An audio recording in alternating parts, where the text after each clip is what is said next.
Okay, so yeah, like let's get started, guys, without any further ado. Before that, a quick formal introduction on my end. My name is Mohammed Shoaib, and I'm a cybersecurity trainer certified from EC Council. EC Council is the leading organization for cybersecurity domain certifications. Okay, and the demo that we have today is on the first foundational course called Certified Ethical Hacking. Okay, and the version of this course that is running at the moment is version 11, the latest one. Okay. So again, before we get started, this is a common question that I usually ask students, again, to understand their perspective on this topic. So again, guys, don't worry, even if you don't know the answer or if you're not sure about it, still just try to initiate and let's keep the session a bit interactive and fun rather than just keeping it one-sided. So a quick sample question, like according to you, in your perspective, what do you think hacking is? Anyone? Again, guys, don't worry, I am not asking for any definitive answers or exact to the point answers. Whatever comes to your mind, okay, whatever you think hacking is, please let me know. Anyone?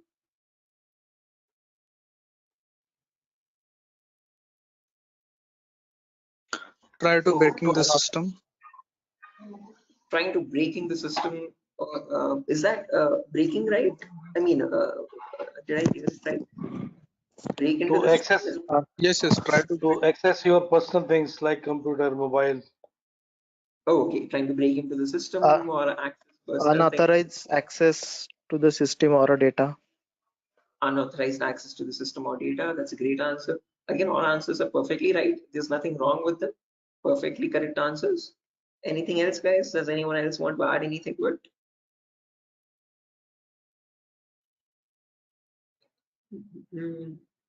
Right, perfect. No worries, guys. Thank you so much for those answers. Those are exactly right. There is nothing wrong with them. Okay, but if I had to just add upon that hacking, that definition, I would add it as hacking is the procedure of trying to gain access to information systems. Okay, these information systems could be anything. They could be from as small as a mobile phone to as big as a web application server or a database or the cloud organization as well. Okay, and this is done without the permission or without the consent and knowledge of the person owning those systems. Okay, so if those systems belong to a third party person, that person does not know that someone is trying to gain access to their information or the data. Okay, and this is usually performed by hackers for their own benefit. So once they get access to the systems, they can steal the data, destroy the data, or sell the data as well to other third party vendors. Okay. Now, depending on this definition, we easily understand that hacking is a malicious job. It is a criminalistic task.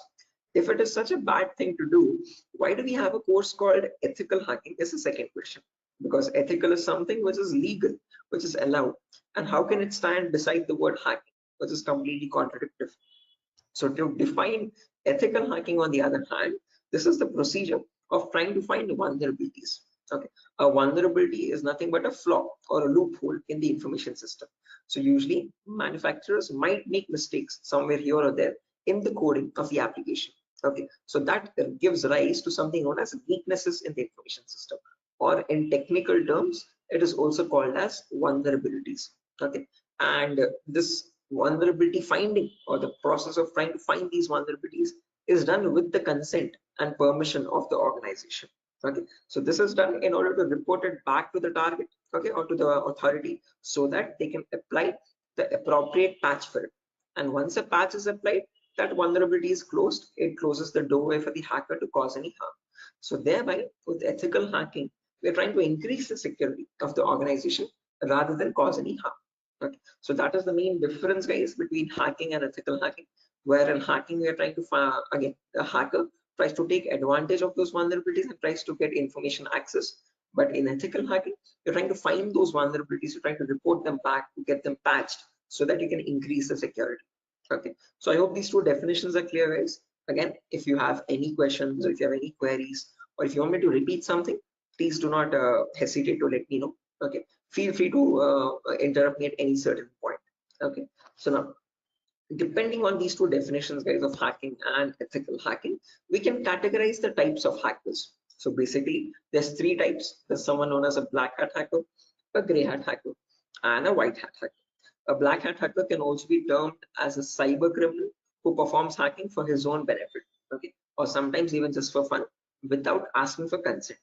On the other end of the scale, we have the white hat hacker. Okay, white hat hackers are also known as ethical hackers or penetration testers. These are the people who abide by the laws and policies of the organization, and they work hand in hand with them to find the vulnerabilities and report it back. They do that so that they can secure the infrastructure rather than causing any harm. Now, in between, there's a third category, also known as gray hat hackers. Now, from the name itself, you can figure out they have some qualities of the black hat hacker as well as the white hat hacker, hence a mixture. Okay, so like a black hat hacker, they don't ask for permission before finding the vulnerabilities, but once they find the vulnerability, they report it back to the organization. Okay, and that is done in return for a bounty. A bounty is nothing which benefits them. It could be a financial reward or a reputational reward, anything which benefits them or their careers. Right. So all these three types of hackers, whether it be a black hat hacker or a gray hat hacker or a white hat hacker, they perform hacking or ethical hacking in a certain number of steps. Okay. And those steps collectively are called as hacking cycle or cyber kill chain. Okay. Now let me list those steps out one by one so that you can have a clear picture of what the whole course is about, and then we'll briefly discuss about all of them. Okay, so you can ask your questions regarding those. Okay, so the first step that you perform in hacking cycle or cyber kill chain is known as information gathering. Now, certain organizations term this step in different names. They can also call it as reconnaissance or footprinting. Second step is known as scanning. It can also be referred to as enumeration. Third step is gaining access. Fourth step is maintaining access. And the last step is known as reporting or clearing traces. Now, the reason I've specifically mentioned "or" in the last step over here is because that is where it makes all the difference between the white hat hackers and black hat hackers. If you're a white hat hacker or an ethical hacker, you would perform the first 4 steps, and then you would generate a report with all the vulnerabilities and the solutions for that and submit it to the organization. But if you're a black hat hacker, obviously you're not going to submit the vulnerabilities, but you're going to take advantage of them. You're going to attack the system, get access to the data, steal the data, and then remove all the evidences, which is nothing but clearing the traces or removing the footprints. Okay, so any questions or doubts, guys, up to this part before I proceed further into the technical part? Any queries or any confusion at the moment? Again, guys, I hope the audio and video is fine. Any issues with my audio or video? Okay. What is this enumeration, sir? Again, yeah, we'll be coming to that, guys. We'll discuss each of these steps one by one so you have a better understanding of what all of them are. Okay, at the moment, until now, here there are no questions, right? Because I guess there's some issues with the audio or video. Some people are exiting and rejoining again. Any issues, any technical issues with my audio or video at the moment? Okay, perfect. Sir, your voice is breaking. Oh, my voice is breaking. 1 second, guys.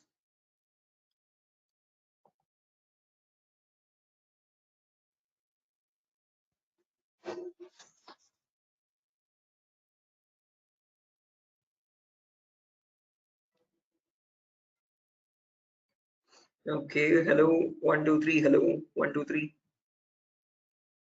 Now it is Guys, okay. it's okay, right? Right, perfect. Clear, sir. Right, let's proceed now, guys, and understand each of these steps one by one so you have a clear picture of what they are.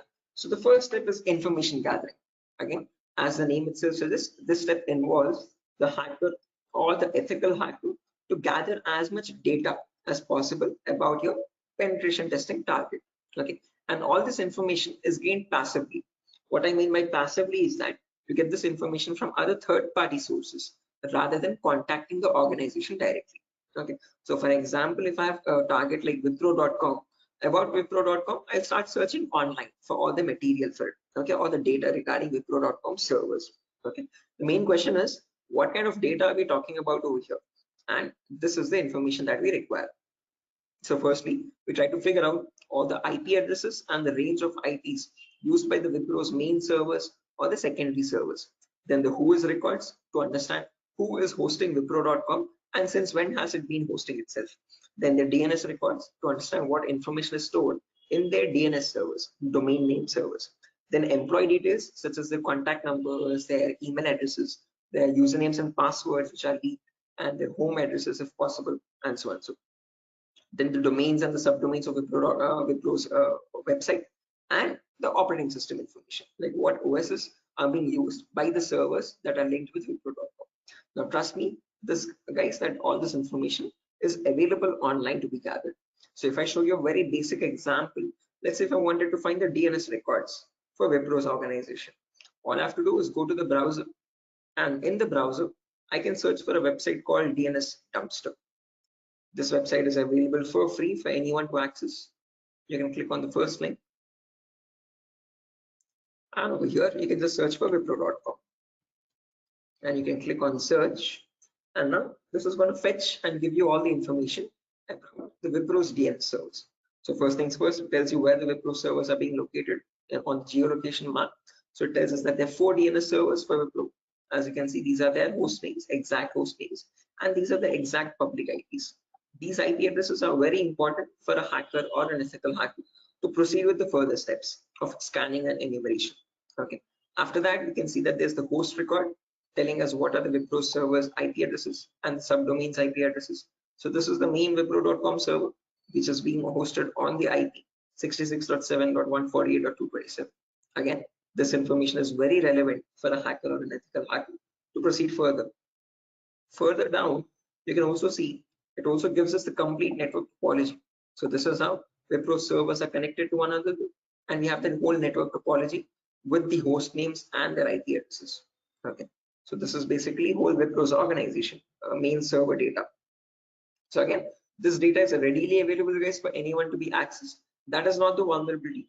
Wipro themselves manually give out this data so that everyone around the world can access their servers. If this information is not given out, not many people will be able to access Wipro services and the website. Okay, the giving out of information is not wrong over here, but not checking if the information that you're giving is secure or not is the vulnerability. Okay, so we have to see that whatever Wipro is disclosing, all these servers one by one are completely secure. Okay, after information gathering is done, then we go to the next phase, which is known as scanning or enumeration. Now, one of you asked me what scanning or enumeration is. This is nothing but trying to get some extra information about the target by making active connections. What I mean by active connections is that you will directly connect to Wipro servers, and from them you will try to fetch the information. Okay. Similarly, when we talk about enumeration, that is about gathering as much information as possible about all the services that are running on the target organization. So in a Wipro's organization, you might have DNS servers, DHCP servers, SNMP servers, Telnet servers, SSH servers. These are the multiple servers, multiple web servers, or multiple other organizational servers. So about each of that server, you need to get information, like what version of services are they running and what applications are they running. So enumeration is trying to gather information about all the servers one by one by making active connections with them. Okay, so you're directly going to ping those servers and you try to fetch the information from them directly rather than contacting any third-party organization. Now, when we talk about scanning or enumeration, there are 3 types of them. There's something known as network scanning, then port scanning, and then finally vulnerability scanning. In network scanning, we can try to figure out on the target network what all devices are active. Okay, so what operating systems are they using, what servers are available, what client operating systems are there. So trying to understand what all devices are they using, IDS, IPS, routers, switches, what all devices are there. On those devices, then you perform port scanning. Port scanning is where you try to figure out what ports are open, and on those ports, what services are there running. Okay, what applications are there running. Then finally, you perform vulnerability scanning to figure out on those services, are there any vulnerabilities? Are there any weaknesses that you can attack on? So during this phase, we'll be using 2 important tools called Nmap and Nessus. So if I just search for enable Nessus over here, this is the tool that is used in organizations as well. So if I click on the first link, as you can see, this Nessus Professional. If I click on buy, it's around $4,000 for 1 year subscription. Okay, quite an expensive tool, and this is the same tool that is used in real-time scenarios. So we'll be working on the same tool in our classes as well. We'll try to understand how to use this tool and how to run or perform vulnerability scanning. The reason why I'm showing you all this is just to make you understand that we will be using real-time scenario tools. Okay, whatever is used in organizations at the moment, we are up to date with those tools. Okay, after if I show you example, as you can see, I have the Nessus installed on my system over here. I'll show you how you can install on your system as well, and you can see you can perform various types of scans, and once you scan a system, it shows all the vulnerabilities one by one, the critical vulnerabilities or medium vulnerabilities, information based vulnerabilities. Again, don't get too confused, guys. We'll again learn how to understand this report. What are these vulnerabilities? What are these different levels of vulnerabilities? We'll understand all that. Okay, but basically Nessus is a tool which can perform network scanning or port scanning and try to understand what vulnerabilities are there on each and every system. So this is an automated tool. We'll learn how to perform automated testing and get a report from it. Once you get a report, you need to perform manual testing also. Okay, and that is nothing but our next phase, which is gaining access. Okay, so this is a huge concept. It covers a vast variety of topics, guys. We'll discuss them one by one. Okay, so the first topic that we'll be learning in gaining access is system hacking. So in system hacking, we'll understand how we can crack or bypass a Windows operating system password. So if you have Windows 7 or Windows 8 or Windows 10 or Windows 11, does not matter. Okay, whatever operating system you have, how do we crack that operating system? How do we get the information about their passwords? If you are unable to get the passwords, how can we bypass authentication and get access to the internal files is what we learn in system hacking. After that comes malware attacks. Malwares are nothing but, in short, malicious softwares. So we'll practically learn how to create each of these malwares, whether it be viruses or worms or trojans, spyware, whatever it be. We'll understand how malwares are generated and how we can protect our system from malwares. Or if there is a malware already installed, how can we detect that malware and prevent it from running further or causing any further harm. Okay, then there's a bonus topic called malware advanced. This is again not included in the CH curriculum. We have just added it as a bonus topic for students to have better understanding about malwares. In this, we'll be sharing the resources to understand how you can create your own malwares by using Python program. So just in case if you know Python, well and good. If not, also not an issue. We'll be sharing the resources as extra material to understand. So if you are interested in malware development also, this is a very important bonus topic for you. After that comes network penetration testing. In this, we'll learn all the common network attacks. So in a network, you have multiple, again, devices, IDS, IPS, multiple different types of servers, like mail server or DNS servers, DHCP servers, SNMP servers, and so on. So we'll understand how to check for vulnerabilities on each of these servers. Along with that, we can perform a few attacks as well. Sniffing attack, man in the middle attack, denial of service attack, or distributed denial of service attacks, DDoS. Okay, and hacking Wi-Fi routers, trying to crack the password of Wi-Fi routers and getting access to those routers. All this comes under network penetration testing. Okay, all the common attacks that we can perform in a local network. After that comes social engineering, where we learn how hackers create fake websites. Okay, whether it be facebook.com, instagram.com, twitter.com, or flipkart.com. How are hackers creating fake login pages, and from those fake login pages, how are they getting the passwords, credentials? So we learn what phishing attacks are, what are the other social engineering attacks through which hackers manipulate victims into getting their passwords. Okay, so we learn all that, and we'll also understand how to prevent these attacks, how to distinguish between a fake page and an original page, and so. After that, we have web application pen testing.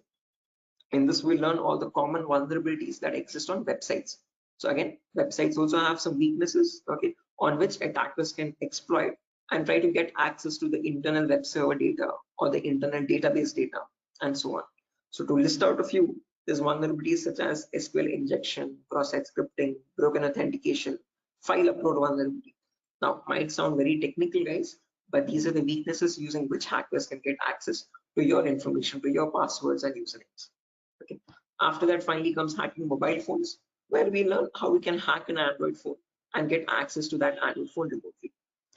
After gaining access is done, then we have maintaining access and maintaining access, reporting and clearing traces, where we learn how we can maintain persistent connections. So if the target is restarting his system or shutting it down and starting after a very long time, How do we get access to that data? How do we still stay connected to the victim machine? Is what we learn in maintaining access. After that comes the reporting of recurring traces, where I'll show you how you can generate a report and submit to your client or submit to your organization, or how do you remove the evidences. So this course is designed in such a way where we learn both the perspectives of a black hat hacker as well as a white hat hacker. Okay. And it's designed in a completely practical way, no theoretical nonsense. Every day we'll have a class for 1 hour where the first 20 minutes we'll discuss the theoretical part, understanding what that attack is or how to prevent that attack. And then the remaining 40 minutes we'll discuss the practical part of it, okay, with real-time scenario tools. To list out a few tools, we'll be using this tool such as Nessus, we'll be using Nmap, we'll be using Burp Suite, we'll be using the whole main Kali operating system, okay, which I have over here, as you can see. Okay. Before that, let me show the course content as well, guys, very quickly. So yeah, this is over here, the course content for the whole course. Okay, and the course is for a duration of 35 days, where we learn from the very basics itself. So most of the students ask this as a question, like, sir, are there any prerequisites? Do we need to learn something else separately? No, this course is designed in such a way where even a 10th standard student can come and learn the course for, without any trouble. Okay, because all the prerequisites are included in the course itself. So before we dive into the advanced concepts, there's a few prerequisites which we will cover. The first few introductory classes. First things first, we learn about networking basics. We learn what IP addresses are, what are IPv4 addresses, what are IPv6 addresses, what is a DNS server, what is DHCP server, all the important protocols, what is TCP protocol, what is UDP protocol. We'll discuss all that in networking basics. Then we'll jump into virtualization. Okay, virtualization, because as you can see over here, I'm running my Windows 11 operating system. On top of this, I'm running my Kali OS. Kali is a Linux-based operating system. Okay, and we need to install this. The reason being, this comes pre-installed with all the penetration testing tools. So for information gathering, web application attacks, password attack, Wi-Fi attack, all these tools are available in Kali Linux. These are not available for you in Windows. So that is why we need to understand how to install this Kali operating system. Okay, and for that we need a tool such as VMware. VMware is a virtualization software. This allows you to install multiple operating systems on the same machine. So I have my Kali OS, I have my Windows 7 OS. All of these are running on my Windows 11 operating system, as you can see. Okay, so on my Windows 11, I can run my Kali, Windows 7, whatnot, as many operating systems as I want. After that is done, then we learn basic Linux and Windows commands, because as I've mentioned, we'll be using Kali Linux. So we need to know how to operate that OS. Okay, so we'll understand what the basic Kali commands are. We'll get familiar or comfortable with the Linux environment, and then we'll dive into the advanced concepts. Okay, so there's a few extra concepts there mentioned as well, as you can see over here: cryptography, reverse engineering, IoT, cloud security. These are not mentioned in the presentation for us, but these are all the topics that we'll be covering. Okay, the whole course duration is around 1 month, guys, 30 to 35 days, and we'll have a class from Monday to Friday onwards for every day for 1 hour. Okay, and the timings will be same. We'll have timings at 8 p.m. Every class will be recorded, and you'll be getting the recordings as well online, which we will have permanent access to. So just in case if you're missing out any class, you can access the recordings whenever you want. Okay, if needed, we can take backup classes as well on Saturdays and Sundays, just in case if there's a lot of absence. Okay, so yeah, that's that, guys. A quick introduction on what the course is and how long the duration of the course is. If you have any questions, you can shoot at me right now. Please let me know, guys. Any queries, anything that you want me to repeat or so. Can you hear me?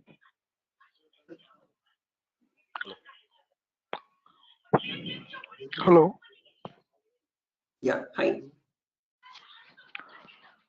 Sir, why we use that websites that you show before this PPT? Sorry, Yogesh, I didn't get your question. Can you please repeat? Sir, we as you said that we use some websites for ethical hacking. So that website that you opened before this PPT, I'm asking about that Yeah. website. The DNS dumpster website, as you can see. This is for information gathering, trying to gather information about any certain client. So before we perform hacking, it's very necessary that we know all the data about that organization or the data about that target. So in order to get that data, we have to visit these third-party websites. Okay, Sometimes your organization might not give you that data sufficient for us. Okay. That is why we need to gather that information from other third-party sources, websites like DNS Dumpster and so on. Okay. The more the data you have, the more possibilities you have to attack the system. Okay. The more attack vectors you can find or possible paths you can find to attack the system. Okay. So that is why it is necessary to access these websites and get the data about our target from these websites. Okay, okay, so understood. Right. Any other questions, guys?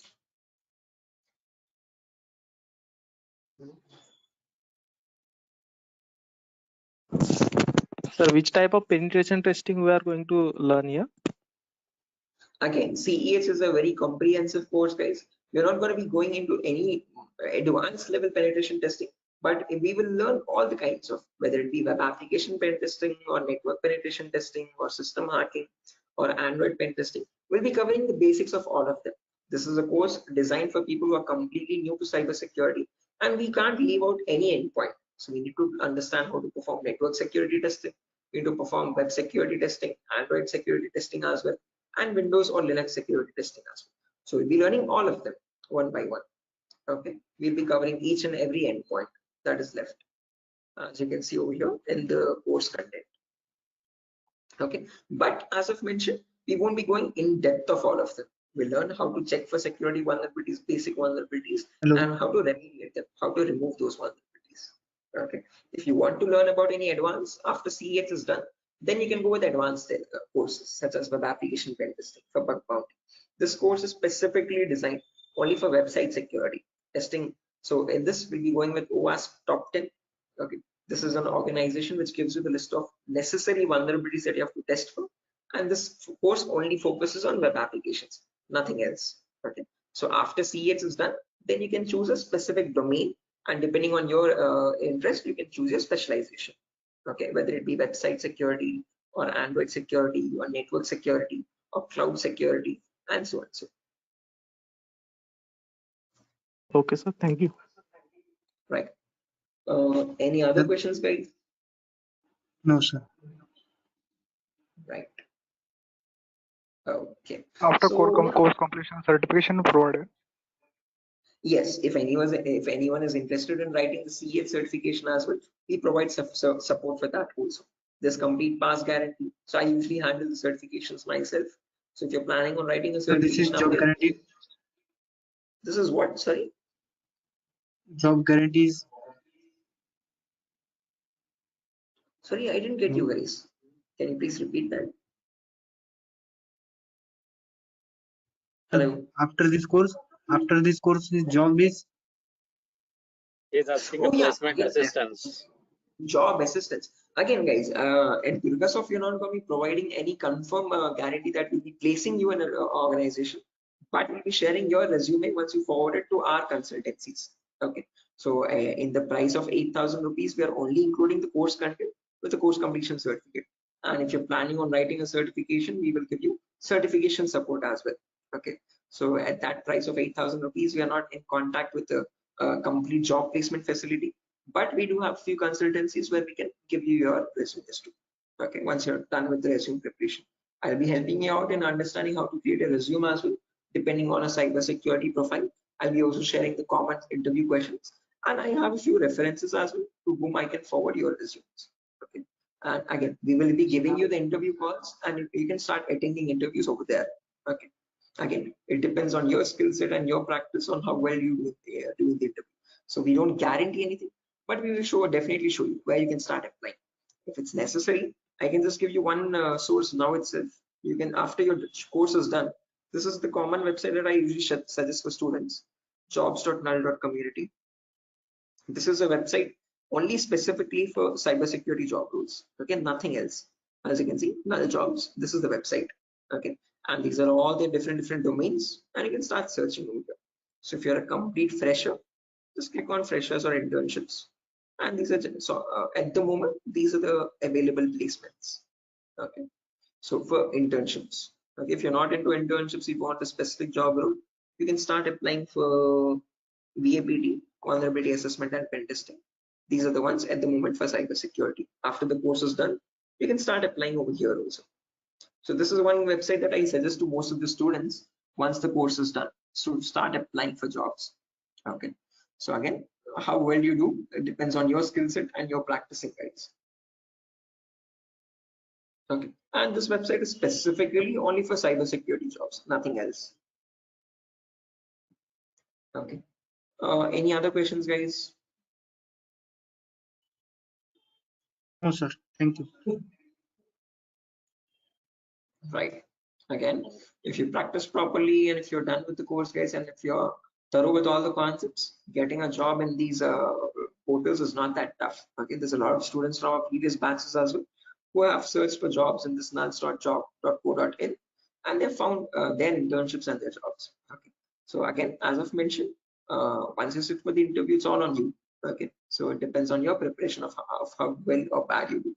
So we can't guarantee anything, okay, because that's on your skill set, but we can at least show you where you can start applying for jobs.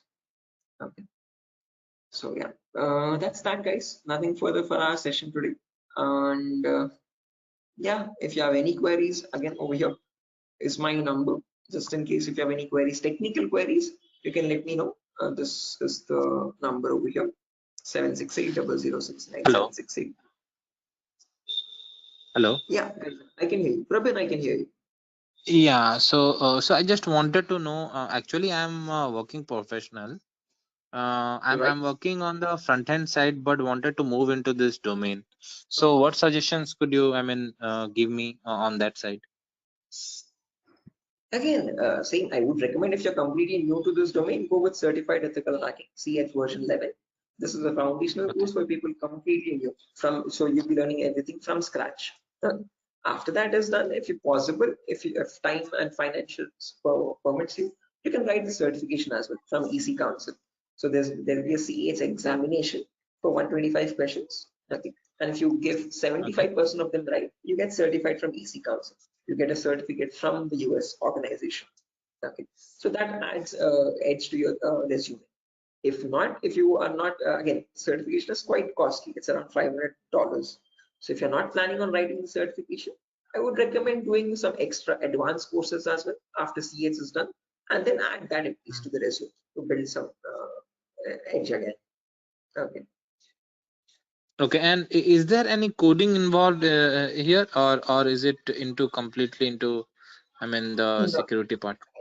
not at all. In CEH, you don't have any requirement for coding level language. But if you're planning on going for some advanced courses like web application pen testing or profile security testing, there you might need to have some basic knowledge. Okay. So when we talk about web application, it is necessary that you have basic knowledge on HTML and JavaScript. Okay.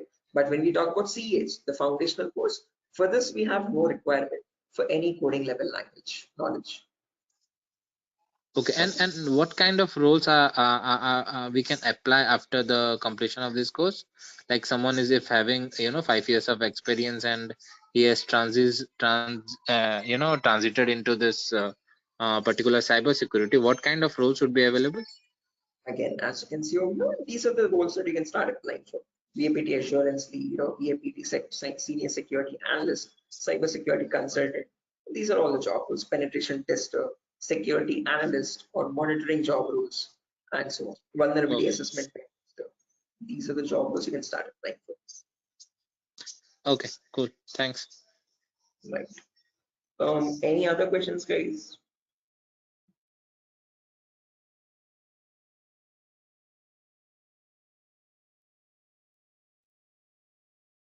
Right. Assuming there's no more questions, guys. So yeah, that's that for a session. Nothing further. Again, we'll be starting the course from Monday onwards, guys. Tomorrow and day after tomorrow, we'll be having the same demo. So just in case if you have joined late also, you can join tomorrow as well at the same time. And if not, you can directly join the course on Monday. Okay. If you have any further technical queries, guys, here's my contact number as I've mentioned already. Although if you have any queries regarding the course date or again course fees regarding that, you can contact the institute. Okay. So yeah, that's that, guys.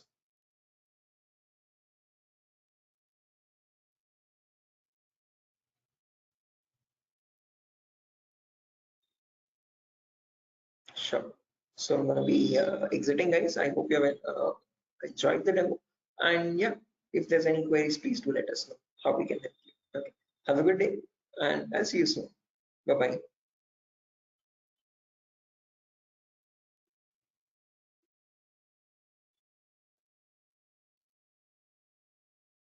Thank you, guys. Thank you.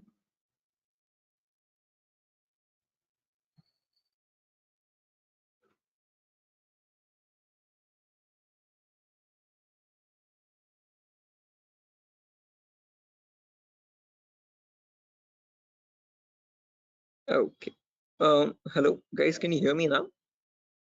Biswajit Singh, Rakesh, Ravikiran,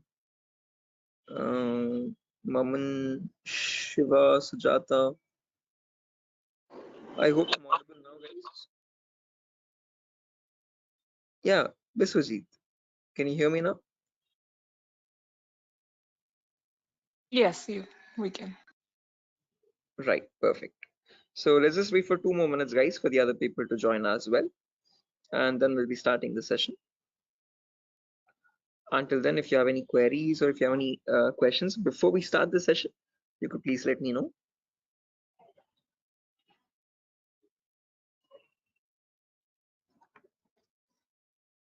So, Yes, I excuse can me, hear sir. you. Yeah. So is this the same demo was on Sunday? Yes, the same demo itself, guys. Oh, okay. I have attended on Sunday, so I thought it would be some different or what. No, Okay. it's the same demo, guys. A shorter version of that same demo. Again, we'll be starting the live classes, or the course is going to start from Monday onwards. So just in case we're planning on joining the course, you can join from Monday. The first class will be on networking concepts. Okay, thank you. Tomorrow as well, we'll have one last demo. So Thursday and Friday, today and tomorrow will be the last demo sessions, just in case if students have missed out the previous demos, they can join. That's one last chance for them. And then from Monday, we'll be starting the course itself. Yeah, okay. So just in case, guys, if there's anyone who has already attended this demo session, again, just a heads up, this is going to be the same demo. It's not going to be any different from the previous ones. Okay, this is just backup sessions or backup demos for people who could not join earlier. Okay. Okay. Thank you, sir. Sure.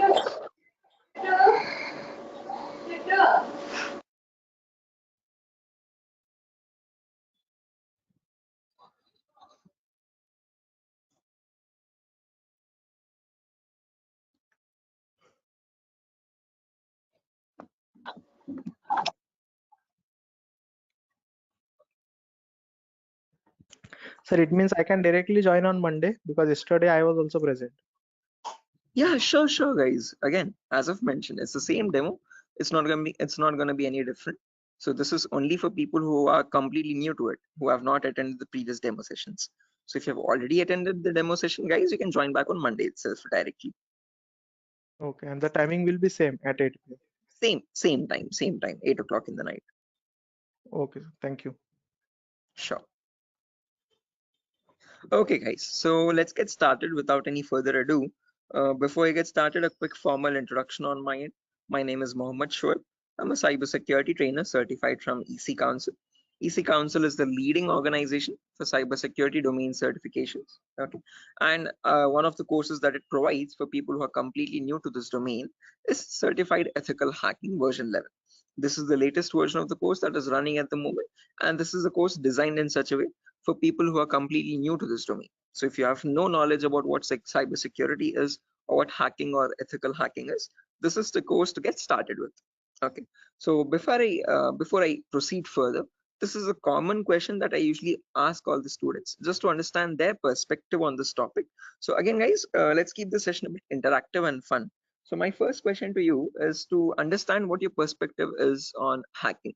So again, not asking for exact definitive answers, guys, but just to understand your view on it. Okay, so whatever comes to your mind, please do let me know. In your terms, what do you think hacking is? Anyone? There's Biswajit, there's Maman, Rakesh, who else? Shafiuddin, Shiva. Hello. Yeah, Biswajit, I can hear you. Sir, actually, according to me, hacking means to hack the information of organization or any Okay. systems. Right. Yeah, hacking information or getting access to the information of organization systems. That's a good answer, Biswajit. Anyone else, guys, who wants to add anything to that? That's a perfectly right answer. There's nothing wrong in it at all. Perfectly all right.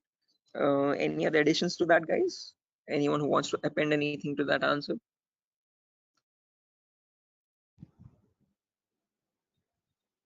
Okay, no worries. Shiva, you were about to say something? Your mic was unmuted for a while. Did you have an answer? Okay, no worries, guys. So let me just add on with Biswajit's answer. So if I had to define hacking on, depending on using on his words itself, hacking is nothing but the procedure of trying to gain access to information systems. Okay, now these information systems could be anything. They could be as small as a mobile phone to as big as a database or a web application server or cloud organization itself. Okay, and this gaining access to these devices is done without the permission and the consent of the person owning those systems. Okay, so the organization who owns those systems has no clue that someone is trying to gain access to their data. Okay, and this is usually performed by hackers for their own benefit. So once they get access to the data, they can steal it, they can destroy it, or sell it on the dark web to other third-party vendors. Now, if hacking seems such a malicious job, why do we have a course called ethical hacking? Is the second question. Because ethical is something which is completely legal. And how could hacking become legal now? That's the main question. So when we talk about ethical hacking, on the other hand, guys, this is the procedure of trying to find vulnerabilities. Okay. A vulnerability, in simple terms, can also be called as a weakness or a loophole in the information system. And using these weaknesses only, hackers try to get access to the target informations, target information systems data. Okay. So your job as an ethical hacker would be to find these vulnerabilities before a hacker does, and this is done with the consent and permission of the organization. So once you find these vulnerabilities, you have to report it back to the organization so that they can apply the patch for it. And once a patch is applied, you're thereby increasing the security of infrastructure and preventing hackers from causing any further harm. So with ethical hacking, you're trying to increase the security and make the infrastructure much more secure and stronger compared to what hacking is. Okay, where you're trying to exploit vulnerabilities. Okay, so you see, are these two definitions clear, guys? Like what is hacking and what is ethical hacking, and how are they different from one another? Because most of the students have a misconception that both these terms are one and the same. No, guys, we're not going to be performing hacking. We'll be learning ethical hacking in the course. Okay, we won't be exploiting the vulnerabilities, but we'll see how to search for them, how to find them in an organization's systems, and how to report them back to the organization. Okay, so that we can prevent hacking from happening. Now, depending on these two terms, guys, we can categorize the different types of hackers as well.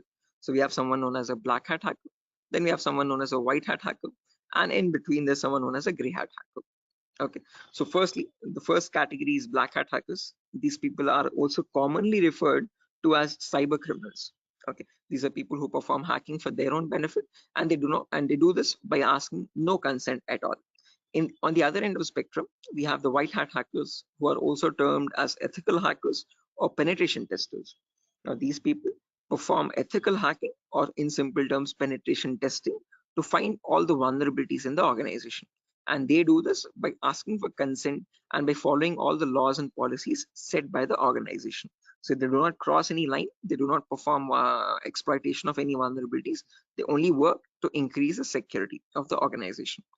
Now, in between white hat hackers and black hat hackers, there's someone else known as a gray hat hacker.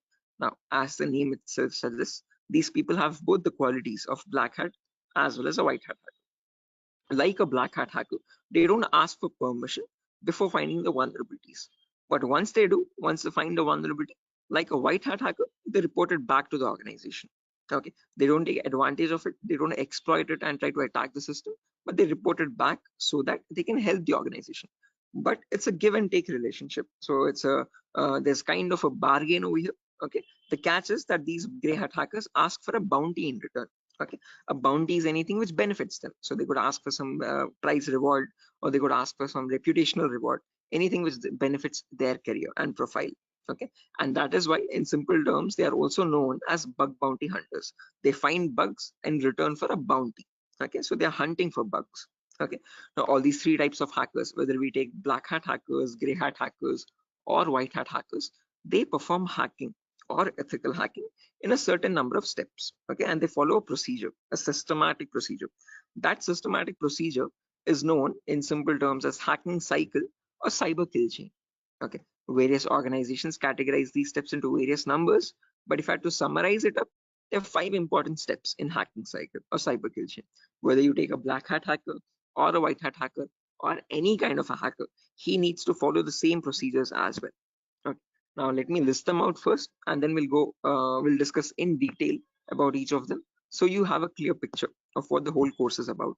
Okay. So the first step is known as information gathering. It can sometimes also be referred to as reconnaissance or footprinting. So they are one and the same term, guys. Don't get confused. Various organizations use various terminologies, but whether you hear information gathering or reconnaissance or footprinting, all the three terms are one and the same. After that, you have scanning, which can also be referred to as enumeration. Then you have gaining access. Then you have maintaining access. And then finally, there's a reporting or clearing traces.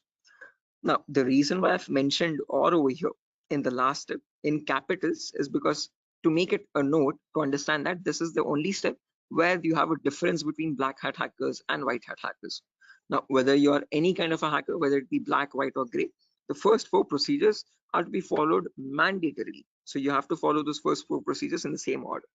After that, in the end, what changes is the last thing that you do. Okay, if you're a white hat hacker, you would definitely report all the vulnerabilities that you have found with the remediations, with the solutions to remove those vulnerabilities. If you're a black hat hacker, definitely you're not going to be giving any solutions, and obviously you won't be reporting it, but you will try to remove all the evidences. So whatever harm you have caused, whatever data you have stolen, you might leave some footprints here and there. Okay, so that is why it's very necessary that you remove or clear those footprints so that you cannot be traced out and you stay anonymous. So that is known as clearing traces in simple terms. And in our course, we're learning both the perspectives, how we can generate a report and submit to the organization, or how hackers clear the traces and remove all the evidences. Okay. Now, let's briefly discuss about each of these one by one, guys, so you have a better idea on the whole course. But before that, any questions, guys, for anyone? Again, please feel free to interrupt me at any certain point. Do not hesitate to ask a question. Please let Hello, me know. Yeah, Biswajit, I can hear you. sir. Is this class is getting recorded? Yeah, this will be recorded, definitely. Every single class that we take will be recorded and it will be uploaded to the Google Drive. So even once we start our course as well, the whole duration of the course, every single day we'll take a 1 hour class, and each class will be recorded and uploaded to the Google Drive. So that Okay, just sir. in case if you're missing out, if you're absent for a session, you can access the recordings whenever you want to. Okay.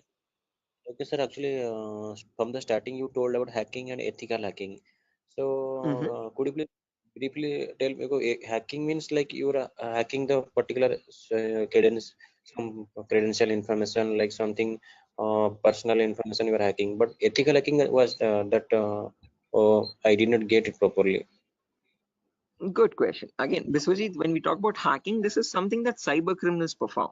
Okay, hacking is where you're trying to get access to information devices. Okay, and using those information, what you do with that information defines what kind of hacking you do. Okay, so in ethical hacking, we are trying to understand how hackers are hacking that information. So what are the procedures are they following, and how are they actually finding that vulnerability, and how are they checking for those vulnerabilities on the systems? Okay, so we as ethical hackers try to find those same vulnerabilities that hackers use, and we try to rectify those vulnerabilities. We try to apply the patches for them. Okay, so Okay, just like how that means hackers do it, we are going to do it that in an means ethical manner. Yeah, okay. That means, sir, if a hacker is trying to hack some particular information, and the ethical hackers are there to prevent that through their coding or whatever the algorithms. I think. exactly. Again, in simpler terms, it's not about algorithms and stuff, but it's about the source code actually. Okay, so whatever it is known as a vulnerability. A vulnerability is a weakness or a misconfiguration of the system. So ethical hackers do the job of finding those vulnerabilities before a hacker can cause any harm. Okay, and once the vulnerability is found, they disclose it to the organization, and organization will remove that vulnerability so that your systems are secure. Okay. Sir, then although you told about the black hat hackers, Mhm, red hat, and gray. So what are the mhm. what are the job responsible of the three hackers? Again, yeah, I'll be coming to that as well, Biswajit. So when we talk about ethical hackers, we have a certain few job roles that we can apply for. I'll be discussing that at the end of the class. Okay. Until this part, any questions at all? Okay, hacking cycle. And you information gathering, scanning, in information. You will tell detail about this chapter, I think. Right now, yeah, that's the main thing to do right now. I'll be doing that now. Okay. Sir, you continue. Sure. Right. Anyone else, guys, who has any other confusion or any issues with the clarity? Mamun, Shafiuddin, Shiva. Right. Okay. Now let's briefly discuss about each of these terms, guys, one by one, so that you have a better picture of what we are going to be discussing in the course as well. Okay. So the first step is information gathering. Okay. As the name itself says, information gathering is nothing but trying to gather as much data as possible about the target organization. So if we take a client, for example, Wipro.com, for the time being, we need to gather information about Wipro servers. Okay. Now the main question is, what kind of information are we talking about over here? And this is the information as follows. Okay, so we try to gather information such as the IP addresses or the range of IPs used by the Wipro servers, then the who is records to understand who is hosting Wipro's website, and since when it has been hosted, when was it last updated, when will it expire, then the DNS records to understand what data is stored in the DNS servers, then employee details such as the contact numbers, email addresses, usernames and publicly leaked passwords, and domain names of the Wipro.com, subdomains of Wipro.com, and operating systems. So what OSs are they using in their organization? So if I give you a very basic example, I can just go to my browser, and in the browser I can search for a website called DNS Dumpster. This is a common website that I usually show in the demo sessions. So if I search for DNS Dumpster, I get the first link. Now this is an example of information gathering. So you're trying to gather information about Wipro.com from other third-party sources. So right now in this step, we are gaining information passively. What I mean by passively is that we are not contacting Wipro.com directly, but we're trying to gather information about Wipro.com from other third-party sources, such as DNS Dumpster. Now when I click on search, I can notice this gives me all the information about Wipro's DNS servers. Okay, so at the moment Wipro has 4 DNS servers with these host names and these exact public IPs. So these IP addresses are very important for a hacker or for an ethical hacker to proceed further in the further steps of hacking. Okay, after this information is given out, we can see the mail servers, we can see the DNS servers, we can see all the host records, which are nothing but the main servers of Wipro.com, the main domain name and the other subdomains, and their exact public IPs. Scroll down much further and you can see the whole complete network topology. So this is how Wipro's servers are connected to one another. Okay, so these are all the servers of Wipro. Okay, the main domain and all the subdomains, and the mail servers also, mail or DNS servers. Okay, so this gives us complete information of all the endpoints that you have to test for complete security of Wipro. Okay, now this information is given out by Wipro itself. It needs to be given out. It is mandated so that people can access their services. Okay, what that is not the vulnerability, guys. Giving out the information is not the vulnerability, but not checking if each of these endpoints are secure or not is the vulnerability. So a pen tester or an ethical hacker needs to check for each and every endpoint and see to that that on each of these servers there are no unnecessary ports running or unnecessary services running which are having vulnerabilities. Okay, so now next comes the scanning phase. So after you gather information like this about a target organization, then we go with the scanning phase. Okay, scanning is where we get some extra information by directly contacting the servers. Okay, so to gather more information by making active connections with the direct target. So in this phase, we'll be using 3 types of scanning. There's network scanning, port scanning, and vulnerability scanning. In network scanning, we try to figure out on the target network, on the target organization, what all devices are being used. So if we take Wipro, for example, in Wipro's company or in Wipro's office, what all devices are being used? What servers are they using? What firewalls are they using? What IDS, intrusion detection systems or intrusion prevention systems are they using? And what all services are they using? DNS, DHCP, and so on and so. Okay, once we know that, then we perform port scanning to figure out all the services as well and their version details. So if they're using DNS service, what version of DNS are they using? If they're using mail services, what mail services are they using and what versions are they? Okay. Finally, perform vulnerability scanning to find the weaknesses on those servers. So if there's any application with an inbuilt weakness, or if there are any misconfigurations like weak password or default unnecessary ports open, all that comes under vulnerabilities. So we scan for vulnerabilities by using some automated tools. Okay. So if I go to the browser now, I can show you one of the very important tools, which is Tenable Nessus. So this is the same tool that is used in organizations, guys. As you can see over here, quite an expensive tool as well. If you click on buy, You can say it's around $4,000 or so for 1 year subscription, and we shall be using the same tool in our lab setup in our classes. So let me show you how the tool looks like. Admin password.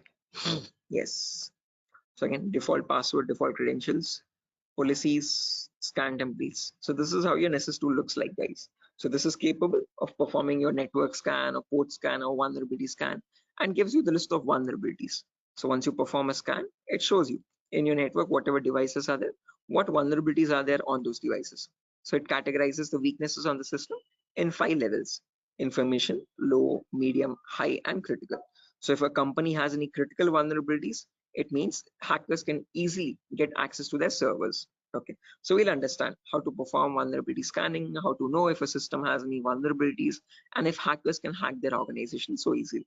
Okay, if they can hack, how do we provide the solutions is also what we learn. Okay, after scanning is done, then we go with the next phase, which is gaining access. Now this is a huge concept, guys, covers a lot of variety of topics, and these are the topics as follows. Before I proceed further, any questions or doubts up to this part, guys, in information gathering or scanning?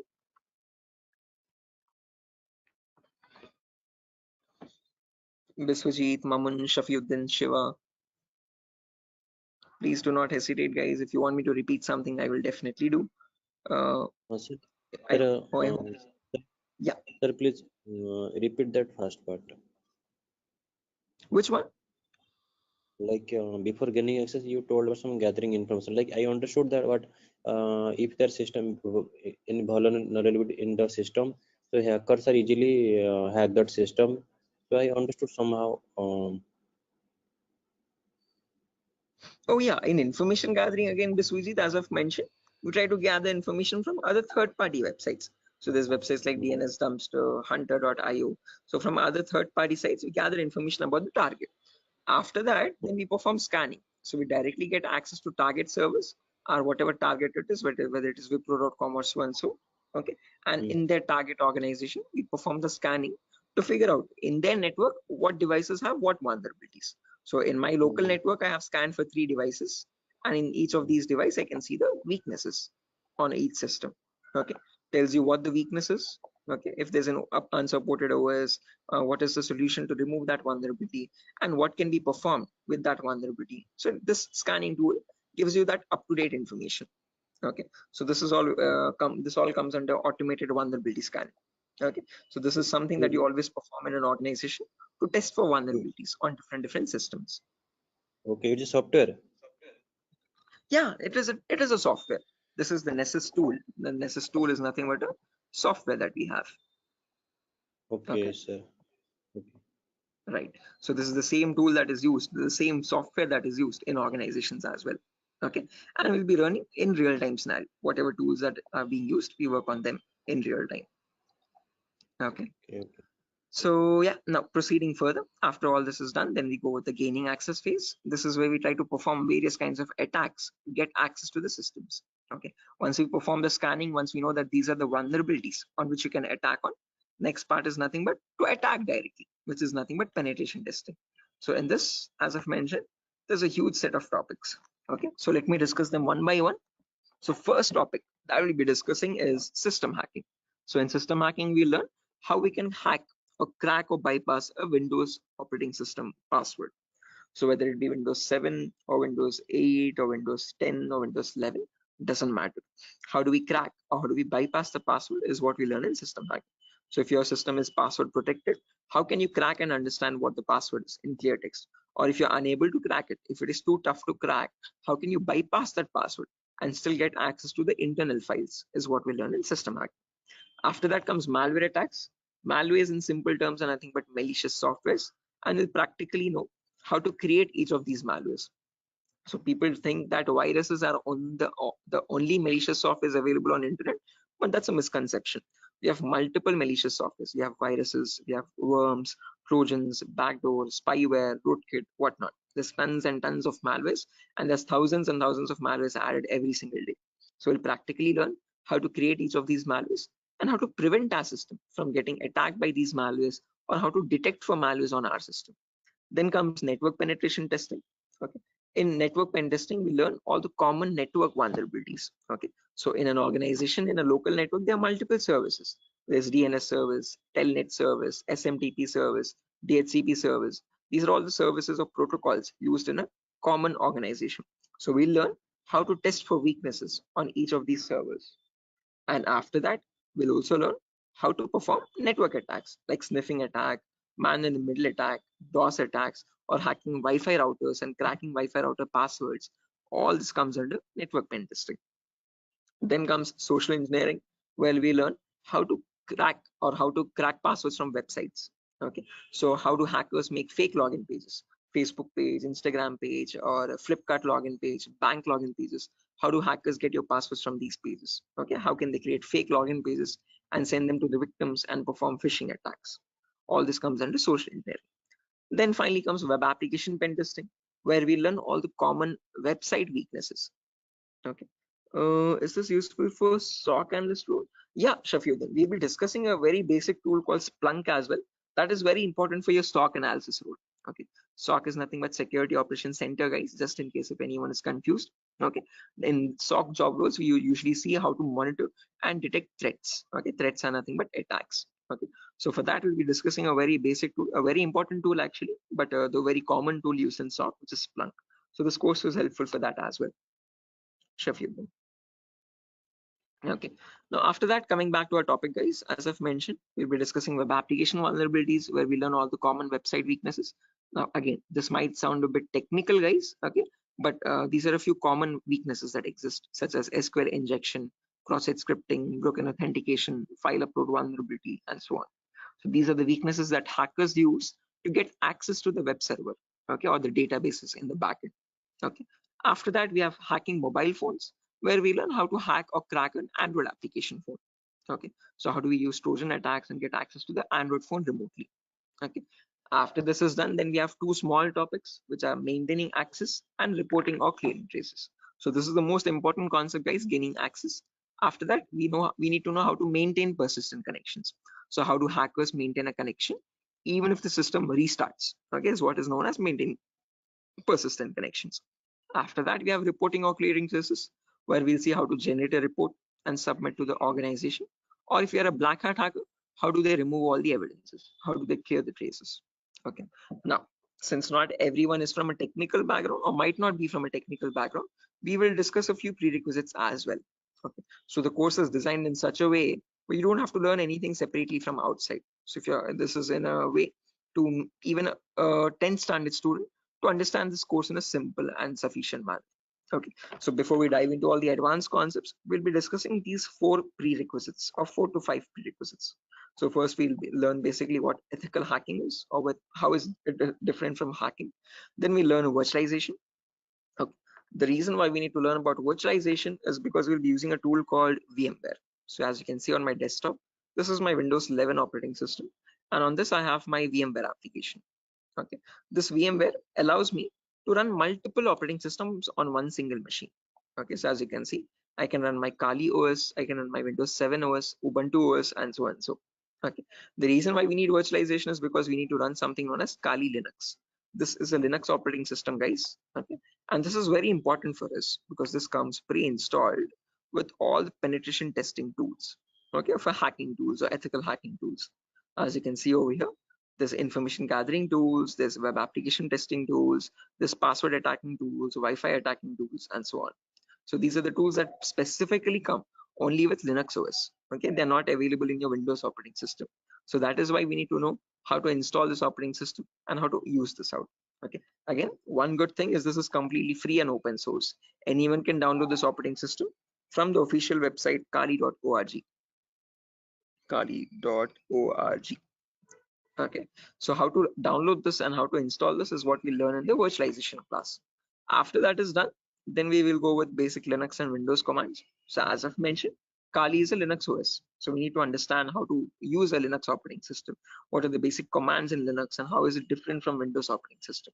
After that, we learn basic Windows server configuration, how to configure a DNS server, how to configure a web server in Linux, in Windows OS. Okay, and after all that is done, then we go with the important concepts. Okay, information gathering, scanning, enumeration, then gaining access, maintaining access, all that comes after that.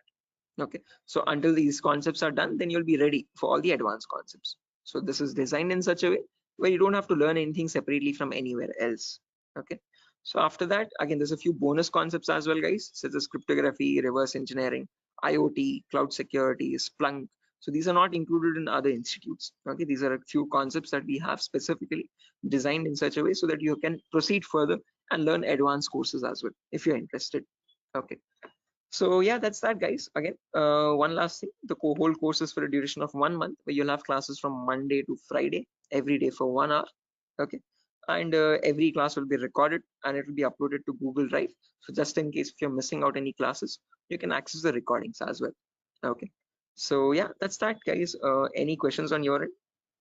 Yeah, Biswajit, you were asking me one question, asking about the job roles, I guess. So once you're done with the course, you can start applying for job roles like SOC analyst, vulnerability assessment tester, or penetration tester, or again, security engineer, and so on. So, okay. So these are the job roles you can apply for once you're done with the course. Actually, I have taken this course on. I was just learning this course just to get a job in that ethical hacking, like information security, and in any IT company. So actually, sir, as I came to know that, sir, is there any like coding algorithm required to just like to do such kind of activity in Good ethical question. hacking? Great question. This is a very common question that is frequently asked by students, that do we need any coding knowledge required for this course? Definitely not. So, sir, in CEH we will be discussing again. We will be primarily focusing on Linux operating systems. So we need to know how to use a Linux OS properly. Okay, so that is the only requirement which we will be learning throughout the course. Okay. Other than that, you do not require any coding level language knowledge at all. Okay, so coding or development knowledge is not at all necessary. Wherever it is, we will be discussing that basic necessity of it. Okay, so there are certain topics where we have a topic called malwares. So in this we learn how to create malwares. Okay, so in that one topic will require basic coding language knowledge, but again, that itself I will myself be teaching it. Okay, so you don't need to learn anything separately from anywhere else. And other than that, this one topic malware, we won't be using coding language at all anywhere. Mhm. So Ajay, so actually I am doing job in Linux support, like technical support. That's great. This is going to be a lot easier for you then. Mm. So actually that's why I want to change my career, change my like next job into information security on the doing ethical hacking courses. Yes, I one more thing that, sir, is it necessary to get the certification on ethical hacking, like you have done something Right. hack? Again, it gives an edge, Biswajit. It's better to have a certification. If you're not going with certification, I would recommend you learn a few extra courses as well. Okay. After certified ethical hacking is done, then go with one advanced course, one specialization course like network security or web application security or so and so. So that will add you some much more value to your certification. Okay. So into your resume actually. Okay. So it's better to have certification, but if you're not having certification, just to increase or broaden your skill set, learn an extra course after CH in cybersecurity itself. Okay, there's many streams. Okay, we provide web application security as well, testing. So you can join this course as well, just in case if you're not doing a certification. Okay. Okay. So after that, web application security is another course. Yes. Okay. Okay, sir. In this syllabus, sir, what we will learn totally, overally, what we learn, how much we can work in a company. Again, as I've mentioned, CH is the foundational course, so you'll be learning about all the endpoints. So you won't be focusing on one of them, but all the comprehensively all endpoints. So we'll learn network security also, we'll learn wireless security also, we'll learn Windows and Linux hacking also, we'll learn Android security also, and we'll learn web application security also. But in CH, one thing is you are going to be like a jack of all trades, master of none. So you're not going in deep, you're not specializing in any one of the fields, you're learning about all the fields. After that, you can choose one specialization and you can focus on that. You can either go towards web security or cloud security or network security. Depends on your interest. Okay. Understood, sir. Right. Then that will the final and long-term career. Long term, yes. Okay. To get started first, usually in cybersecurity, you usually get monitoring job roles for a few months. Okay. After that, Okay. then you can go into deeper course. Mamun, are you going to teach all security courses? Yeah, I'm the same tutor, Mamun. So after CH is done, if you're planning on going with cloud security or web application security, we provide those as well. At the moment, mobile and network is not included, but just in case, since there's a huge boom, there's a huge requirement for web application. So that also I provide. Okay. Okay, sir. You can go with 1 year experience, Shafiq, not more than that with CEH. But if you like add a few more courses after that, like after CH, if you do web application and also, you can add a couple years experience, like 2 or 3 years of experience as well. Okay, because you need to know more tools with such years, that huge years of experience. They will ask you what tools you have worked on. Okay, so it's better you have a few knowledge on those tools. So with more the courses, you get more experience with different tools. Okay, sir. So will you please help with practically all the things? Again, the whole course. Oh, is it back-to-back training? Yeah, Mahmood. Again, after the CH is done, I usually take separate classes for web application students as well who are interested to join that. Okay, so that will be a back-to-back session directly. Again, yeah, coming back to you, Biswajit, you were asking me something. What was the question again? I forgot. No, actually, I was asking, sir, what, sir? Forget. Anyway, I forgot as well. But let me try to recollect. Does anyone else remember, right, guys, what Biswajit was asking? Practical, yeah, good question. So again, the whole course is designed in such a way where it is 20-40 ratio, guys. So out of all the 60 minutes that we have every single day, the first 15 to 20 minutes will discuss the theoretical part. The remaining 40 minutes will discuss the practical part itself with real-time scenario examples. I'm not going to be boring you with theoretical knowledge. Only in the demo class and only in the first few introductory classes we'll discuss theoretical concepts. Once we start from the information gathering, everything is going to be completely practical based. Okay, with tools that are used in real-time scenario. are you teaching cloud security? Yes, I teach cloud security as well, Biswajit. Okay, but again, as I've mentioned, that is usually taken up after CH is done. Okay, so we'll discuss on AWS security and again, mostly on AWS itself. Actually, I wanna make my career into that like cloud security part. That's why I was thinking how much practical you will teach here and how much we can be skilled enough in this course so that we can be confident enough while attending the interview. So, will you please discuss on about some like mock interview questions and resume building? Definitely, I will help you. I will send you sample resumes as well to understand how to create a resume for a cyber security profile. Okay, and along with that, I'll also share the commonly asked in interview questions. So I have a PDF document prepared for that specifically, which I share with all the students after the course is done for all the cyber security related interview questions. Okay, so I'll be sharing all that as well. Okay, sir. No, because I have planned after completion of this course, I have planned to move on cloud security by practicing those questions and all the practical things. Definitely. Again, if necessary, I'll be sharing the resources as well separately for you regarding your cloud security content. Okay. So if you're planning on doing a course after CS is done, then you can contact me for that. We can do that course separately. Okay, sir. Okay, it's not included with Durga Soft at the moment, but again, yeah. Okay, sir. Sure. Any other questions, guys, at the moment?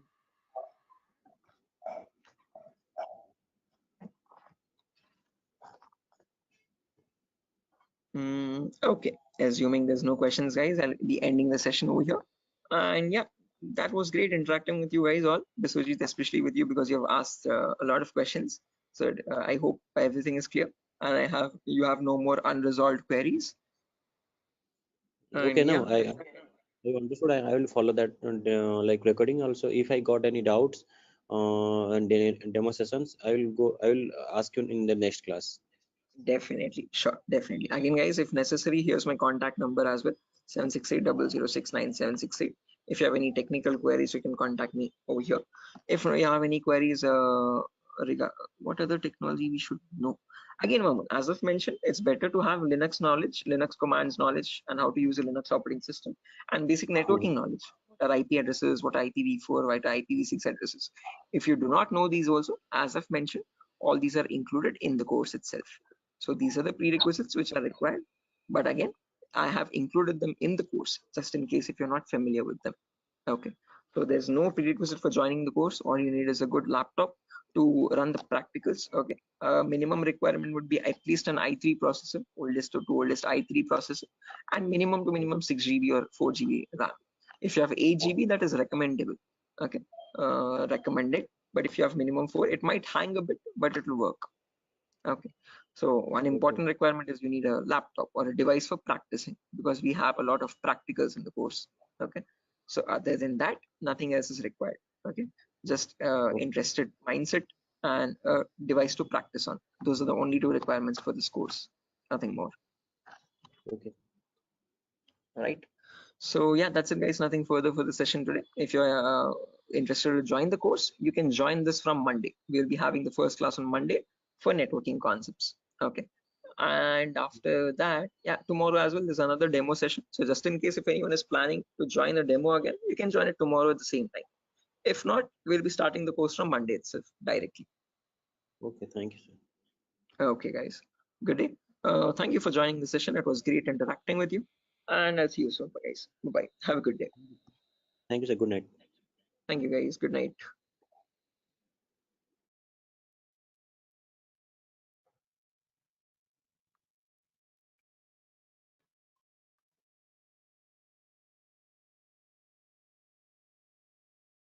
Guys, can you see the screen now? Yeah, I can see you now. Yes, sir. The Yes, it's Sujata, Somat. Yes, sir, it's visible. Right, perfect. Thanks. Okay, how many people are there? Vikiran, Rakesh, Biswajit, Prashant, Shiva, Somat. Okay, perfect.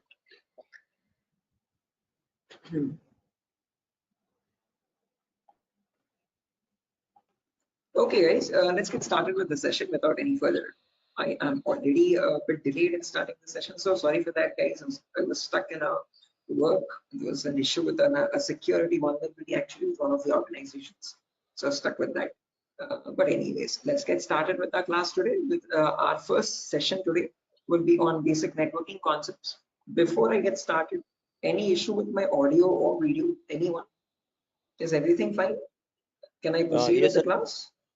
No, actually, we are getting some like noise. a kind Oh, of there's some issue. background. Yeah, Yes, they're we not can call it not as a kind of. not clear. Sir. 1 second. Thank you. 1 second. I'll just change my microphone. Just give me a second for that. Yes, yes.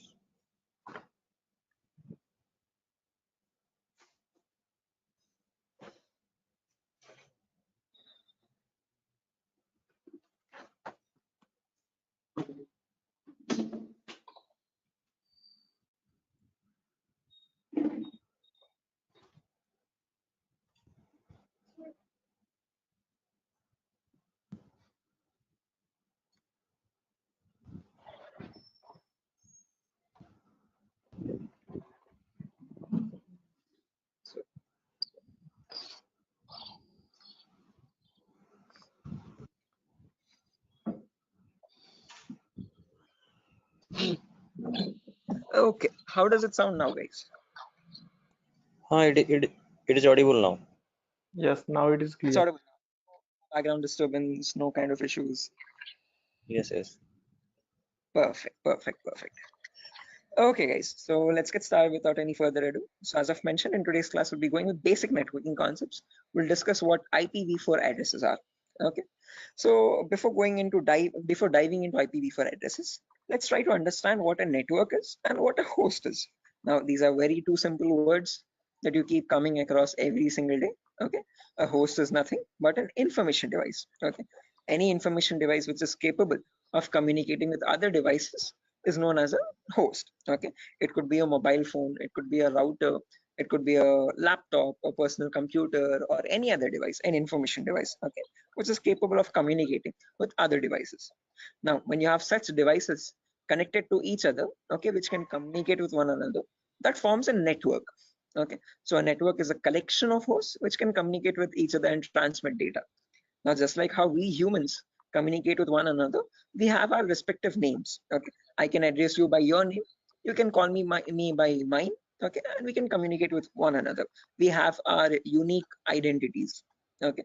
Similarly, these information devices as well have their unique identities, okay. So when they communicate from one device, when it wants to send packet to another device, it has a unique address for each device, okay, and on that address they communicate with one another, and that address is known as the IP address, guys.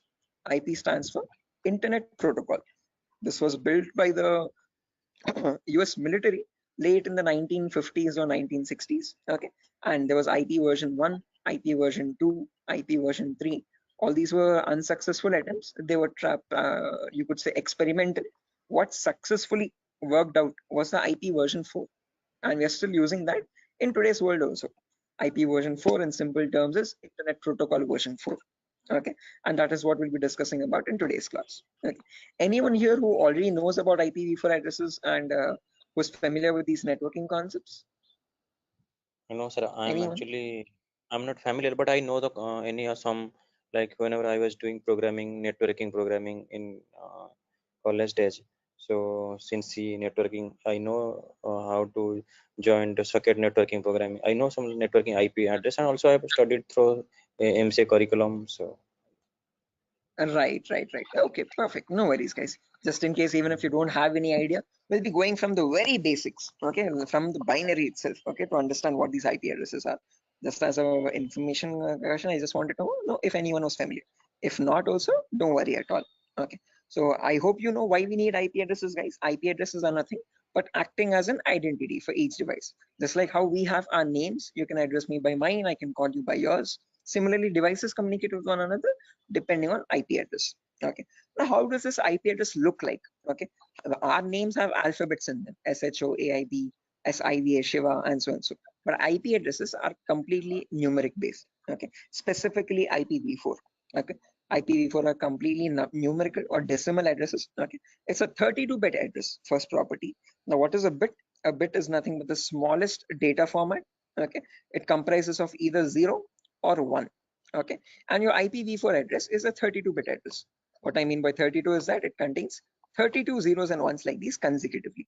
Okay, and these 32 zeros and ones are divided into 4 equal parts. Each part is known as a octet.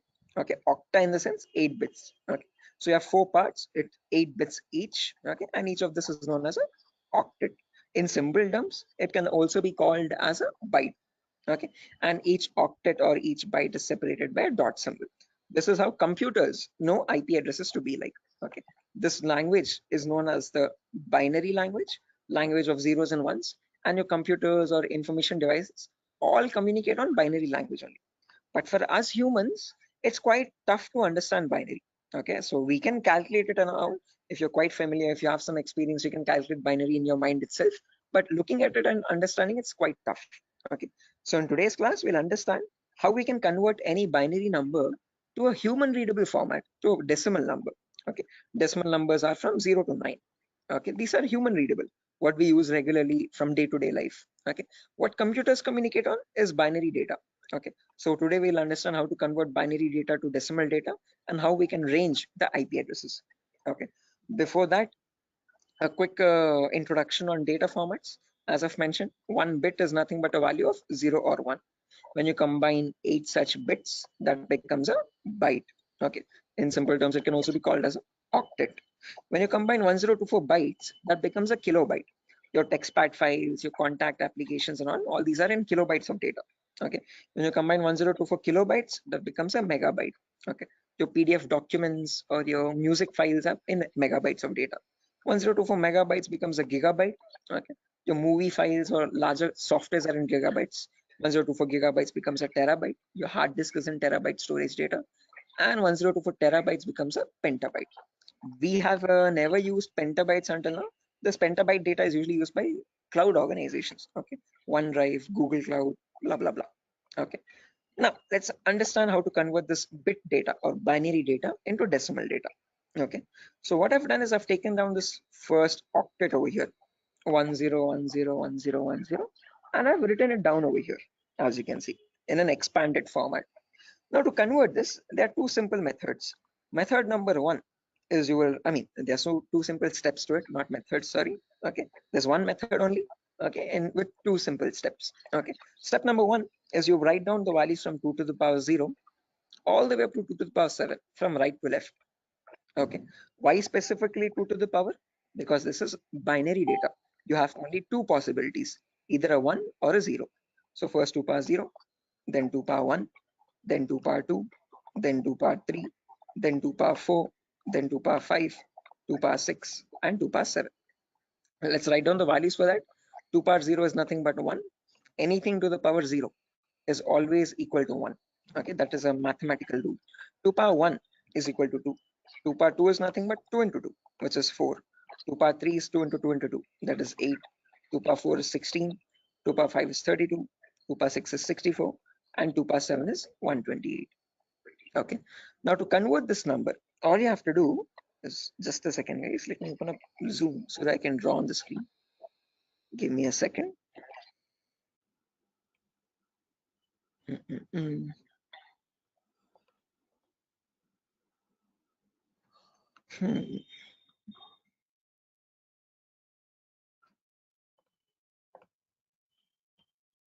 Right, perfect. So when you want to convert any number from binary to decimal, first things first, you have to write down these numbers. Then you multiply the lower number with the top one and add with the next one. As simple as that. Multiply, add, multiply, add, multiply, add. This goes on till the last step. Okay. So firstly, 2 power 0 into 0. Anything into 0 is 0 itself. So I've written 0 over here. Then 2 power 1 into 1. That is 2 power 1 is 2. As you can see, I've written the value over here. Into 1 is the value itself, 2. 2 power 2 is 4. 4 into 0 again, we have 0. 2 power 3 is 8. 8 into 1, 8 again. 2 power 4 into 0, 0. 2 power 5 into 1, 32. 2 power 6 into 0, 0. And 2 power 7 into 1, that's 128. Now when I add all this up, 128 plus 32 plus 8 plus 2, that becomes 170. So when we humans read the number 170, the computer does not understand it like 170. It understands it like 10101010, something like on signal, off signal, on signal, off signal, on signal, off signal, on, off, like that 4 times. Okay. So is this clear, guys? Any questions or doubts up to this part? Like how we have converted this binary number to a decimal number? How we know that 170 is equal to 10101010? Any questions for anyone? Again, guys, if you have any questions or doubts, please feel free to raise your hand or let me know. You can interrupt me at any certain point. Okay, no issues at all. If you want me to repeat a concept also, please do let me know. I will repeat it as many times as you want. Okay. So guys, any questions up to this part? How we have converted this binary number to a decimal number? Shiva, Sujata, Bharati, Tripti, Vidyadhar. Who else is there? Hello. Biswajit, Chaudhary, Prasad. Hello. Yeah, Biswajit. Sir, you spoke about binary to decimal conversion. Sorry, decimal to binary conversion. Am I right? No, binary to decimal. I've converted Binary. this number 10101010 to So decimal number 170. all the numbers was converted into binary as a decimal. All the binary number is converted into decimal 170. Right. This specific number 10101010. Okay. How did we do that? We wrote down these numbers 2 power 0 all the way up to 2 power 7. Multiply the lower number with the top one and add with the next one. Multiply and add, multiply and add, multiply and add. And that's how I got the final result as 170. So this 170 in binary is equal to 10101010. Right. Is this clear, Biswajit? Yes, I am clear. I know and I clear. Perfect. If everyone has understood this, guys, I have another number over here, as you can see, 01011010. Can everyone convert this value and give me the answer for that? Take your time. You have the table over here as well. Okay. And as I've mentioned, you need to multiply the row number with the top one. And just go with the next. Multiply and add, multiply and add. Okay. Take your time, guys, and let me know.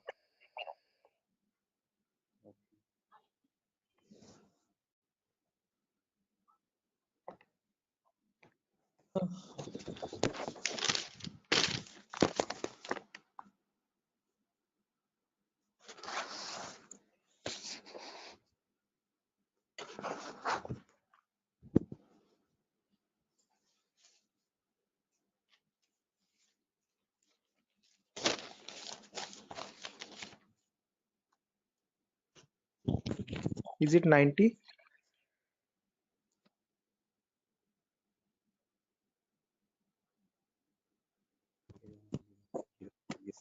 Should be 90.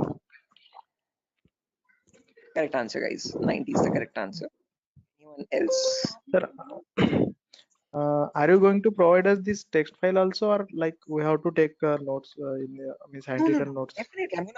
I'm gonna give this file at the end of the class. I'll take down all your email addresses, and on your email, I'll send this document directly. You don't need to take any separate notes, guys. I'm gonna send this document file. Just in case, as the class goes on, if you want to take down any running notes to note down any important points also, you can. Okay, but all these documents, all these notepad files will be given to you directly. Okay, so yeah, guys, I've received a correct answer from a lot of people over here. Again, as I've mentioned, just multiply the lower number with the top one and go on till the last. So this will be 2 power 0 into 0 plus 2 power 1 into 1 plus 2 power 2 into 0 plus 2 power 3 into 1, like that till the end, 2 power 7 into 0. Okay, to anywhere you have 0 over there, 2 power 0 into 0, just put that 0. 2 power 1 into 1, that's 2. 2 power 2 into 0, that's 0. 2 power 3 into 1, that's 8. 2 power 4 into 1, that's 16. 2 power 5 into 0, that's 0 again. 2 power 6 into 1, 64. And 2 power 7 into 0, 0. When you add all that up, 64 plus 16 plus 8 plus 2, you get the number 90. Anyone over here who has not got the number 90, guys, please do not feel shy. Again, if you're getting all the right answers, you're doing much great than me. In my first day, I could not solve this at all. Okay, I was a very dumb guy. So please, no shame in that. Okay, it's completely fine. Okay, because you need to get this concept very right in order to proceed with the further concepts. If you're failing at this one, it's gonna get a bit complex further down the lane. Okay, so any questions on this part, please do not hesitate to let me know. Okay, assuming everyone has got this right. With the other, yeah, exactly. The reason I'm showing you all this is to understand the range of IP addresses now. That's a great question. I was about to ask you. Again, I tell you myself, like in a real-time scenario, you would never have a necessity to convert a binary number to decimal or vice versa. But the reason why I'm showing you this is so that we can understand the whole range. So if you remember, I've told you, IPv4 addresses are 32-bit address. Okay, so in that 32-bit address, if I wanted to get the first IP address, all I have to do is put all zeros everywhere. Okay, now when you put all zeros everywhere, when you convert that, you get the final IP address as 0.0.0.0. Okay, but if you want to get the last IP now, you have to put all ones everywhere. Okay, in all the octets, I've put all ones. So when I convert that, now there will be 2 power 0 into 1 plus 2 power 1 into 1 plus 2 power 2 into 1, all the way up to 2 power 7 into 1. So that would be 1 plus 2 plus 4 plus 8 plus 16 plus 32 plus 64 plus 128. So that is how you get the number 255. Okay, so the last IP in the IPv4 range will be 255.255.255.255. You will never have a number above 255. The reason being, now you know, because when you convert from binary to decimal, the maximum number you can get is 255 only. So you can never have an IP address like 300.250 or 700.150, something like that. Okay, that's an invalid IP. Okay, whatever IP addresses you have, those numbers will always range between 0 and 255. Okay, is this clear, guys? Everyone, why only specifically 255? Yes, yes. Any questions up to this part? Perfect. No, this is Now the maximum. Maximum. Yeah, guys, was someone asking a question?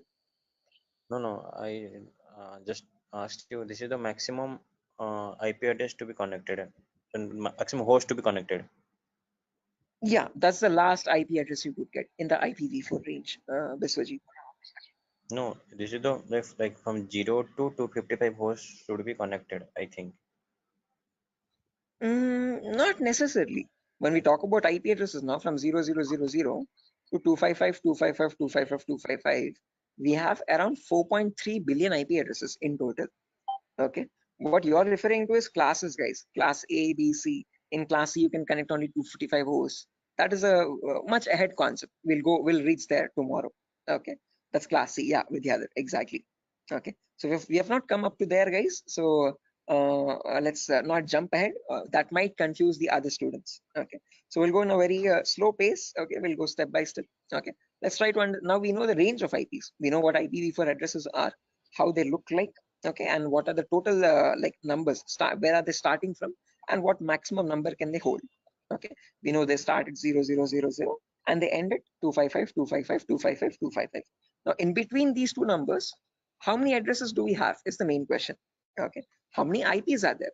Okay, so for that, let's try to understand the sequence of sequence of IP addresses. Okay, and again, to understand sequence of IP, there are two simple rules. Rule number one is always start with the rightmost value. So if this is the first IP, 0000, next IP will be 0001, next IP 0002, next IP 0003, next IP 0004. This will go on up to 000255. Okay. After that, can I have an IP like 000256? Is this possible? No. Yes, this is not possible because 255th is the last IP that you can get in any octet. You cannot get a number above 255, guys. It is a very golden rule that you have to remember. Okay. Now, once this octet has reached the maximum value, there comes the rule number two. Only after the rightmost octet has been completely filled, then go to the left value. Okay. And after going to the left value, reset the rightmost value back to 0. Okay. What I mean by that is now this is completely filled. So now this left value 0 changes to 1. Okay. And the rightmost value 255 again resets back to 0.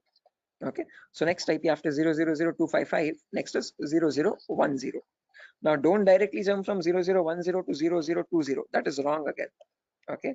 Rule number one, always go with the rightmost value first. So after 0010, you have 11, then 12, then 13, then 14. This goes up to 1255. Okay. After that, 20, then 21, then 22, then 23. Then you have 2255, then 30, 31, 32, 33, then 3255. Like that, it will repeat again and again and again. And somewhere you'll have 2550, 2551, 2552, 2553, 255, 255. Now, both these octets are filled, guys, as you can see. Okay. Again, rule number two. Once the Sir, rightmost octets are filled, what yeah, it signifies? those are the IP addresses, guys. Okay. So those are the IPs that devices can get in total. Okay. Okay, sir, continue. Right. Again, doesn't signify anything. I'm just showing the sequence of IPs. Okay. How do IP addresses progress from one another, one after the other, one after the other? Okay.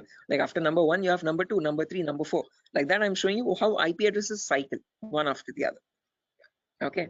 After 255, 255. Yeah. Is this class C or class B? This is the whole range of IP addresses. We have not come to classes, so forget that classes exist for the time being. Okay, I have not discussed what classes are. Okay, I have not discussed. I have not brought up the word class. Okay, so for the time being, just forget the word called class. When I come into it, then get reminded of it again. Okay, Biswajit, do not confuse yourself. I am right now just telling you how IP addresses progress from one after the other. Okay. So I'm just telling you what is the first IP. After that, what is the next IP? After that, what is the next IP? After that, what is the next IP? As simple as that. Okay. So after 00255, 255, now this is completely filled. This is also completely filled. So now this 0 changes to 1. So after that, 0100, 0101, 0102, 0103. Then you have 10255. Then after that, this 255 becomes 0 and this 0 changes to 1.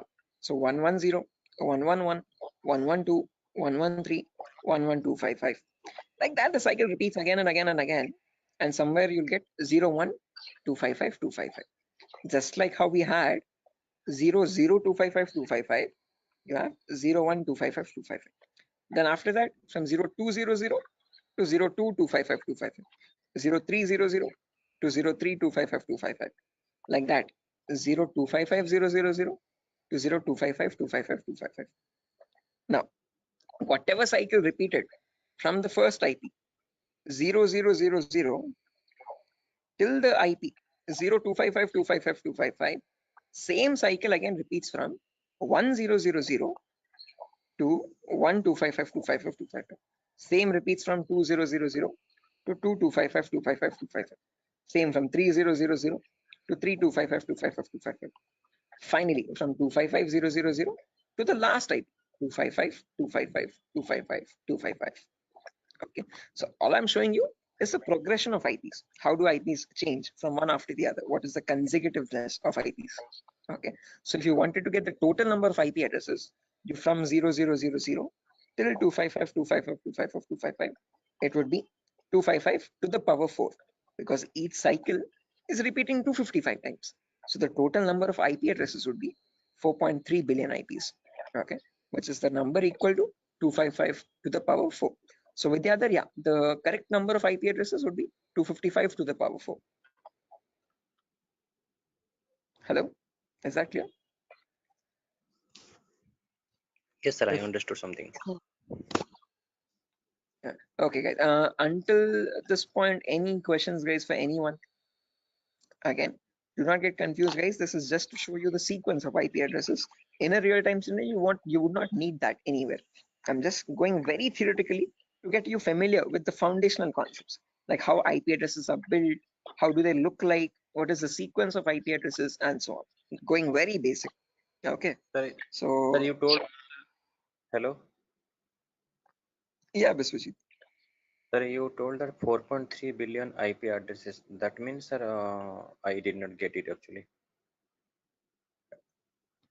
That, yeah, again, how many IP addresses are there, Biswajit? If you remember, each octet is cycling 255 times. Okay, so this first octet, rightmost one, is going from 0 to 255. Okay, after that from 10 to 1255, again 255 times. So like that, each octet is cycling 255 times. So there are 4 octets now. So 4 octets in the sense 255 into 255 into 255 into 255. Basic permutations and combinations. Okay, and when you calculate that 255 to the power 4, you get the number 4.3 billion. Okay, so that is how we got that number. Is that clear, guys? Okay. Hello? Hello? Yes, sir. Yes, sir. I understood. Right. Perfect, guys. Now, my question to you guys is, in today's world, in the era of 2022, are 4.3 billion IPs sufficient? No. No, sir. No, sir. Definitely. Right, correct. Because the population itself is around 8 billion people, right? Close to 8 billion or 8.5 billion. 4.3 billion IPs are nowhere sufficient at all. Okay. Again, each person might use multiple devices in the network also. Okay. So that is why, to come up as a solution, they made these IPs into 2 different parts. Okay. Solution number 1 was they divided these IPv4 addresses into again 2 categories. One, something is known as public IPs, and there's another category called private IPs. Okay. This categorization, okay, or division of IPv4 into public and private IPs is known as NATing, network address translation. Okay, when they knew that this solution is also not working out, this might also still cause the IPs to go extinct, then they came up with another set of IP addresses known as the IPv6 address, guys. Okay, so not just IPv4, there's another version as well called IPv6 address, and these are 128-bit addresses. What we are seeing until now is just a 32-bit address. 128 in the sense 4 times the size, bit length size of IPv4. Okay, but in that you have trillions and trillions of IPs. Okay, not billions, but trillions. Okay, so we'll discuss IPv6 on a later date. Okay, but in today's class, we'll end it with public and private IPs. So let's try to understand what these public IPs are and private IPs are. Okay, so public IPs are the IPs given to you by your internet service provider. So in our home, we might have different broadband connections. You could be using Act FiberNet or Airtel or Tata Docomo or BSNL. All these people are providing you the service of internet. Hence, they are known as ISP, internet service providers. Okay, they give you access to the internet by giving you a public IP. Okay, so to your home, you might have a router. Okay, that router might be getting a wire from the outside.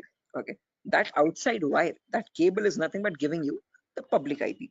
Okay, so if you want to check your public IP, you could just go to the browser, and in the browser you could just search what is my IP. What is my IP? And from that you get an IP address over here. If I click on the first link in the browser, you can see I'm getting my FiberNet from Act Fiber Beam. My location is Pedda Andhra Pradesh, Vishakhapatnam. Okay, so this is my public IP. This is the IP I'm using from my ISP to access the internet or to take the Zoom session. Okay, locally in my network, now I have multiple devices. I have my phone, I have my laptop, I have my smart TV, I have my smartwatch, and so on. So these devices internally or locally also need IP addresses. What they use in a local network, in an intranet, is known as a private IP. So private IPs are the IP addresses provided locally in a network. Okay, so this can be given manually by you, by the network admin, or they can be given automatically as well from a DHCP server. Now, don't worry what this DHCP server is. We'll discuss about it in tomorrow's class. But one important thing to note is public IPs are used for connecting to internet. Private IPs are used in a local intranet. Intra is nothing but a local network, a small indigenous your house network or home network. Okay, so if I just draw this out to show you much clearly, let's say over here, this is my ISP. I hope the drawings are visible, guys. This could be my ISP, internet service provider. Okay, and I have my house over here in Vishakhapatnam somewhere. Okay, in my house I have multiple devices. I have my phone, I have my laptop, I have my smart TV, and I have my Wi-Fi router also. Okay, this router is getting a connection from the ISP outside externally. Okay, this is nothing but my public IP. Okay, this is the public IP part. Oh, sorry, public IP. Okay, on the intranet locally, now these devices, every device will be connected to the router internally. Okay, by giving the correct Wi-Fi router password. Okay, and these devices will get the private IPs. Okay, my phone will get one private IP, my laptop will get a different private IP, and my smart TV could be getting a different private IP. Each of them will be unique in a local network. Okay, so this is where public IPs come into play, and this is where private IPs are used in a local network. Is this clear, guys? Any questions up to this part theoretically? Hello? Public ISP, private. Okay, sir. Any questions, guys? Sir, actually, internet, just Yeah, internet is what you connect to the World Wide Web. Okay, whenever you're opening up your browser and connecting to any public website, okay, that public website is nothing but the internet facing site. Okay, your google.com or your yahoo.com, youtube.com, all these are the public addresses. Okay, private IPs are the local IPs. So your inside home network is a private IP network, and that private network is known as the intranet. Okay, and this is the intranet, INTRANET. Okay, intra is nothing but local network, and this is the internet. Okay, is this clear, guys? Sir, Any I questions have or a doubts up to this? question. Yes, please go ahead, guys. Sir, why they have been given private IPs? Like they are also connected with internet somewhere around. Okay. So, like, why they have been given private IPs? They should be public, right? Which ones? I didn't get your point. Who's Like asking the question, guys? the devices which are in the home, they are in private IP, right? So somewhere Yeah. around they are also in connection with the ISP. So they should be Okay. public, you know. They should also be public. Yeah. So good question, Tripti, I guess. So whenever now let's notice over here. Let's say I have one phone over here and I have my laptop over here. Okay, let's say my brother's using my phone at the moment. Or let's say this is my phone. I'm browsing Facebook from my phone. My brother is using his laptop and he's also browsing Facebook. Okay, now each of them, when they want to connect to the internet, okay, they will use the public IP. One, let's say this public IP is something like, let me draw this out. Yeah, annotate. Let's say over here, my public IP is something like 1.2.3.4. Okay, now whenever we want to connect to facebook.com, we will use our public IP that we are getting from our ISP 1234, and using that IP we will go and contact Facebook, and from Facebook we will load our pages, internet or our Facebook feed or whatever it is. Okay, now let's say I am also browsing Facebook, my brother is also browsing Facebook from the same public IP. Now how does Facebook know how to send my data to my phone exactly, and my brother's data to his the laptop or computer he is using? Okay, up to public IP it will reach a router, but from the router, how does the router know which is the device which is holding my phone and which is the device which is holding my brother's laptop? That is where private IPs come into play. Okay, because my phone has a unique private IP where I have my account, and my brother's laptop has his own unique private IP where that system has its own private unique address again. Okay, so private IPs are used to identify a device in a local network and send the packets exactly to that device. Are you getting the point, Tripti? Yes, sir. Got it. Okay, so public IP is used to give you access to public services on the internet. Okay, but let's say in a local network, so when you're connecting to your Wi-Fi router to access facebook.com, your packet from your phone will always reach router first. From the router, so sorry for that, from the router it goes to Facebook server, public server, but when it is coming, when the response is coming back, it comes to router with the public IP. From that public IP, how does it know where to go? How does it know which device to connect? Because in your same Wi-Fi network there can be many devices, multiple devices at the same time, right? For that local network connection, there is where we'll be using the private IPs importantly in a local network to give identity to each device in a local intranet private network. Is that clear, guys? Yes, sir.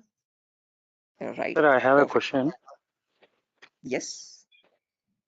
Sir, can we change a private IP address by ourselves? Yes, you can. Private IPs are in completely your control, and you can modify them according to your choice. There was another question in the chat. But why you be subnetting? Again, with the other, subnetting is only a concept to reduce the wastage of private IPs. Again, others who don't know what subnetting is, guys, do not get confused. This is a very advanced concept. We don't need to go into that depth of networking. Okay, but subnetting is where you can divide one class into multiple classes. So with the others, just to give you this answer, okay, others, just ignore this. Okay, this is you could say gibberish for you for the time being. Okay, so with the other, let's say I have 50 devices in my network, but I'm using class C. Okay, so now if I have my let's say in my organization there are two departments, one is accounting and one is sales. Okay, accounting needs 50 IPs, sales needs 50 IPs. Okay, the smallest class I can use is class C address, but in class C we can connect 255 devices. So if I remove 50 IPs from that, remaining 150 how many remaining 205 IPs are going wasted over there. So what I can do is I can break that class C into much more smaller subnets. Okay, so I can make it into two subnets where in each subnet I have again 122 devices. Okay, if I want, I can break that into 4 subnets again, where each will have again 64 IP addresses. Okay, so subnetting is just use when you want to break down smaller classes and see to it that you're not wasting IP addresses. Okay, so what I can do is I can break this class C into 4 subnets. Okay, with each 62 devices each. Yeah, with the other. Sir, actually, I have a question that it is not correct or that we are saying that we are wasting IP addresses or anything else, because sir, we have many IPs. We can use it. You can, you definitely can. Okay, but just to So then not why get confused, let's say. IP addresses are wasting? Sorry. Well, let's say Sir, you have yes, 255 different networks, guys. Okay, you have yes, 255 departments. Okay, so for each department you have allotted each network 192.168.0, 192.168.1, 192.168.2. Okay, like that, and in each network you're only using 50 IPs there. Okay, Now let's say you wanted another department, 256th department there. Okay. Now can you use any of the previous networks? Because all of them are already used up from 190 to 160, 0th network till the 255th network. Now if you want to add the 256th network with another 50 IPs or 100 IPs extra, then what will you do is my question. Okay, sir. Okay. Are you getting my point? Yes, sir. Okay, so just like that, it's not like you're spending money or anything, or no, you're not what do you say, giving any charges for the IPs that you're wasting. Okay, but just so that you have more IPs, free IPs left out, which you can allot for future services or future uses. That's what I'm talking about, not wasting IPs. Okay, I guess this is Vidyadhar only who's asking the question. Sir, Tarzan here, sir. Oh, okay, Tarzan, sure. I hope this is clear. Sir, hello. Yeah, guys. Biswajit. Sir, actually, I'm unable to get the concept of private and public, because public, you are connecting to a public server like Facebook. You all are connecting to Facebook. So Okay. and they One are second. trying to access.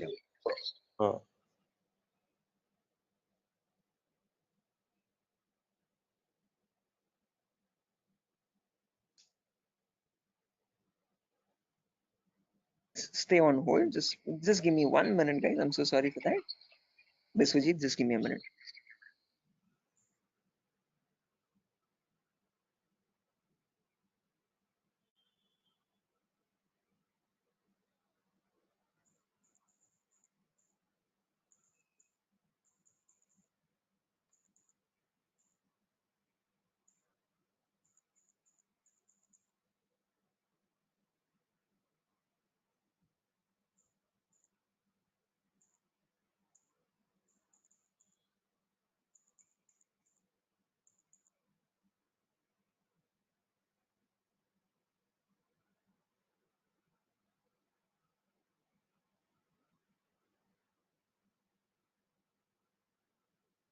Guys, can you hear me now? I'm so sorry, guys. The Vinayaka Chaturthi thing.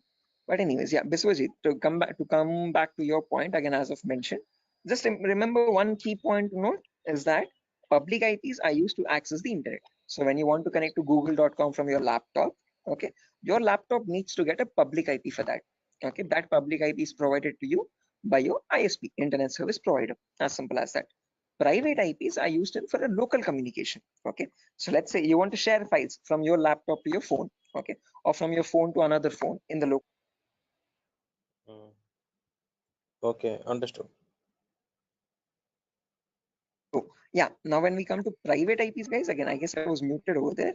As I've mentioned, if you have multiple devices in a local network, now if you want to share files or anything from one device to the other device, if you want to share files from your phone to your laptop, or from your laptop to another phone or so, Like, okay, you don't need public IP, you just need private IPs over there.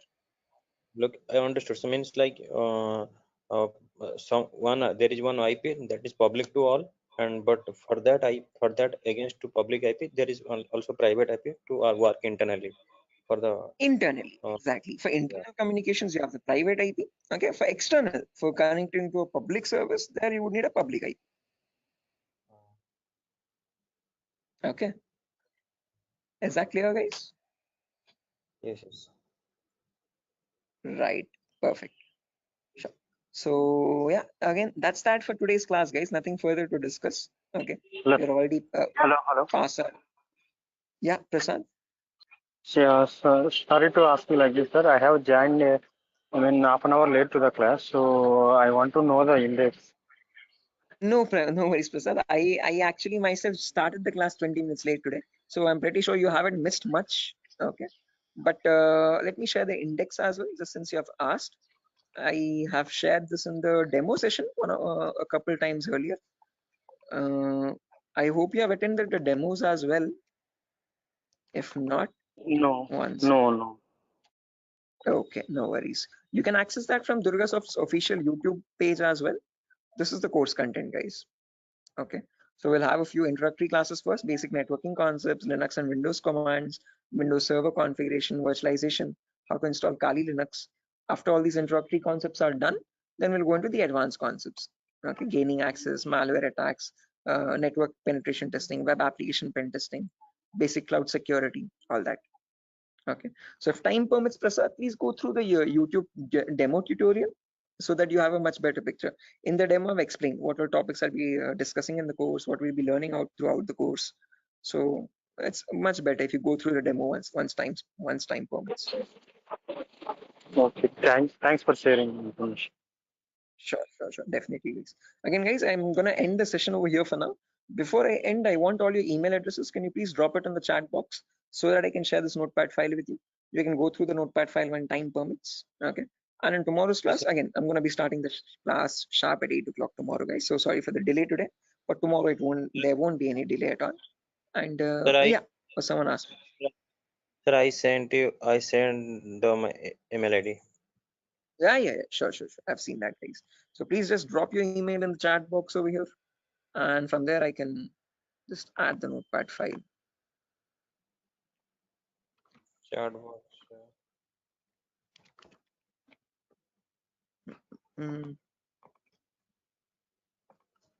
Sir, organize the chat box. I have already sent my email ID. Sure thing. Nice.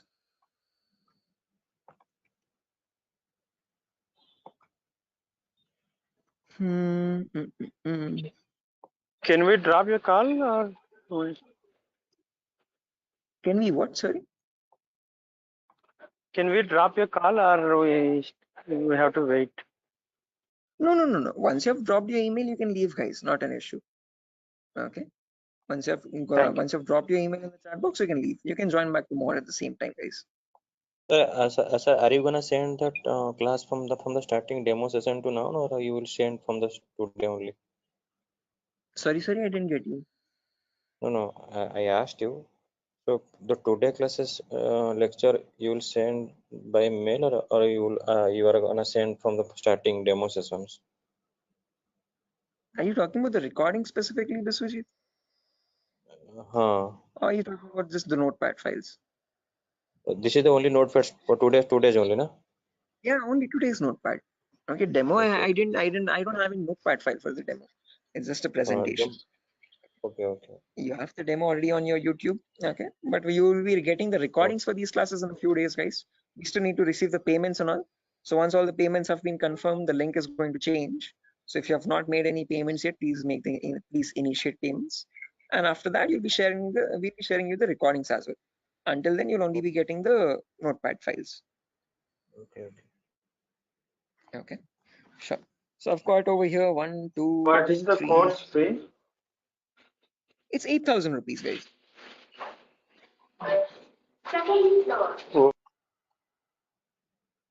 Okay.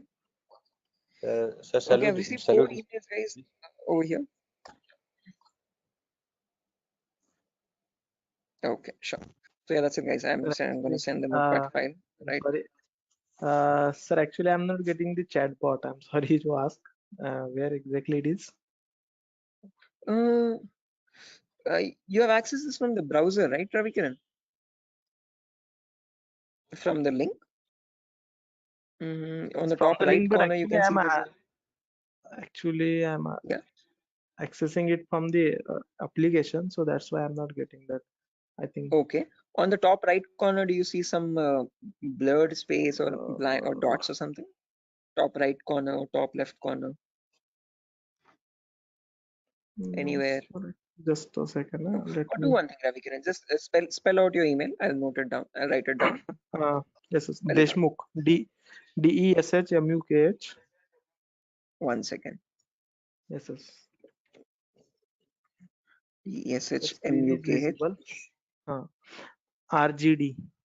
R for rabbit, G for goat, and D for G for goat. G, okay. G for goat. D. Okay, D. Yeah. @gmail.com. Perfect. Okay. Thank you. Okay, guys. Right. So yeah, that's that, guys. Nothing further. I've received 5 emails, and on those 5 emails, I've sent the notepad file. You can access them. And tomorrow's class will continue from where we left off. We'll discuss much more in detail about these private and public IPs. We'll discuss what these classes are, class A, B, C, D, and E. And we'll discuss what DNS and DHCP servers are. Okay. So yeah, that's it, guys. Nothing further. I'll exit the session, and I'll see you tomorrow at the same time. Okay, at 8 o'clock. Okay, sure. Bye bye, guys. That's it. Bye, guys. Thank you, sir. Thank you, guys. Bye bye. Have a good day tomorrow. I'll see you soon. Thank you, sir. Good night. Good night. Good night.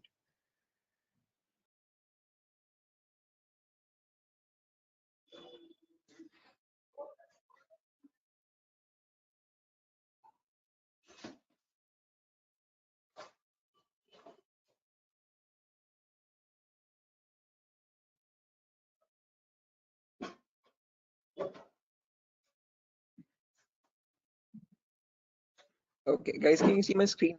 Is it visible? Yes, sir. It is visible. Yes, sir. Right, perfect. Let's do one thing. Let's just wait for 2 more minutes for the other people to join as well, and then we'll start the session. Okay, sir. Okay. Very good. Sure. Anyone who's viewing or joining the session today, fresh without joining yesterday? Anyone from that as such? Okay. I hope everyone has joined yesterday as well.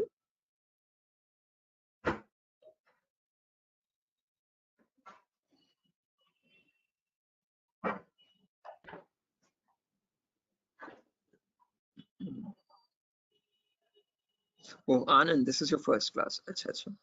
Okay, Anand, I'll do one thing. I'll just take a quick recap of whatever we discussed yesterday. In the meanwhile, okay, there's Biswajit, Mamoon, Ravikiran. Ravikiran, did you call me in the evening, Ravikiran? I was a bit out. I was a bit busy. I'm so sorry you couldn't attend to your call. Yes, sir. Actually, I called you because I had one query. So, sir, I will call you. Means I will ask you on a telephone call only. Sure. Again, I have a class till 10 o'clock after your batch also. So give me a call after 10. Okay. Okay, sir. No problem. Thank you. Sure. Okay. Then Shiva, Sujata, Tripti. Okay. Tripti, I have received your email as well. I'll be sharing the notepad file today. I'm so sorry I couldn't do it yesterday. Okay, so no problem. Sure. Okay, so a quick recap, guys, on yesterday's class. We were discussing basic networking concepts. Let me open up my networking document.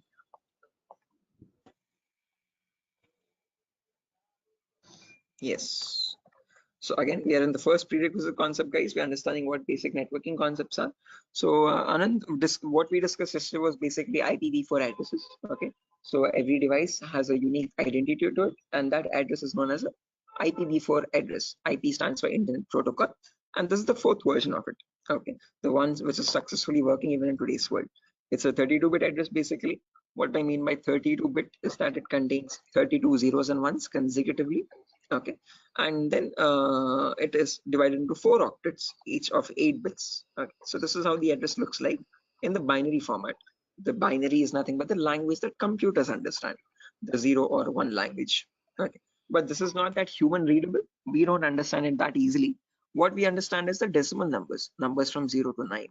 Okay, so what we did or what we learned yesterday was how to convert any binary number to a decimal number. Again, quite a bit lengthy. I won't be going through that. If time permits, go through the recordings. We'll be uploading all the recordings once the payments are confirmed. Okay, so once you're joining and once you make the payment, you can access the recording for yesterday's session as well. Okay, so we have understood how to convert binary numbers to decimal numbers, and from that we got the range of IP addresses. First IP being 0000, and the last IP being 255.255.255.255. These are the IPv4 address range. Okay, and then we learned what is the consecutiveness. So what is the sequence of IP addresses? What are the 2 important rules for that? And then we have seen how many IPs are there in total, 4.3 billion IPs. So where we ended the class yesterday was we learned that these 4.3 billion IPs are divided into 2 categories, public IPs and private IPs. Okay, so this is where we worked up to, guys, in the last class. Okay, so we have to continue from here onwards in today's. So yeah, this is the new thing.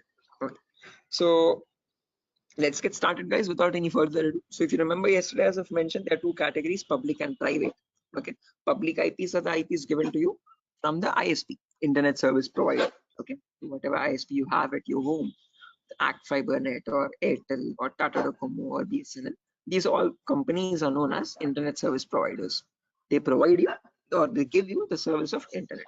Okay, so whenever you want to access a website, okay, which is on the internet facing side, you always need a public IP on your system. Private IPs, on the other hand, are for intranet, for local communications. Okay, so in your device, in your network, if you have your phone, your laptop, your smart TV, your smartwatch, and so and so, if each of these devices want to communicate with one another, they have to have their own unique identities. Okay, and that local unique identity is known as a private. Okay, now if you remember, I've told you that there are two categories only, but there's one more categorization. All these 4.3 billion IP are again categorized into 5 classes. Okay, why classes? I'll explain that very shortly. Okay, but just to understand, as I've mentioned, there are 5 classes. Let me draw it out and show you. Just a second, guys. Shall we write something or you? No, again, if you want a running notes, you can write side by side, guys. Okay, as I'm teaching. But if not, as I've mentioned, just like yesterday, I'll be sharing the same recording notepad file. So I've already shared the notepad file with a lot of students, whoever gave me their email addresses yesterday. If not, I'll share again. Okay. So yeah, I was telling about 5 classes, as I've mentioned. So this is how your classes are categorized. So if I take this whole big box over here, I hope the drawings are visible, guys. Let's say this whole huge box is my IPv4 addresses, the whole IPv4 range. Addresses. How many addresses do we have in total? 4.3 billion addresses.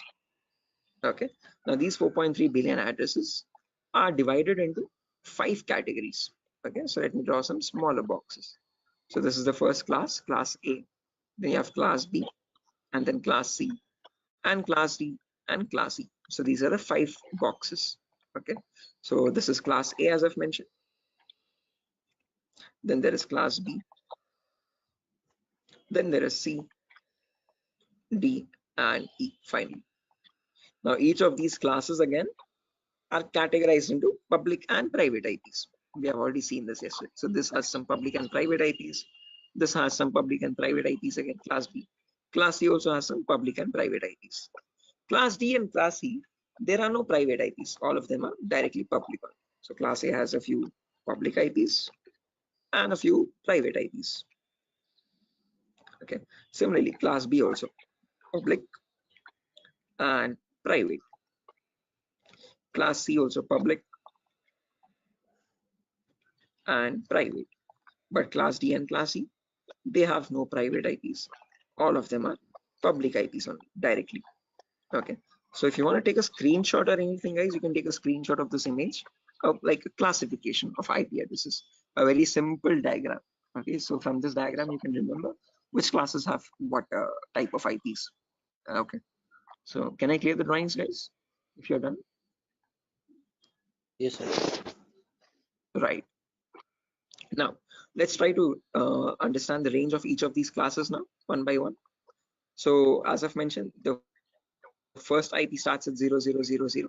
Last IP ends at 255, 255, 255, 255. These are my 5 classes. And guys, you have to memorize these values.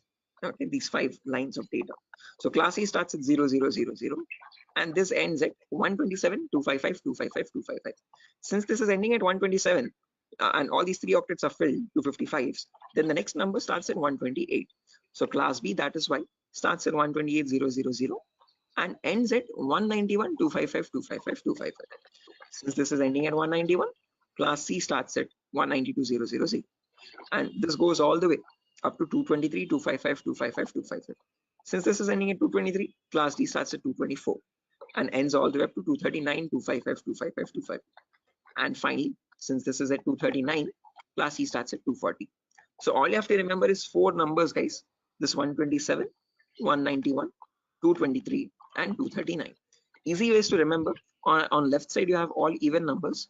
Right side, you have all odd numbers. Okay, 0 to 127, 128 to 191, 192 to 223, 224 to 239, 240 to 255.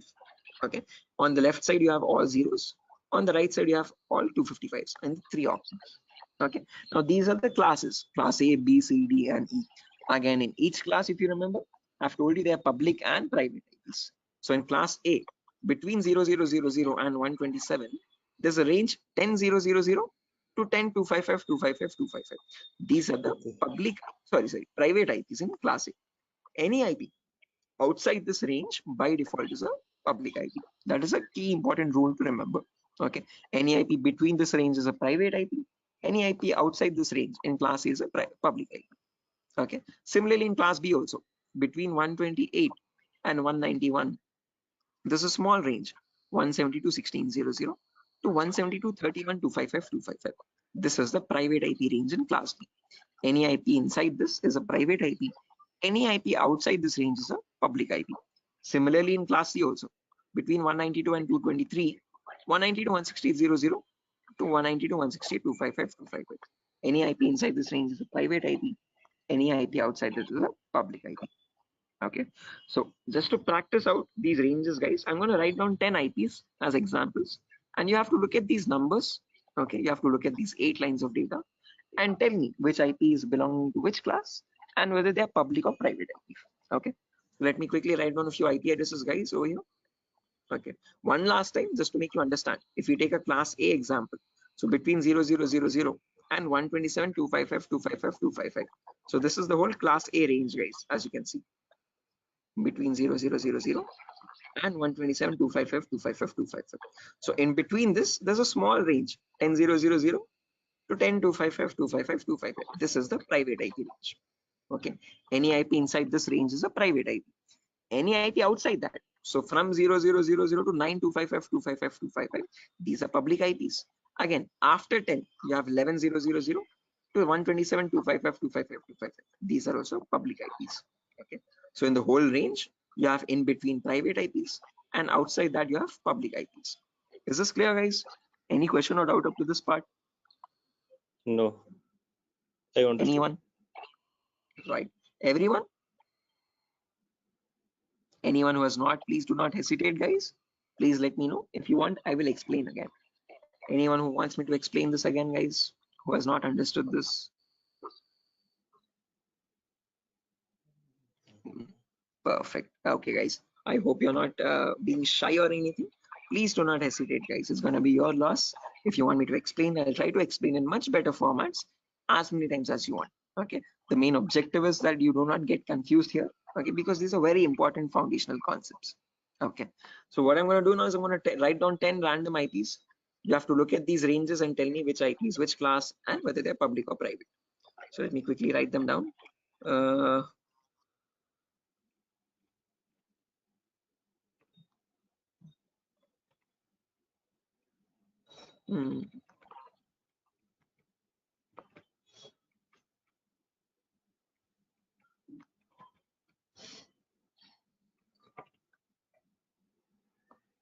Sorry.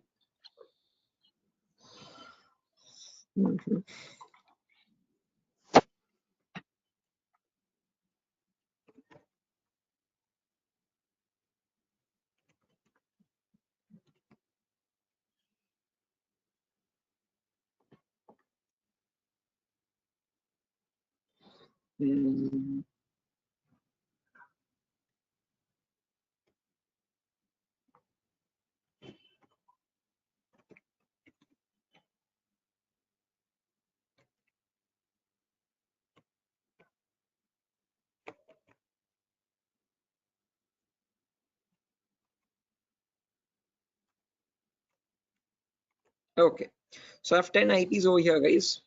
Look at the first IP, 10, 20, 30, 40. Now tell me which class it belongs to first. Class A. Class A, perfect answer. Class A. Why class A? Sorry? Class Yeah, guys, A. right, perfect. Why class A? Because this is 10 dot something, and 10 is falling between 0 and 127. So that is why this is a class A address. Perfect answer. And which IP is it? Is it a public IP or a private IP? Private IP. Private IP. Perfect answer. Why specifically private? Because now you told me that this is class A, and class A private IP starts from 10000 and up to 10, 255, 255, 255. Okay, so the first octet is matching 10. After that, the remaining 3 octets, it can be any number between 000 and 255, 255, 255. So this is a private IP. Okay, next IP, guys. Class C. Sorry, class B. B for Batman. C. C. Okay, C for cat. How many of you say this is class C, guys? Everyone, or any other answers? No, the Class 192 C. class C. Right, class C. Correct answer, guys, everyone. Sujata, was that you who answered first, or Tripti, was that you? Yes, sir. Sujata, okay, right. Okay, after that, now can you tell me which IP it is, whether it's a public IP or a private IP? 192, 168. It's a public. It's a public I IP. guess private. Okay, I have what do you say, conflicting answers over here.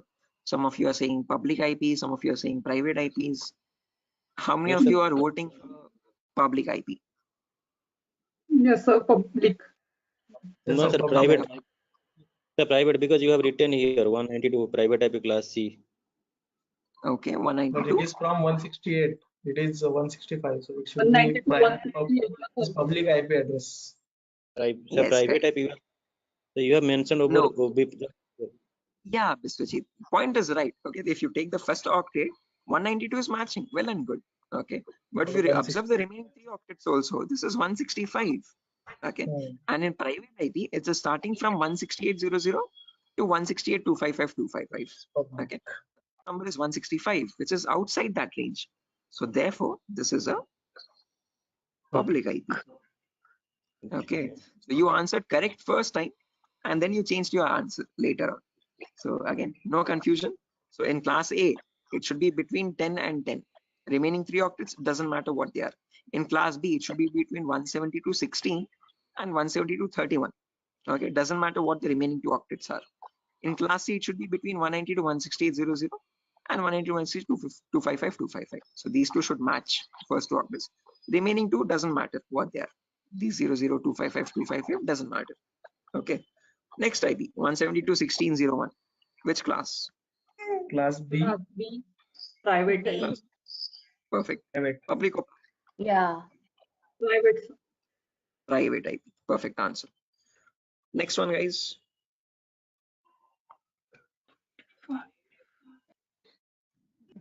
Class Class D. E. Public. Class D. D. Okay, D. Public or private? The public. There is no private in class D, right? Right. Correct answer. So in class D and class C, there are no private IPs, guys. There are only public IPs. So therefore, this is a public IP. Next one. Class A public. Class A. Class A Class public. Public. Are you sure this is public, guys? Class A public. Yes, sir. Yes. Right. Correct. Public IP, because this is 11.network and 11 is outside the private IP range. Perfect answer. Next one. 192.168.1.5. Class Class C. C. Class C private. Class C, private. Correct answer. Class C and then private. Next one. Class B. Class B. Class B Private. public. Public. Perfect. Why specifically public? Because this is 172.45. Okay. Private is from 172.16 and 172.31. And this is 45 inside the range. So that is why this is a public IP. Next one. Class B public. Class B public. Class B, public. Perfect. Next one. Class D public. Class D. Class D. Public. D. Public. Correct answer. D. Public. Okay. Last IP. Class C public. Class C, public. Correct answer. Okay. So what you have done over here is a great job, guys, by looking again, all the answers are right, no issues anywhere. Initially, a couple people stumbled here and there, but no worries, you have got this concept right. I hope everyone has participated in this and answered it. If you have not participated as well, I hope you are getting it in your mind, right? At least anyone who has not understood anything out of these, is it still gibberish for anyone who is not able to make out like what is happening over here? Anyone as such? Please do not hesitate to answer, guys. This is a completely new concept. Okay, so even if you're not getting it, that's completely normal. I sucked a lot more. You're doing great. Okay, so yeah, that's that. This is a great concept. Again, what we have done over here is, guys, we have taken the help of these 8 lines. I would recommend you, if time permits, please memorize this at the earliest. As soon as you look at an IP, you have to figure out just by looking at it which class it belongs to and whether it's a public or a private IP. It's very important for us in the coming concepts. Okay, so over here, if I go to my browser and if I check for my IP, that's my browser. If I search for what is my IP, can you tell me what IP will I be getting over here? You will get public. Public IP. As you can see, it's mentioned over here. This is my public IP. 49, 204, 238, 146. Can anyone tell me which class it belongs to? That is a public IP for sure. But which class? Class. Sorry? In Okay, notes. there's some confusion. Open this notepad file. Yeah. 49. It's I think Class A. Yeah. 204, 49 is public. Yes, perfect. Class A and public IPs. Okay, so whenever you check in the browser, guys, it will always show you your public IP. If you want to check a private IP for your local machine, yeah, Biswajit. Sir, in each time, whenever if someone is typing what is my IP, so every time it will show you only class A IP address. Not necessarily. You can get it from class A, B, or C. Any class. Okay. Instead Okay. it varying. You will never get. Sorry. It is varying or what? Yeah, it will vary. Definitely, it will keep on changing. So you can get a class A public IP, class B, or class C. You will never get class D or class C. I'll explain why. But it can vary between class A, B, and C. Okay, it can alternate. Okay. Now, if you want to check your private IP, guys, I hope that is How clear. it is? How? So you it depends on your ISP. ISPs have their own set of IP addresses, and from that set, they will allot one IP to your system or to your network. Okay. So whatever IPs they purchase from various organizations, that IPs they can have. Okay, and they will purchase IPs from any range, class Sir, A, B, or C. Sir, in total, all over and in like India, all this is called everyone have select systems. So whenever they are accessing the internet, so what they are the ISP or providing their IP to this machine, public IP. Is that are you Yeah, saying? that's what. Yeah, exactly. So wherever you're accessing internet from, every internet connection needs definitely compulsorily a public IP. Okay, so in my network, if I have 100 devices, all of these 100 devices will have the same public IP because they're connected to the same router in my home. Okay, because the router is from where the ISP is giving me a line, and in that line I get the public IP. So these 100 No, like devices will have different private IPs, no, but the same public IP. so actually, sir, my question is like I am using the internet through my mobile. My mobile have Geo internet or Airtel internet, so I'm accessing through my internet from my mobile. So Airtel, so like my mobile have also IP address. So so that I was get just little confused. Definitely, your mobile will also, when you're using the Airtel SIM card, that SIM card is where you'll be getting from that SIM card a public IP. Right? That SIM card is in direct connection with your ISP over the wireless network. Okay. Right. Okay, so those also get public IPs. Whenever you want to connect to the internet, whether it be a SIM card or whether it be a home broadband connection, any of them will always get a public IP. Now, don't get confused if you get sometimes a very long IP. So that would be IPv6 addresses. Okay, sometimes you see a number IP like this. This is IPv4, and sometimes you see alphabets also when you search for what is my IP. A very long number that is IPv6, guys. Okay, usually SIM cards get IPv6 public IPs. Okay, so do not get confused with that. We have not come to IPv6 yet. We'll discuss that later on. Okay. Okay. Any questions up to this part, guys, for the time being?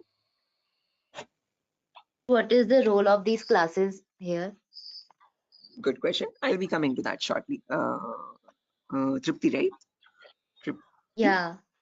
Yeah, Tripti, I'll be coming to that. Good question. It is very important that we need to understand why we have these separate classes. Why not a single class? Why are we making it complicated? Okay. So yeah, we'll be coming to that very shortly. So next topic is understanding that only. Okay. So, but before that, one quick review. I've shown you how to see a public IP, but I've not shown you how to check a private IP. So if you want to check your private IP, guys, you have to open up your command prompt. And in the command prompt, you have to search for a command ipconfig. And this ipconfig command will give you the private IP. So right now, if you notice, I'm connected with my Wi-Fi network over here. Okay.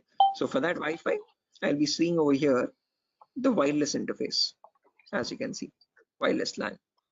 And that shows me my private IP over here, 192.168.0.5. Now, can you look at this IP and tell me which class it belongs to? 192.168.0.5. C. C. Right? Class Yeah. C. Perfect. Okay, 192.168.0.5. And can you tell me if it is surely a private IP or public IP? 192.168.0.5 over here. Right. Okay. As you can see, it is falling Private. between this. So that is why, therefore, it's a private IP. Okay. Now, coming to the next part, why do we need these classes? Okay, what is the necessity? Why not one single class? Okay, so for that, we need to understand something called network portions and host portions. So I'll write down what these network and host portions are, and then we'll understand these portions one by one. Class A has one network portion and 3 host portions. Class B has 2 network portions and 2 host portions. Class C has 3 network portions and 1 host portion. Class D and Class E have no host portions. All of them are network only. So as you're progressing down, you can see the network portions are increasing one by one. There's only one network portion. Class B has 2 network portions. 1 second, I'm receiving an audio back. Guys, I'm going to mute everyone. Okay, if you have any queries, please feel free to unmute yourself. Okay, because there's some background disturbance. Or you can mute yourself, guys, as well. Yeah, thank you. If you have a question, please feel free to unmute at any certain point. Okay, right. So again, Class A has 1 network portion, Class B has 2, Class C has 3, Class D and Class E all are network portions only. There are no host portions. Now, what are these network portions and host portions? Class C, we'll take the example first to let us understand. So Class C has 3 network portions and 1 host portion. And the first private IP starts at 192.168.0.0.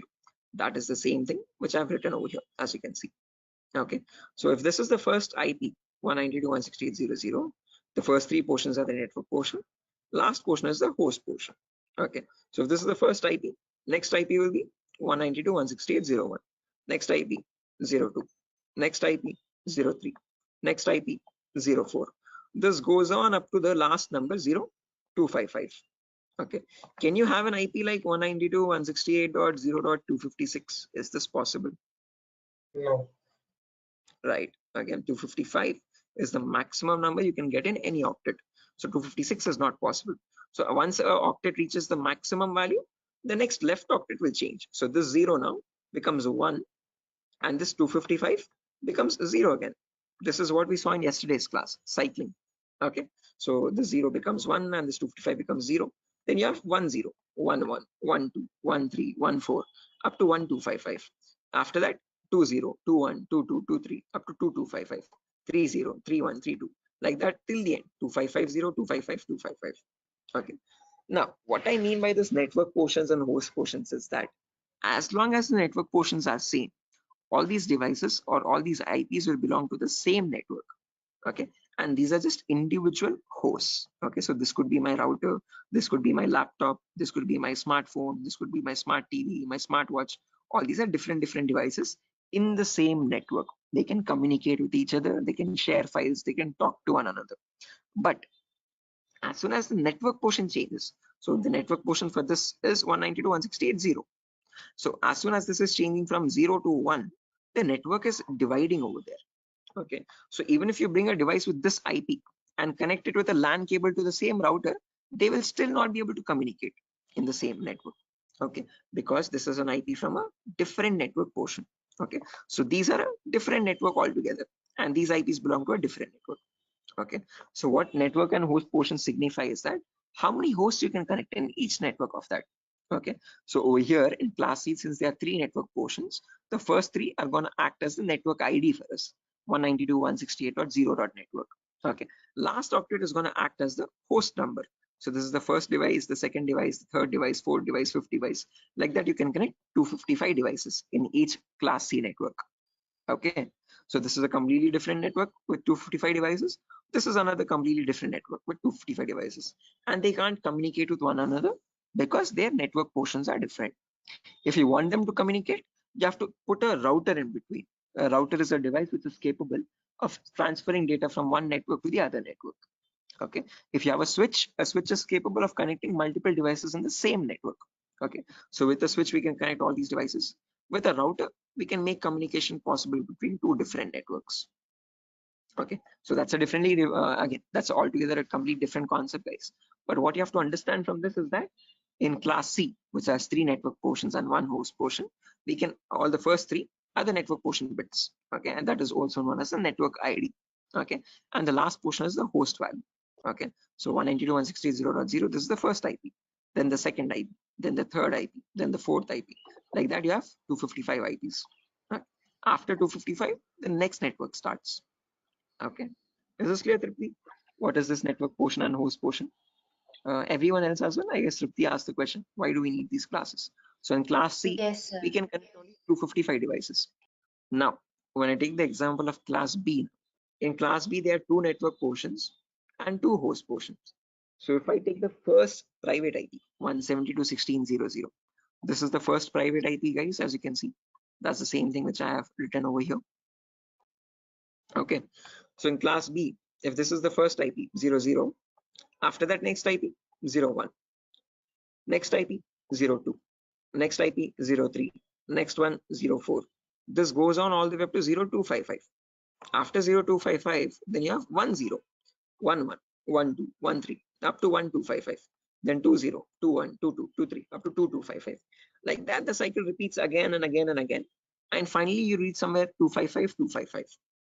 Now, once these both octets are filled, this 16 now will change to 70. Same concept. As long as the network portions are same, okay, 170 to 16, as long as this number is same, all these are different devices in the same network. But as soon as the 16 changes to 17, the network will divide over there. Okay, now these are a completely different network IPs. These are a completely different network IPs. And this is also a completely different network again. Now, how many devices can we connect in each network of class B? From 172.16.0.0 till 172.16.255.255, we can connect a total of 255 into 255 devices, which is 65525 hosts. In class C, we could only connect 255. In class B, we can connect 65,000 devices. Is this clear, guys? Any question up to this part? Anyone? Sir, actually, could you please explain little bit again? Okay, class A, C or class B, this Vijay? No, actually, I understood class C has some portion, class Yeah, one class. second.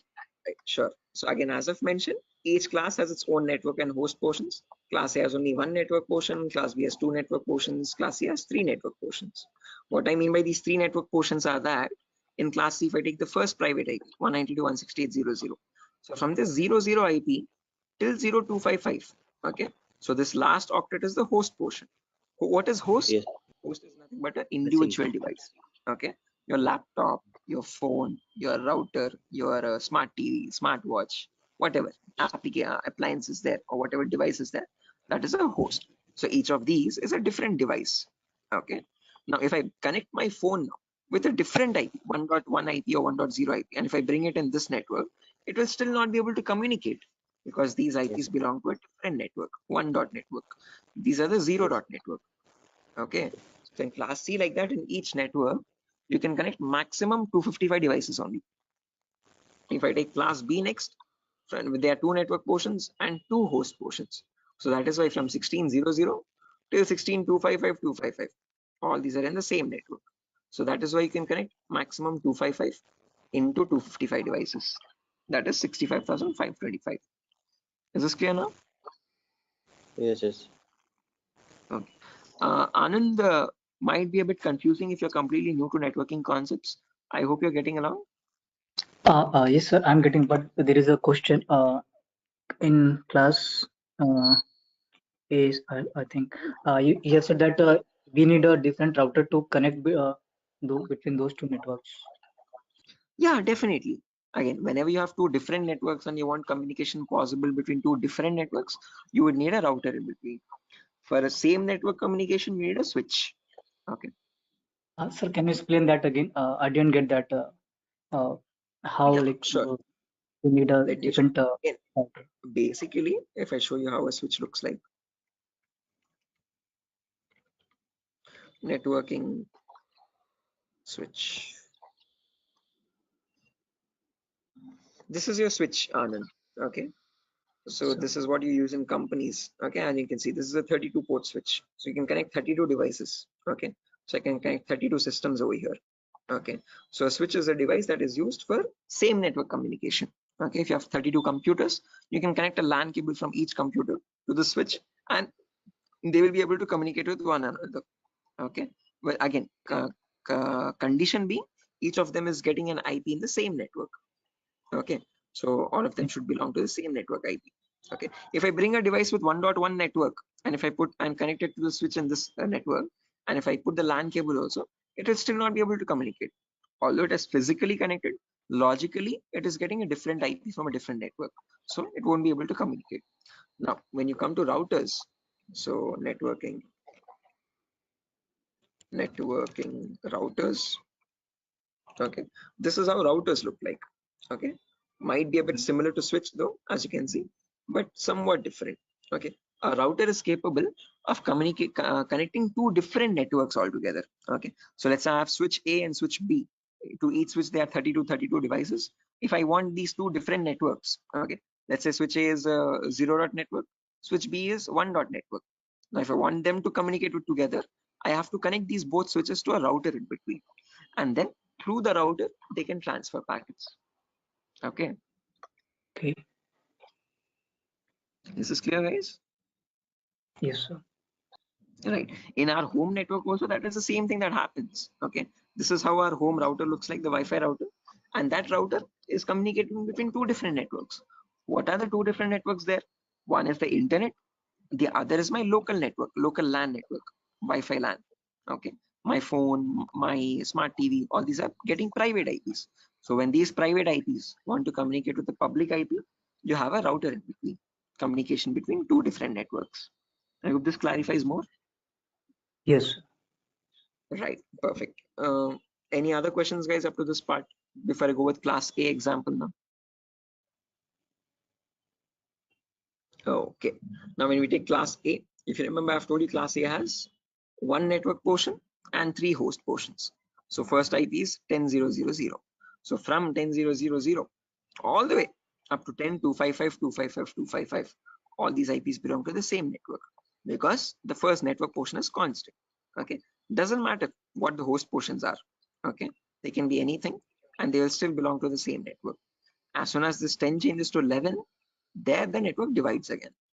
Okay, so from the first IP 10.0.0.0 to 10.255.255.255, we can connect a total of, again, 255 to the power 3. Okay, those many devices. Okay, so in class A we could only connect 255 devices. In class in class C we could connect only 255 devices. In class B we could connect 255 into 255 devices, and in class A we can connect 255 into 255 into 255 devices. So that is the main difference between the classes, guys. Okay, each class has its own what you could say limitations. Okay, each class is connecting a certain number of hosts only. Okay, if you want to connect less than 250 devices, you can go with class C for small networks. If it is a multinational company where you have more than 255 devices, then you can go with class B or class A. Class D and class E are special IPs, guys. We do not use them. They are not given to the general public.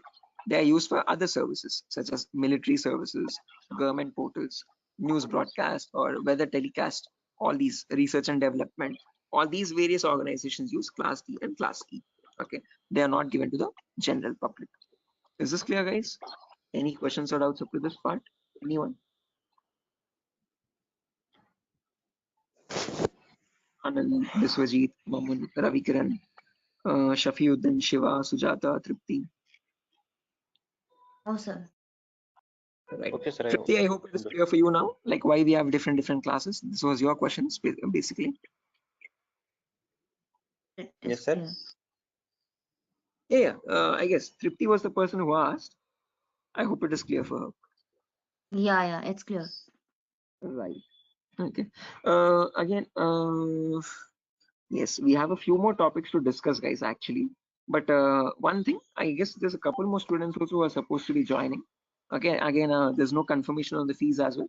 A couple of you have confirmed the payment and a couple of you have not yet. Okay, so that is why what I'm going to do is I'm going to end the session over here for now. Okay, we have 15 minutes left out. So if you have any questions or doubts, you can let me know. If not, I'll share the document now. So please share your email addresses, guys, if you have not shared yesterday, so that I can share this notepad file again.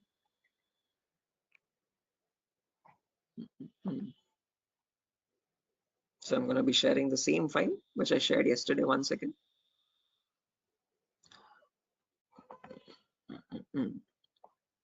So yesterday I got 5 email addresses.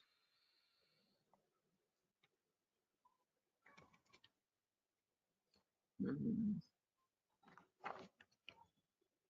second.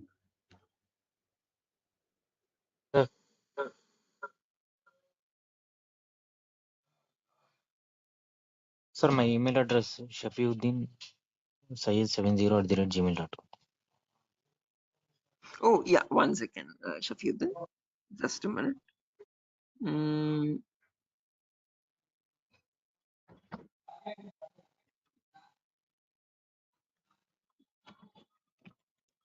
Shafiuddin. SHAFI. Yeah. UDDIN. UDDIN. UDDIN. SYED. SYED. 70. 70. @gmail.com. @gmail.com. Okay. Any other Sir, email clear the IDs? yesterday's file also. Yeah, Sir, same my file. No difference. Same file itself. sir, my email ID. Happy is Anand. Okay, I got it. Any other emails, guys, which I've missed out? Yeah, my one, I think you message.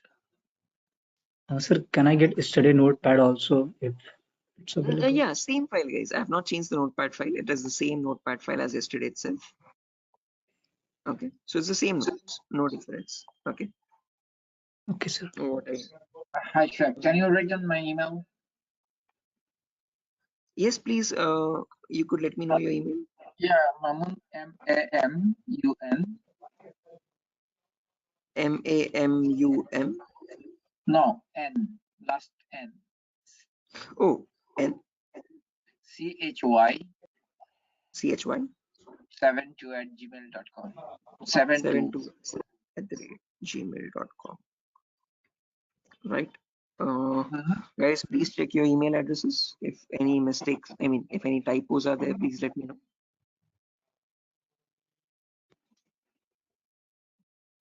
Is that it? That's correct. Okay, perfect. I've attached the textpad file. It is the same notepad file as yesterday, as I've mentioned. Okay, and I've sent it. Sir, there is class tomorrow. Good question. Yeah, again, guys, tomorrow there is no question, no class. I forgot to inform that. Tomorrow is a festival, Ganesh Chaturthi. So wishing everyone a very happy Ganesh Chaturthi. Tomorrow we have no class, guys. We'll have the next class the day after tomorrow.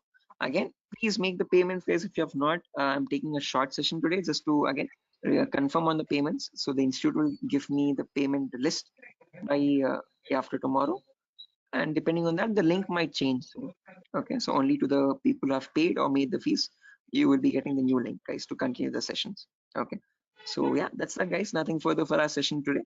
I'll exit and I'll see you day after tomorrow. Hi. Tomorrow there's no Yeah. session, guys.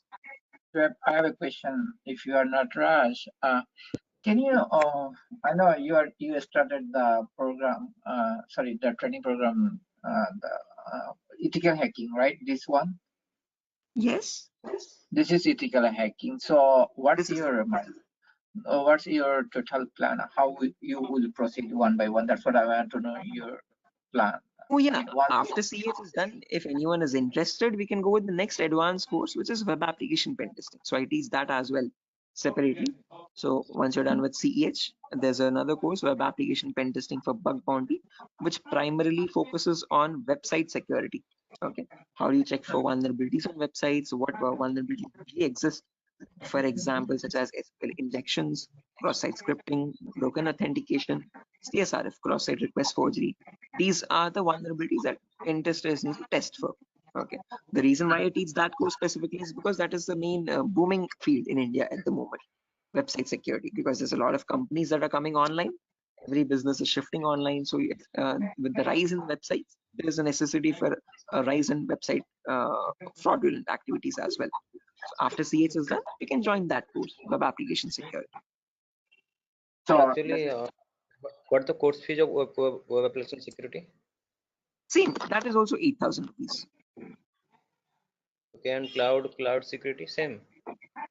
Cloud security is a bit different. That is around 12,000 guys. But again, I am setting up the lab for it at the moment. So at the moment it is on hold because my AWS plan is completed. So I have to refresh that again. I have to renew that. Okay, and then start it up. So at the moment, there is no cloud security, guys. It might take a while. It might take a month or so.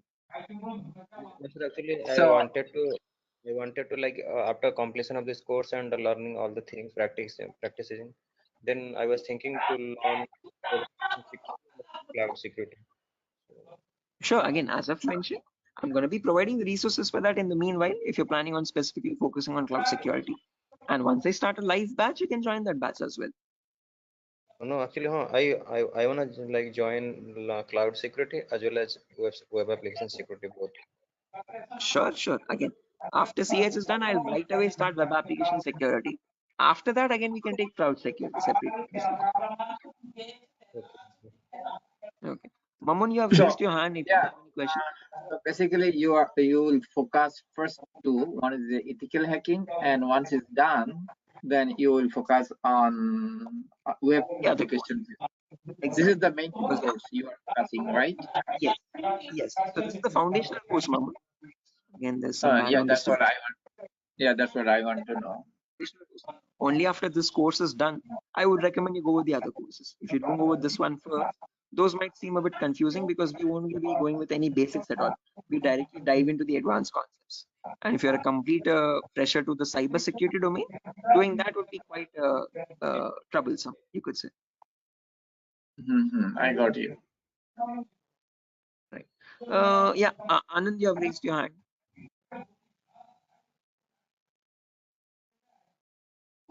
Sir, we are going to learn ethical hacking over here in 8,000 for 45 days, right, sir? Yes. And sir, if after that, if we want to attend cloud security or web application, then we have to pay more, like 12,000 or something, right? For web application, it is 8,000. For cloud security, that's 12,000. Again, cloud at the moment, as I've mentioned, is not running. There's no upcoming batch because usually people never go for cloud security. I don't have a formation of a batch for that. Usually students go with CH and web application and start applying for jobs. So, but if just in case we're planning, I have to take a separate one-on-one session for that. Sir, my next question is, can I have the course contents, like what we are going to cover in ethical hacking? Yes, sure. Let me attach that over here itself. Yesterday also someone asked. Let me do that. 1 second.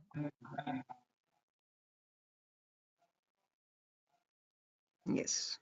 I've Sir, sent that also. Which thank you, sir. course. And my next question is, sir, after like completing this course, after 45 days, are you going to help us to get a job or to build our resume, something like that? I definitely will help you with your resume building. I'll show you a sample resume. I'll show you how to create your own resume. I'll give you the sample interview questions as well. And I will also give you, again, I provide usually this website at the end of the course. This is a website specifically for cybersecurity job roles. jobs.null.community. So you can access this website and start applying for jobs. This is only and only specifically for cybersecurity job roles, nothing else. Okay. So this To is access website, like we have to pay or it's free? no. You don't have to pay anything at all. This is completely free. You can access, you can see the job listings, and you can see what their requirements are. Okay, and you can start Okay. applying. Because like I don't know like where to apply, like I don't know it. So that's why I'm asking like if Durga Software is going to help us in getting a job or. Durga Soft does not have any consultant as of yet, as I mentioned. But again, we help students directly in assisting. Like this is how we could assist. We'll show you where you can apply for jobs. We'll show you how to prepare for those, what are the interview questions, and we'll give you the training for it. I'll just provide a document which contains the common questions, cybersecurity questions required. Okay, I'll give you your resume support. I'll help you build your resume, and then you have to apply on your own and give your shot. Okay, so my next question is like, as a fresher, what kind of package we are going to get after doing this course? If you're a complete fresher, then I would assume you would be getting around 40 or 35 to 35 or 40, like, okay. Okay. So that's it. I'm done.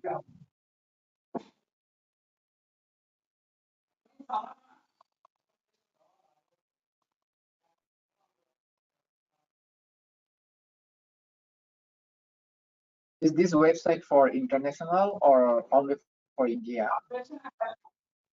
Hello? Is this website that you are showing, is it for all over the US, so all over the India or all over India, not for US, only for India, guys. Okay, great. Right. Any other questions, guys?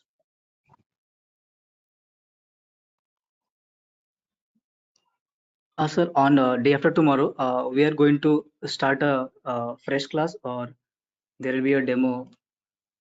No demo, no. We'll continue from where we left off. Same. Oh. Okay, so we'll be continuing exactly from where we left off, and I won't be starting fresh again. But again, if you've missed out one of the previous classes, you'll be getting the recording once you've made the payment. And if you have any questions from that, you can just let me know. We can take a separate backup session for that over the weekend or so. Okay, sir. Okay. Any other questions, guys? Please do not hesitate to ask. Sir, can I have one? Like, I want to ask one more question. Sir, is it possible to get a job like without having a certificate in Yeah, in a? definitely. But Again, as in. Yeah, in one thing about cybersecurity domain is certification is not a criteria. Your skill set is. So my recommendation to students who are not planning on doing a certification also is to learn as many courses as possible. So go with CH first, then go with web application security, and start applying your knowledge in freelancing websites. So you have bug bounty programs online where you can start searching for bugs for companies directly and report it to them. And those reports you can include in your resume just to show that you have skill sets required for joining that company. Even if you're not certified, you have performed bug bounty programs, you have assisted companies in resolving bugs and vulnerabilities. So that adds a credibility to your resume without a certificate. Okay, so sir, then you are also going to teach a bug bounty, how to Yeah, find that's a bug. different. After CH, if you're interested, if you are planning to do, you can do the web application security course. That is the bug bounty program. Okay. Oh, in web application, bug bounty is coming in that portion. Yes. We'll be discussing basics of web application CH also. Okay, but not in depth. If you want to learn in depth, that's a completely different course.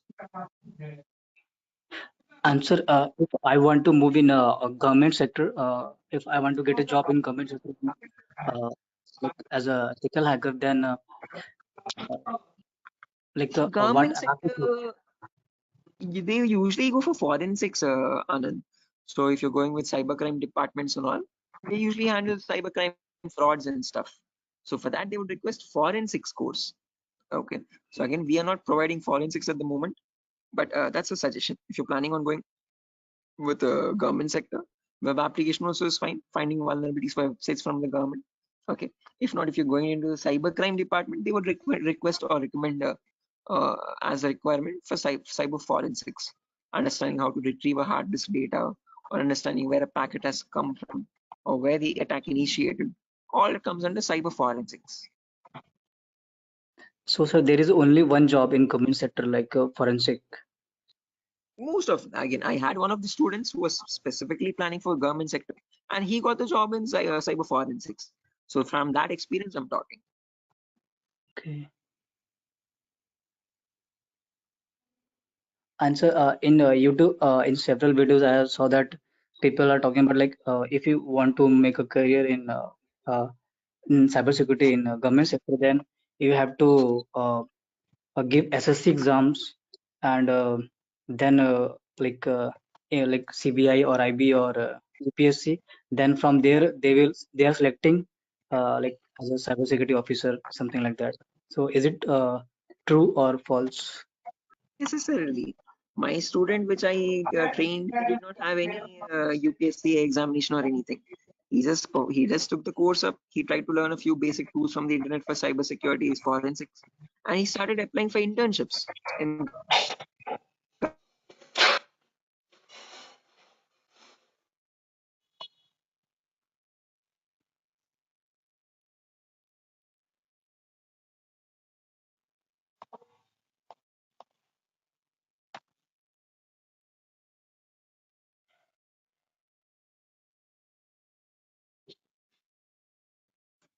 complete job.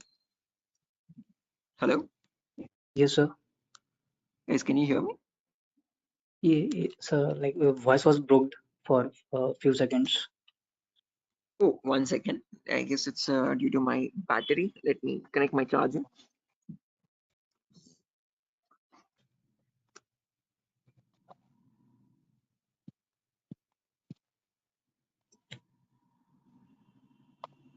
Right, guys, can you hear me? Hello. Yes, sir. Guys, am I audible? Yeah. As I've mentioned, Yes. Anand, my student who did the course early, he did not have to write any UPSC exams or so. All he did was he applied internship first. So every state has its own cybercrime department. In that cybercrime department, you have job listing postings as well, sometimes for internships also. So you can start applying there, and from there you can proceed further. Okay. So it's not necessary to go in a CBI department or IB department. You like we can do certification courses and we can apply for internship in government cybersecurity. Then we can have job over there. Right, exactly. That's a much easier path to follow rather than writing UPSC and all, which is quite tough and competitive, if I'm not wrong. Yes, sir. Right. Any other questions, guys? So we have to make payment in like one time, or we can split that payment. Oh, At that you thousand. have to ask Institute, Anand. I do not handle the payment part, only the teaching department. So payments and all, you'll have to contact Durga Soft directly, please. Okay.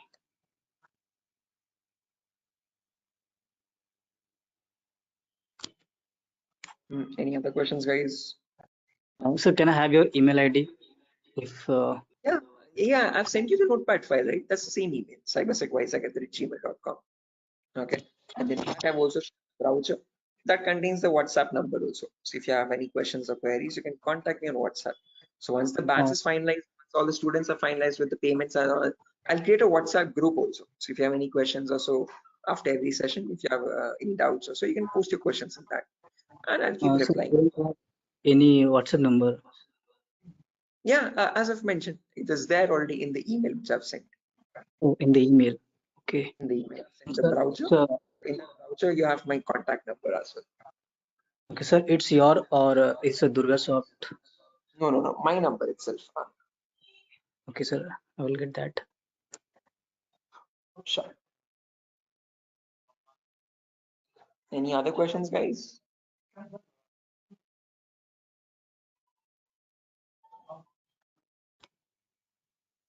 Okay, assuming there are no questions anymore.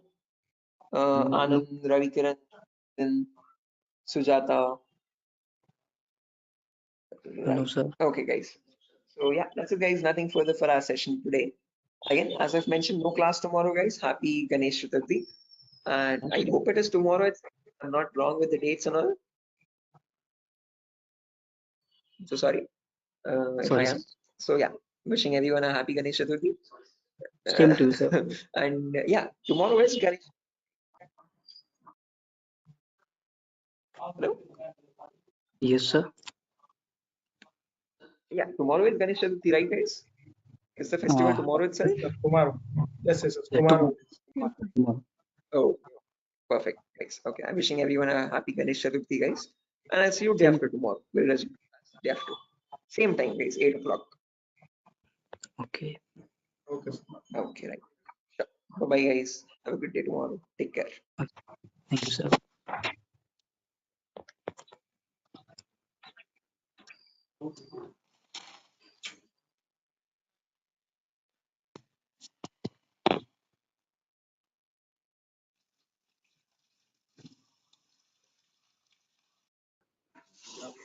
Okay, then. So let's get started with our session without any further ado. Let's continue from where we left off. Okay. So let me quickly open up my notepad file as well.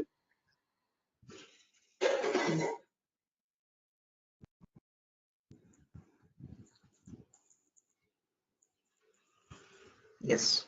So in the last class, we discussed up to the classes of IP addresses, class A, B, C, D, and E. And we tried to understand what the main difference is between each of these classes, right? So now in today's class, we're going with the next topic, which is subnet mask. Okay. So we know what a public IP is, we know what a private IP is, we know what are the different classes and what is the range of these classes, okay, and how they are different. Okay. Now, when we talk about the classes, we know class A has 1 network portion and 3 host portions. Class B has 2 network portions and 2 host portions. Class C has 3 network portions and 1 host portion. So we can see this graphically, and you can define it depending on the alphabets N and H. But how does it understand which IP belongs to which class? Okay. So for that, for the computer to understand it, for the computer to know which IP belongs to which class, it has something known as a subnet mask pattern. Okay. Subnet mask is wherever there's a network portion, the computer assigns the value 1, which means it is constant, it is not going to change, it's a higher value. Okay. Wherever there's a host, it assigns the value as 0 over there.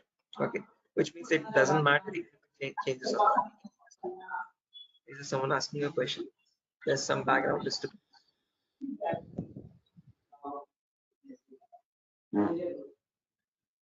Okay, I guess it's from. Yeah. Okay. Anyways, so as I've mentioned, wherever there's a network portion, I'm going to put all the octets as 1, and wherever there's a host portion, I'm going to put those octets as 0s. Now, when I convert this from binary to decimal, the value becomes for all 1s you have 255, and for all 0s you get 000. Okay. When we take class B, you can see there's 2 network portions and 2 host portions. Okay. So therefore, all 1s in the first 2 portions, all 0s in the last 2 portions. And when you convert that, that becomes 255.255.0.0. Okay. And when we talk about class C, finally, 3 network portions and 1 host portion. So all 1s in the first 3 portions and all 0s in the last portion. Hence the subnet mask is 255.255.255.0. Okay. Now where do you check this? You can see this in the same command ipconfig. So if I open up my command prompt and if I check for ipconfig, you can see over here I have 192.168.0.5. This is my IP address. You all must be knowing by now that this is a class C address and a private address, and just below that you can see subnet mask is 255.255.255.0. Reason being, this IP address is a class C address. Okay. Now the main question is, where do we set this or where do we modify this value? Okay. So this is a private IP. Yeah. Sir, there is a doubt. There is a what? Sir, I have a doubt. Oh yeah, ask. Go ahead, Biswiti. What is your doubt? Actually, whenever you are just classifying the networks and like class A, class B, class C, so different network portions like class C have most of the host, three portions are a host and 1 is a network. So means like what yeah, which basis they are categorized, like class C is the one person is network ID and other are 3 host ID, like in class Yeah, B that is how 2 they are are. set. We discussed that in the last class. Remember, Biswaji? That is how they are different. We'll discuss why classes are different, how class A, B, C, and D, E are different from one another. They are different because they No, have been set that way with certain network portions and host portions. Class A has only one network portion. Class B has 2 network portions. Class C has 3 network portions. Class D and Class E have all network portions. We have discussed this in the so last class. This was set by the people who invented IP addresses, and they're going to be constant like that. no, I understood, but in which basis like they have categorized, like means like network means like in whenever you are using class C connections, so there you are as of most of the numbers of host you can be connected, but as of like when if you're changing to class B, then less number of I think those hosts will be connected. So like in which basis they have categorized? I mean, like I'm getting confused. Were you there for the last class? Yes, I was in the last class, sir. Yeah, then you remember, right? In class C, how many IPs we can connect? Since it has one host portion, it means we can only connect from 1 to 255 devices. In class Hmm. B, 2 host portions. 2 host portions Hmm. in the sense 2 objects are being used for the host part. So from 00 to 255, 255, you can connect those many hosts. So how many hosts can you Hmm. connect in class? 255 into 255. That is 65535. I mean 25 hosts. So what you're telling Hmm. me is the exact opposite of what I taught you in the last class. You're telling me that class B has less hosts, class C has more, which is not, which is exactly the opposite, which I showed you in the last class. Class C has 255 hosts because it has only one host portion. Class B has 255 into 255 hosts, which is 65,525. And class A, since there are one network portion and 3 host portion, you can connect from 10,000 to 10,255,255,255. This whole thing is one singular network. Okay, so you can connect 255 into 255 into 255 hosts. Therefore, class C can be used for small networks, class B and class C can be used for multinational companies. Class D and E do not have any private IPs at all. They are used for military research and development, government portals, broadcasting services, and so and so. This is what we thought, this is what we saw in the last class. Please do not forget those concepts. I have sent you the notepad file as well. Have you not gone through it? No, sir. I understood now, but I still okay. I will ask you later. Okay, what is your confusion? Clarify. Yes, I a didn't get your. confusion is then like my doubt is that like they have categorized. I understood. You also made me understood that the class A has this is the class A, this is the class B, and this is the class C. So in class A, you can connect more number of hosts, and Okay. class C you can less number of hosts. Class B Okay. middle. So that means what? From that point of view, what do you understood that like network and host, how they are related? I didn't get your point. Does anyone else understand what the question is, guys? Because I don't seem to quite make it out. What do you mean the relation between network and host, Biswajit? Network is a collection of hosts. Host is an individual device. When I say classic can connect 255 hosts, it means that you can connect 255 devices and they can communicate with one another in a singular network. When we talk about class B, you can connect 255 into 255, which means like you can connect 65,000 devices in a singular network. Okay, they can communicate with one another, they can share files, they can transfer data, so and so. Okay, but there is there is two network person. That is my point. If there is two network person, that means what? How they are arranging? Like in class C, many number of hosts are there. One network ID is there. So how they No, are Isa. arranging? Why don't you get this point? When you take 3 network portions, this is the whole network ID, 192.168.0. So all these are different hosts belonging to the same network. After that, this is the next network. This is the 0th network, then this is the first network, then this is the second network, 2.0 to 2.255, then this 3.0 to 3.255. These are each and every single networks, one after the other. So from 190 to 168.0.0 till 190 to 168.255.0. How many networks do you have? 255 networks. And in each of those 255 networks, you can connect a total of 255 devices individually. Right? Okay, sir. Okay. I don't know. Again, Biswajit, I think you're going somewhere very foundationally. Something is. I think Yeah? No.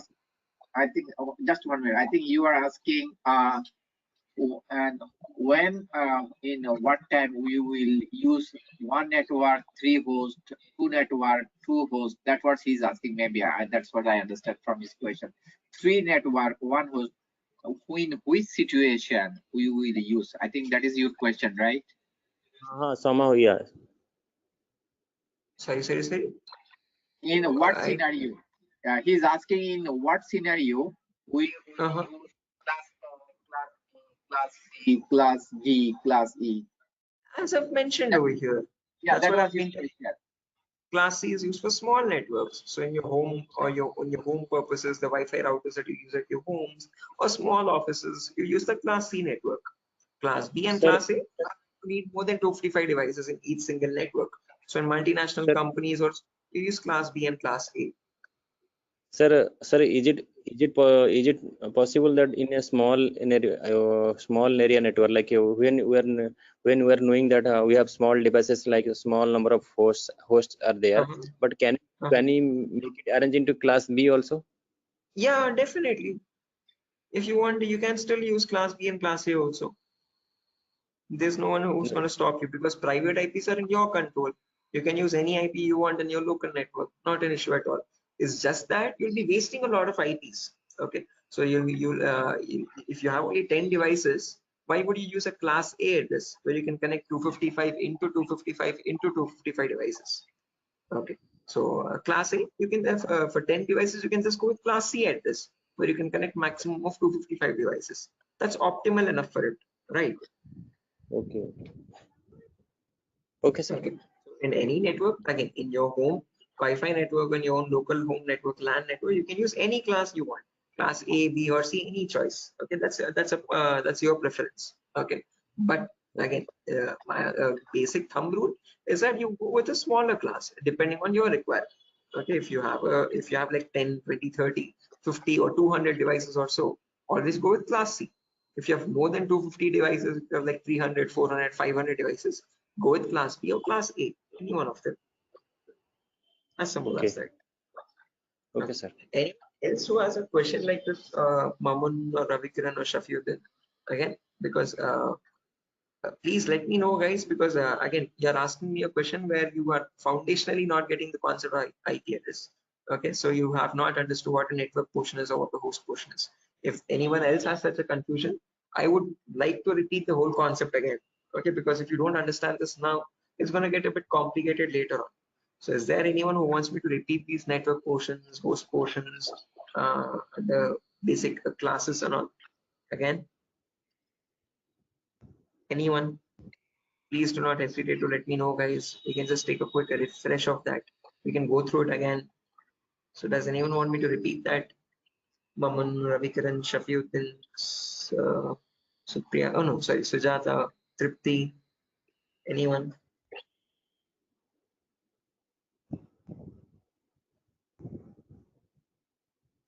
Okay, assuming no one has any questions regarding that. Right.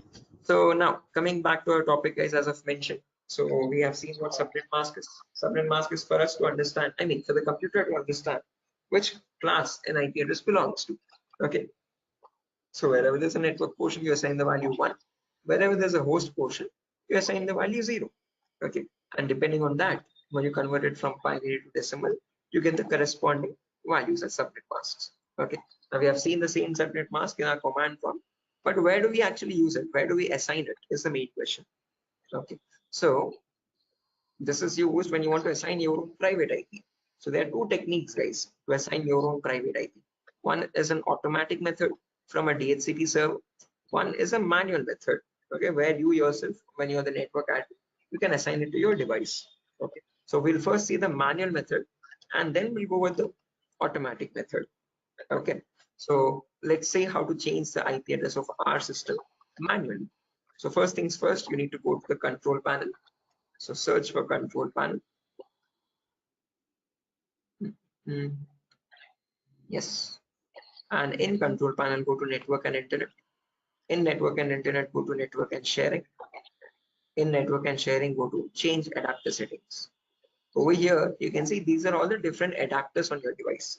You have your Bluetooth adapter, you have your Ethernet adapter for LAN connections, you have your VMware adapters for virtual machines, and you have your Wi-Fi adapter for wireless connections. Right now, I'm connected through my Wi-Fi adapter. If I right click and go to properties, you can say I have IPv4 settings. Okay. Now there is another shortcut also, guys. If you want to come to this page, let me show the shortcut also. You can just run Windows R, which is run, and in this you can type the command ncpa.cpl, and when you hit enter, you get the same page. From this page now, you can right click on Wi-Fi, go to properties. In properties, you can go to IPv4.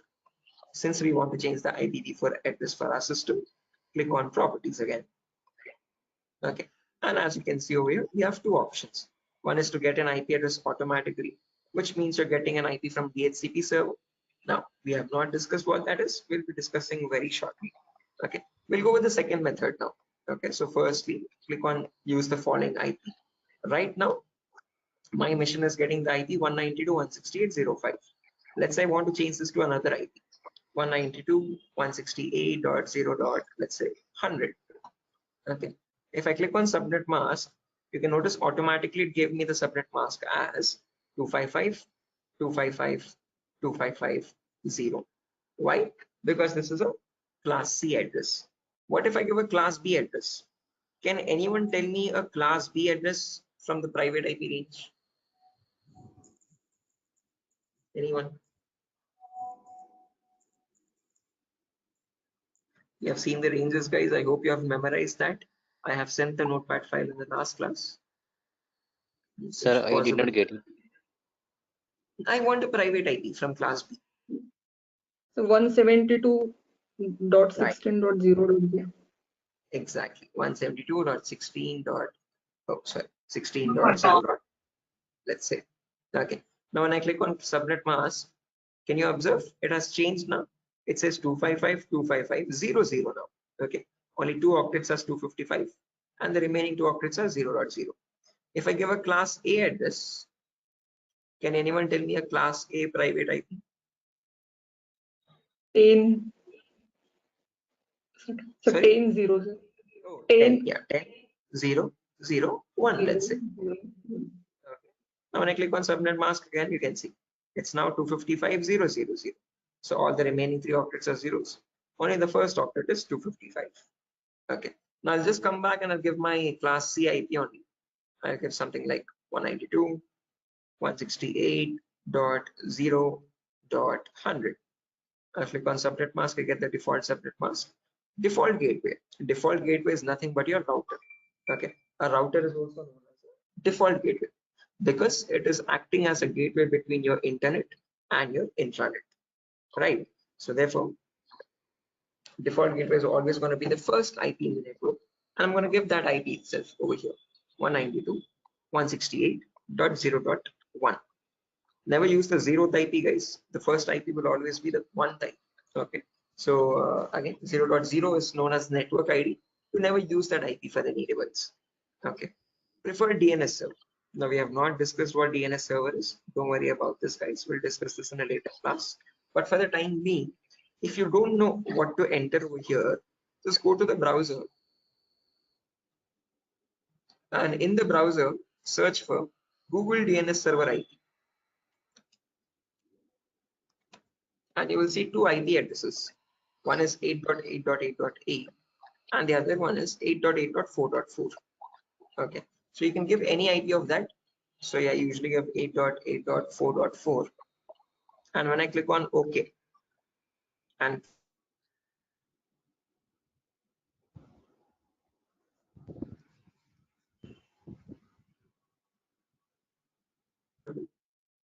We might get disconnected for a while, guys, because my IP address is changing. So can you hear me now? Am I audible?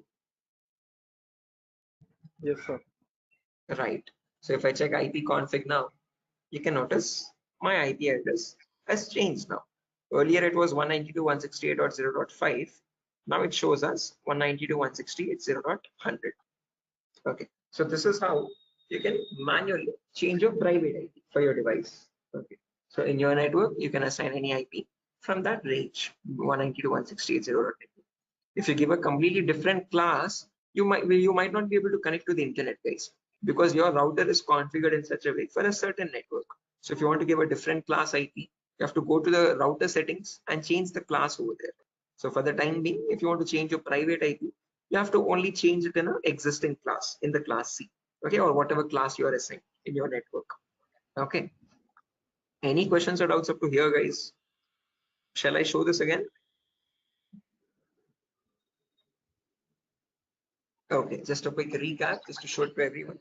I'm going to go to my Windows R, ncpa.cpl, click on Wi-Fi properties, go to IPv4, again properties, and give any IP of your choice, 192.168.0.50, let's say. Subnet mask, again, it will automatically set the subnet mask. Okay, so if I give 50 or something, and if I click on subnet mask, you can see it automatically set that. Default gateway is my router IP. Router IP gets the first IP always. DNS server 8.8.4.4, or you can also give 8.8.8.8, anything. Okay, click on OK and click on close.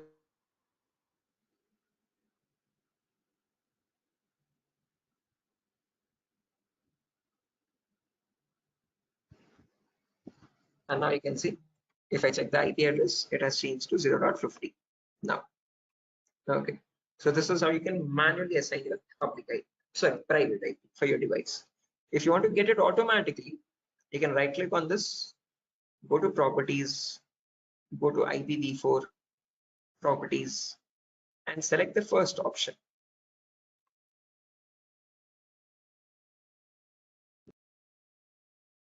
And when I do that, you can notice over here, I got my original IP back, 0.5. Okay. So the main question now over here is, how are we getting this IP 192.168.0.5? Okay. Who is providing this IP and how are we automatically getting it? So this is happening with the help of something known as a DHCP server. Okay. DHCP stands for Dynamic Host Configuration Protocol. Okay. So basically, in every network, you always have a DHCP server to automatically assign an IP. If it is not there, you have to manually assign an IP to each and every device. Okay. So let's say at the moment, I have this device over here, and right now this is my DHCP server. Okay. In our home networks, our router, Wi-Fi router itself, acts as the DHCP server. But in organizations, they can have a separate device for it. Okay. And basically what a DHCP server does is it has a pool of IP addresses. Okay. And these IP addresses, again, you can assign the range. So basically it has from 192.168.0.2, because 0.1 is used for router, to 192.168.0.254, let's say. Okay. And this DHCP server is 192.168.0.1. Okay. So whenever you connect a new device in the network, okay, and when you select that option, obtain an IP address automatically, okay, what happens is this device starts sending a packet. So if there are other devices also in the network, okay, so let's say this device has an IP like 192.168.0.2, and this is 192.168.0.3, let's say. Okay, if any device gets assigned an IP, that IP gets removed from here. Okay, so this is not from 0.2 anymore. This will be from 0.4 onwards. So this will be from 192.168.0.4 to 192.168.0.254. Okay. Now, whenever I connect a new device like this in the network, this device starts sending a broadcast signal. So it sends it to this device, it sends it to this device, it sends it to this device also. Broadcast is nothing but from one device to all devices. Okay. And this signal is known as the discover signal. Okay. So It is asking every device, are you the DHCP server? Are you the DHCP server? Are you the DHCP server? So when the other devices receive it, and when they are not the actual DHCP server, they will just drop that packet. Okay, so they say, no, we are not the DHCP server. We do not have any link to that. Guys, is anyone asking a question?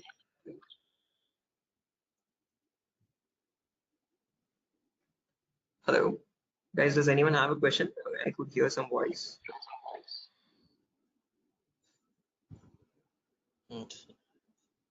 Hello. Yeah. So what you are trying to make us understand from this concept? What is DHCP? How we are getting an IP address automatically? Okay. Okay. So we have seen how to assign an IP address manually, right? How we can assign our own IP address. But there's another option also, obtain an IP address automatically. So when you're selecting that, how are we getting this IP? Is what I'm trying to show you. Hello. Yes. Right. Okay. So as I've mentioned, whenever you connect a new device and when you select that option, obtain an IP address automatically, what happens is your device starts sending a broadcast signal everywhere. It sends a discover packet asking what is the exact DHCP server. Okay. Now in return, when it reaches the correct DHCP server, the DHCP server will offer us an IP address. So it sends an offer packet back saying that, hi, I am the DHCP server and I can offer you this IP 0.4 or 0.5. When this offer is sent, our device again sends a request. Okay, so it sends a request saying that, hi, thank you for offering me that IP address. I request you to remove that IP from your pool of IP addresses so that you do not assign it to another device. Okay, because if two devices have the same IP, that will be a conflict. Okay, so it sends a request saying that please remove this IP from your pool of requests and assign that IP to me. And in return, finally, an acknowledgement is sent. Okay, so these are the packets that of exchange that happen between a device and between the DHCP server, and all this happens in fractions of seconds. Okay, so after the acknowledgement is done, this IP, this machine gets the IP now 192.168.0.4, and that thing gets removed from the pool. So now the pool changes to 192.168.0.5. Okay, and this is how your device automatically gets an IP from the DHCP server.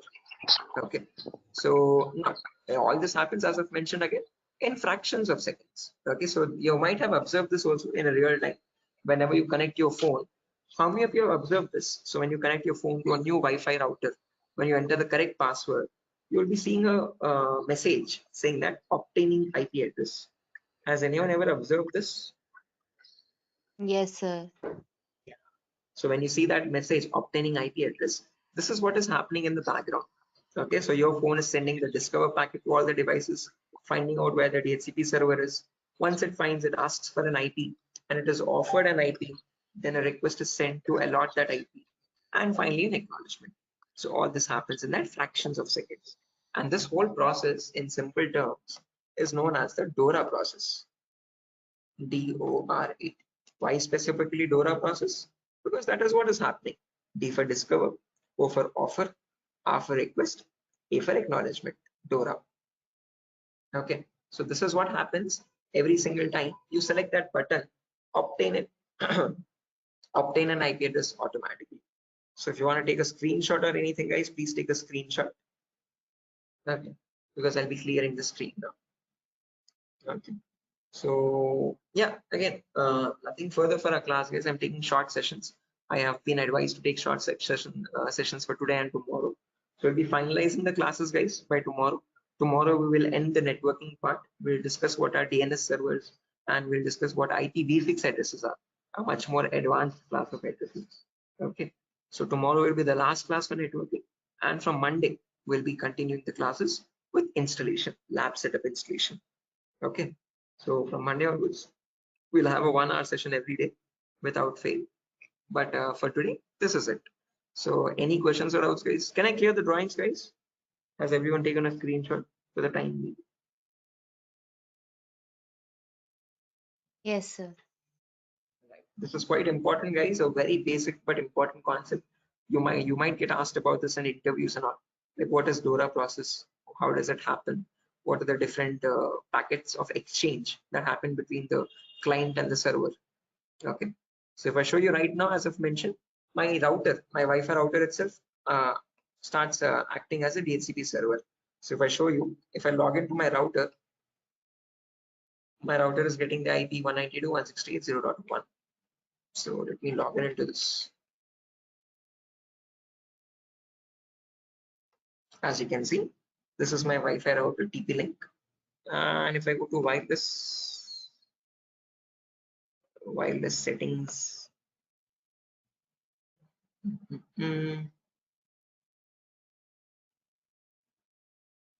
advanced settings, not sure exactly where I saw it last time. Network LAN settings, yeah, over here. As you can see, in network LAN settings, I can see my Wi-Fi router itself is acting as a DHCP server. Okay, my DHCP server's IP is 0.1. My router and DHCP server are one and the same. And IP pool address, as you can see, the pool is starting from 0.2 and ending at 191. Oh, sorry, 199. Okay, so I'm not connecting all the 254 devices. I'm connecting only up to 199 devices in my network. Okay, so whenever I connect a new device in the network, that device will perform the DORA process and get an IP between this pool 0.2 and 199. At the moment in my network, these are all the existing hosts. Okay, I have 0.5 connected, 0.8 connected, 6 connected, 2 connected, 3 connected. So whenever I connect a new device, these are the exhausted IPs. They can't be used again. What they can use a different IP. Okay, and every IP has a lease time. Okay, so this IP will only be allotted for so and so minutes, only for 1440 minutes. Okay, this is like 24 hours. After 24 hours, again, the DORA process will happen again. If the same IP is free, same IP gets allotted. If that IP is not free, it gets allotted to a different system. This is to see to it that IPs don't get wasted, guys. So if you have allotted an IP to a system, and if that system goes shut down, okay, that IP gets wasted. So that does not happen, there is a lease time. After 24 hours, that IP goes back to the DHCP server. It goes back to the pool. Okay, so this is all about DHCP server, guys. As I've mentioned, in our home network, our router itself acts as a DHCP server. In offices or in organizations, you can have a separate device for that with all this configuration. Okay, any questions, guys, or doubts up to this part? Shiva, this might seem a bit new to you because you might have missed the previous classes. I'll share those recordings with you. Okay, so that could be a bit helpful. Right. Others, guys, any other questions or doubts up to this part? Biswajit, Maman, Ravikiran, Shafiuddin, Sujata, Tripti. Yes, sir. Actually, so I understood, but actually I have some doubt. Like I'm getting a little bit like what mix up. Oh, okay, no worries, Biswajit. What is your first query? We'll go step by step, step by step. Tell me what your first doubt is. Like sir, last part you just discussed on how DORA process was working. I did not went through it. Oh, you did not understand the DORA process, right? Yes. Again, as I've mentioned, the DORA process is nothing but whenever you're selecting this option over here, if I go to my network configuration page and if I go to my Wi-Fi settings, you can notice over here, I have selected an option like obtain an IP address automatically. So my system is getting an IP address 0.5, this IP automatically. But how am I getting that IP automatically? Who is providing that IP to me? That IP is being provided to me by a DHCP server. Okay, and the DORA process is the exchange of packets between my client, my Windows system, my Windows client, and my router or my DHCP server. Okay, so whatever packets are exchanged, with those packets only I get an IP address. So first, from my Windows client to my server, I send a discover packet saying that I want to find where the DHCP server is. Once that packet reaches DHCP server, it offers me an IP. O is for offer. Once I get offered an IP, my Windows system will again request for that IP, saying that please give that IP to me, assign that IP to me, do not give it to anyone else. Fix that IP for my device. Once that request is sent, finally a confirmation is sent. Okay, confirmation is nothing but acknowledgement. Okay, so the router DHCP server is saying, okay, yeah, I have assigned this IP to you. Yeah, IP to rakh le. That is like confirmation. Okay, and that whole thing is known as the DORA process. D for discover, O for offer, R for request, A for acknowledgement. Okay. Okay. Okay. Is that clear, Mr. Ji? This is all how your DORA process works. Yeah, exactly. Again, all this happens in the background. You don't see this usually. Okay. So this all happens in a fraction of a second. You can rarely notice it. So yeah. Okay, sir. Previously, like you have also discussed 2-3 times, but like whenever you are distinguishing like your class C network to class B networks and class A networks, I'm little whenever I'm trying to make it understand, I'm understanding these things, but still I'm getting confused in between that. So could you please elaborate about this concept again? Classes. Okay, sure. Let me do that. Let me clear this lines first.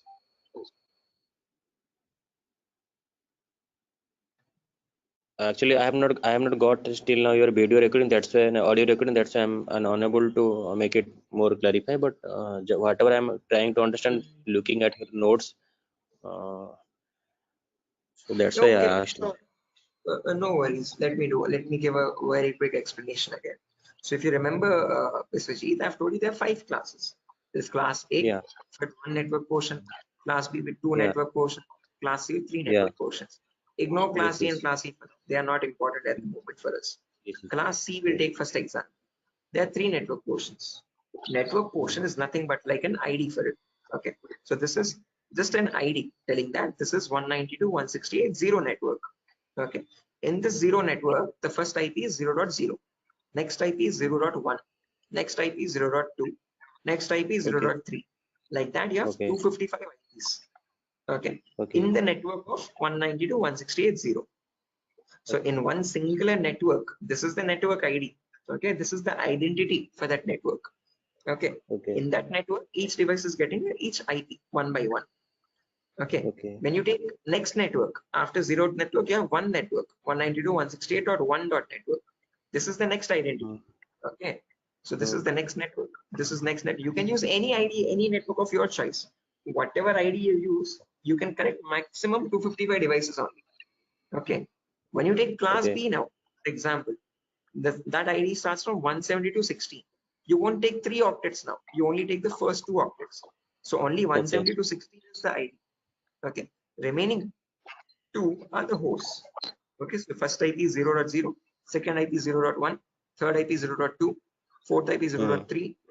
After that 0.255, then 1.0. Okay. All these are IPs, different hosts in the same network. And for that network, the identity is 172.16. Okay.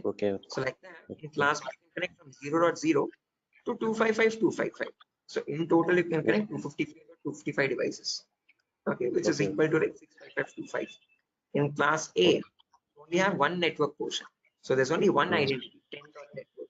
So from 10.0.0.0 to 10.255.255.255, all these belong to the same network, the 10 dot network. Okay, 10 dot is the identity. Okay, remaining octets are the host devices. So that is what is meant by network portions and host portions. Okay. Okay, sir, I got it. Okay. Any other questions for anyone else, guys? Sir, how why we are learning all these things? Just could you please say about this? Again, when we talk about hacking of any device, that device needs to have an identity. So we define the devices depending on IP addresses only. So that is why we need to learn what these IP addresses are, what are private IPs, what are public IPs, which class an IP belongs to, because that is the main identity for a device. Okay. So when you perform scanning or anything, you perform it on IPs only. So that is why it's very important for us. Okay. Okay, sure. Like, So yeah, like our course is like ethical hacking and cyber security. So before learning, before going through ethical hacking deeply, so first we need to understand the networking concept, network as you said. concepts, exactly, definitely. Yes. Okay. So like those who are doing like CCNA and CCNP deeply, like Cisco Certified Network.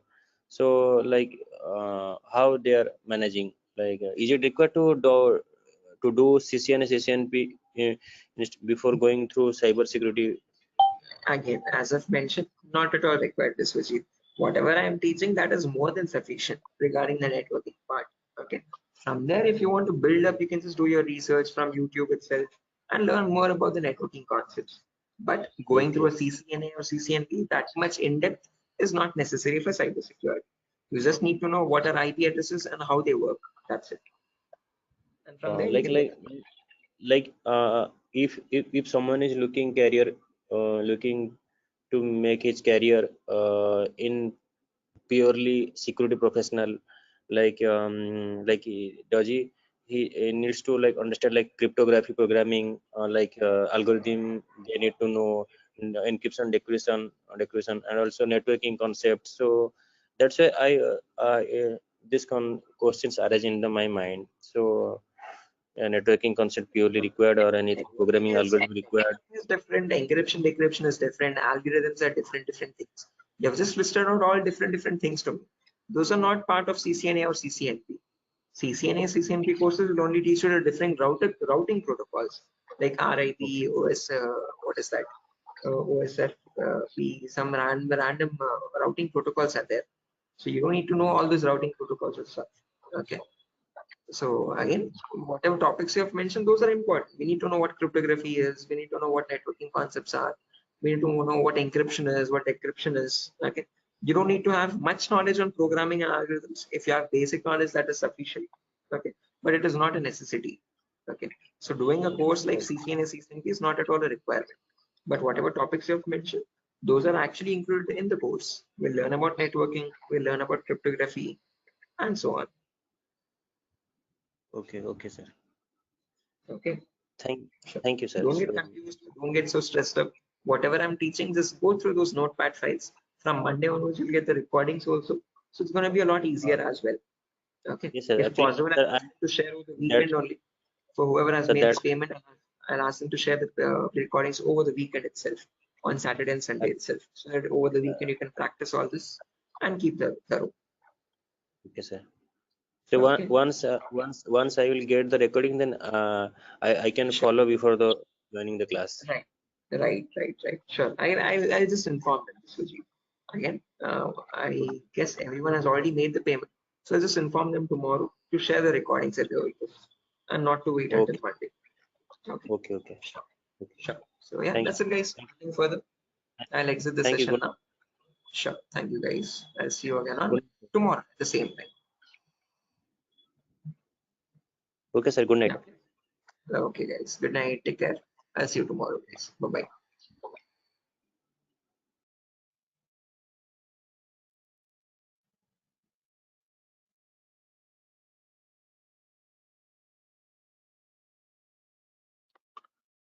Introduction to SQL Server. Right.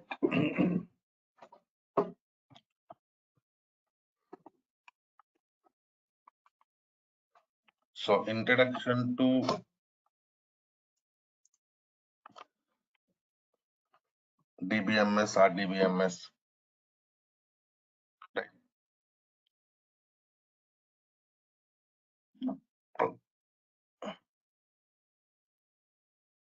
I mean, basic things.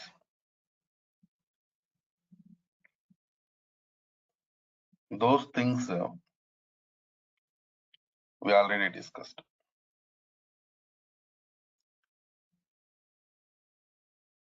So now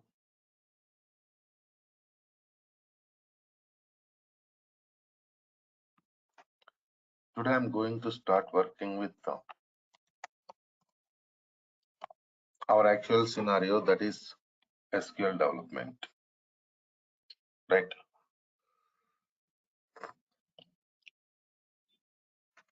Correct, Aish? Yeah.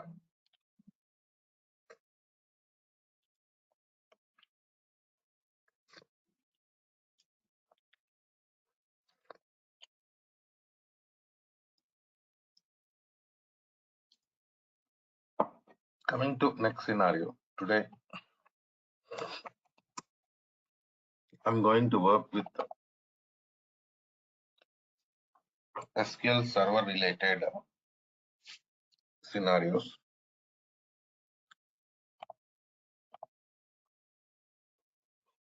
See, basically in project environment, we are going to work with minimum 3 servers. Okay. What are those three servers? Let us see.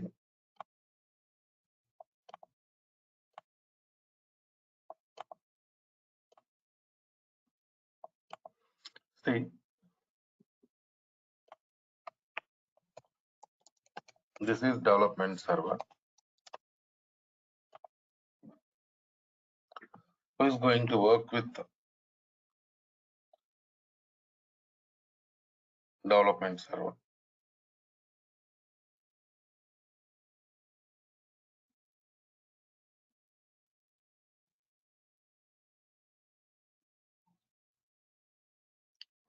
Developers.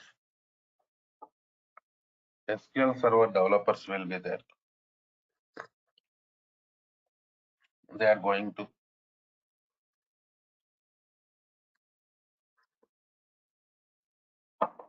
work with development server and they're going to develop the database. See,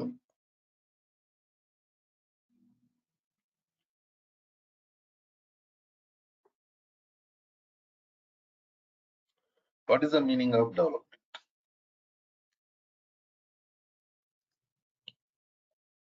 Creating tables, writing commands, writing queries, stored procedures. So these are all comes under development tasks.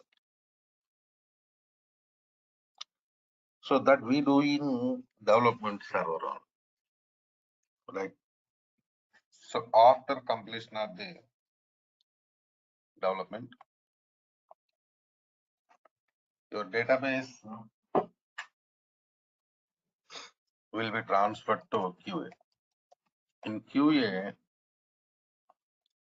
test engineers team will be there. Okay, na?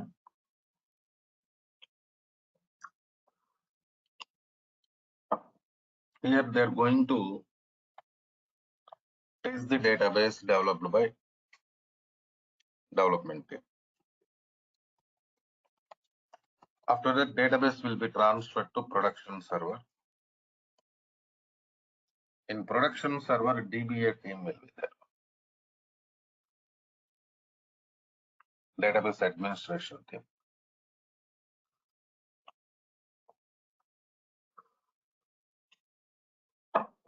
They're going to take care of production server. So in this overall scenario, in development environment and QA environment, just we are going to work with only test data. Okay, now only test data we are going to use. Coming to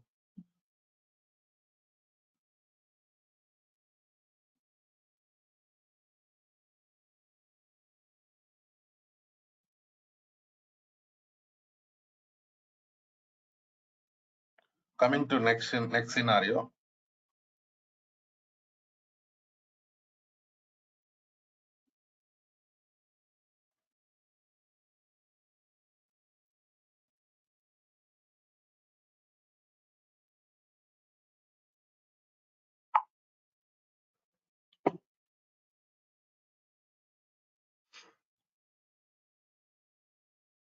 Important scenario here is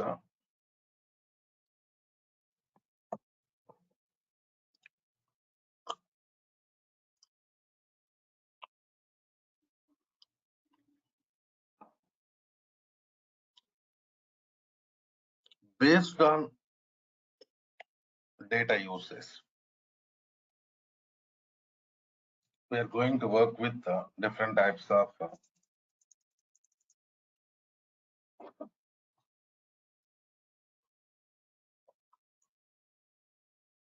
versions from SQL Server.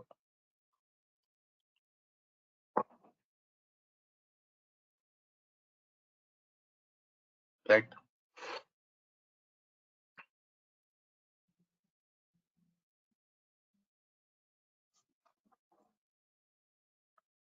Okay, now because you take production server.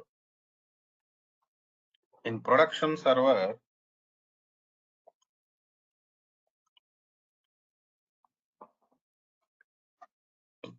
we are using customers data. I mean, we are going to store customers data. Right. In. So production is really important for us because most important data is part of production.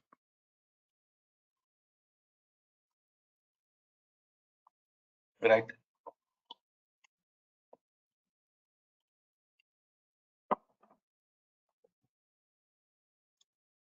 So now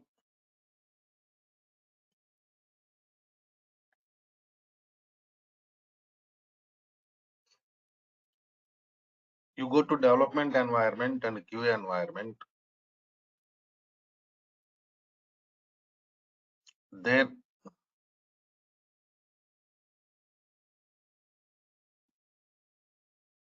we are not going to work with production data, just the test data only.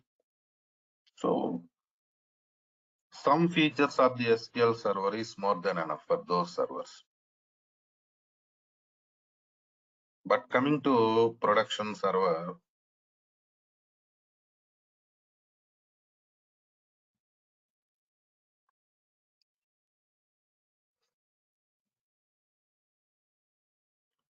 we need all features of the SQL. That's why based on type of server, we are going to work with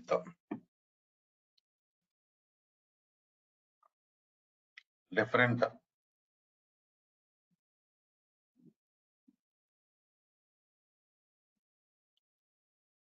versions of the SQL, different editions of the SQL. Right. Now let's go to next scenario.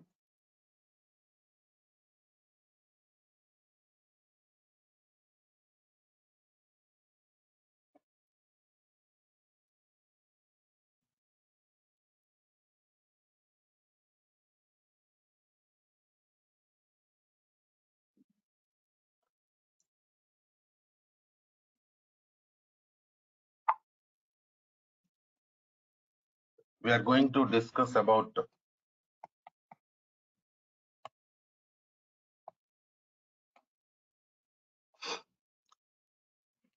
different versions available in SQL Server.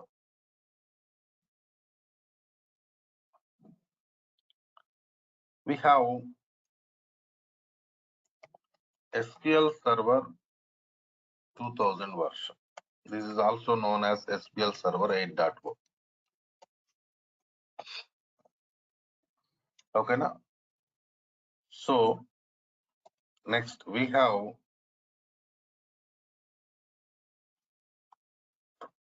SQL Server 2005, which is also known as 9.0. Then 2008 version 10.0. After that 2012 11.0. 2014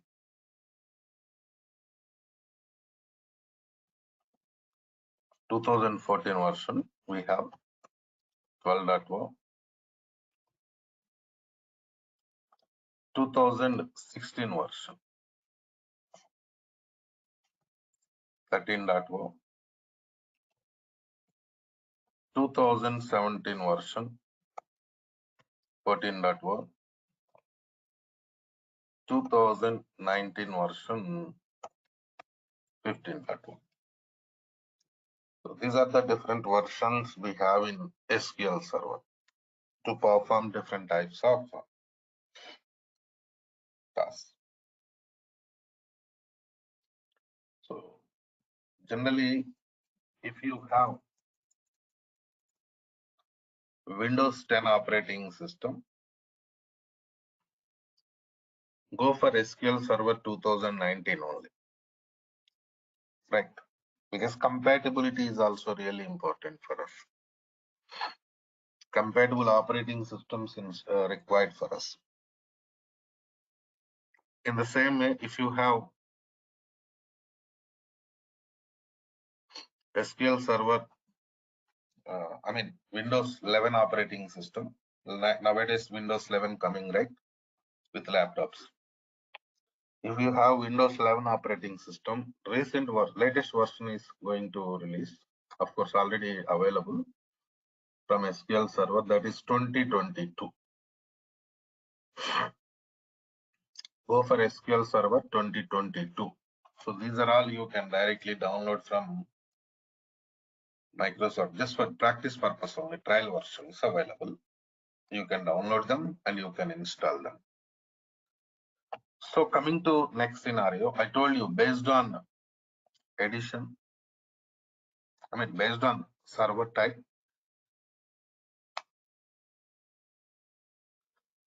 we are going to work with the different editions of the SQL Server, that is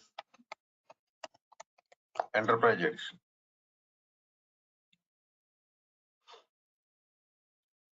See, Enterprise Edition is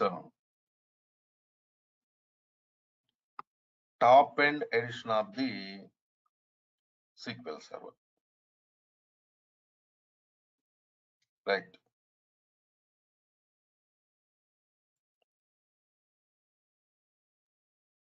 So top end edition means it contains each and every feature of the SQL Server, which is required for us to perform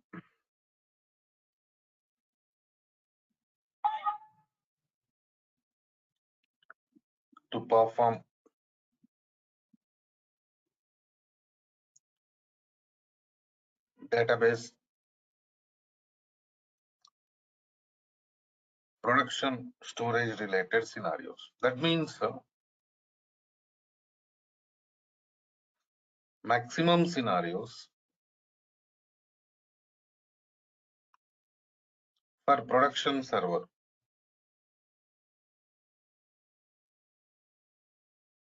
right? And maximum scenarios for production server, we are going to use Enterprise Edition only. Coming to next scenario, we have Developer Edition.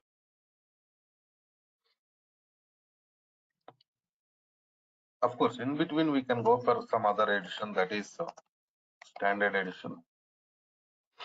The major difference between Enterprise Edition and Standard Edition is cost will be reduced. Of course, features also going to reduce. Some people are going to use Standard Edition for production, but maximum what we do, we are going to use Enterprise Edition only for production purpose, right? After that, we have developer edition. Middle range, limited cost, limited features. Generally for QA purpose and development purpose,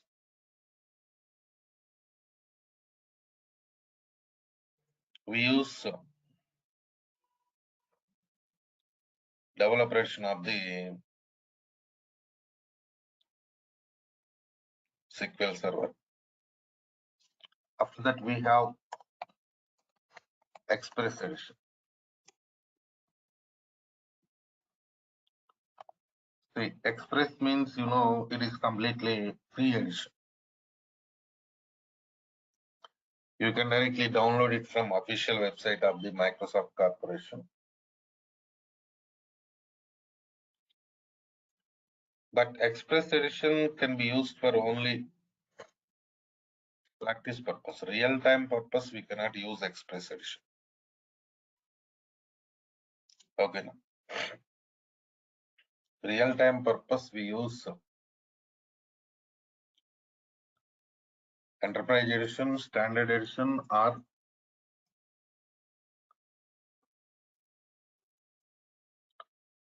Developer edition, but not Express edition. Remember, please.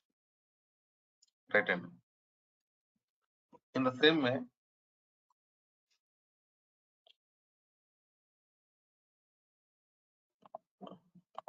let me show you how to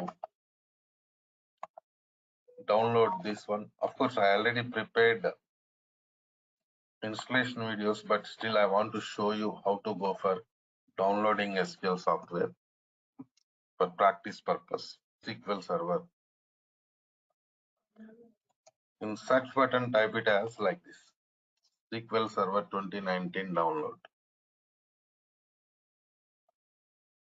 Go to downloads website. But we are redirected to 2022. If you click on this download button, download under developer, but not Express. See that here it is showing developer edition, Express edition. Even this developer edition is also trial version for us, practice purpose only. Okay.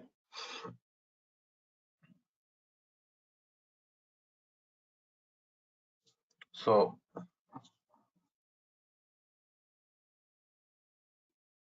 you can download it and install. Okay. Now, an installation video I will share. Next, after completion of the SQL Server installation, you have to go for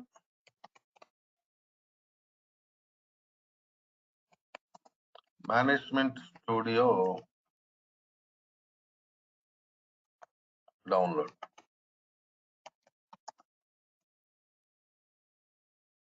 SQL Server Management Studio. Go to this website. Here you can see this 19.0. Previous version of the Management Studio 18, now it is 19. You download this version of the Management Studio and you can go for installation. Right. So in the beginning, what we do, we go for SQL Server installation. After completion of the SQL Server installation, we are going to download Management Studio and we are going to install Management Studio. Right. And so after finishing this, Management Studio installation,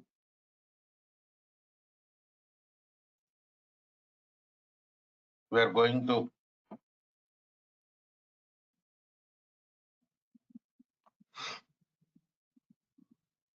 install, we are going to create database for practice purpose.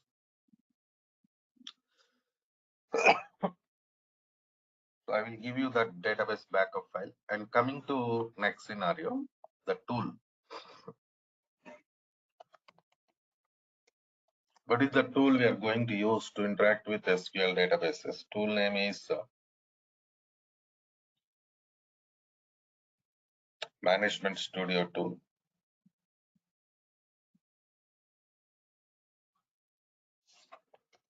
In shortcut, it is also known as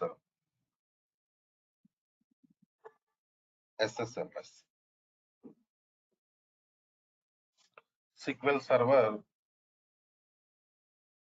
Management Studio. So this is the tool we are using to interact with SQL databases and perform different types of operations. Now here we have Management Studio environment. Just click on Management Studio.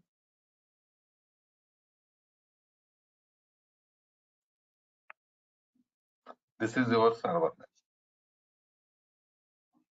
Connect.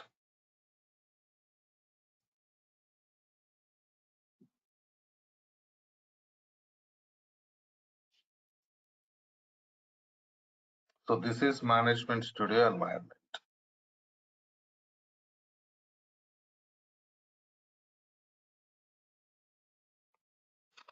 You go to New Query. See this, where I'm clicking New Query. So after clicking on New Query, you have to select your database. Suppose my database name is Suresh DB. Use Suresh DB. That means I'm going to connect to Suresh DB database. Use Suresh DB means what? I'm going to connect to Suresh DB database. See, we have written some command here. How to execute this command? See here, you can go for execute button. See, like this. So even this tool is also we install after completion of the SQL installation, right? So in this way, we can connect it to databases in Management Studio, and we can perform different types of operations in Management Studio, right?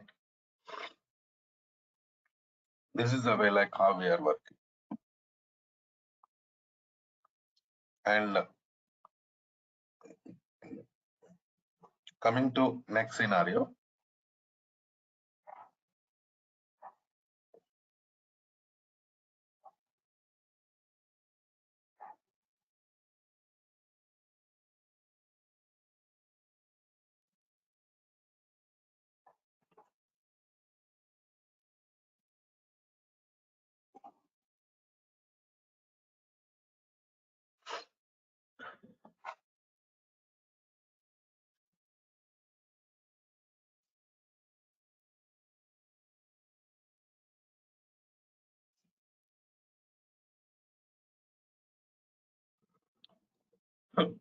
Now you have to go for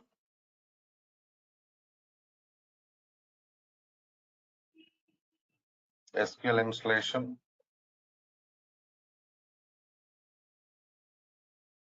And you have to perform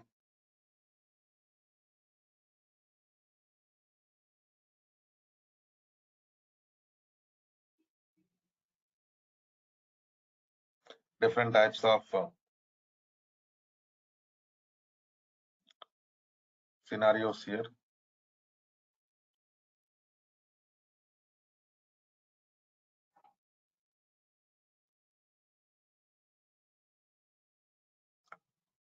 So now tell me how many of you done with SQL installation, please?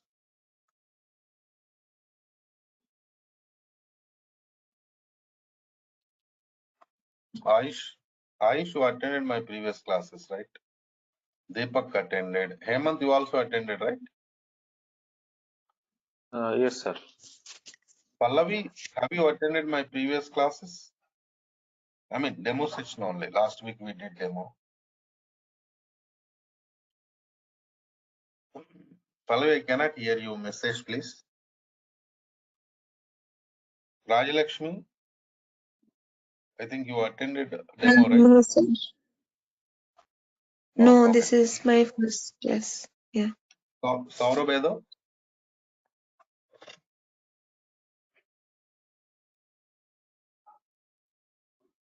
Saurabh. Okay, no problem. Let's do one thing. Installation is important. Try to go for installation of the SQL today, because next step we have to start working with practical scenarios. That's why I'm requesting you all go for SQL installation. So because if you face any issues with SQL installation, I can help you. That is the reason. Next class, I can help you in SQL installation. That is what my plan. Right? Clear, girl? So let's do one thing. So take it as new participants, you take it as demo. Old participants continuation class, right? Anyhow, I'm going to start practical part from tomorrow.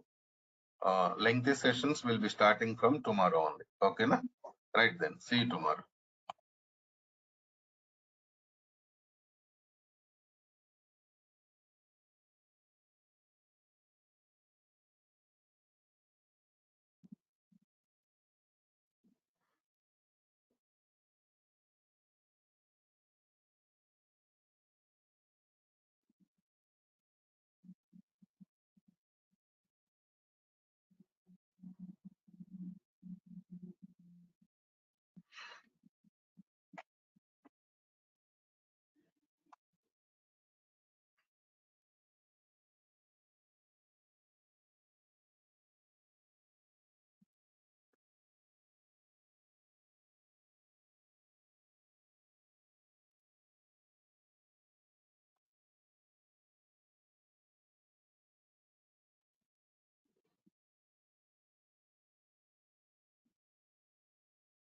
Right. What we discussed in the last session, any idea, please?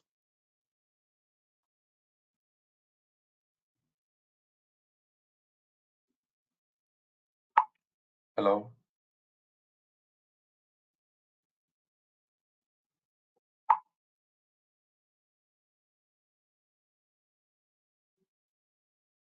Yes, sir. Good morning, sir. We Good morning. discussed about the SQL version, Enterprise Edition, Standard Edition, SQL versions, SQL editions, and how to download the SQL and setup. I mean, not setup, just download SQL Server and SQL Server Management Studio. Okay, right, no problem. So let's go to next scenario. Today, we are going to discuss about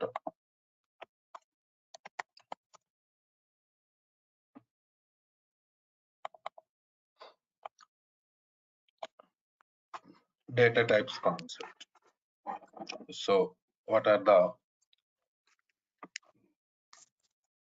different data types available in SQL and how they're going to work?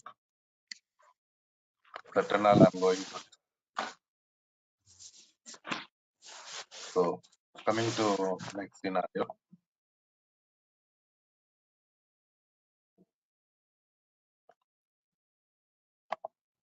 Bharat, okay, right, okay, Bharat. So coming to next scenario. Now,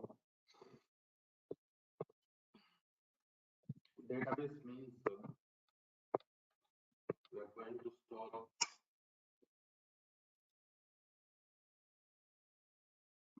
different types of data. For example, numbers, characters, date time data, currency values. Okay.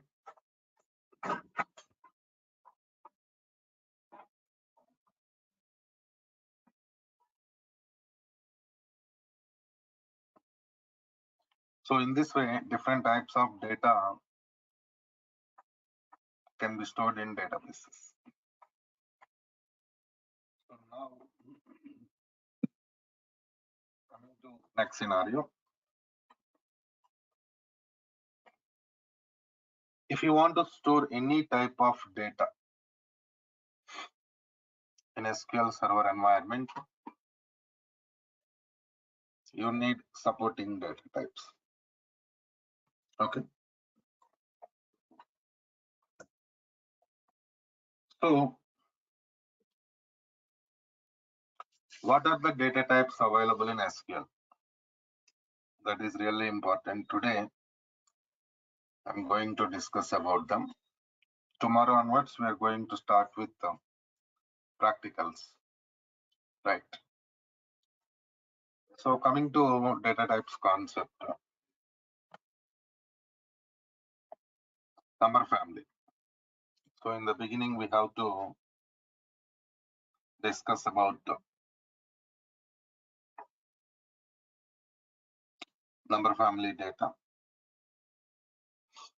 So, number family, we have different data types again in the number family. So, what are those data types in the number family?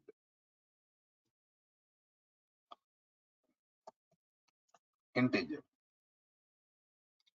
So, integer means it is perfect number. It will not accept any decimal values. That is what integer concept. Perfect number means what? Without decimal values. Right? If any decimal value is there, we cannot store it in int. Next, float data type.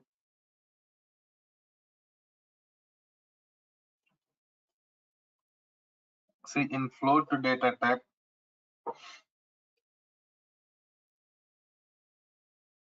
we can store only decimal values. Okay.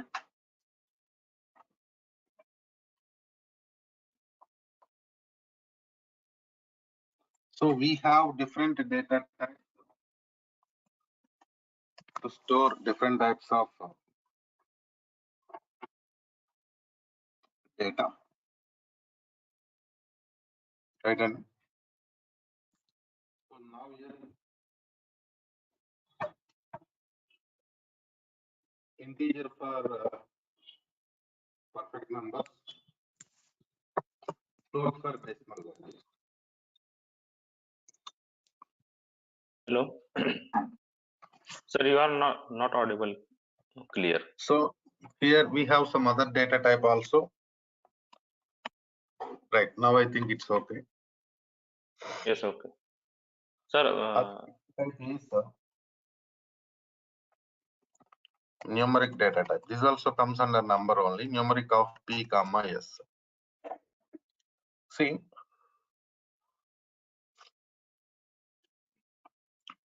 numeric is data type. P comma s is length of the data type. Okay, so here P stands for precision and S stands for scale. P stands for precision, S stands for scale. So what is precision and scale? We'll go for some example. Suppose I'm giving it as numeric of 5 comma 2. Right in. So 5 is precision, 2 is scale. Here, precision indicates total digits in the number. Total digits. Scale indicates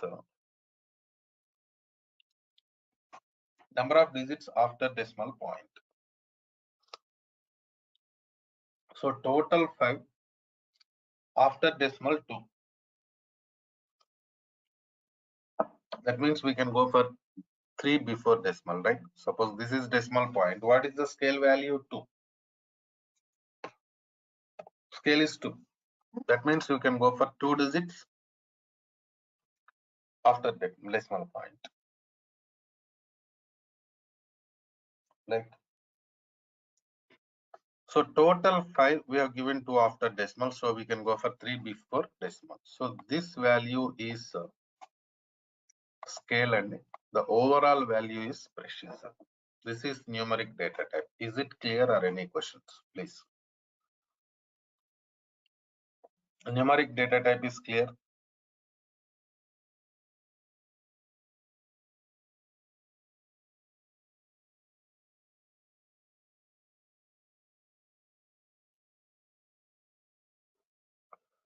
Clear, right? So you are not asking any questions means I feel clear. Right? So these are the data types we have in number family. Next step, we are going to work with the character data. So char of length. See, this is known as fixed length character data.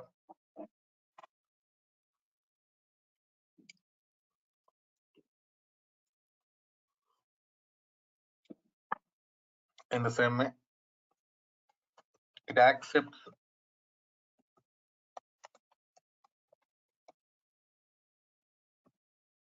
alphanumeric data. Alphanumeric means what? Mixing of character and number. Mixing of character and number comes under alphanumeric. It accepts it. Then it provides a good performance also. Performance means what? Speed.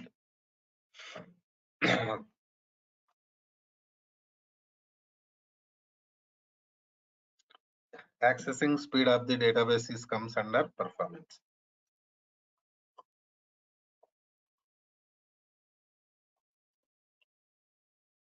Next, there is some issue with this data type only.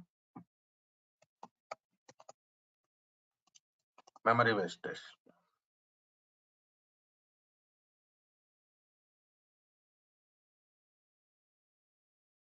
So when we are working with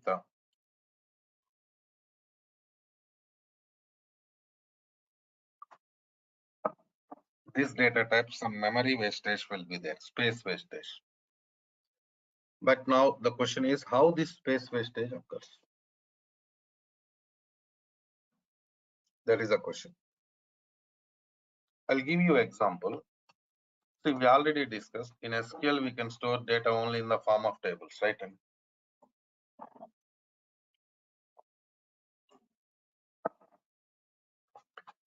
suppose we are working with some table. Table contains ename column. For ename column, I have given data type as char of 10.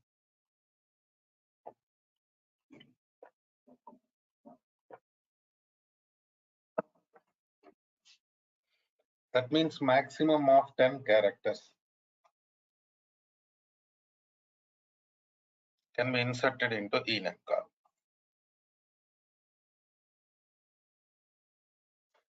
Suppose I'm inserting my name Suresh. How many characters there in this name? 6. So we are inserting 6, so it has to occupy 6 byte space in the database. But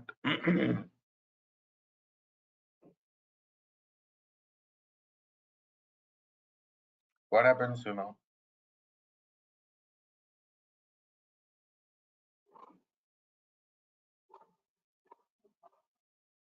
Only 6 character take. More than 6 not 6 allowed. bytes it occupies. 6 bytes it occupies for the data whatever we inserted into table. but extra 4 bytes, it will go for blank padding. Blank padding means what happens? Null value is going to store. So unnecessarily, we are going to lose data.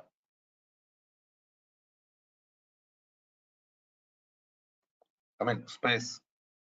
See this? If it is occupying only six bytes, then no issues. But it is occupying 6 bytes for the data, whatever we inserted. Remaining 4 bytes, it is going for blank padding, and that is a problem.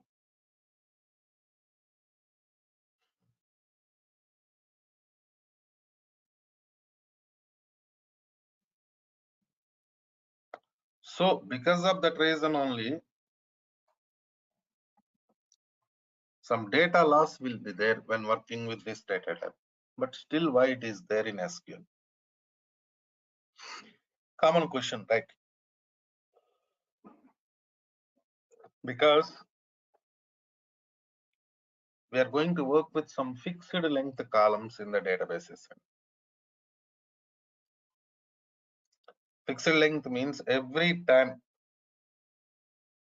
we are going to insert the same data. That is the meaning of fixed length.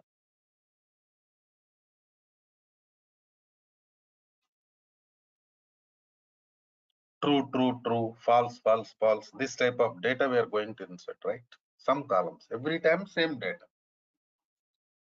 So those columns we are going to use this data type. Otherwise, what happens, we are going to work with var of length. This is known as variable length character data. It also accepts alphanumeric data. Alphanumeric means mixing of character and number. Max size 8000 bytes. Previous scenario we discussed about fixed length character data. Even in that also we can store maximum 8000 bytes. That is the max limit.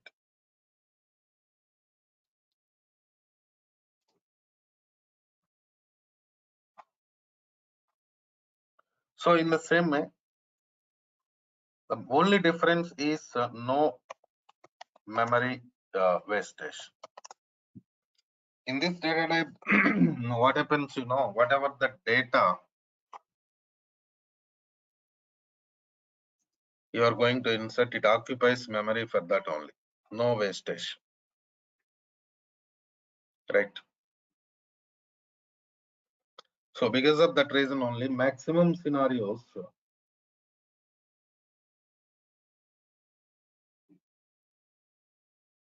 when we are working with this data type,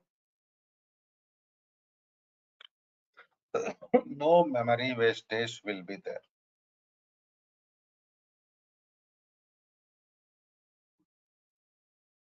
That's why maximum for character data storage purpose we use varchar data type only.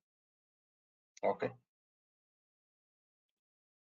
But remember, if you're going for char or varchar, you can store only 8000 maximum. Suppose the requirement is exceeding 8000 bytes, then what? We are going to work with varchar of max data type.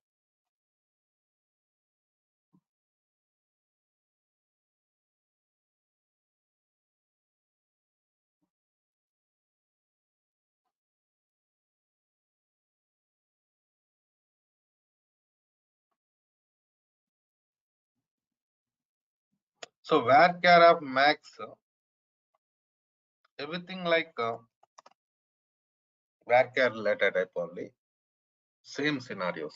Variable length character data accepts alphanumeric data. no memory wastage, but only difference is max size 2 GB.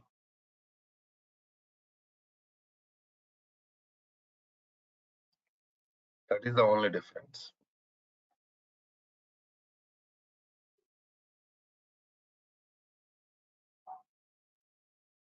Right?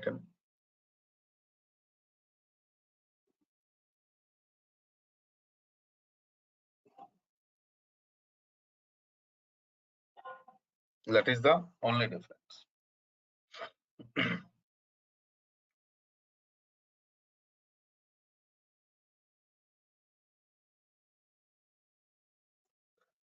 So coming to next scenario. Now, these are the data types we have to store character data. After that, we have to work with the date time. We have different data types here. Small date time. I'm sorry. When we are working with this data type, we can store data up to 2079th year. So this is the maximum limit we have. Right? And up to 2079th year, we can store. But in the same way, we have some other data type, date time also. In date time data type, we can store data up to 9999th year. So this is the maximum limit for date time. But remember, if you're going for small date time or date time, you can store date value and time value also. Date value and time value also can be stored.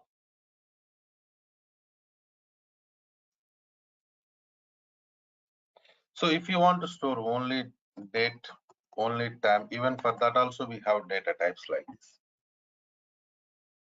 Because sometimes we are going to store only date values, only time values, right? So for that we can use these data types.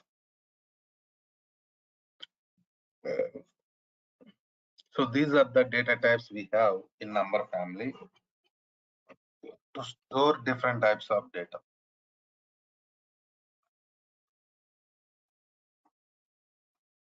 Right? So coming to next scenario, we have money data type. See, what is the purpose of money data type? It is used to store currency values with the symbols.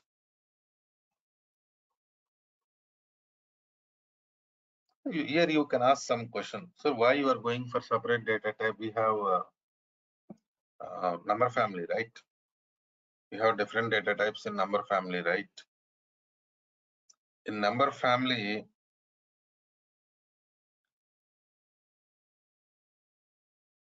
we can use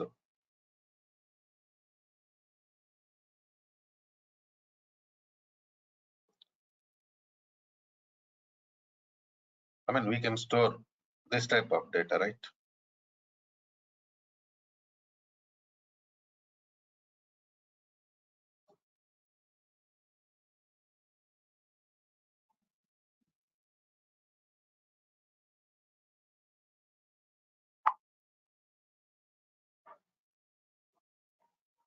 Then why you are going for separate data type? Because there is some symbol, dollar symbol, check it. What is this dollar symbol? Special character. Of course, that is currency symbol, I'm accepting, but it is special character. So in number family, what happens, you cannot store characters and special characters. That is the scenario. So you want to store currency values and you want to go for calculations also. Right? You want to store currency values in the same, you want to go for calculations also. Then we are going to use this money data type. Remember, please.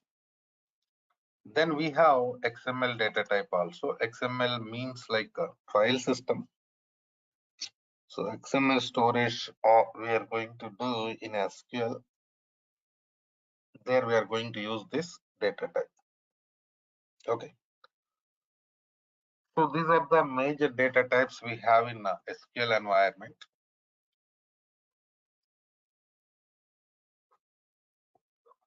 SQL Server. So then what to do? We have to connect to Management Studio. In the last class, yesterday, we have seen like how to connect it to Management Studio, because in SQL Server environment, we can store data only in the form of tables, right? So there is no other facility. So now coming to next scenario.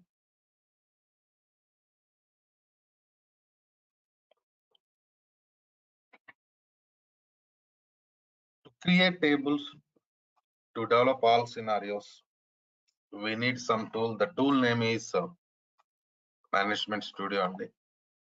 So here we have Management Studio. I already installed SQL. Enrolled participants, you can talk to training team. They will give you access to SQL installation videos so that you can complete SQL Server installation. See this. This is Management Studio environment. This is your server. So now just click on connect to button. So we connected to Management Studio.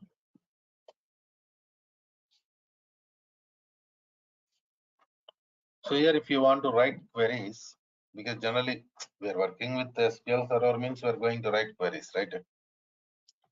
Go to new query window.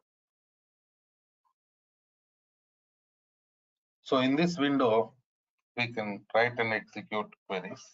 But before that, we have to select our database name. Suppose my database name is Suresh DB. How can I select database like this? Use Suresh DB. Execute this statement so that you'll be connected to Suresh DB database. See here, you have execute button. See that. Click on this. So what happened now? You connected to Suresh DB. Right in. So after doing this task, after connecting to your database only, perform other type of operations.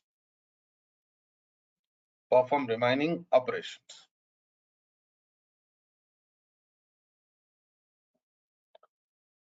So coming to next scenario, installation related scenarios I discussed previously. Like who is going to install SQL Server? DBA. DBA is going to install SQL Server.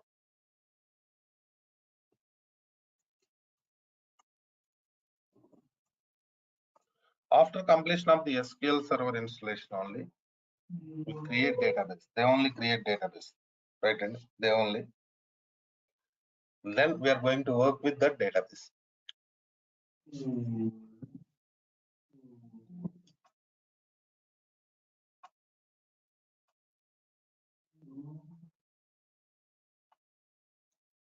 Now coming to next scenario.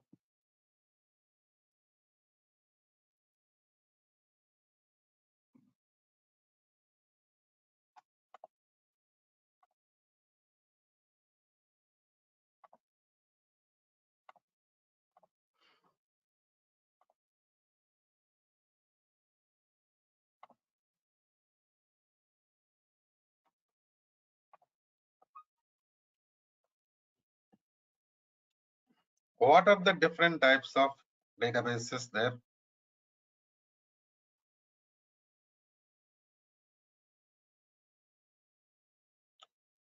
Because we have different types of databases.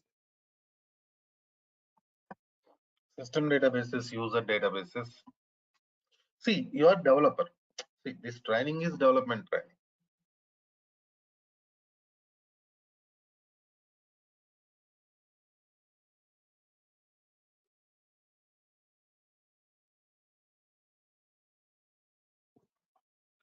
So Developer cannot create new database, but at least you know like what is database, what database contains. These things better to learn, right? Am I right or not? In the same way, while connecting to management studio, we provide some security scenarios like the login name, password, different authentications we have. So better to learn about those things also. So system databases, user databases. What is the difference? What is the purpose of system databases?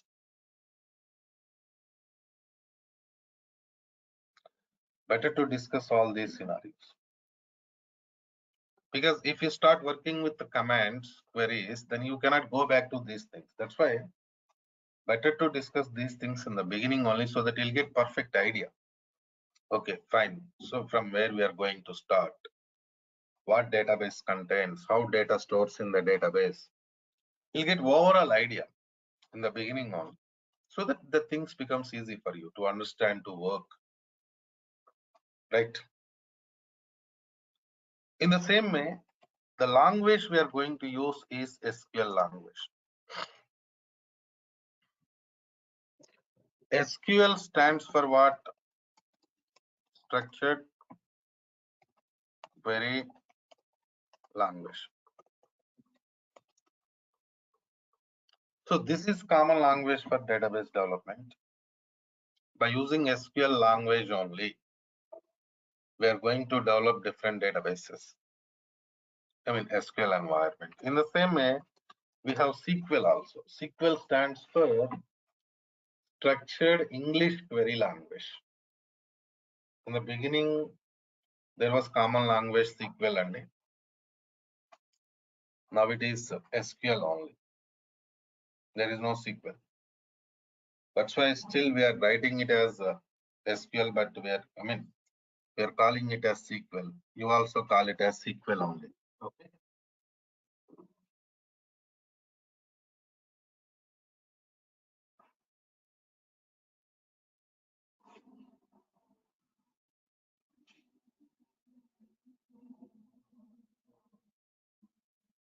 So in the same way, this language SQL contains some sublanguages. DDL, data definition language. DML, data manipulation language. DRL, data retrieval language. TCL, transaction control language. And DCL, data control language. So your important thing is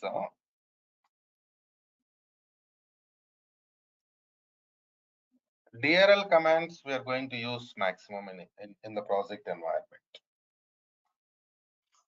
Data retrieval language.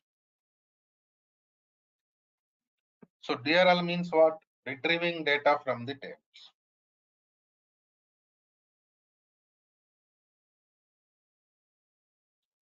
Data retrieval language command, select command is used to retrieve data from the table. So that is regular operation. Because of that reason only, even in this training also, lot of topics there related to DRL. 7 to 8 topics there related to DRL. So you have to concentrate on that area. Even we are going to provide you maximum assignments related to DRL. I told you I'm going to provide you 200 assignments queries for practice purpose. So I'm giving those scenarios related to DRL. That is the importance of DRL, data retrieval language, in this training. So you have to concentrate on that area, DRL area. Okay.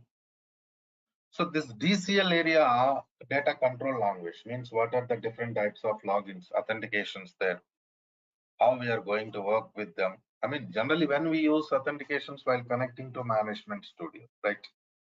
While connecting to SQL server, we are going to use different types of authentications, different types of logins, These are all we are going to use.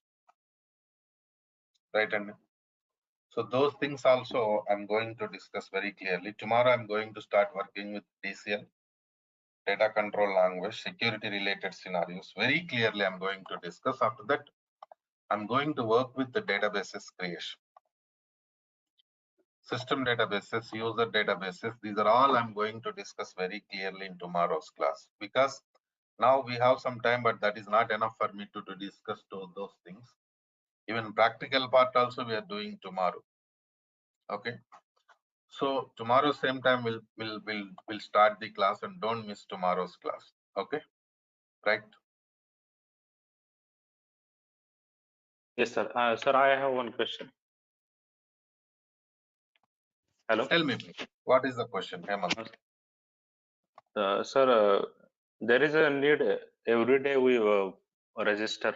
I don't get any link or No, drive actually thing access. is still it is demo session only. That's why we are doing around 45 minutes. Okay now. Mostly Okay, sir. tomorrow day So after when tomorrow also will be like this. Now, as per my knowledge, Thursday onwards or Friday onwards, they're going to change the link. Then onwards, you no need to register every day. Even no need to register in the beginning also. Okay, na? Right? okay, sir. Sir, okay. I means after 2-3 days, it will be going to start actual class. Already some participants joined, enrolled for this training. Some of them waiting. So mostly today is Tuesday, right? Wednesday, Thursday, Friday onwards, mostly they're going to change the link. Or Thursday going to change link. That I will announce in the tomorrow's class. Better if anybody wants to continue this training, enroll with the Durga Soft so that you can get installation videos and access to Google Drive also. That's okay. Okay, Right. sir. Okay. So actually, Deepak, I tell me. paid free. Okay, no problem. I'll talk to training team. Okay, na? Okay. Okay, then. See you tomorrow.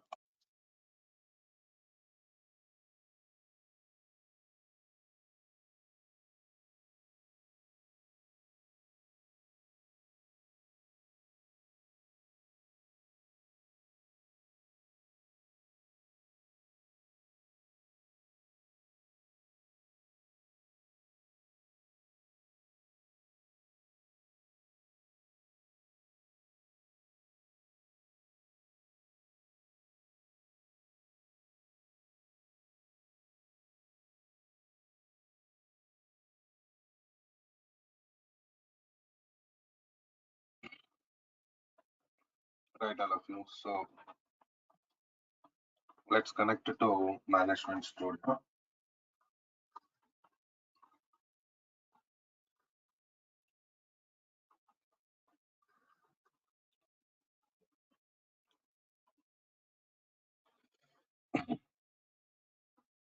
Today's class, any idea, please? Anybody?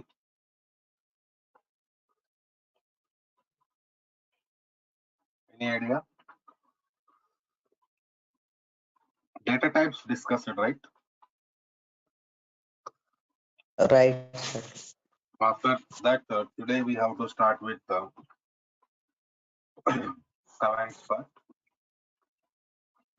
So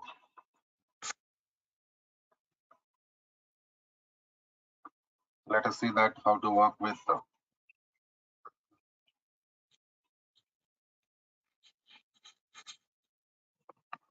commands part.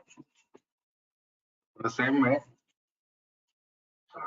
if you want to work with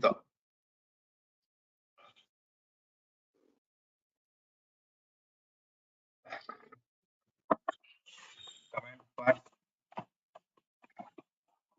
you should know how to connect it to Management Studio.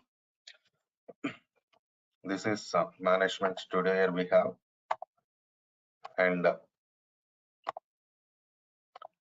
from this only we are going to perform different types of commands. They are connected to new query window like this. But after connecting to new query,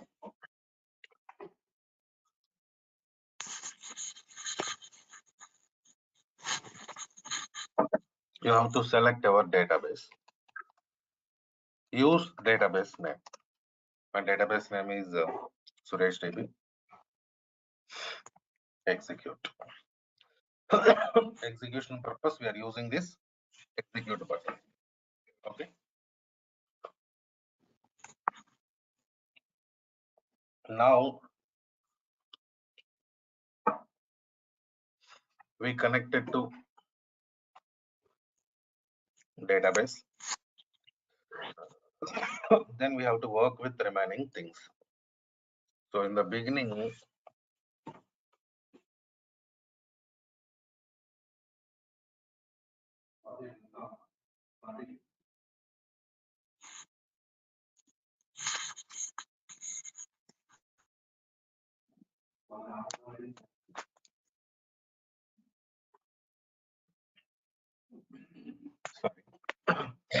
we are working with the DDL commands, data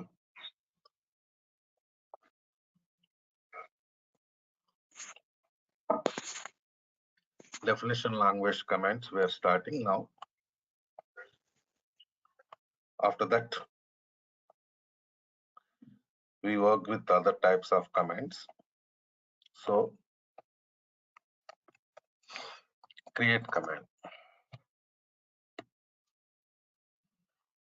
So create command is used to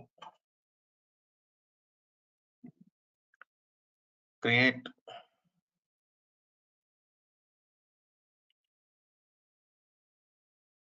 tables in SQL Server environment. Because see,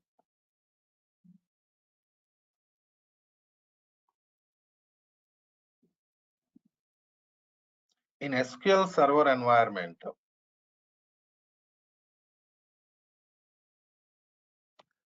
data can be stored in the form of tables only.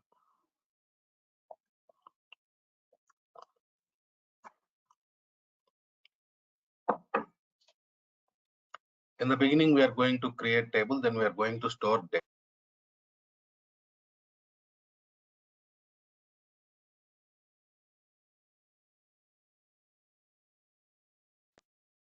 So let us see that create table. Suppose table name I am giving it as product.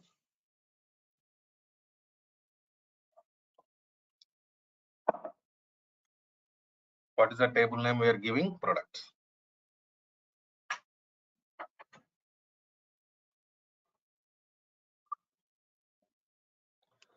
So start bracket. Inside bracket,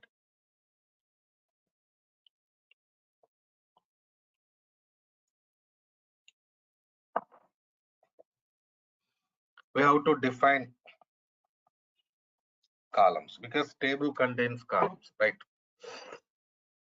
Suppose product ID integer, comma. That means in product ID column, we can store integer data, right?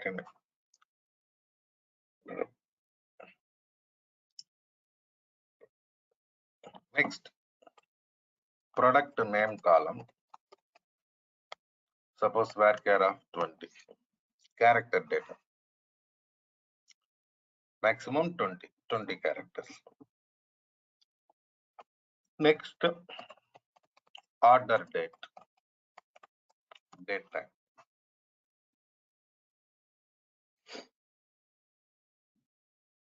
Right?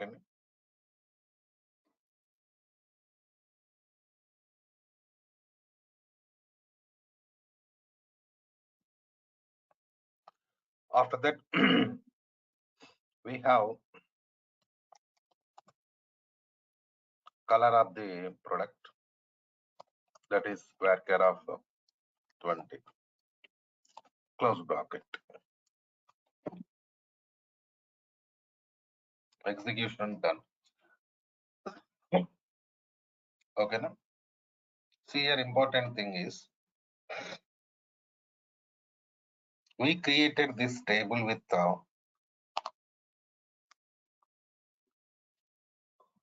4 columns, right? But we can create table with maximum of 1024 columns. That is the limitation. Okay. Coming to next scenario.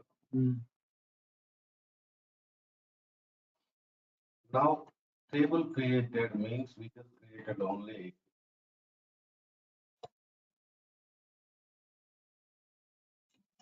structure of the table. Okay.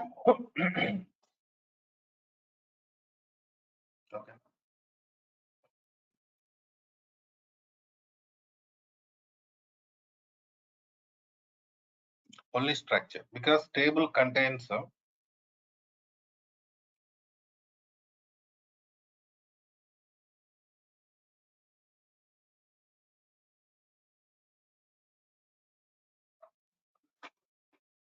columns and rows, right?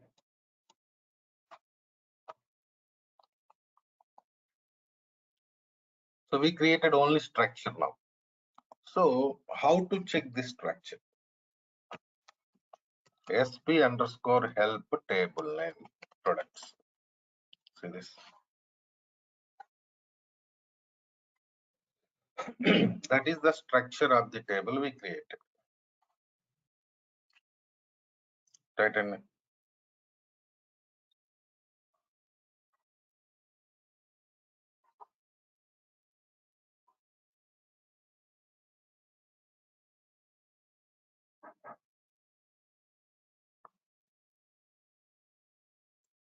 so next,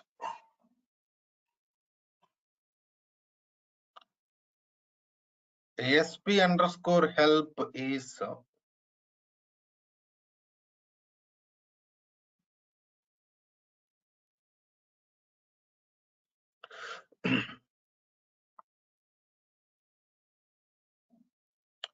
system stored procedure. It is not a DDL command, because today now we are working with the DDL command. So we feel SP underscore help is also DDL command. That's not correct. It's not a DDL command. And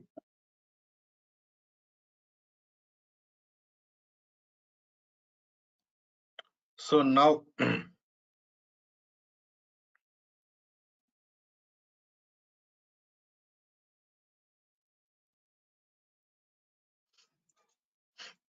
next step,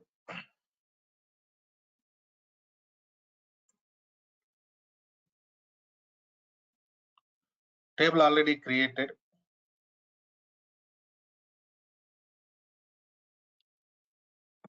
And I want to add new columns to the table, alter table.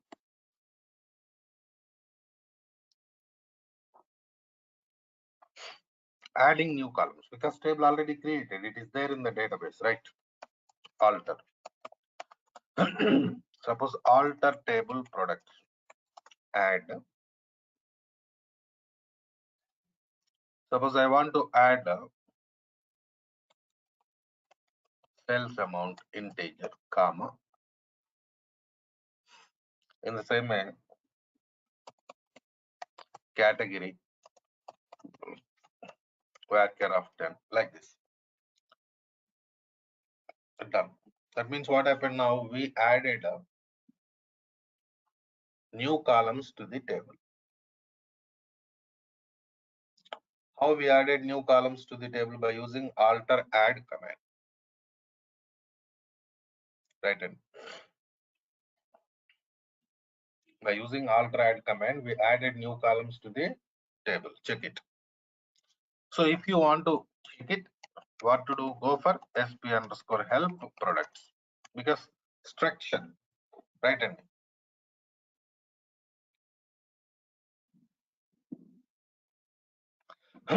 if you want to check this structure, what to do? You should go for SP underscore help only. See this now.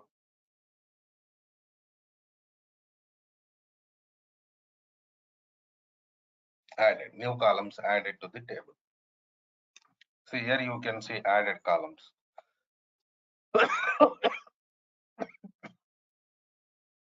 In the same way, next scenario, I want to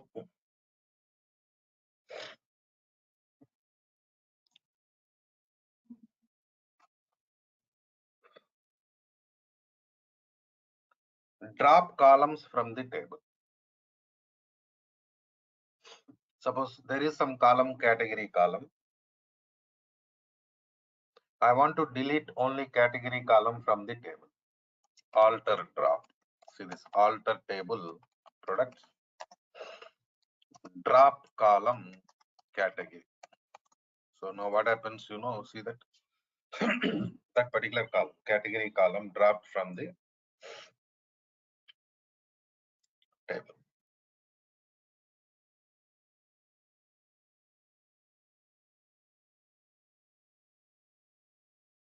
Right? So alter drop. By using alter drop command, we dropped column from the table. If you have any doubts, sp_help products.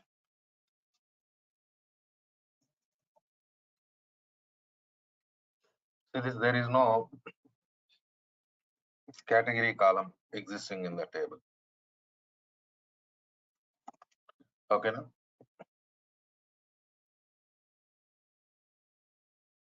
Next we have product ID column. What is the data type of product ID column? Integer. So at the time of table creation, we have given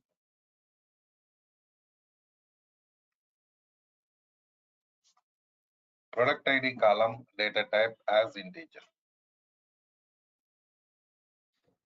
But now I want to change data type of product ID from integer to character. What to do? Okay, na? But I'm doing changing data type. So see, if I want to change a data type from integer to character, the column should be empty. If data is existing in the column, we cannot change data type. Okay, na? Alter table products, alter column ID, product ID, right? So just provide new data type. Suppose varchar of 10. See this.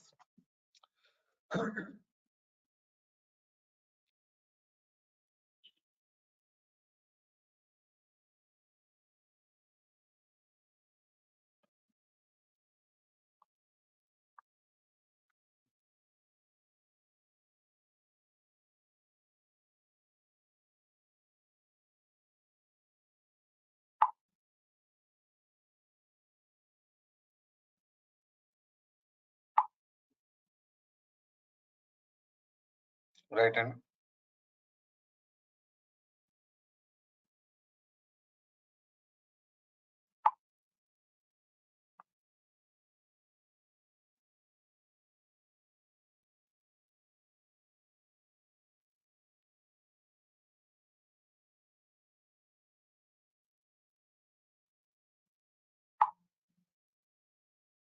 So this is the point. So now how can I check it? Tell me.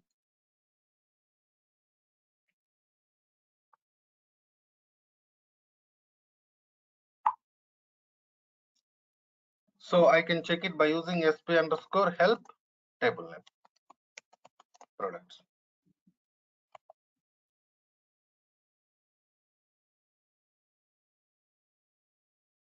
See this. What is the new data type of product ID? Character.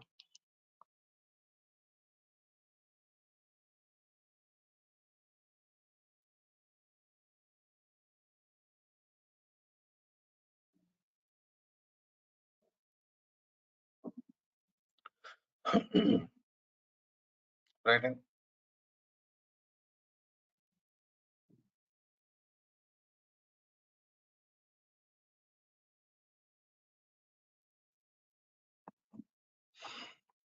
So this is the way, like how we are going to alter table.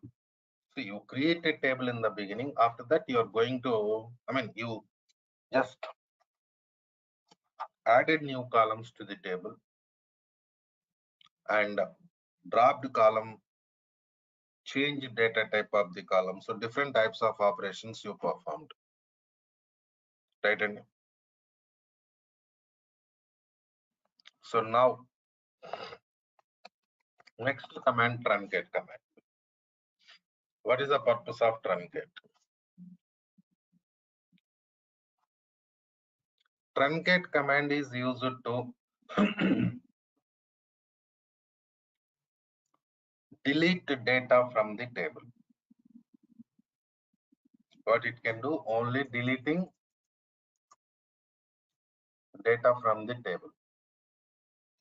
Deleting data, not structure. Of course, there is no data right now in the table, but still concept is it is used to delete data from the table. So truncate table products done. Execution done successfully. Now only thing is we have to check whether table structure deleted or not. So this table structure not deleted. It is there only structure. Please check it.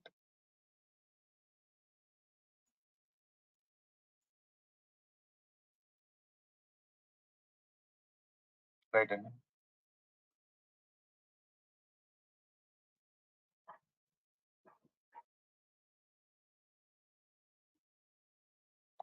So next command, drop command. So drop command is used to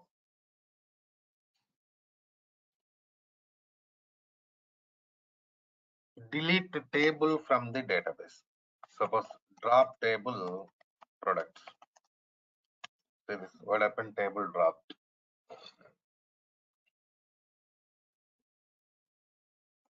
Now sp underscore help products. So this, there is no table. Why? It is throwing error. It is showing table does not exist.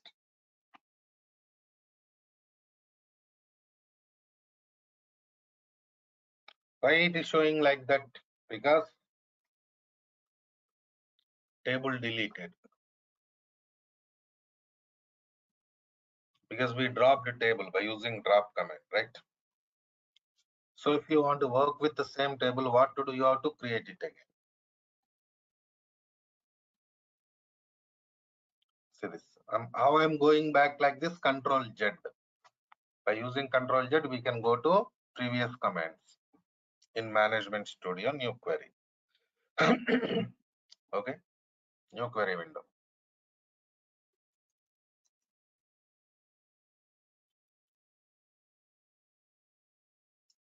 So these are DDL commands.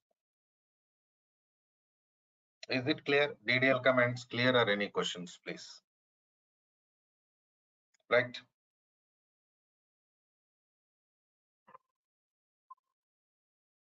Okay, now.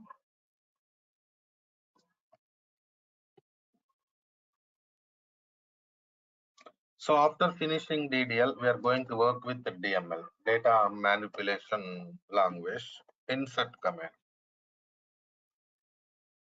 Insert command is used to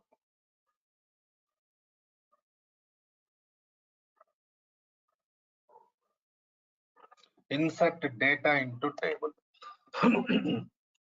Suppose insert into products, values, keyword, syntax, ID, product ID, suppose P1, product name, suppose car. Next, order date, something date here, comma, color of the product, white color, comma, sales amount, something like this. See this data. What happened? 1, 2, 3, 4, 5. How many columns there in the table? SP underscore help products.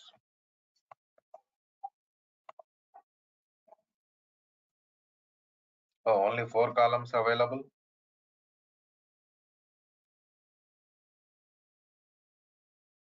Let's do one thing. Let's add sales amount. Alter table products. Add sales amount integer. Now see this.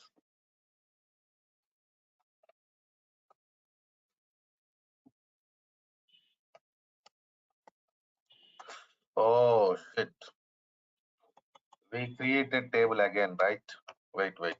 Alter table products, alter column product ID, varchar. So make it 20. Now it works. See this.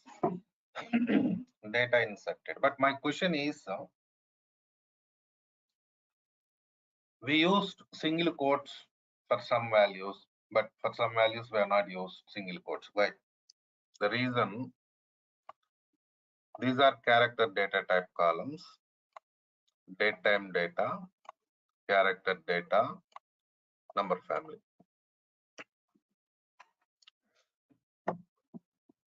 Not only insert command, anywhere in SQL Server, any command. While working with the character data, date time data, single quotes are mandatory. If you are working with the number family, no need to go for single quotes.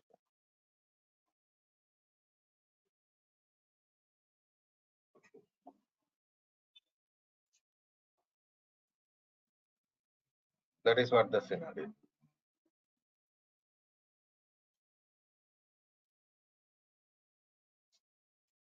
Okay. In the same way, how to insert multiple rows into table, that also we'll see.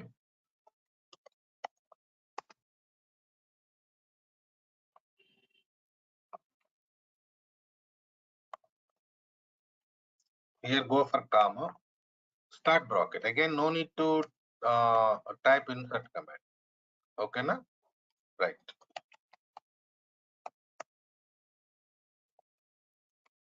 So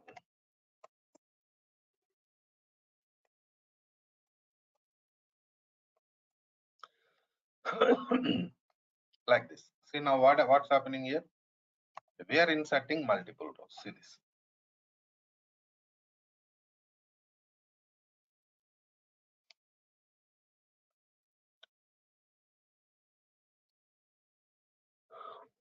By using this scenario, we inserted multiple rows into this table.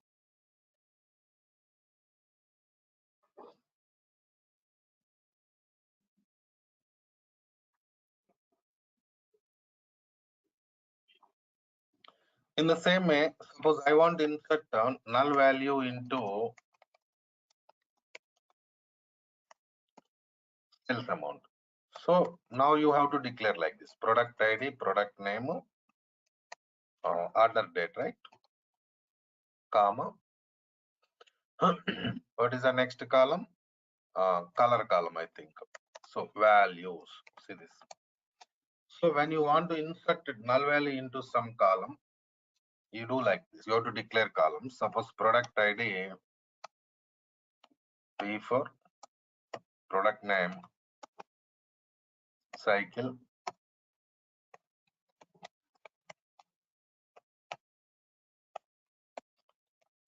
Suppose like this. See what happened now? Row inserted. Row inserted into table, but only product ID, product name, order date, color, but no value inserted into sales amount. Means null value inserted into sales amount. Select star from products. So this command is used to retrieve data from the table. Basically, you know, the select command is not DML, it is DRL. We want to see the data, that's why I'm using this command now. Otherwise, it is not a DML command. See this.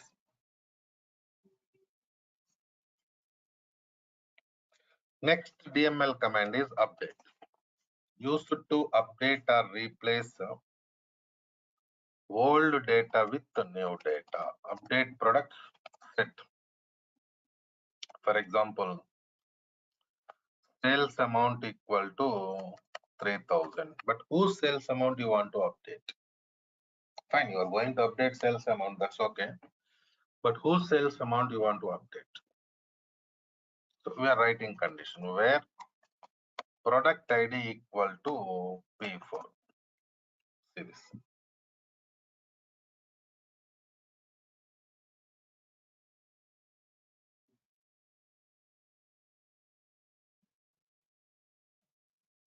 So product ID P4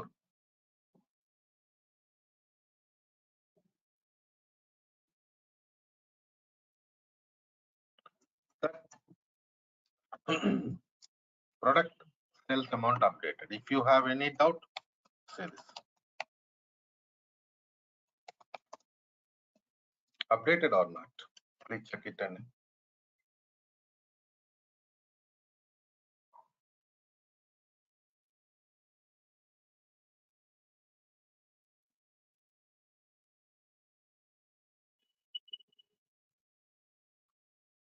updated, right?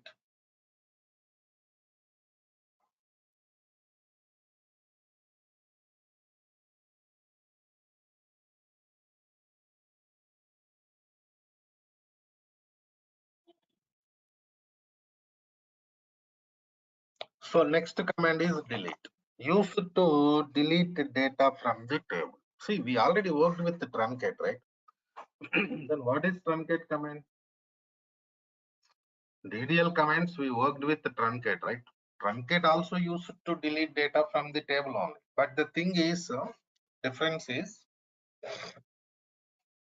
truncate command can delete only entire data from the table.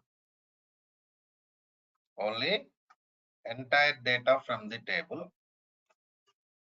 Delete command can delete selected data from the table. Suppose where, I'm sorry, product ID equal to P4 and I'm sorry, see this. So now what happened? This command deleted only P4 product ID row from the table. Okay, now, right?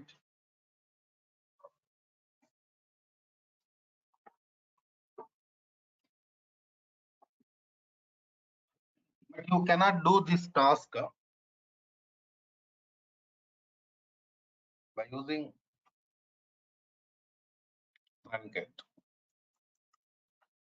Truncate command can delete only entire data from the table. If you have any questions, select star from products. See, this last row is not there. Why last row is not there? Because we dropped it. We deleted it. So if you want to delete the selected rows from the table, what to do? You should go for this command, truncate. So these are the DDL, DML commands we have, right, all of you. So we are in the beginning only. And I know that some of you have not installed SQL in your laptops. Some new participants also there. Please go ahead and ask training teams. They will provide you SQL Server installation videos, finish installation and create database also. So that tomorrow onwards, we can go for other things. And Friday class onwards, link is going to change. Friday class onwards, they will give you link to only paid participants. Okay, no? Right then. Okay, Madesh. We'll meet 7 class. Okay. Enrolled participants, okay, no problem. I'm just giving information to all. That's all. Right, Andy? See you tomorrow then.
Right, all of you.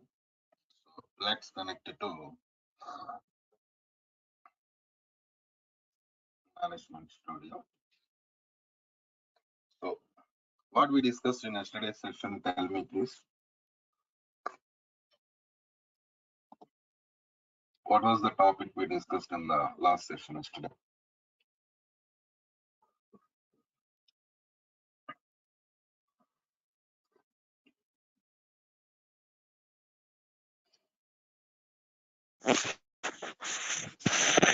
Sorry, out commands. Insert, update, run. DTL, DML commands we discussed. Have you installed SQL Server? All of you? I'm asking about SQL installation. Done? Okay. Sir, I tried to install but not success. So you are facing errors, right, Deepak?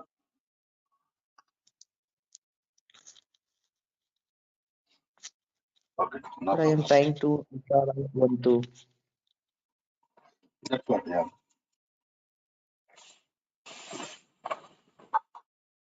Okay, no problem. So let's go to next scenario today.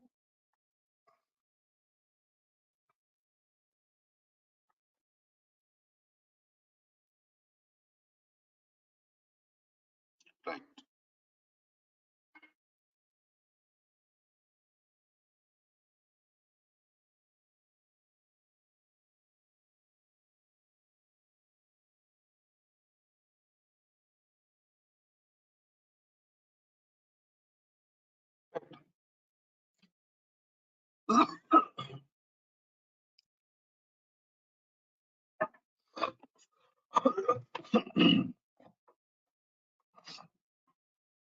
So I think we have some new participants again today. Jashwant Krishnan, you're new, right? This guy Shubham Palkar also new. Yes, sir. Okay. Jashwant, we already done with some sessions. Okay.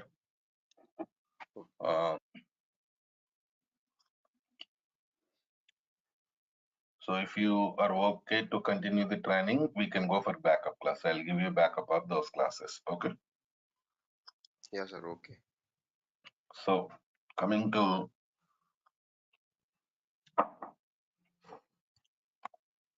next scenario.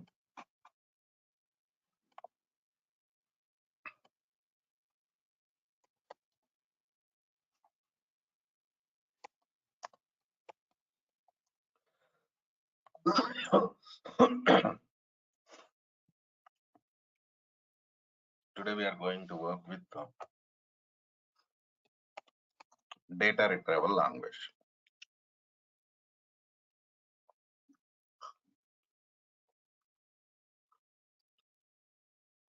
See, only command of the DRL is select statement. So basically, select statement is used to retrieve data from the tables. For example,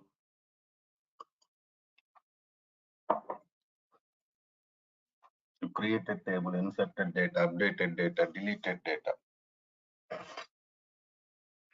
And finally, you want to see what is there in the table, right? In that case, we are going to use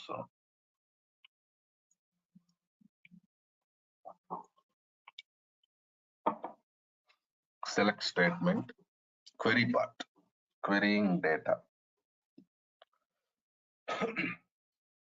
See, we have a lot of types of select statements available in SQL environment, but basically we have 4 types. So What are those basic types? Let us see.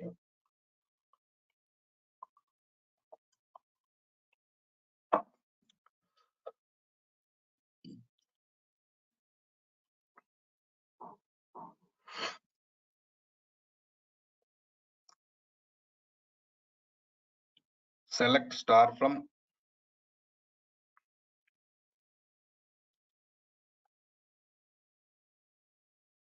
EMP.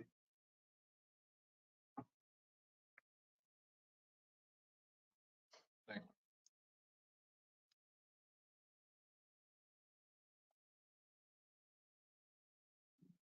Select star from EMP. See, query executed.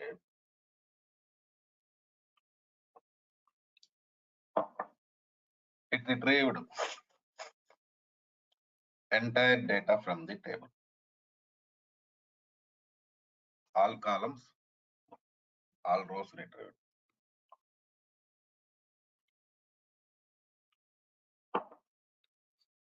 Right.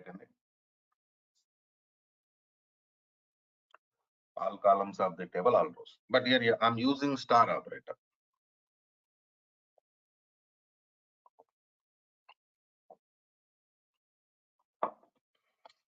Star means what?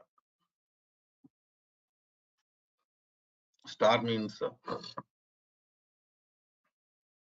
all columns.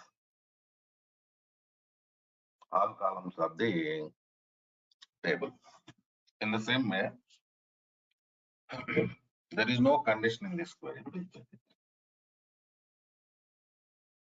there any condition in the query? No. So what happened now? All columns and all rows. Right.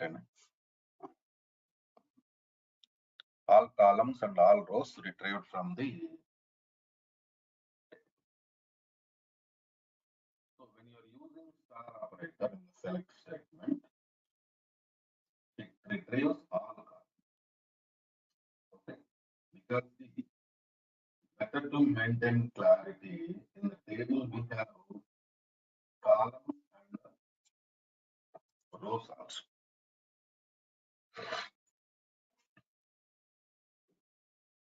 Right.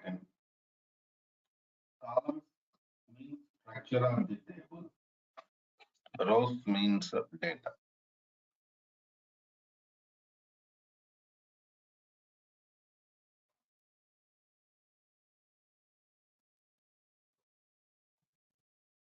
Right. So this is entire data. So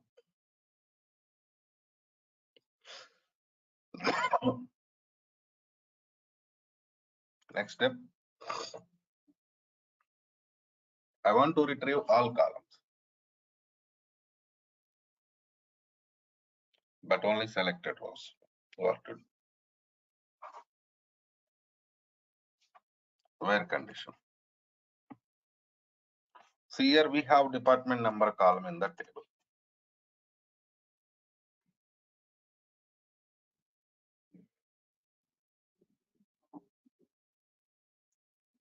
Select star from EMP where department number equal to 10. Check it, what happened. All columns retrieved only. But coming to rows only. Selected rows retrieved. Please check it.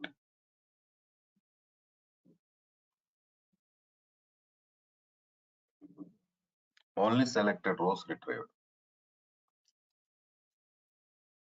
The reason is you are using star operator in the query. You are using star operator in the query, so all columns retrieved. Coming to data, rows, you are writing condition, where condition. So your writing condition means what happens, you know, it retrieves only condition satisfied data. And okay, now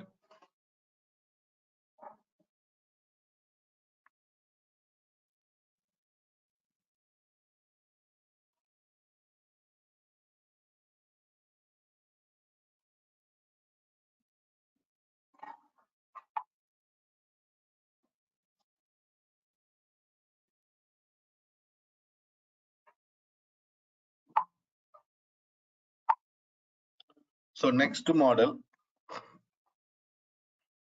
I don't want to retrieve data from all columns of the table.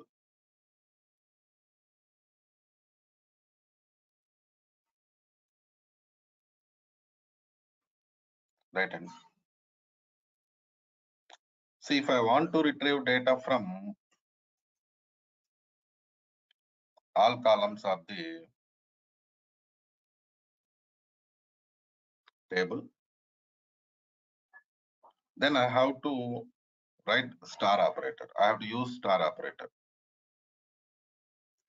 But here important thing is I'm not going to do like that. Suppose I want to retrieve only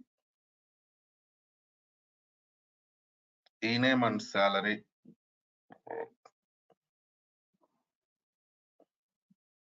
E-name and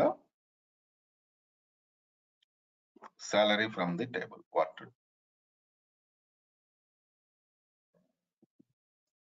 So if you're using star operator, all columns will be retrieved. But I don't want to retrieve all columns. Right?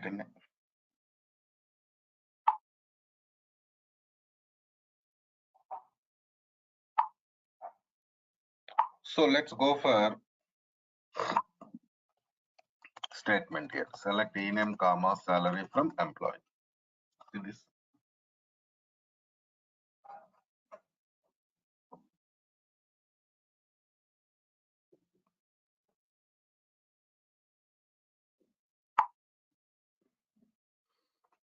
What happened? Only e-names and salaries retrieved.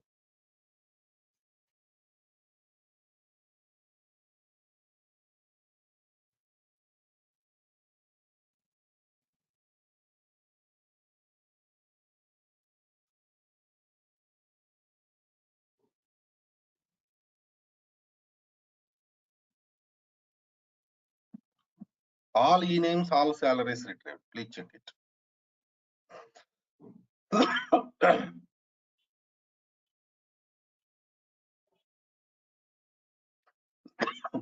Right, and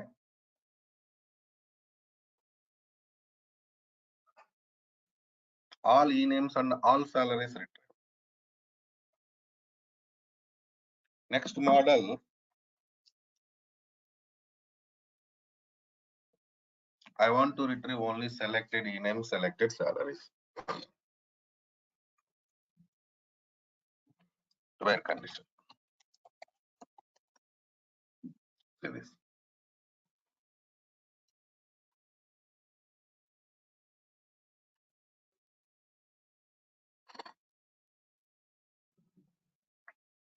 What happened now?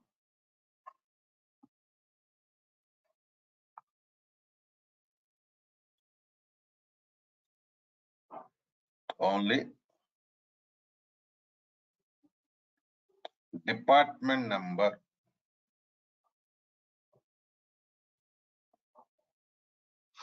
ten related e-name salaries retrieved. Please check it. Selected data.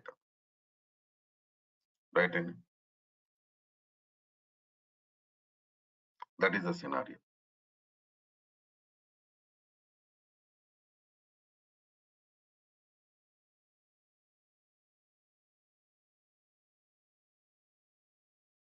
Right. So coming to next scenario. Now,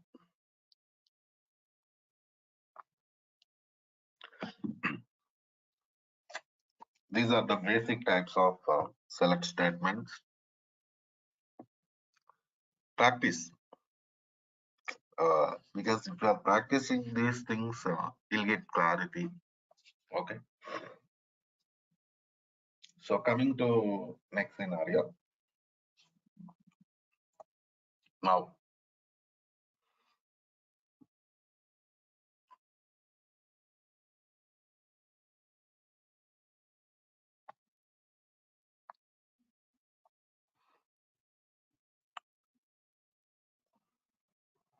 we have to discuss about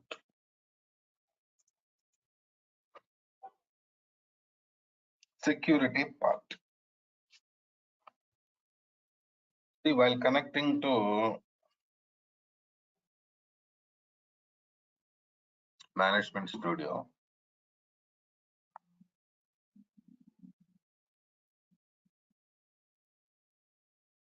we selected some server name.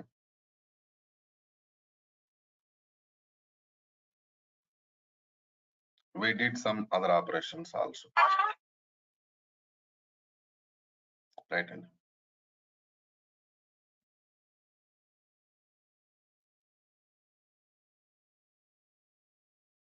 So now,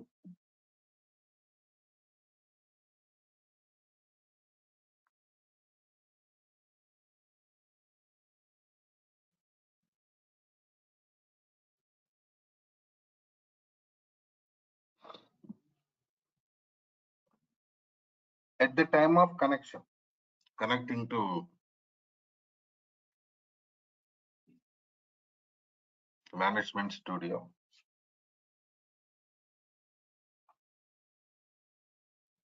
we have to provide some credentials also.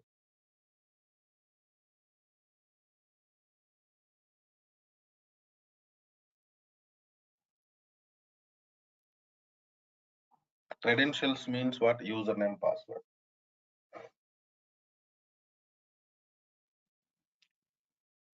Login.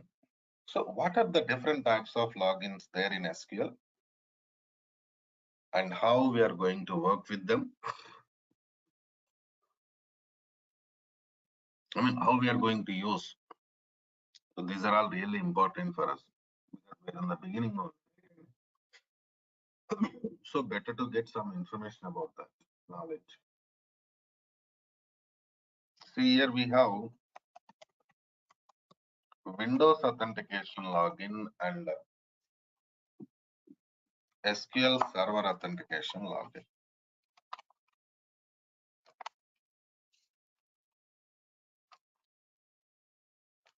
Right.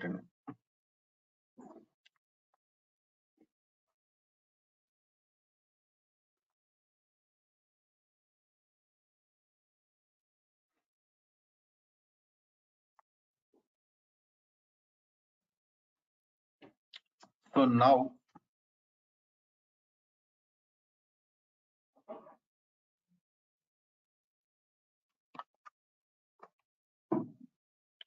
what is the difference between Windows authentication login and this SQL authentication login?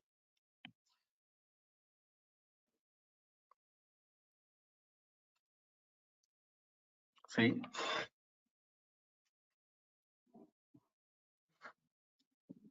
Windows authentication login can be used for only local connections.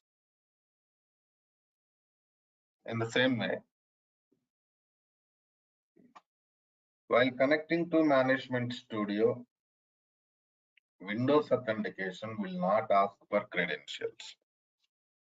Credentials means what? Username and password. Right. Coming to SQL Server authentication, it can be used for local connections and remote connections also. And while connecting to Management Studio, SQL Server authentication asks for login name and password. Right. So now coming to next scenario.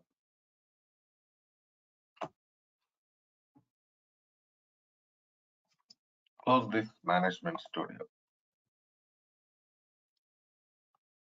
Open it.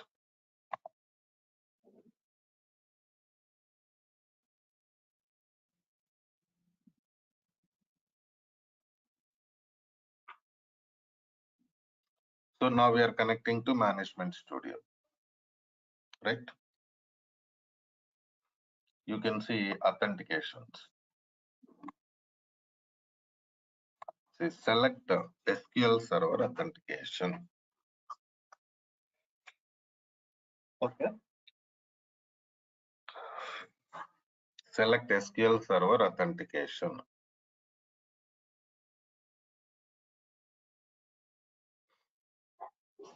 So it is asking for login name and password. See. Connect.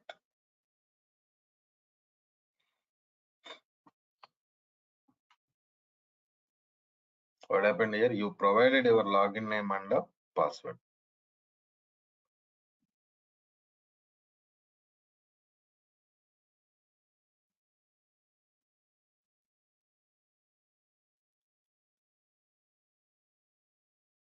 Right.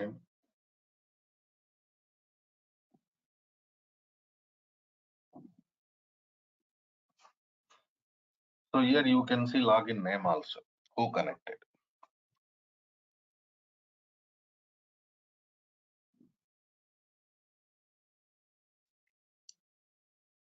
In the same way, close this window. Connect to Management Studio.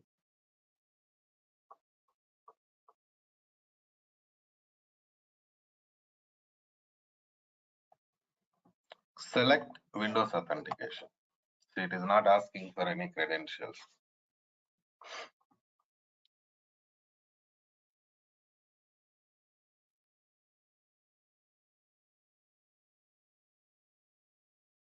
Okay, Nandi?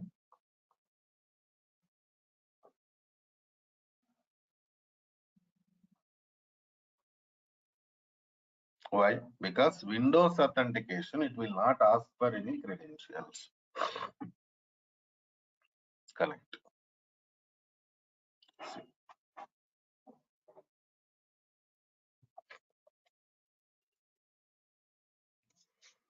Generally, some questions will be there here. What type of authentication we use in real-time environment?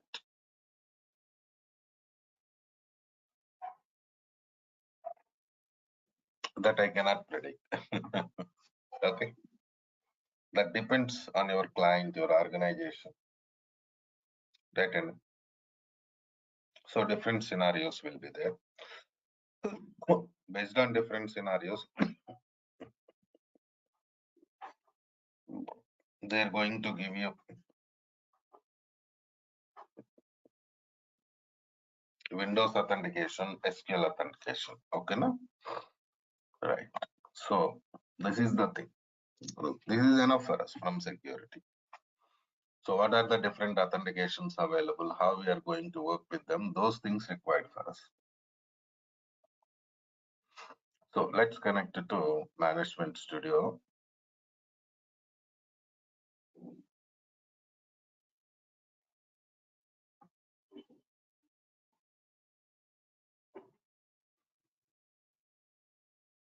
Go to new query.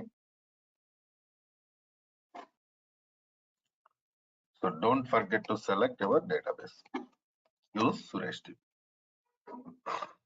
That means what happened now? We connected to Suresh DB.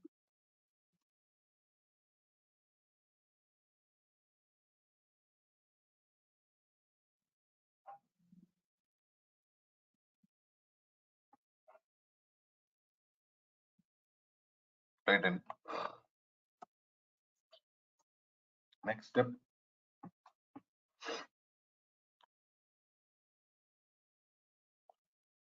We'll continue with the select statements only now, because we already started working with select statements, right?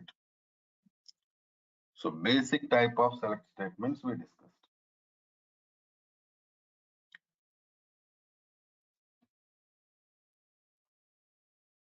Now we are going to work with the distinct operator. What is that? Distinct operator.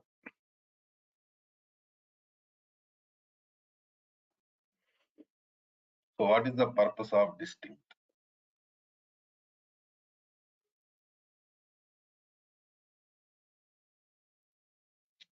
See, basically distinct operator is used to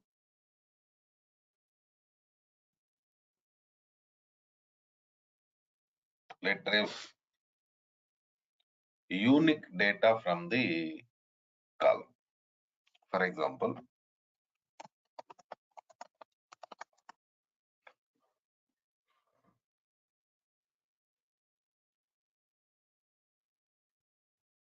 select salary from employee.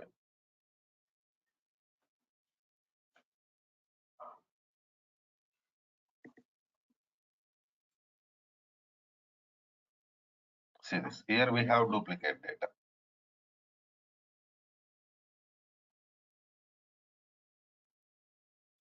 Right, Andy?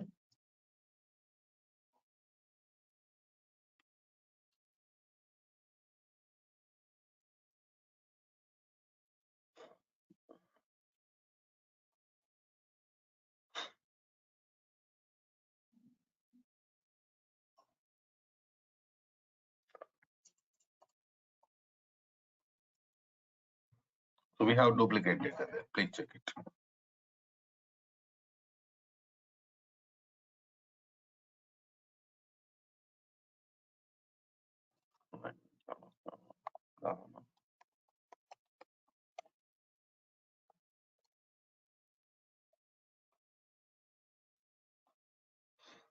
Distinct of salary I'm using now. See this now.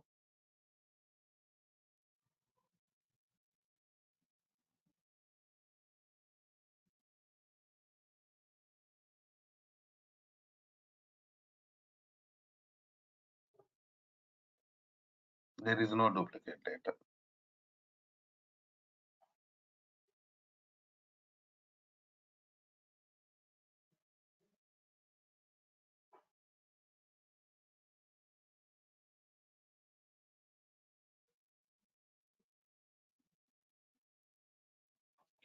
What happened now?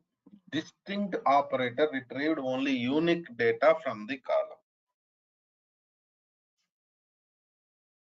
Only unique data.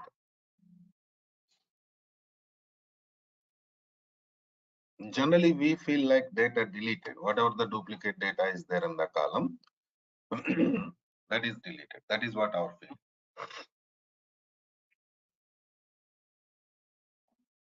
But that's not correct. What happened? This operator retrieved only unique data from the table. That's what happened. Please check it.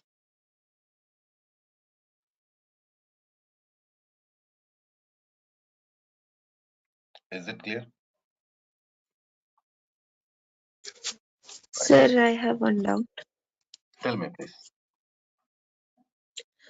So you have used distinct data for salary. If there will be two data type like salary and employee name will be different, right? In that case.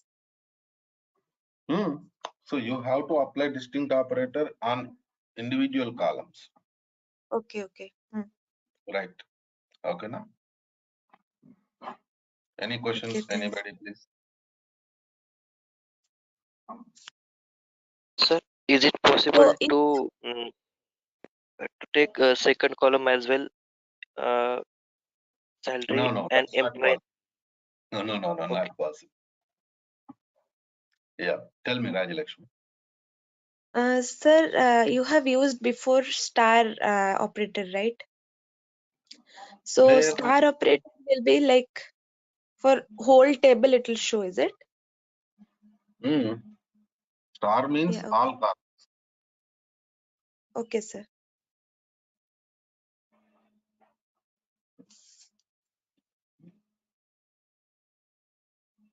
Thanks, sir. Right. Anybody, any questions, please?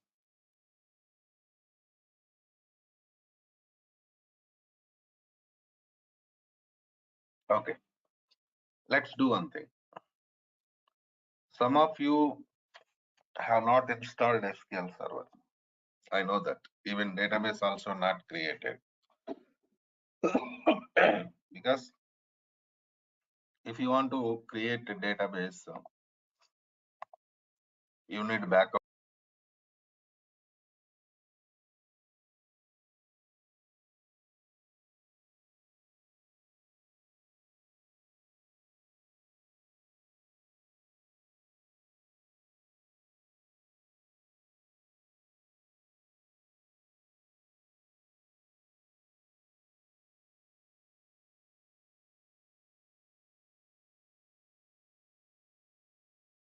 Right. So a SQL Server developer. See,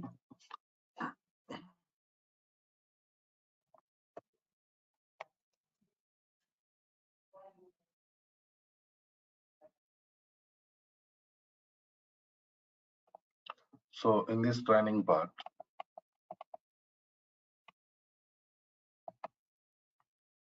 we are going to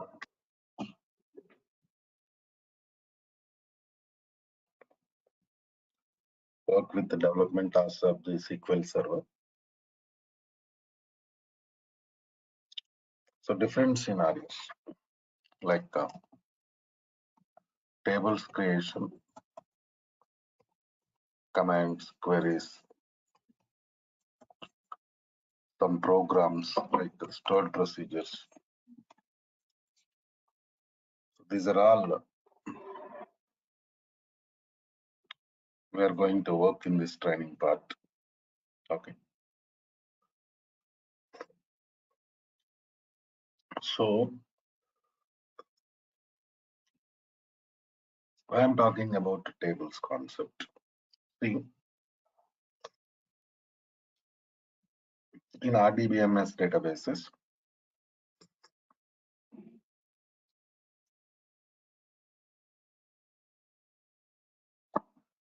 data can be stored in the form of only tables. There is no other facility. So you have to create table in the beginning. Then only you can go for data storage. So now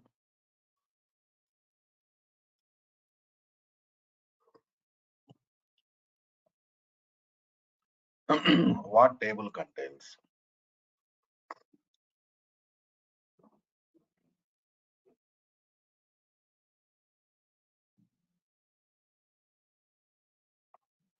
You are right.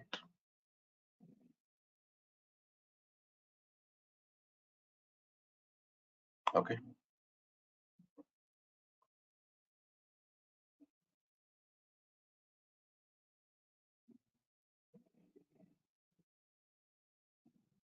So what table contains? That is important.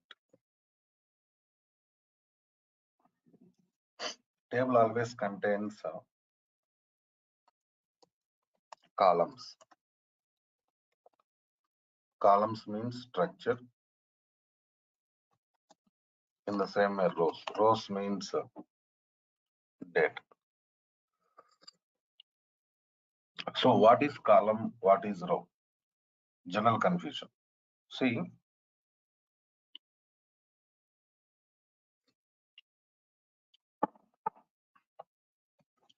I'll give you a simple scenario here.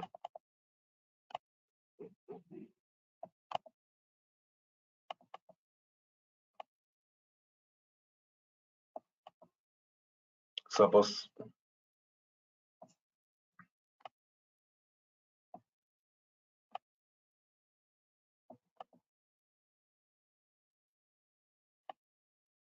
I'm going to create some table. Table name is products, product ID, product name, product color, sales. Okay, no? These are the columns. So now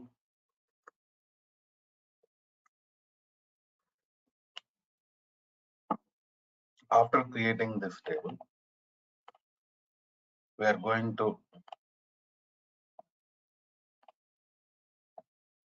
insert data into this table in the form of rows.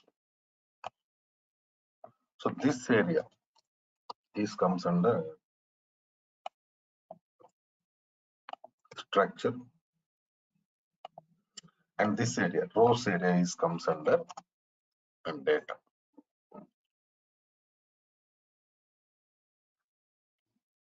This is what the scenario.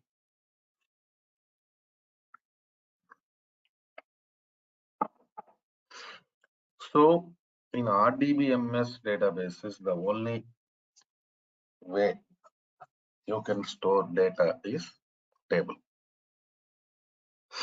Table always contains structure and data. Structure means what? Columns are the table. Data means rows.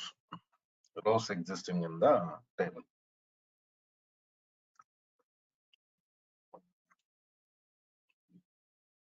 Coming to next scenario. In RDBMS databases, we have some language called as SQL language.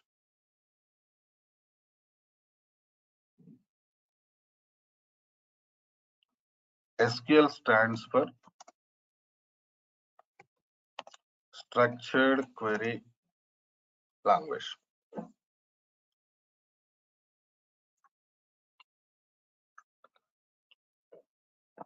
This is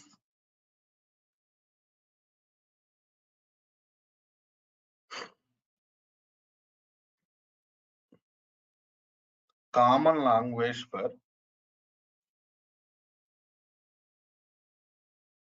database development, not only Microsoft SQL Server. You go to any RDBMS database,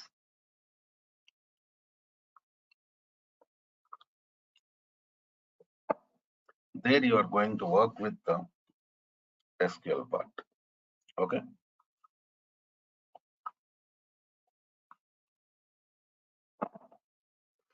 That is what the scenario. So in SQL,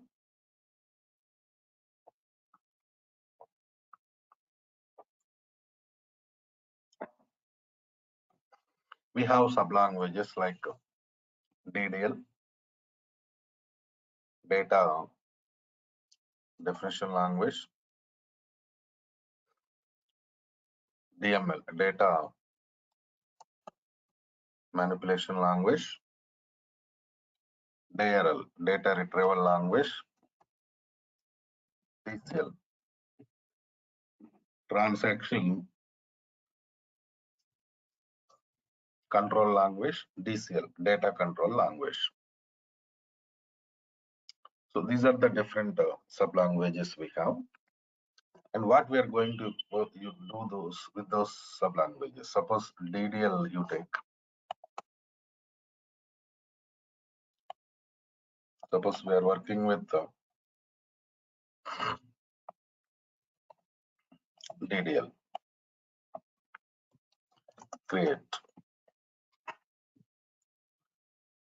Creating table. Right. So in the beginning, you started database development means you start with the table creation only. Right. After creating table, generally what happens, sometimes we go for modifications, alter table. So alter command, that means like, suppose table already created, that is existing in the database. Now you can alter it. For example, adding new columns to the table, dropping columns from the table. So change data type of the columns. So this type of changes we are going to perform. Okay. So that is alter statement. After that, truncate statement also. I mean, these are commands of DDL. So truncate command, it is used to delete data from the table. Then we have drop. So drop command is used to delete a table from the database.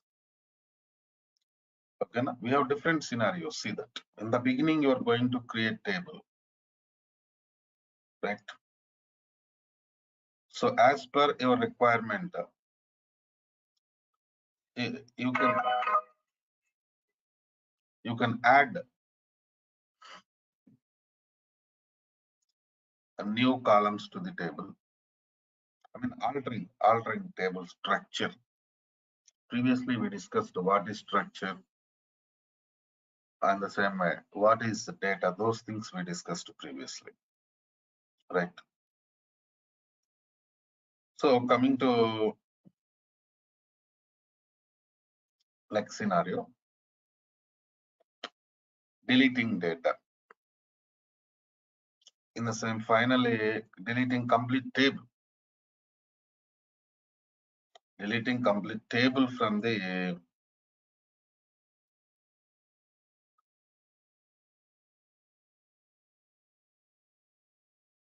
database. So these are all comes under data definition language. After data definition language,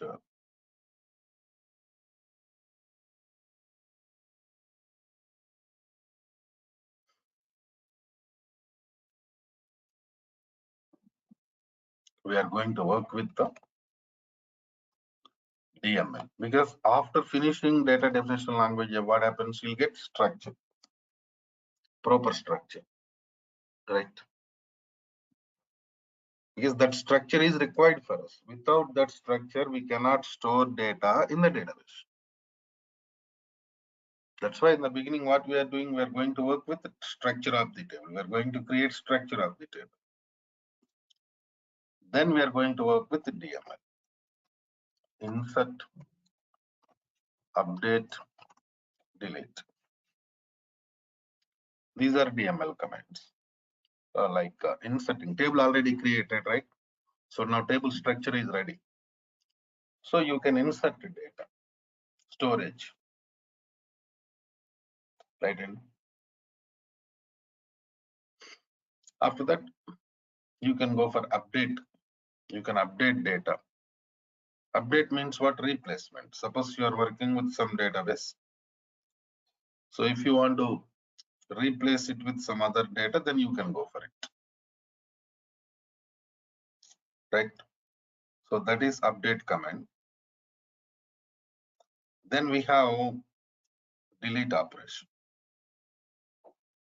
That is deleting data from the table. Suppose now you are working with some database, some data is existing in the table. You don't want to keep it in the table, then what to do? You can delete it, right? And so these are the different scenarios we have.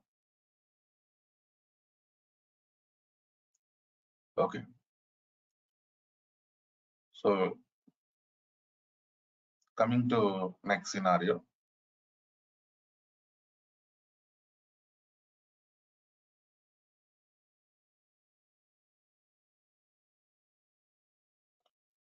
So these are all completely, data related operations. After that, we are going to work with very important part of the training, that is DRL part, data retrieval language. The only command of the DRL is select statement. So this is for retrieving data from the table.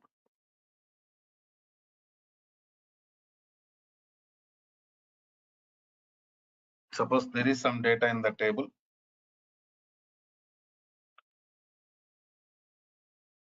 You want to see the data. In that case, you are going to use this select statement.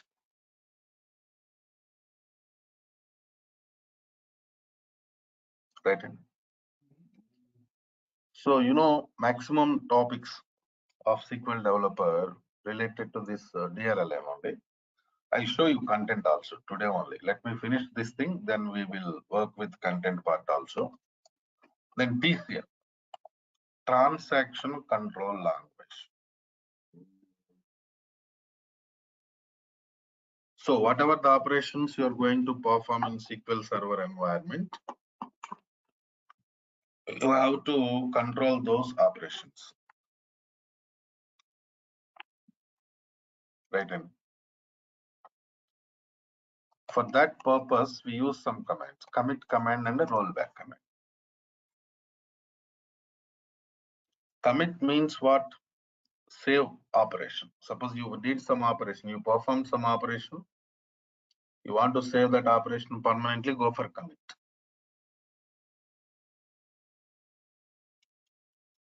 In the same way, we have rollback operation. Rollback means suppose you performed some operation, you don't want to save it, you want to cancel that operation, then you are going to use rollback.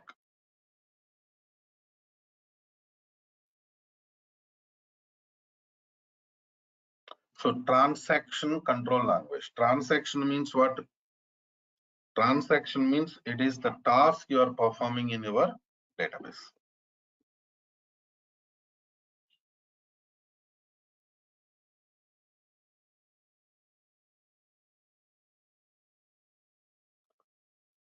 So in the same way, finally, we are going to work with the DCL, data control language. So data control language means it is related to logins creation, providing permissions, canceling permissions.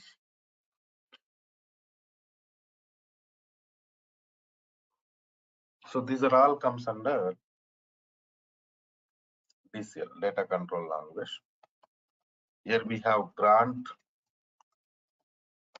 with the grant and a revoke. These are the commands we have in this. So grant means providing permissions.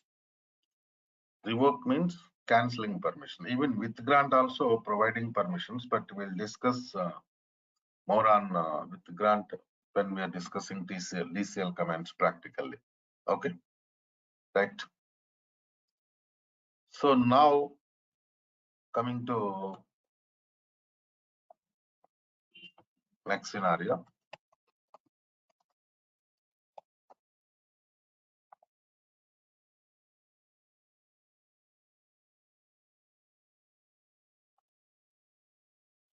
Let's open content once. What are the things we're going to discuss under this training? I'll give you more clarity on that.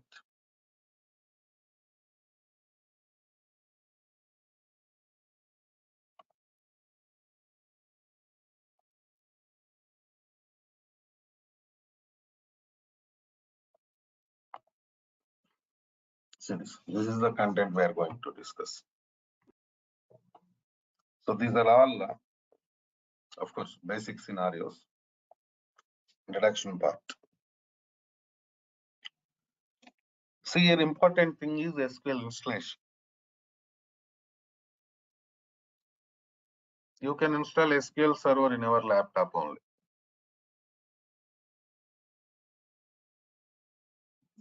Right. The only requirement for SQL Server installation is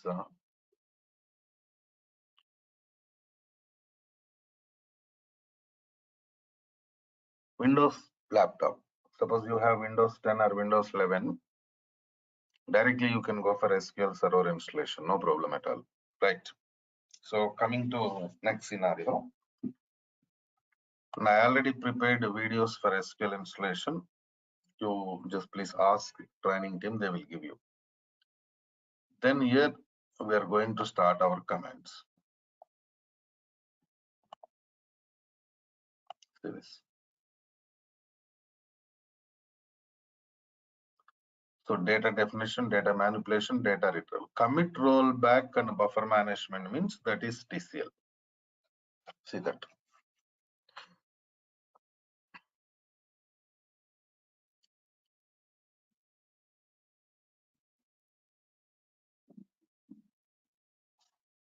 Right. So copy table concept. So from here again select statements only. So these are all up to subqueries. These are all related to select statements. See that lot of topics.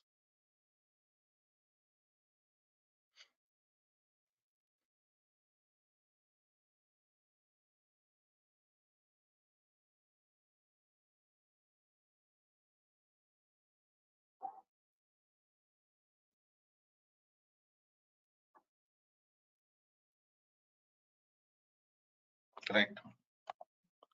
So this is the scenario. So that is the importance of select statements in this training. And then we're going to work with constraints, normalization, indexes, temp table, CT, profiler. So up to this level, completely commands queries part. Completely. It's completely related to commands and queries. From here, up to this level, programming part, completely. See that.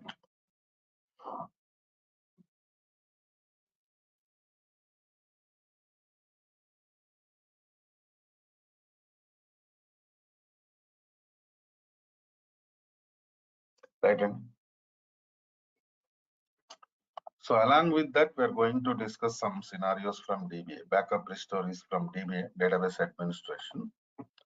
So introduction to SSIS, SSRS, those things also I'm going to work. Just introduction only. Don't feel again we are going to discuss complete SSIS in just introduction of the SSIS and SSR. Like what is SSIS, what is SSRS, those things, basic things we are going to discuss. Okay. Now, generally what happens, confusion will be there. So SSIS, SSRS, sometimes we will not read completely. And we feel like complete SSIS, SSRS also they are going to teach in this training only. That is not correct. Because SSIS, SSRS is separate course, MSBA, Microsoft Business Intelligence course. Okay, now? Right. So,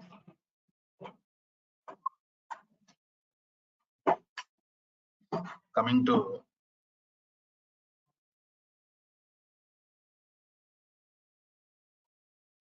next scenario. In SQL Server environment,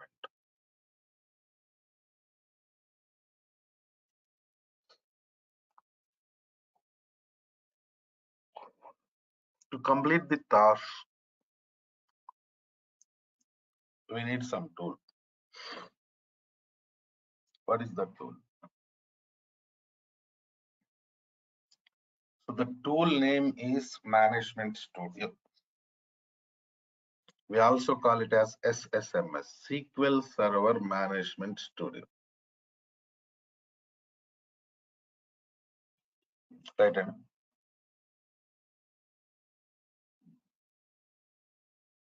Here already SQL Server installed. I'm opening this tool. You also install it in our laptops.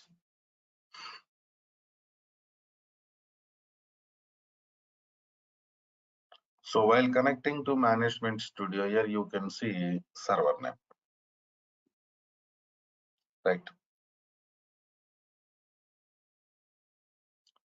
So this is our server name. We are connecting to this server only. Now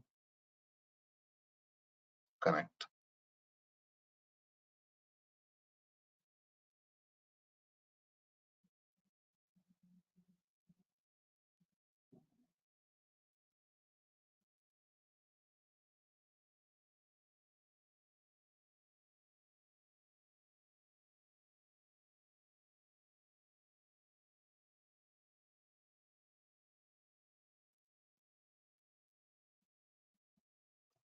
So this is management studio environment. But here we are going to work with the commands queries, right? And so for that, you can see new query window here. See, we connected to query window.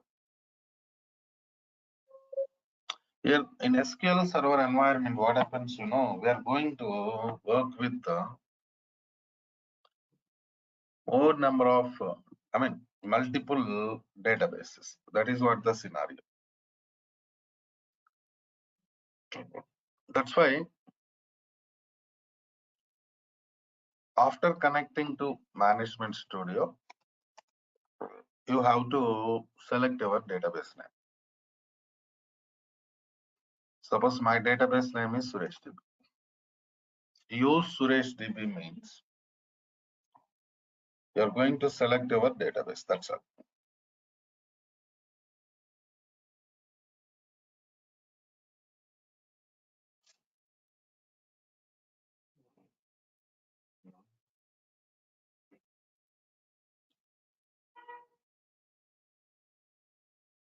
So just execution purpose, you can use this execute button.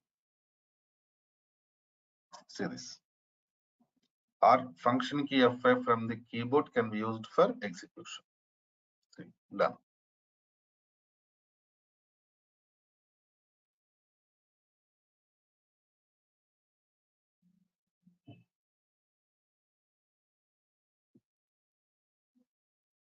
Right, and now only you go and perform other operations. Right.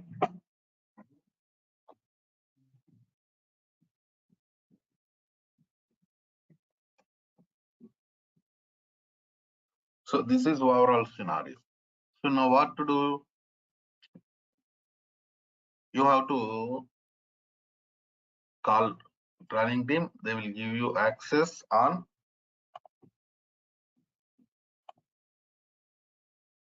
videos, installation video and database creation video. Right. So in this scenario,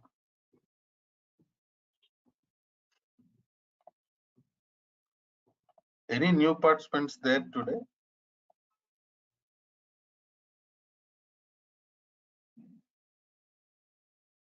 Yashwant Krishna, world participant. Ramakrishna, you are new to this session, right?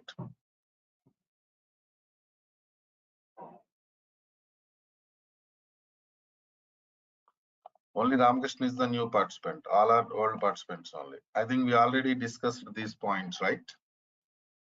Everything discussed.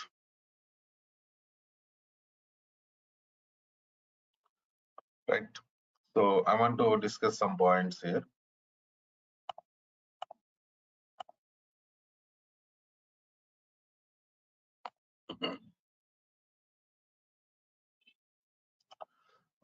Bhargav, you are DBA, right? Bhargav. I know that. I remember your name. All participants.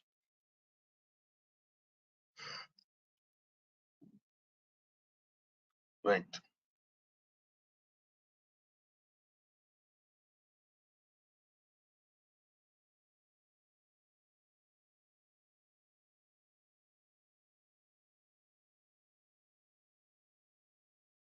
So all participants, we are going to change link from Wednesday.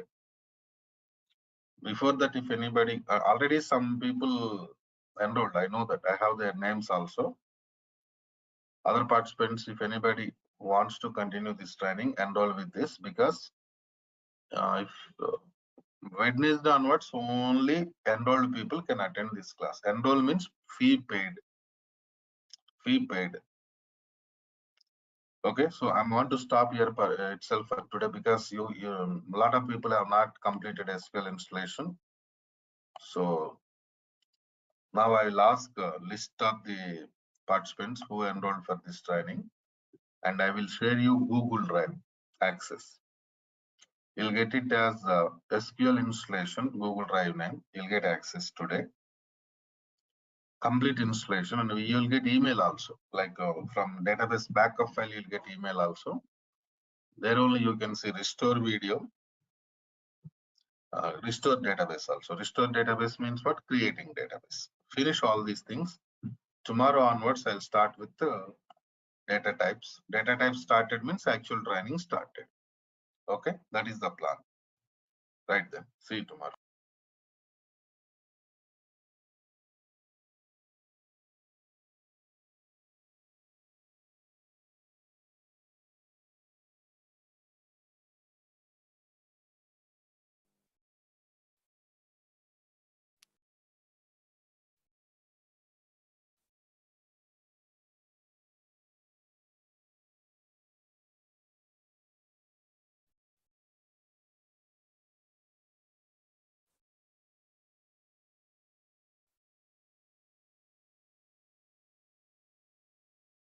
Hello.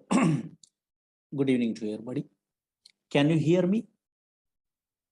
Hello, hello, hello. Yeah. Today,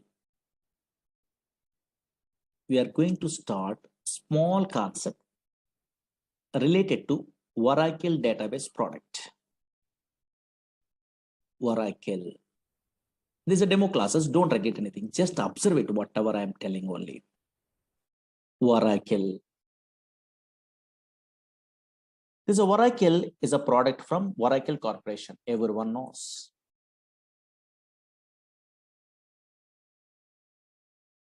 This is a pure database product. What is that one? I will tell you. But before that one, some versions are there in Oracle. Oracle 1.0, 2.0, 3.0, 4.0, 5.0, 6.0, 6.1, 5.1 also there.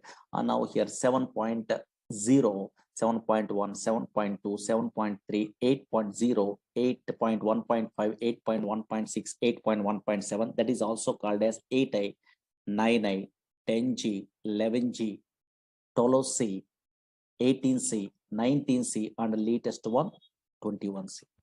But in our class, this software is available, 19C we are learning only. Oh, C means cloud technology, cloud computing is there. In our olden days, Greek computing is there. Now cloud. What is cloud and all these things, we are understandable. Now this is Oracle 19C. 19C means cloud technology. Observe it here. This is the latest version we are learning in our class. But what is this Oracle? Slowly observe it here. Screen observe it. Oracle is a product from Oracle Corporation. Okay, but here this is a database product. Observe it here. Oracle is a database product. That is so many fellows having idea. Oracle is a database product. Okay, fine. And now check it out. Not only Oracle, so many database products are available in our country. Okay, sorry. In a software side, so many database products are available. Suppose Oracle is a database product from Oracle Corporation. Observe it here. Different companies. Again, maybe so many fellows having idea. SQL Server is a database product from Microsoft. DB2 is a database product from IBM company. MySQL is a database product that is an open source, but nowadays Oracle Corporation only purchasing. Again, Sybase is a database product from Ingress Corporation. Again, Teradata, maybe so many fellows having idea, data warehousing application programmers. Teradata is a database product from NCR Corporation. SQLite is a database product. Like there's so many database products are there from different companies only. Okay, that's why always Oracle is one of the popular database product. Okay, fine, database. Don't write it anything, just observe here, database. But what is the purpose of these database products means everyone knows. Whenever we are installing these database products in our system, otherwise company side, what is the main purpose means? For storing data, for storing, don't write it anything, observe it here. For storing data permanently, for storing data permanently in secondary storage devices. Secondary storage devices means maybe hard disk or not. Yes, here. One of these. Okay, secondary storage devices. Secondary storage devices. Okay, fine. Permanent. Suppose today we are storing data means after 5 years, 10 years after, 10 years after, 20 years after, 100 years after also your data is available. You are using.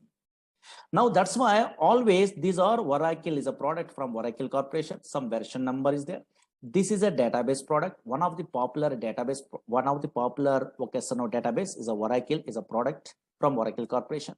But what is the purpose of that one means? For storing data permanently in secondary storage devices.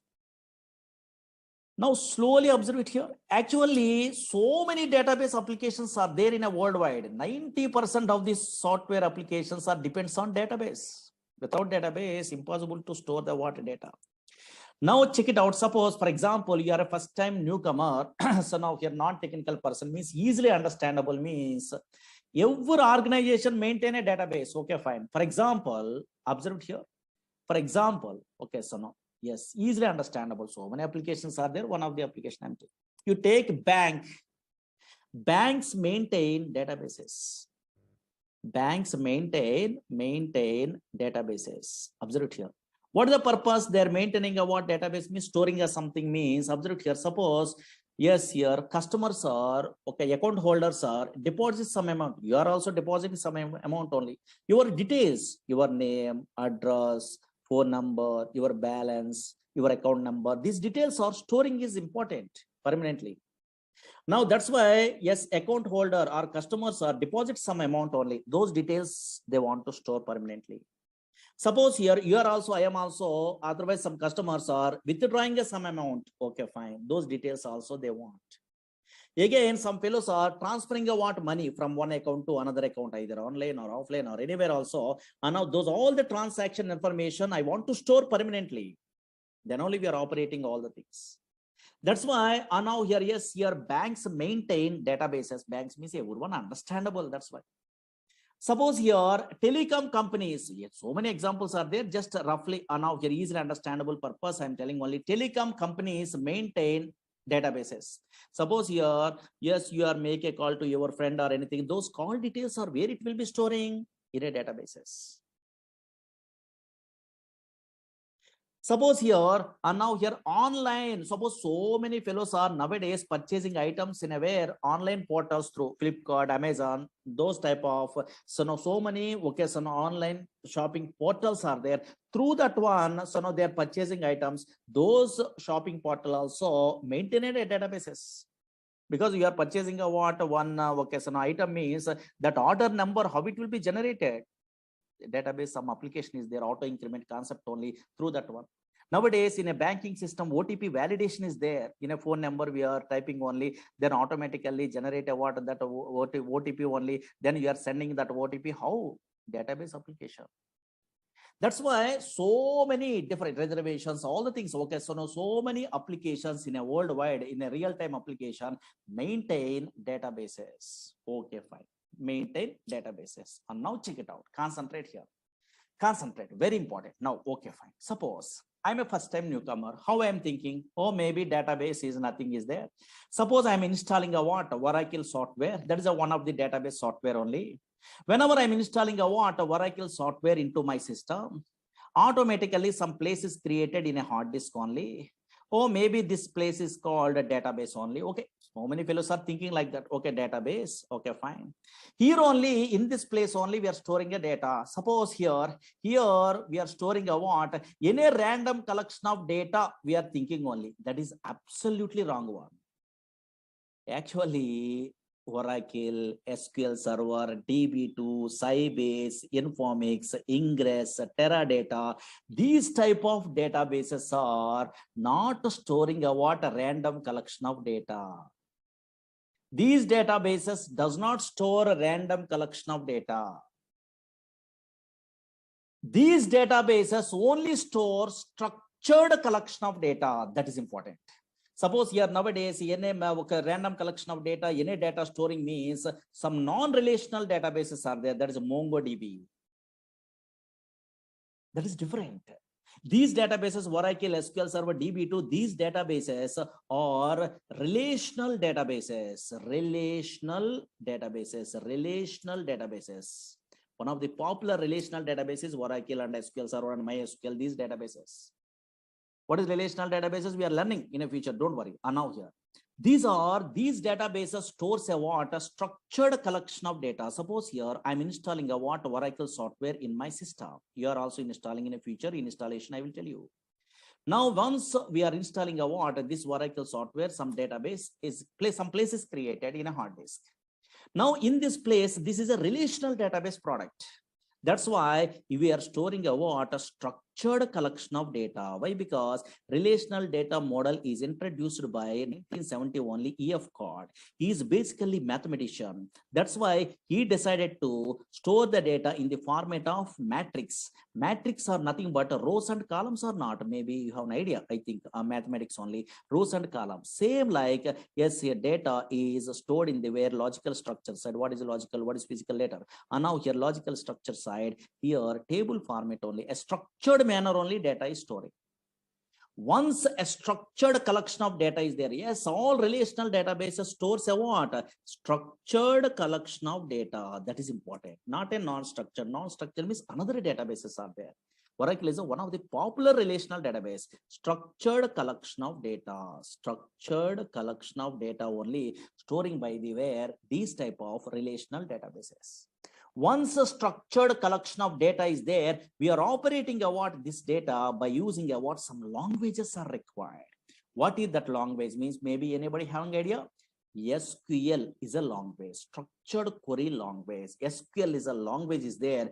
Through this language only, we are operating what data in a where this structured data in a relational databases. But MongoDB, those type of databases are different. That is SQL language is not there. There is no SQL.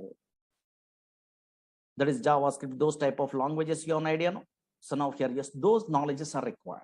But this is SQL is a one separate language is there. Through that one, we are, okay, so now here operating a data in this, in these type of databases. Now check it out, concentrate here.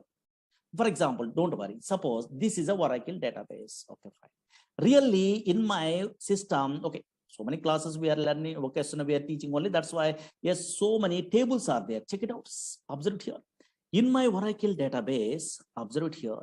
This is a what? Some table is there. Okay, something is there. For example, here in this database, a structured collection of data is there or not? Yes, organized fashion only they are storing a data. Observe here, you are also storing a what in a future like this. Organized fashion means, oh, maybe table. Here these are columns. Here these are rows only. Here columns are there. Something an organized manner only they are storing the data. Slowly observe here. Oh, maybe this is a matrix format. Here employee number. In this column only numbers are available. Slowly observe here.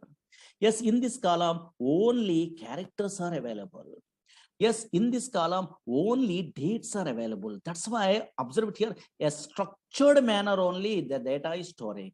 Suppose here anything we are observing also in your database, relational database side, a structured data is there. Okay, fine. A structured collection of data is there. Suppose, for example, Once this data is there in a permanently, now how we are operating this data by using SQL language they are telling. Suppose, for example, this is a what data is there. For example, what is data, what is information? Later we are learning. Observe here.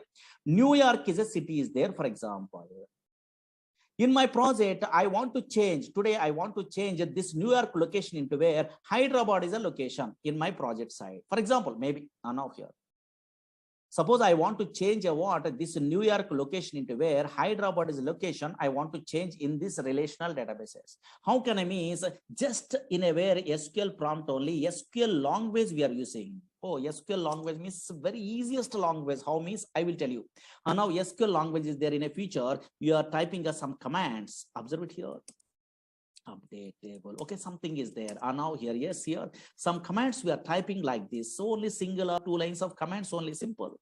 That's why anybody also learning a what? Yes, so SQL language very easy. And now here, yes, without any knowledge of the where software also easily there. Okay, handling. And now check it out. One line of coding I'm writing. In this coding you are familiar. In a future you are learning a courses like Oracle, SQL Server, these type of courses. That is called SQL command. These are called SQL language. One line of coding is there. No? Yes, here. These are non-procedural language. Variables are not there. Okay, so now your loops are not there. Conditions are if conditions case. Okay, these type of things are not there. Very easy, non-procedural language.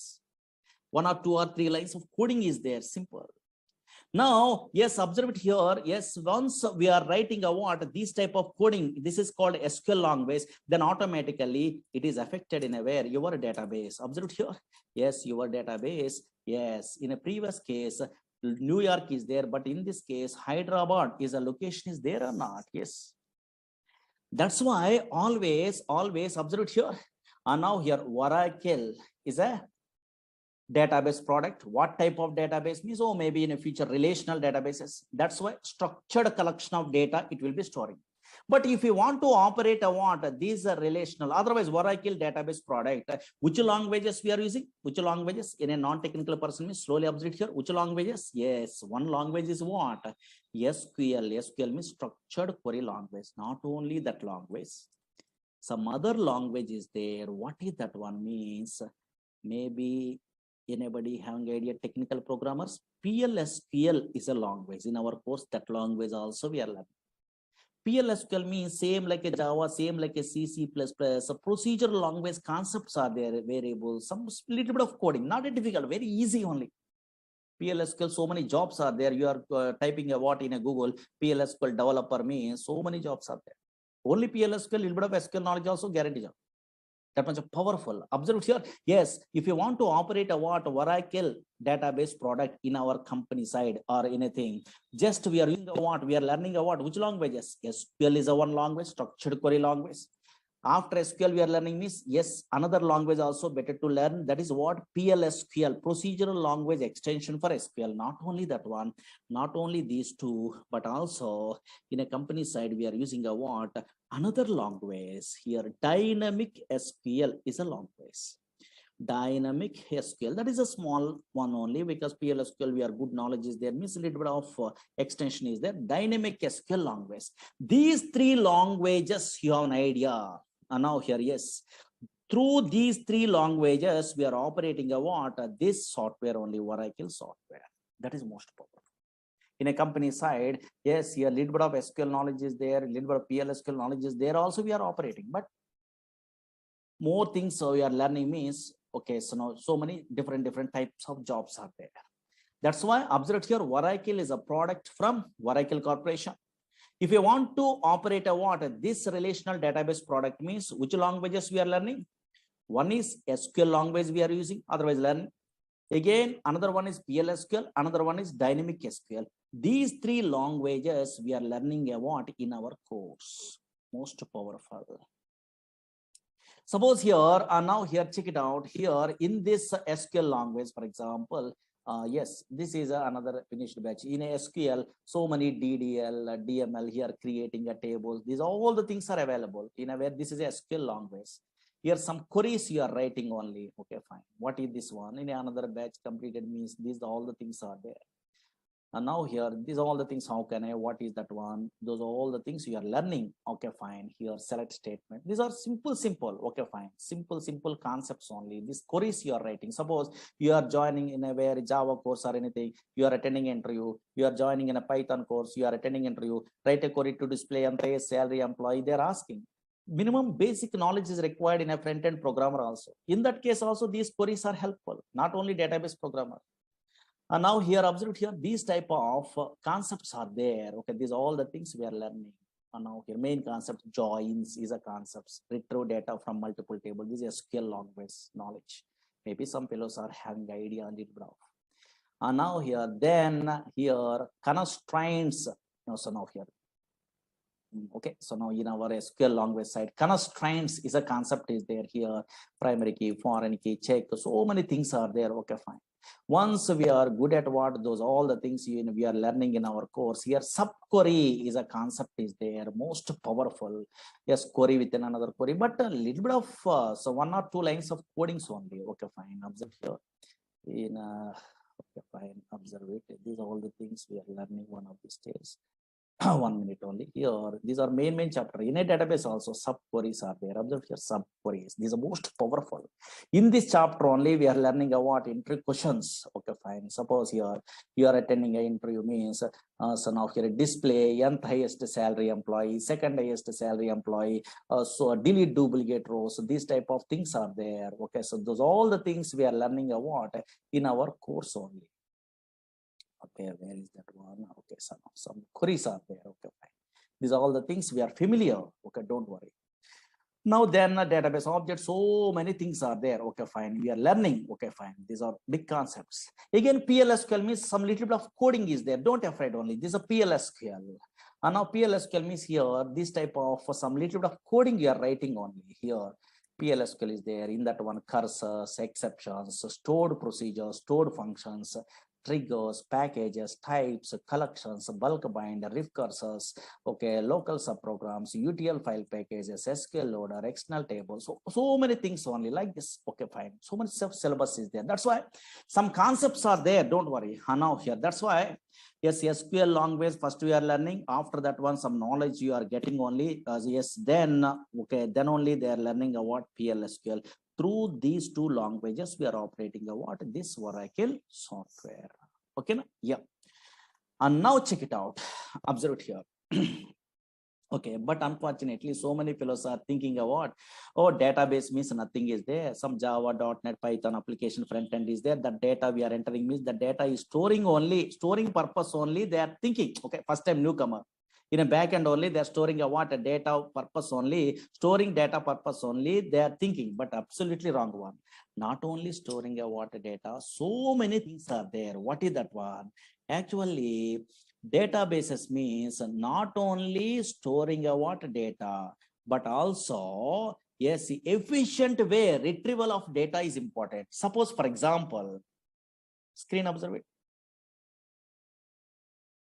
In a olden days, 1960 before, in a file format only, they are storing a data like this. In a future histories, we are learning. This is a file format also permanently storing a data. But employee details are there here. Now, who are the employees are joining a what? Yes, before 1981, those employees information I want to retrieve means in a file. From the file I want to retrieve the data means very difficult. You are writing a C program, Java program, .NET program, Python program. We are writing a what? Then only file data we are retrieving only fetching. That is very difficult. A big application programs we are writing only. But unfortunately, nowadays, these type of database softwares are there. For example, nowadays, these are relational database softwares. Now, from these softwares, for example, somewhere data is there. For example, now check it out here, observe it here, somewhere data is there. Suppose here, these are the employees are joining only. I want to display the employees who are joining before 1981. Some employees are joining only. Those employees I want, details I want in my project means just here you are a SQL programmer means somewhere data is there. Okay, fine. This data, how they are fetching means just they are writing about queries. These are called queries. Observe it here. Select the star from table name where now here observe it here higher date like this only. here less than or equal to here 1st January or anything, for example, or now here check it out. Here 1981 like this only, just they're writing the queries. Automatically data is displayed or not. Oh, maybe some query you're writing a single line of coding, then before 1980 who are employees or 1981, those employees automatically retrieved from the where database is possible or not. That's why efficient way of the where data retrieval is most powerful. How we are achieving means through these databases only possible, through these languages only possible. But unfortunately, concentrate. Suppose first time newcomer means so many doubts only. Now, what is those doubts means? Observe here, concentrate. Through the simple example, today we are giving a what easiest way explanation only, difference between some databases, some languages, so many fellows are confusing, that I will tell you. Suppose, for example, slowly 5 minutes, concentrate enough. I am working in a company. Slowly observe here.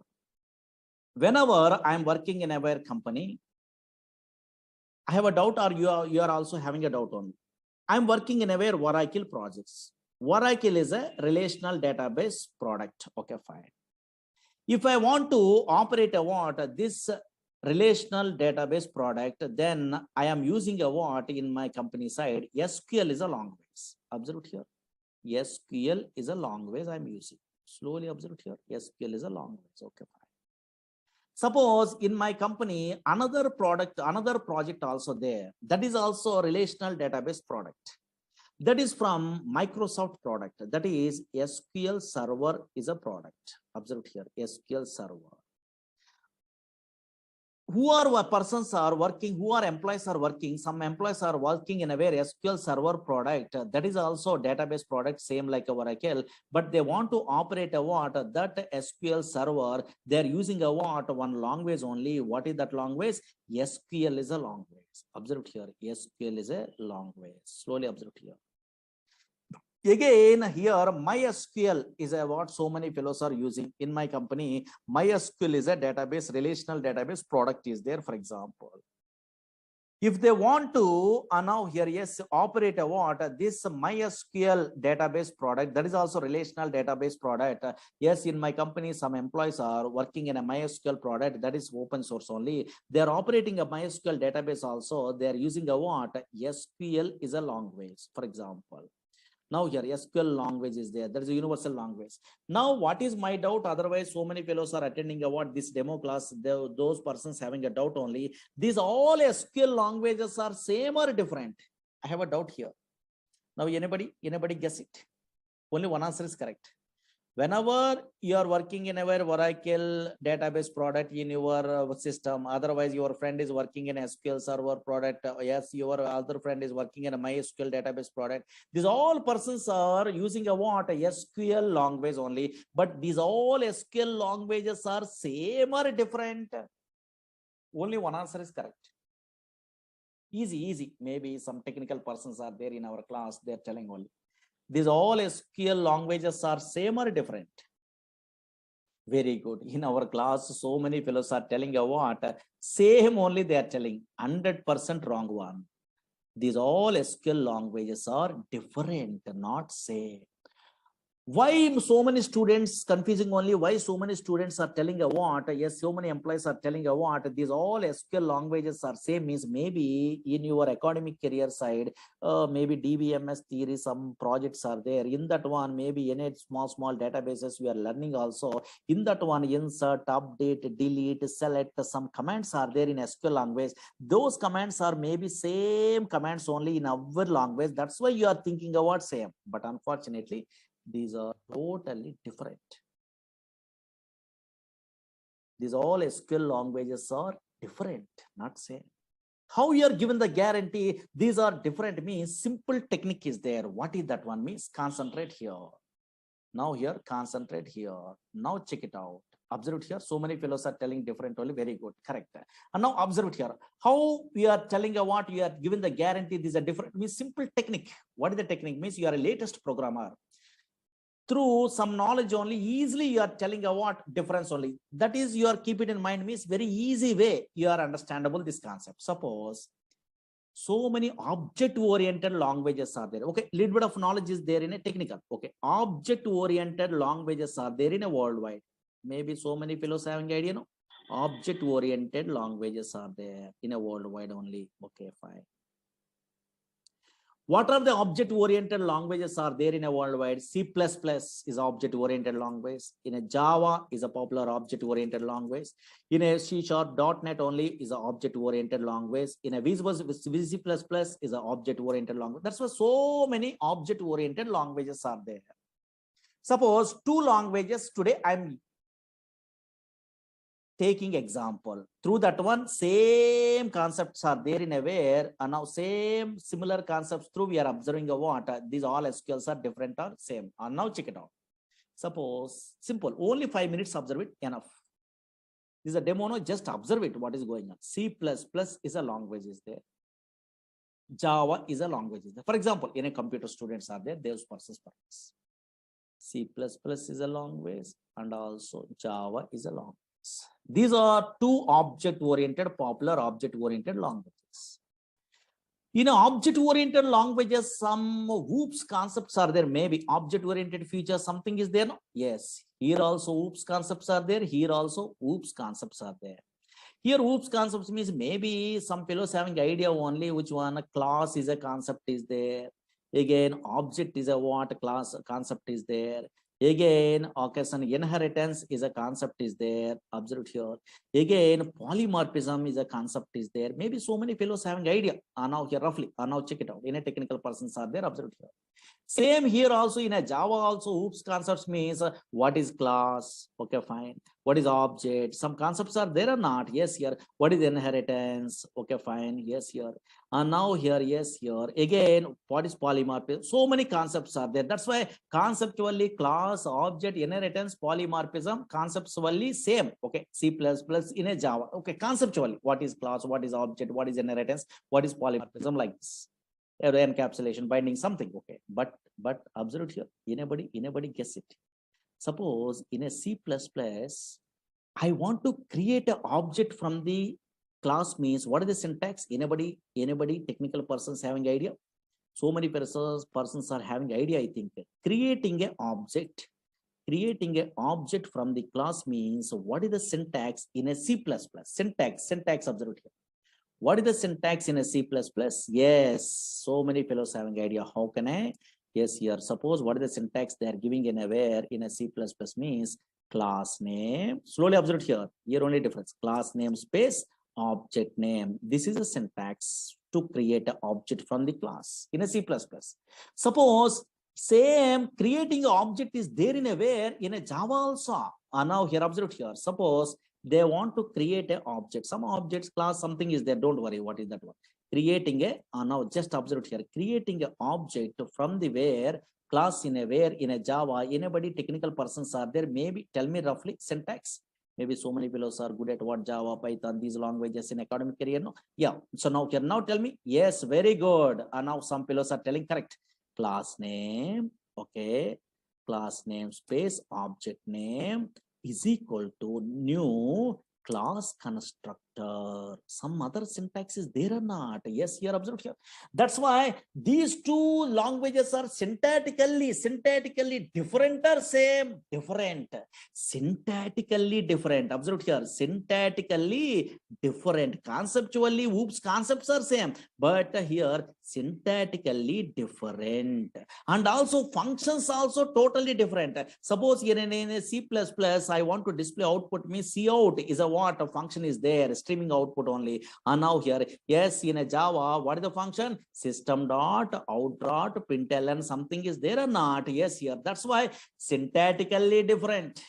Yes, here, okay, so now here, yes, functions also totally different in these two object-oriented languages. But conceptually, some OOPS concepts are same or not? Same. OOPS concepts are same. What is class? What is object? What is inheritance? What is polymorphism? Same. But syntactically totally different. Why? Because those are two different languages. Okay, fine. First of all, two different products from the different companies only. And now that's why functions are different, and also syntax is also different. Same like here also observe here. Actually, SQL, same thing. SQL is an ANSI standard language. SQL is an American National Standard Institute defining what some standards only in a SQL language only. That's why this is a SQL is an ANSI standard language. Okay, ANSI standard language.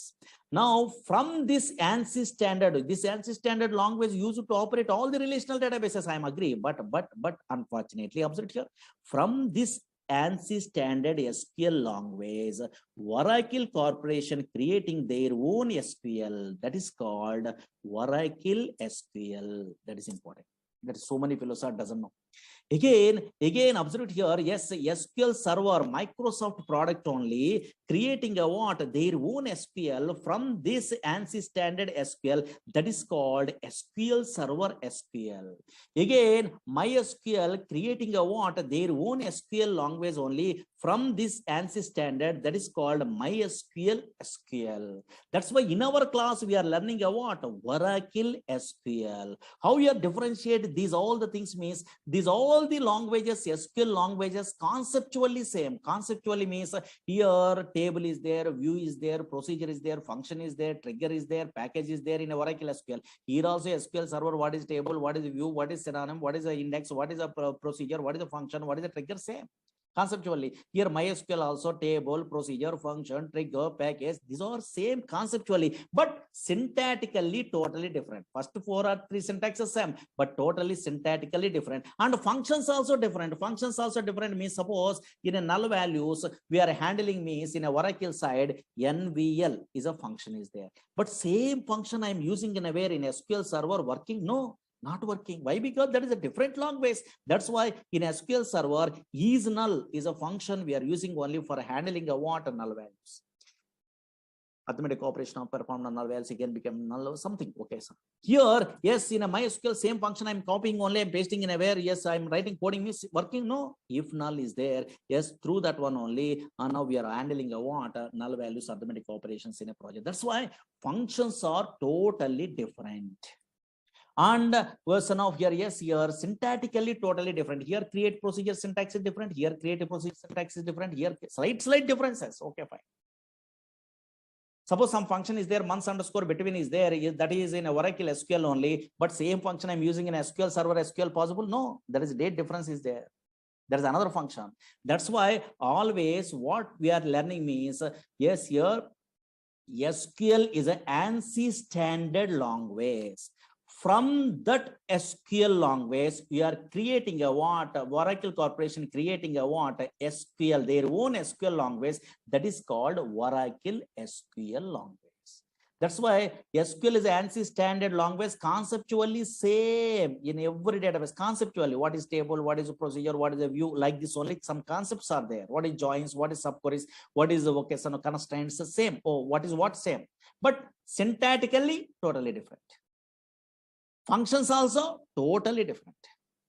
That's why in our class, what we are learning, Oracle SQL language we are learning. Understood?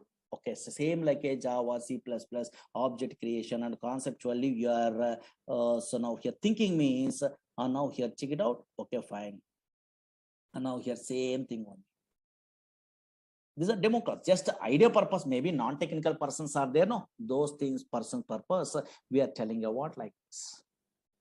Okay, I understood at least a small basic. Okay, fine. But now something, suppose, why we are learning at these courses? Suppose Oracle database, otherwise SQL Server, otherwise MySQL. What is the purpose we are learning actually? Yes, suppose you are a newcomer, I don't know. So otherwise you are experienced person in a company, so I don't know. So now here recently passed out, so I don't know. Yes, what type of persons are learning in a worldwide these type of softwares means? Otherwise Oracle database software means so many different type of persons. First, suppose student point of view, I'm telling. Suppose so many students only, observe here, learning a courses in a front end. Nowadays, Python they are learning. Otherwise, they are learning about Java, these type of front end, otherwise .NET, ASP.NET like this only, web-based applications and PHP, these type of front end applications, they are learning all. These persons, these are web-based application programmers. Okay, web-based also possible in a Java or Python. Okay, yes.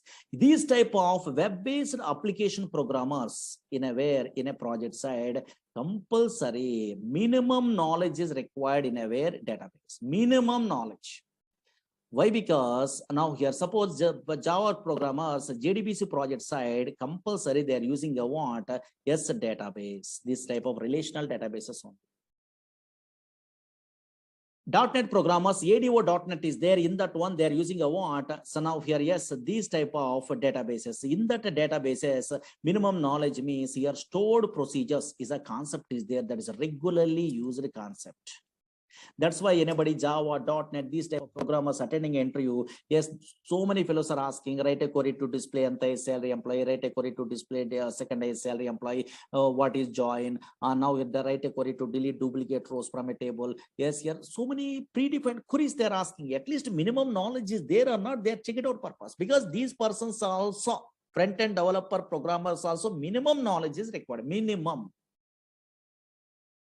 Either Oracle, either SQL Server, either DB2, anything, minimum knowledge is required. That's why maybe so many fellows are learning courses like this. Okay, second point of view. Observe here, so many different type of persons are learning in a worldwide this type of Oracle. Suppose Oracle course, okay, for example.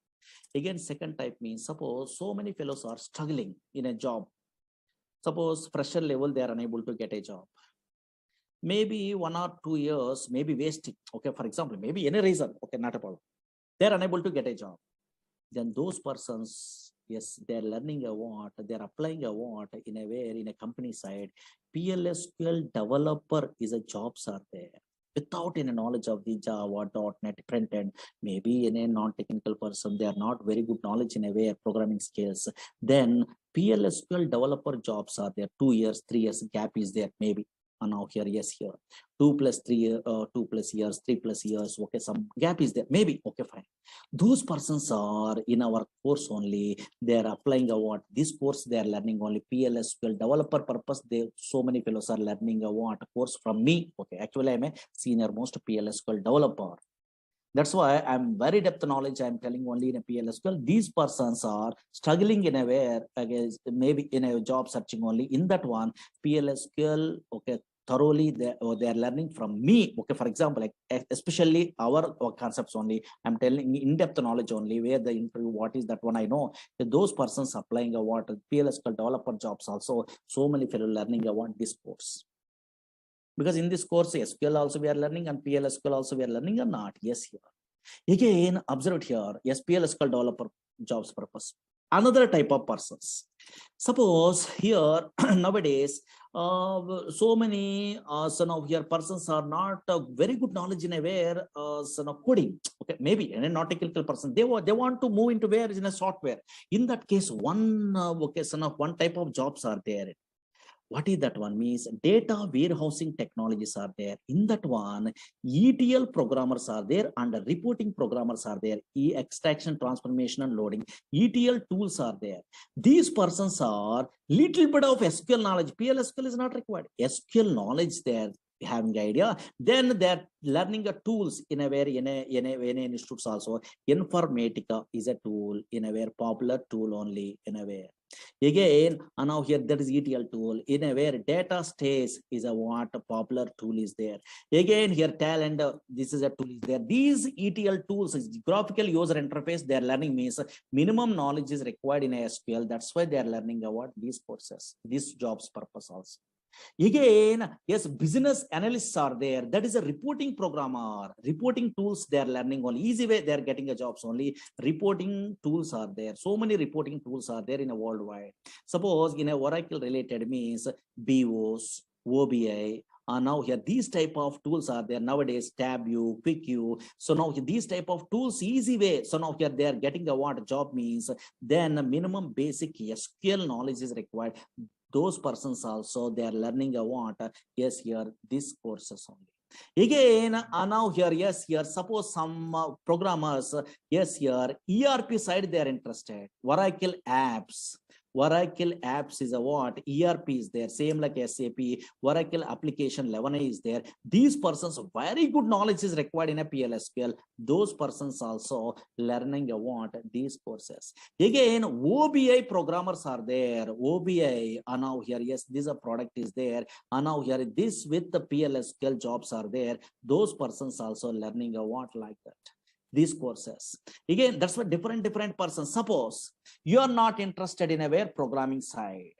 Now you want to administration side, you want jobs only. In that case, DBA courses are there. Oracle DBA, SQL Server DBA, MySQL DBA, database administration courses are there. These persons also minimum knowledge is required before they are learning about those courses. Minimum SQL knowledge is required. These persons also learning about these type of courses. That's why always once you are good at what this Oracle, anywhere, not from me, anywhere also we are learning means anywhere also it is helpful. Either pure database programmer you are applying, or business analyst you are applying, or reporting programmer. Nowadays Power BI is there, SQL Server related. That Power BI also, so no minimum SQL knowledge is required. So many fellows are not interested to learn SQL Server, SQL, yes, Oracle SQL only they are learning. Why? Because Oracle SQL they are learning means all the things are very easy. Because these are depth knowledge is there. Okay, fine. That's why most powerful. And now that's why different nowadays Hadoop programmers, data science programmers, those all the things, minimum basic knowledge is required in a where SQL. That's why SQL, somewhere PLSQL, somewhere SQL only. That's why they are learning a what? These type of courses. Any different types of jobs also we are applying only. Okay, that's why now from my point of view, here whenever in a course we are learning means depth knowledge is better. Okay, fine, because software means knowledge, that's all. Okay, later only your company says survey or anything means knowledge is required. Knowledge is most powerful. That's why I'm taking a more time in the sense it will take a time from my batches only. Okay, so now whenever SQL, PLSQL, these courses we are learning in our Oracle only, it will take a time because slowly, easily understandable purpose. Any non-technical person also understandable based only. All the things I'm telling, notes also I'm giving in a okay, so daily whatever notes I'm typing only. Okay, and then we are writing more clearly. You are understandable without any knowledge also, not a problem. Okay, that's why it take a time. Okay, because I am interested in a way always more depth only. Okay, yes, yeah. Because once I'm giving a what something means your confidence level is there, then you are learning your own way also learning, not a problem. Because YouTubes are there and anywhere so many videos are there. Because our videos are there in a previous batches. There you are asking to, so now here yes management only, they are only giving. Okay, not a problem. You are observing what some knowledge is there means your own way also you are learning, because same thing I'm typing all the things there. No, yes, you are understanding. But maybe so many fellows are daily they're attending the classes means easy way they're learning, they're thinking. Otherwise self-learning also better, not a problem. Because nowadays videos are there. Okay, anywhere, either Udemy, okay, so now here, otherwise our classes, otherwise anywhere, knowledge is your own wish. Anyway also you are getting. But first, what you must familiar. That's why these type of introductions required only. Okay. Okay, now duration is more than 3 months above. Okay, 4 months above we are taking only. Okay, that's all.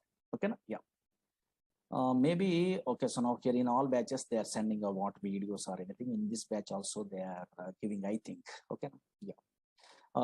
In a class timings means 6 o'clock, maybe 4 o'clock, 5, 6, or these are batches are there. So many batches are there. In a 6 o'clock this one. Okay, 6 to 7:30 like that. But first we are taking us less time only. Once we are starting, those are all the things. Again, your installation process, all the things I will tell you. Okay, first 5 days week is there, and later okay, so now here 6 days also, Saturday also class is there, because so much of syllabus only. Okay, that's yeah. Okay, na? Anybody having a doubts? Because so many doubts are there, but anybody, because non-technical persons are there, some what is going on, they are not knowing, those persons are there and get out on this.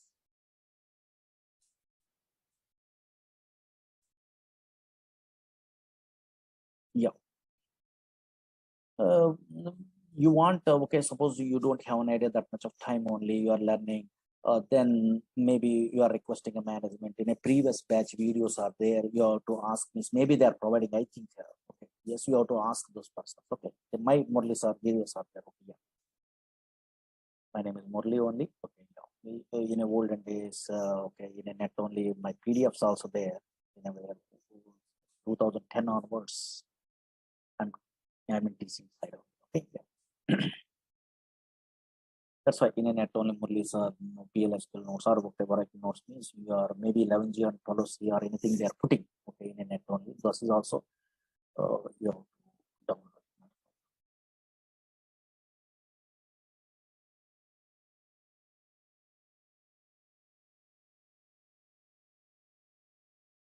Okay, yeah.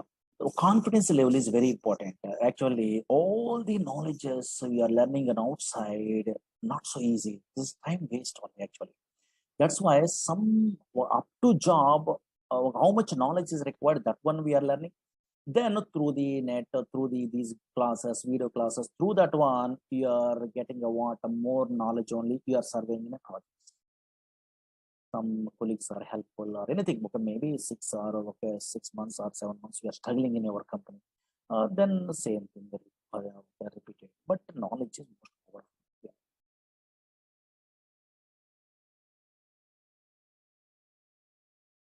Yeah. SQL is a common one. Okay, yeah. But syntaxes are different and also functions are different. Already I'm telling you. Yeah.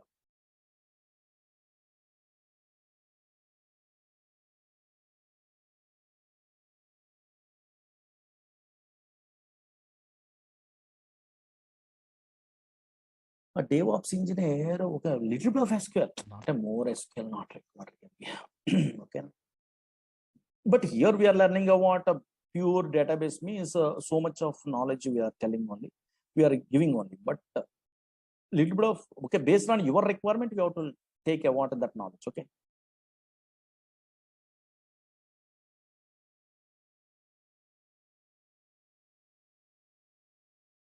In this course, we are covering SQL, PLSQL, and dynamic SQL long. Yes, here one of these days, history also we are telling. Okay, one of these days means.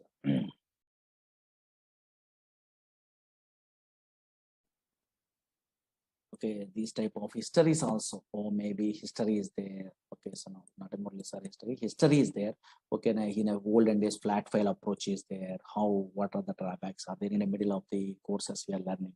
Then what is a database? What is okay, so now DBMS, RDBMS, what is the differences? These are all the things we are learning on these days. Okay. Yeah.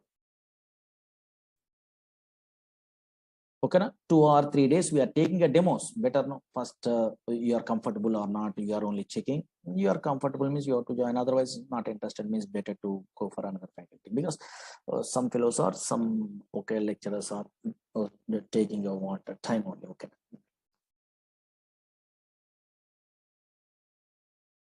Okay. But it will take time. Tomorrow I will tell you some other concepts. Okay. Yeah. There's a demos. Okay, don't worry.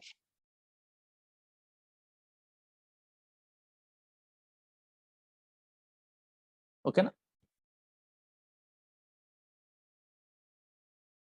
Thank you. Thank you so much. Tomorrow I will tell you. Thank you. These are demo classes, just some concepts I'm telling. Okay, yeah, 1 or 2 days, not a problem. Installation, all the things I will tell you. Don't worry. Okay. Thank you. Thank you so much. Tomorrow I will continue. Thank you. Tomorrow at 6 p.m. Okay. Yeah. Thank you. These are the demo classes, not actual sessions only. Just idea purpose, some concepts, idea purpose. I'm telling only those things. Maybe 1 or 2 days or 2 or 3 days. That's all enough. Actually, anybody not attending a what yesterday class also, not a problem. Just observe it. What I am telling you what yesterday means, small concept I am telling. Oracle is a product from Oracle Corporation. But what type of product is one? Database product. What is the version we are learning in our course means 19C is a version in this DB product only.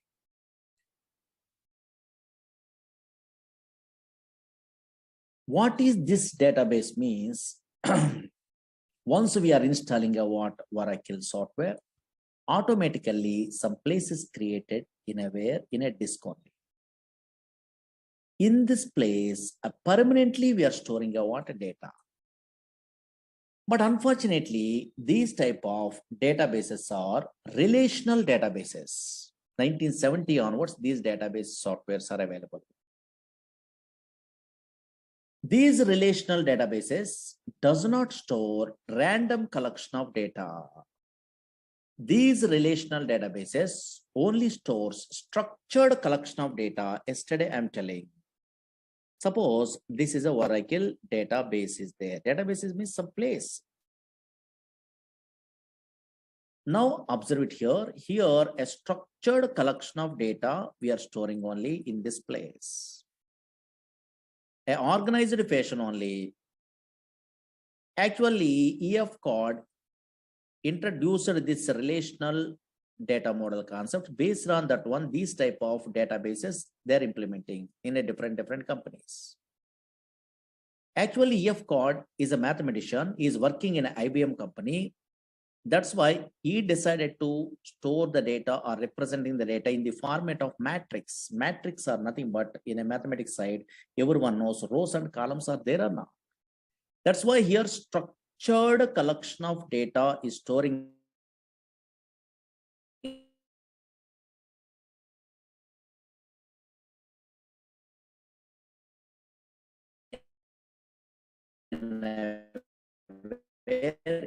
this data using SQL is a language, structured query language. Yesterday up to this one, I am telling. Small thing I'm telling only.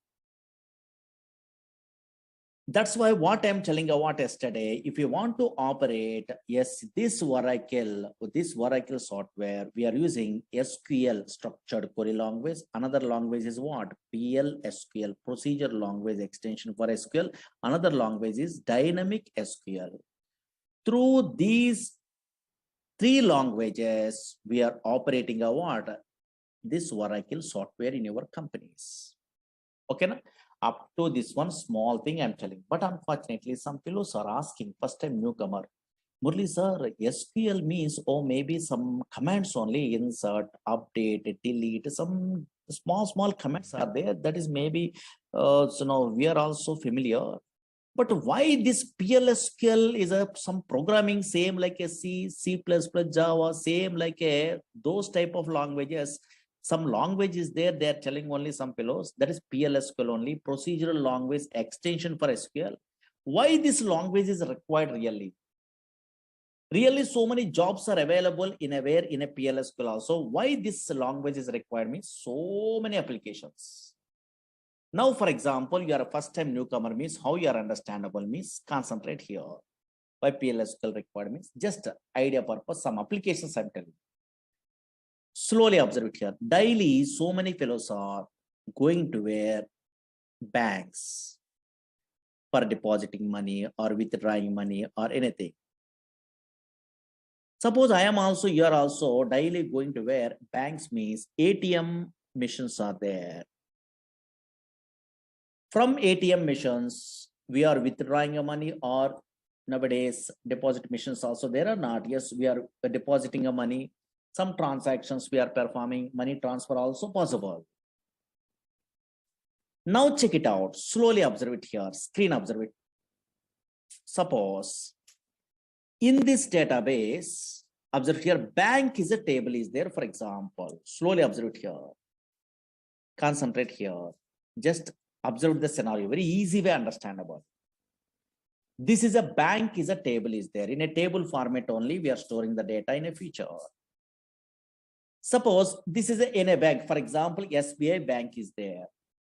In this bank only, this is a data. Observe here, these are columns, account number, name, and balance. These are called columns. Here, these are 1001, something is there. No? These are called rows or data. Suppose this data, observe it here 1 minute only. 1001 is an account number. My name is Murli. I'm an account holder. My balance is how much? Yes, how much? 3,000 is there. Observe it here. Presently, my balance is 3,000 is there, for example. Now check it out scenario. Slowly observe it here. This is an ATM machine is there, for example. Slowly. One scenario I'm telling enough. Now check it out. This is an ATM machine is there. Now what is my balance in my account? 3,000 is a balance is there. Observe here. Oh, maybe my balance is 3,000, for example. Today, I'm decided to withdraw some amount only, for example. Suppose here, I'm going to where bank. Observe it here, slowly observe it here. This is easily understandable. This small scenario. In a non-technical person also understandable. I'm going to where some ATM center, for example. I decided to withdraw money. For example, I'm inserting a what ATM card. It will ask a PIN number. I'm not checking a what balance. For example, I'm not checking a what balance. But unfortunately, my balance is how much? 3,000 rupees are there presently in my account. Now I decided to also withdraw some amount. Okay, fine. But unfortunately, 3,000 is my balance is available also. Whenever I'm inserting when ATM card after enter amount, it will be asking or not. In that case, maybe unfortunately, I mentally decided to withdraw 9,000 rupees. For example, whenever I try to withdraw what 9,000 rupees, now as I try to withdraw 9,000 rupees. Now I am getting a what 9,000 rupees? No. Here my balance is 3,000, but how I can get it? Okay, so 9,000 rupees impossible. In this case, it will give a message. You are observing or not, your ATM machines, yes, maybe some messages it will be displayed. Suppose insufficient funds, something is a message or not. Or maybe why? Because now here, yes, here your balance is low, 3,000, but you are trying to retrieve what more than 3,000, that is 9,000, 8,000, 7,000 like that. How it is possible? In that case only insufficient funds is a message, it will be displayed. But how it is possible this message okay, say ATM center knows? No. Actually, same like you only, some software engineers writing a coding, that is important. They are writing a what? Coding only. That coding they are writing in a where PLSQL is a long way. Suppose Oracle projects means banking projects means Oracle means they are writing in a PLSQL. Or maybe what is the conditions? If user entered amount is more than available balance, then this message they are writing. Same like a Java, C, C++, some coding is there. If conditions, they are writing like that. Otherwise, how it is possible? Again, another scenario. For example, now here your balance is my balance is what 3,000 is there. Suppose I try to withdraw. Suppose I am inserting a what ATM card. Now I try to withdraw 2,000 rupees, for example. Now possible?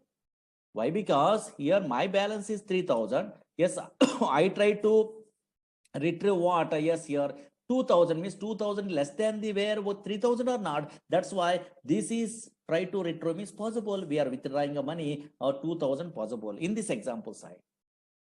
Now, whenever we are withdrawing a what 2,000, now available balance is how much? Yes, here 3,000 minus 2,000, that is a 1,000. That is I want to affect in my database. Otherwise, 2,000 you are withdrawing, still remaining, okay, 3,000 is available means total banking system is collapsed or not. Those are all the transactions, how they are writing, coding through their writing only. They are writing a what? Coding. That's why these type of coding writing purpose, a PLSQL developers are required in a project side. Suppose, for example, now here check it out. For example, this is a bank is a table. Don't write it, okay, anything. Why? Because you don't have an idea. Just observe it. Or maybe some scenario. I'm in my interest purpose. I'm writing. I'm experienced person. I'm writing anything. And now suppose observe it here. Bank is a table. Is there? Only logically observe it enough. Bank is a simple scenario. Bank is a table. In this bank table, I try to withdrawing a what? Some money only. That purpose I am writing a what? Some coding in a PLSQL. Observe here. What I'm writing means that coding you don't have an idea also. Logically observe it here. Really correctly working or not. Check it out. Don't write it.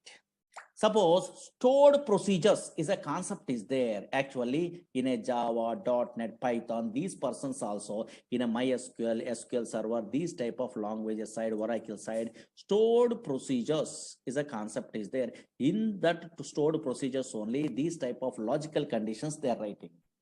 That is in our course PLSQL side. Suppose, for example, check it out. Observe it here. I am an experienced person. Suppose in a future, you are also learning a course, means you are also writing like this coding. Don't write it. Just observe it only. These are demo, no? Just idea purpose. I am writing a procedure. Okay, don't write it only. Create or replace procedure. What happened? Observe it here. Just executions. Here, I am giving a what? My procedure name is a what? Withdraw is a procedure. Okay, fine. Slowly observe here. This is a table is there. In my project, I try to one scenario. I try to implement a one small scenario only withdraw. Actually, big packages in this package withdraw, deposit, all the things they are writing in a real time. But unfortunately, some small task only I'm giving in a procedure. Now here, create a replace procedure withdraw. Suppose here I'm passing a what account number. Okay, fine. Account number I'm passing. Again, amount also I'm passing only because I try to withdraw. The ATM card is there, no same like. And now here amount. Here I'm passing a what something only. Okay. Now some coding is there. I want to find out a balance. Now whenever we are inserting a what ATM card, then we are trying to retrieve.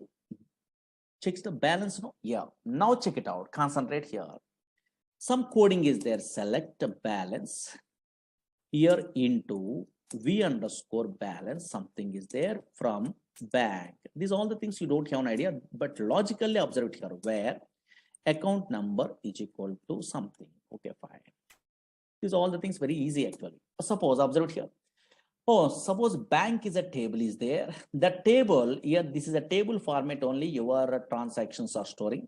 This table I'm using in a way in this PLSQL code. Here I'm checking whenever balance is there, my balance I'm checking only account number through. If whenever I'm inserting a ATM card, I try to withdraw 9,000 in a previous case. No, that's why that is an amount only. Suppose here that amount, logically observed here, not a coding. Here that amount is here less than the where available balance. And now here available balance, then I want to affect a what that one in a where in a database. Update table name, set here balance is equal to balance minus P underscore amount. Something is there where coding is there. Okay, fine. Now check it out. Some coding is there. Here I am writing a what some message same like a Java.NET. Some messages I try to display. Your transaction is successful. Transaction successful. Don't worry this one, just observe it here. Else, simple coding, some coding is there. And now check it out. Here, and now check it out here. Insufficient funds, no, else insufficient funds.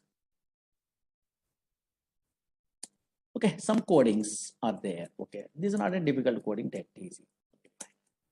And now check it out. Something they're writing a procedure, for example. This is called, observe it here, some coding I'm writing. No, this is not a difficult coding, very easy coding. You are also in a software knowledge, you don't have an idea also, you are writing in a future because I will tell you all the things only. These type of codings are called PLSQL coding. Same like a little bit of coding programming is there. No? Yes, here. PLSQL coding only. Once I'm developing a what this procedure, withdraw procedure, I try to check really, yes, whatever ATM transactions I'm telling in a previous case that I try to check. Now check it out. Observe it here. I try to check something is there. And now here, observe it here. Here I'm executing exec procedure name withdraw. Okay, fine. I'm calling a what this procedure withdraw. What is these all the things you don't have an idea also. Just observe it here. Withdraw is there or not? That is the name of my program I'm giving only. Okay, fine. Here, yes, my account number 1001, account number I'm passing, comma, yes, I try to withdraw 9,000 rupees, for example. Observe here. My account number here in this table, observe it here, slowly observe it here. Scenario, observe it logic. 1001 is my account number. Morley is my name only. Here, now my balance is how much? 3,000. In my table, 3,000 is a current balance is there. Now, my account number 1001, yes, but I try to withdraw how much amount? 9,000 I try to withdraw because this program I'm writing only, don't worry. Whenever 9,000 I try to withdraw is possible? No. So now here it will give a what? Yes, message, insufficient funds. It will display message or not. How it is possible? This coding is executed. Whatever I'm writing, that is executed. Or maybe your amount is more than the available balance. That's why insufficient funds only. It will display message or not. Yes. Now, suppose here, for example, now logical observed here. Oh, maybe insufficient funds is a message. It will be displayed or not? Yes. Suppose here, now check it out. Another case, OTP validation, those all the things, same thing. And now here, check it out. For example, in this case, here my balance is 3,000, for example. Now I try to withdraw 2,000 rupees, for example. And now here, check it out. Here, observe it here. Now 1001 is my account number. I try to execute again, withdraw. Okay, so now here procedure. Now I try to withdraw 2,000 rupees. Possible? Possible. Why? Because here my balance is okay 3,000, but I try to withdraw what? 2,000 only possible. So now whenever your passed amount, that is a what? 3,000, okay, less than 2,000 is less than the available balance, in this case 3,000. Here, this is a 2,000 less than the 3,000. I am updating a what? Bank table only. Bank updating is modify that one. Just transaction is successful. Now really correct. Now whenever I'm executing, I want this one automatically, yes, transaction successful, it will display. Oh, maybe you are trying to withdraw about 2,000 rupees from the where, yes, 3,000 rupees. Yes, maybe possible or not, transaction is successful. How it is possible? Here I'm writing a what? Coding only. Now, really that is affected in a where, in a table or not? Compulsory in a database it is affected. Then only your transaction, your banking system is okay, so now successful. And now check it out. Really that is correct. In my bank table, I try to observe it. So now here, yes, bank is a table is there. Now check it out. Yes, here. Oh, maybe in a previous case, 3,000 is there. 3,000 minus 2,000 rupees. Okay, for example, rupees, I try to withdraw, then automatically remaining balance, how much? 1,000 rupees are there or not? Yes, how it is possible? You are a programmer, you are writing a coding in an update. Update is a SQL command only. If condition is a PLSQL command. That's why, yes, you are good at what? Some language knowledge means those type of, this type of PLSQL coding knowledge means then only you are writing a what in a real-time applications, OTP validations, bus ticket reservation, anything. Okay, so many applications are there. But a little bit of knowledge is required. Okay, understood? Yes. And now here, check it out. Slowly observe here, slowly. Now, okay, PLSQL coding, some fellows are asking. That's why I'm showing only that one. Just observe it here, observe it here. Actually, these relational databases are there. Oracle, SQL Server, DB2. These are relational databases. Okay, databases, for example. But unfortunately, these databases having a what? Two types of structures are there. That is, you must be familiar before we are starting our courses. These databases, observe it here, two types of structures are there. Two types of structures. Don't forget, just observe it here. Two types of structures. One is, maybe anybody having idea? Suppose Oracle you are taking, SQL Server you are taking, MySQL you are taking, DB2 you are taking, any relational databases softwares you are installing in your system also, two types of structures are there. One is logical structure. One is logical structure. Logical structure. Database means it is a place where we can store structure. Okay. Here one is logical structure. Another one is physical structure.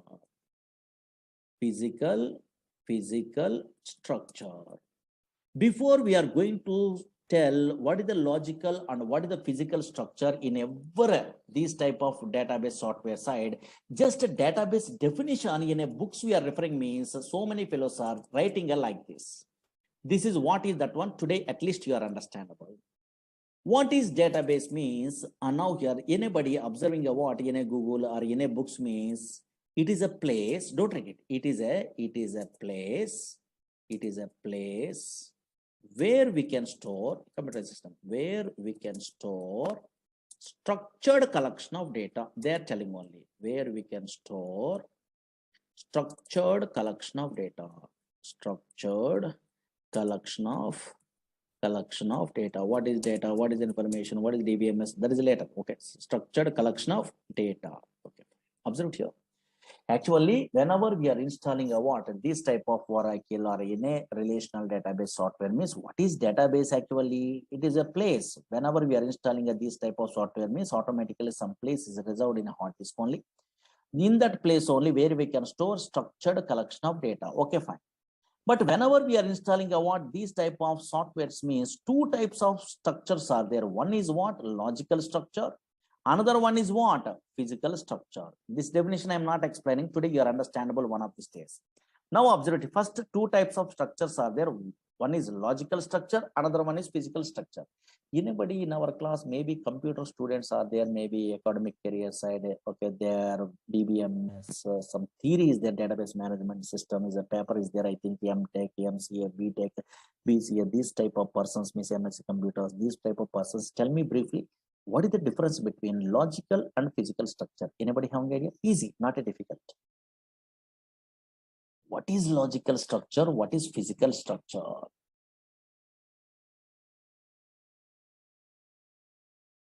And now here, yes. What is logical structure? What is physical structure? Anybody? Anybody? Okay, some fellows are telling logical structure means logical structure, physical structure means physical structure only. They are telling only. No, don't try to now here, yes, tell like that. Okay, yes, here. What is logical? What is physical means very easy. Nothing, very easy. Otherwise, suppose maybe you are a Java, Python, or Oracle. Otherwise, I am a PLSQL developer. We are all basic level programmers. Means we are all working in a way which structure maybe. In a Oracle or SQL Server or MySQL, in a which structure we are all working? Very good. Logical structure. Very good. Some fellows are telling logical structure only. Yes, what is that logical structure? Okay, logical structure only. Okay, really, I am also working in a logical structure. You are also working in a logical structure. You are a Java.NET front-end programmer also working in a logical structure. I am agree.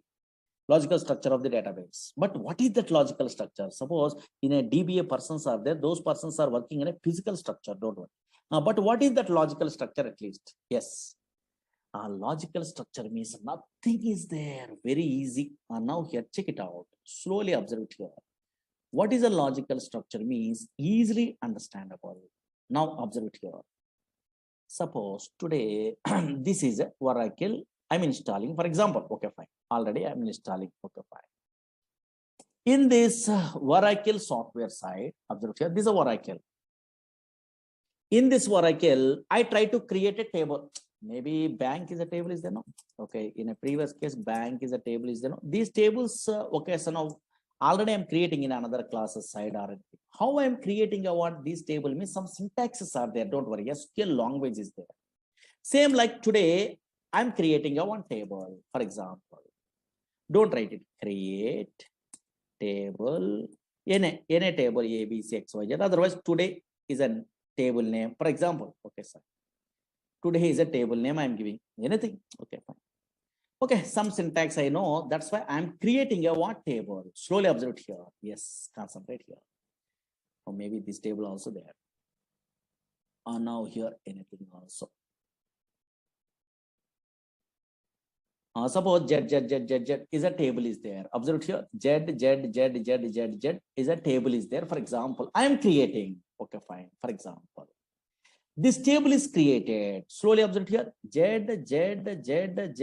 is a name I am giving. In a name. Okay, fine.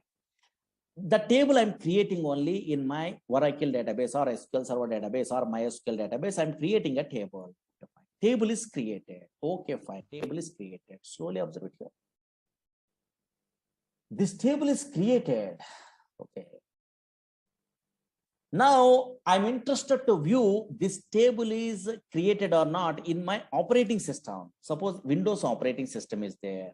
Where the Oracle is there, okay, I'm already installing a Oracle. In that location, I try to view, for example, suppose in a C:, D:, where the Oracle is there, here, the Oracle is there, here. Those all okay directories, don't worry. These are folders.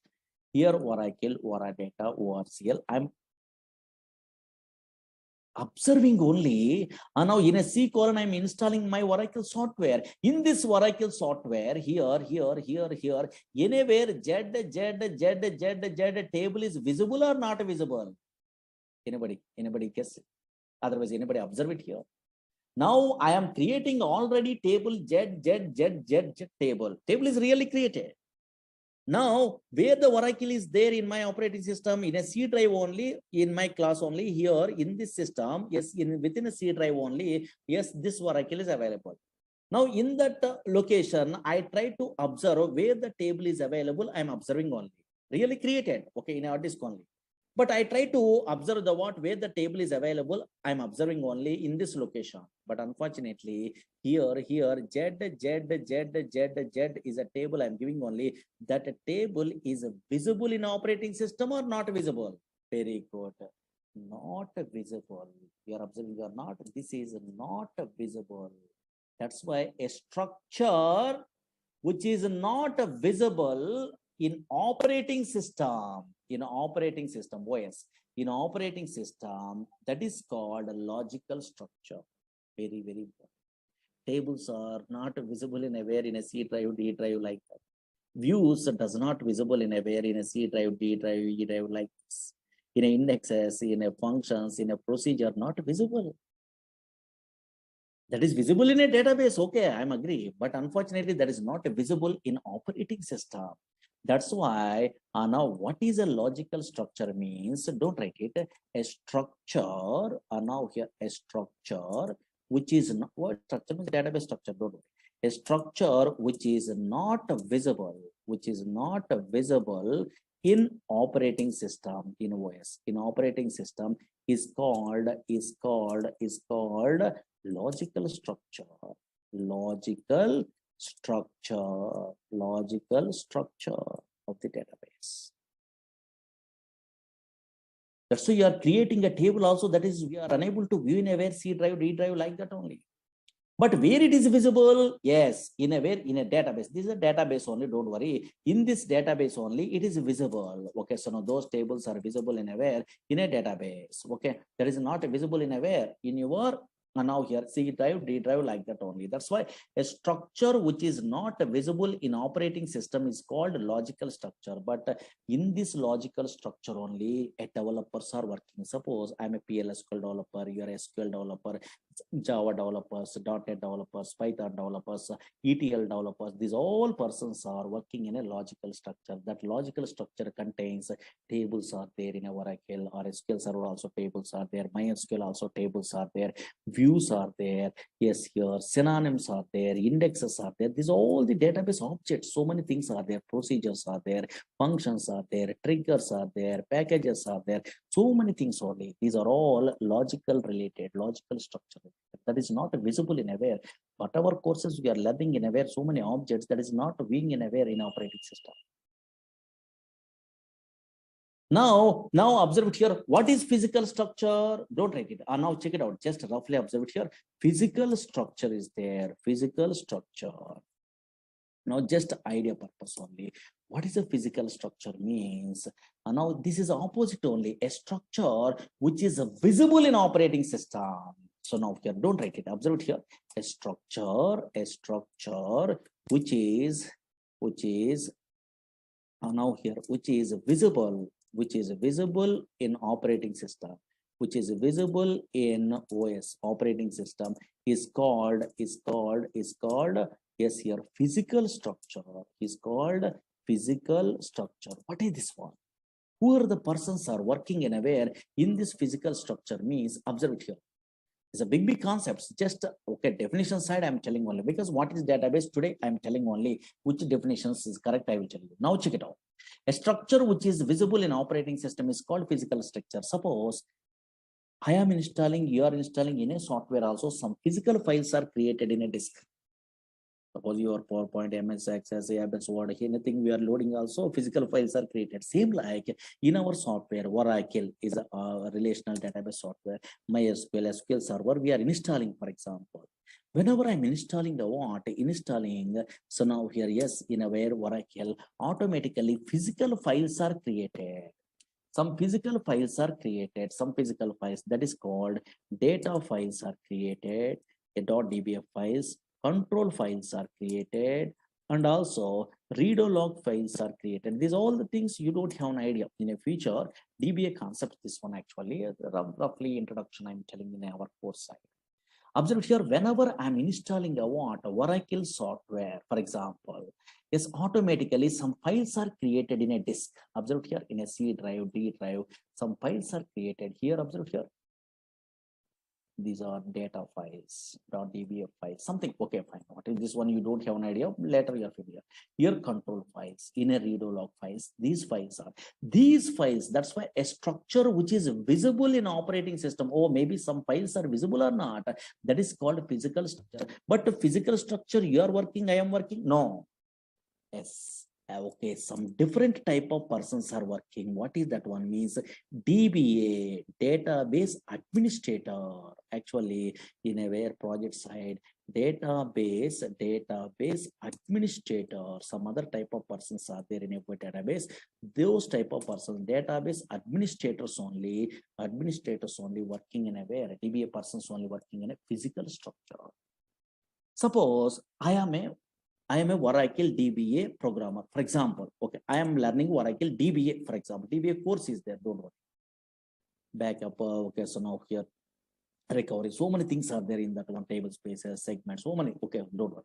Suppose I am Oracle DBA, I'm learning a course, for example, anywhere, Oracle DBA course is there because I'm interested to apply anywhere, Oracle DBA job only anywhere in a company, for example. Whenever I'm applying a so now your job in a where Oracle DBA course I'm learning, I'm applying a job Oracle DBA means I'm attending an interview. Observe here, interview. Roughly, my interviewer asking a Murli, what is database? They're asking. What is database? They're asking. Whenever they're asking a what is database means, I am telling a oh, it is a bookish knowledge. It is a structure collection of interrelated data that is stored in a where, okay, structure, okay, so no, structured collection of data. It is a place only, it is stores a structured collection of data. I'm telling means immediately rejected. Immediately. Why? Because this is developer definition. Developers are logically they are good. That is a table. That is nothing but a structured collection of data. They have an idea. That's why I am also, you are also telling structured collection of data. Yes, maybe okay, their point of view, or maybe not a problem. They are thinking only okay, easy way. Okay, they are telling only logical way. They are understandable. But unfortunately, whenever DBA person means those persons are different knowledge only. That's why these persons, what is a database? They are asking what interviewer means. Yes, I am a DBA programmer means I am not telling what it is a place which stores a structured collection of data means wrong one. That is a logical side. I am not telling only. I am telling yes, physical side.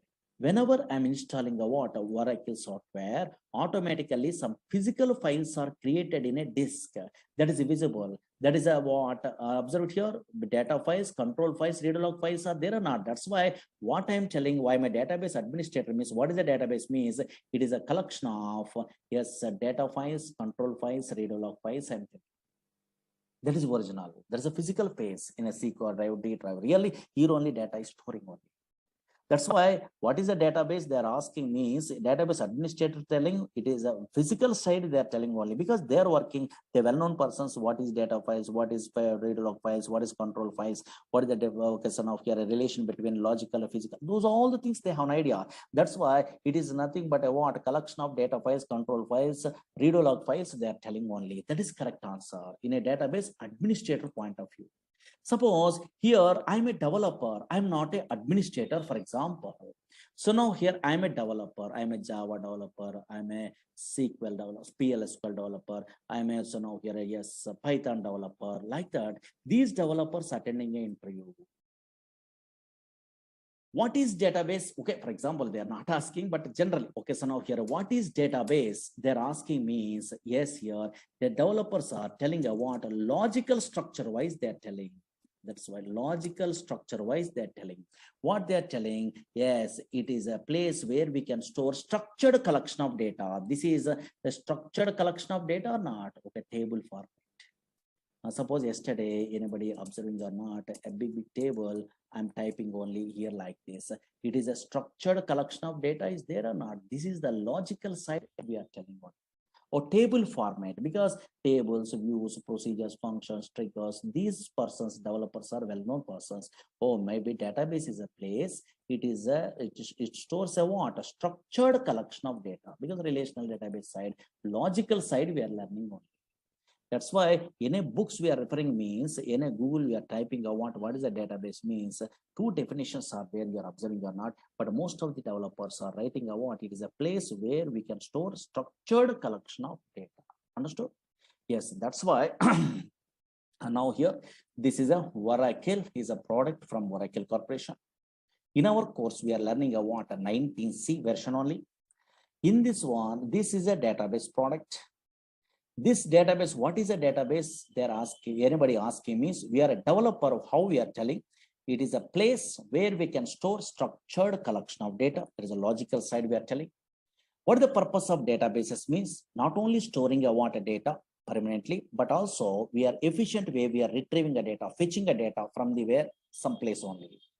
If you want to operate this Oracle software, we are using a SQL, PLSQL, and dynamic SQL languages.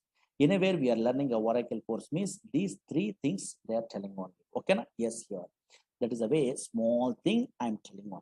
Okay, fine. Now here. Now check it out. Observe it here. Suppose in a screen only. Here, anybody observe it? What is this one? In my screen only, something is there, maybe. What is this one? I'm installing Oracle. What is this one? SQL Plus is there. What is this one? SQL is a long ways you have an idea. Okay, fine. Long ways you have an idea. PLSQL is a long way. Some coding is there. Dynamic SQL is a long ways. Daily we are writing a coding. But unfortunately, yes, here another thing is there in my system here. SQL Plus is there. What is this one? Means this is a tool. This is called a client tool. If you want to connect to Oracle database, then we are using a client tools. SQL Plus is a tool, that is a default tool. Whenever I'm installing a Oracle software, automatically the tool is available. How can you install? What is that one? What is these tools? We are learning in our course. Don't worry. This is a Oracle software I'm installing. In that one here, automatically SQL Plus tool is there. Daily through this tool, we are interacting the server. That is a Oracle database is there. No, that server we are interacting with. Those are all the things in our course side we are learning. What is this tool? What is that server? How it will be connected? What is username? What is the password like this? SQL Plus is a tool is there. This is a default tool. Again, SQL Developer is a tool is there. SQL Developer is a tool is there. That is a GUI tool. That tool also you are installing, not a problem. Again, SQL Navigator is a tool is there. Toad is a tool is there. Those all the tools, explicit tools. That is a GUI tools. But this is SQL Plus. You are not required to load. Once we are loading a Oracle software, automatically that SQL Plus tool is available. Those all the things. One of these days we are starting our course. Then you are understandable. Okay, na? Those all the things in our course only we are learning. Okay, na? Just okay, small concepts I'm telling only. Why I'm telling about today's only small concept? Tomorrow there is no class because Saturday some newcomers are coming at Monday. That's why. More things I'm not telling about today. Okay, anybody having a doubts? Then I'm taking a Monday also a small demo maybe. Okay, some of then we are starting a actual classes. Maybe Monday or Tuesday afterwards. Okay, yeah. Anybody having a doubts?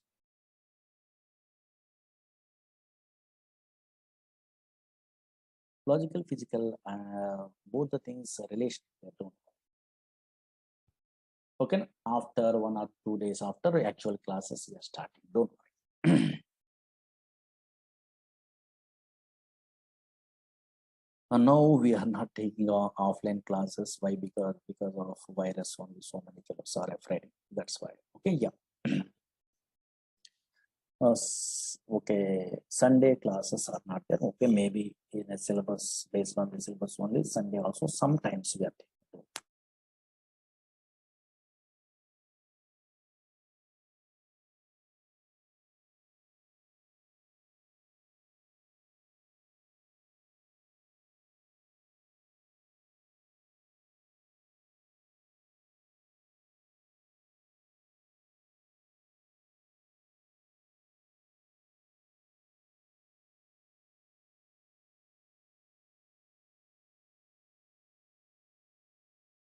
Okay, na?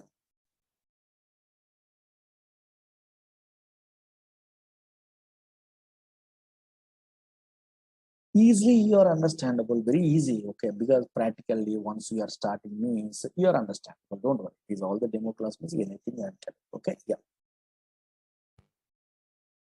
Yes, there are able batch also. Videos are there. No, so now those are recorded videos also they're sending. Maybe you have to ask your management. Every batch, okay, some previous batches. Installation also I will tell. Class is 1.5 hours actually, but first we are taking 1 hour.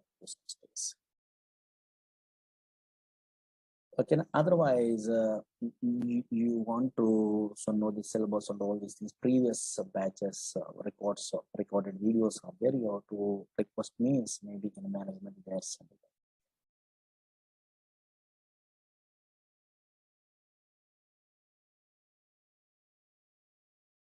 Data science for person's purpose, little bit of knowledge is enough. Okay, yeah. Different type of persons, different knowledge is required in SQL. Minimum basic.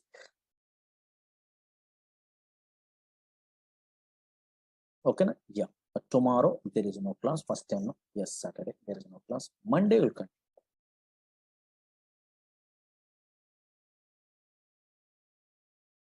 Okay, na? Batch timing is 6 to 7. Okay. But up to some stages 6 to 7. Anybody, okay, so now interested to attend another demo regular sessions means morning batches are there. In a way 7 to 8 is there, 8 to 9 is there, 9 to 10, 10 to 11, something is there. And also evening 4, 5 batches are.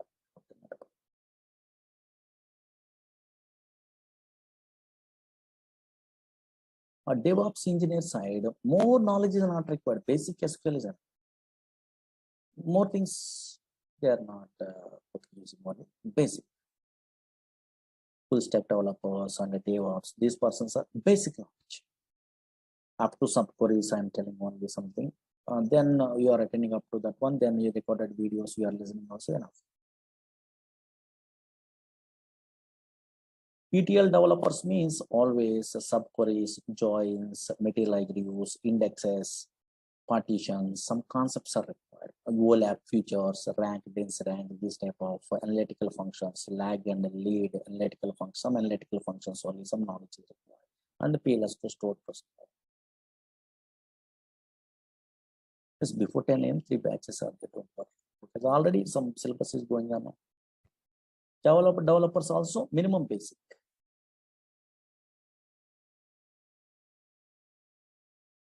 Morning also some batches going on, but some syllabus is already in the middle of this syllabus.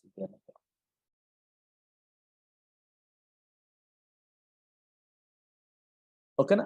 Yes.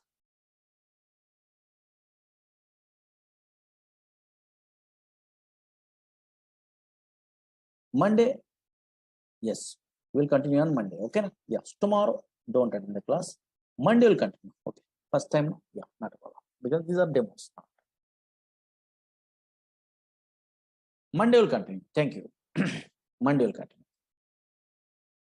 Tomorrow there is no class. Monday will continue. Recorded videos, those are all the things you have to ask management only. They are sent.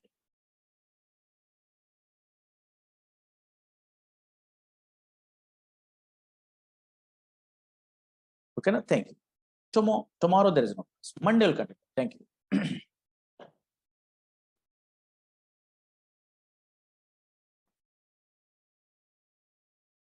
Management means maybe some numbers they're giving, I think. Otherwise, in a net only, those details are there to call to those persons. They are only sending in every batch of these all the previous videos.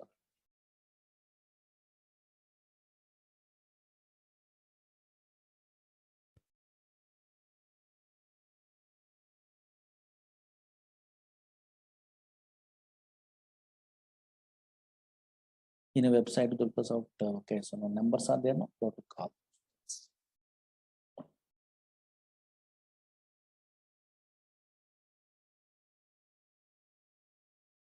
Okay, now this is very easy. Database software learning, nothing. Nowadays, you are a latest programmer means this is nothing, really.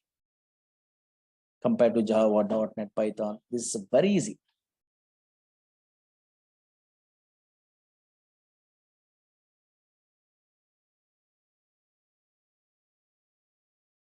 Otherwise, you have to observe the what YouTube. So before we are joining these courses in a YouTube, so okay, Oracle related or anything, then you are understandable. Oh, maybe this much of easy something. Then practically means nothing is there. Okay, na? Monday will continue. Thank you.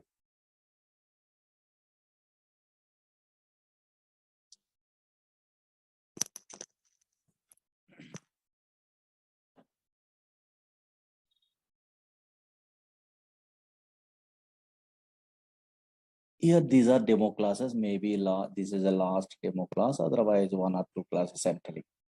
And actually, Oracle in a newcomers means concentrate. Previous class demo classes, small things I'm telling. Oracle is a product from Oracle Corporation. What type of product that one? Database product. What is the purpose of the database products? Either Oracle, either SQL Server, either DB2, so many products are there. What is the purpose of these database products means? For storing data. Now, for storing data permanently in hard disk, in a secondary storage devices otherwise. But not only permanently storing the data, but also efficient way of retrieving the data. But unfortunately, what I'm telling in a previous classes, slowly observed here, database means it is a place. Whenever we are installing a Oracle, SQL Server, DB, these type of databases we are installing in our system, automatically one place is created. That is called database. But unfortunately, these type of databases, Oracle, SQL Server, DB2, Sybase, these type of databases does not store random collection of data. These type of databases only stores structured collection of data, organized fashion only data is storing. Why? Because these type of databases are relational data model is a concept is there. Today I will tell you. Relational data model is a concept is there. Based on that one only, they're implementing what these type of products only. These are really, they're called as relational databases. Observe here, structured collection of data is there. Structured collection of data. This is previous class I'm telling. Structured collection of data. Always these type of databases stores structured collection of data. Organized fashion only data is storing.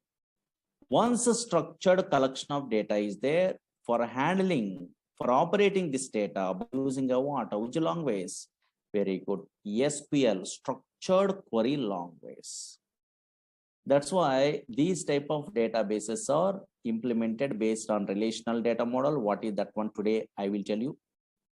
Now here, these type of databases, that is Oracle, SQL Server, DB2, Sybase, MySQL, these all the databases are implemented based on relational data model, some concept only. Today I will tell you.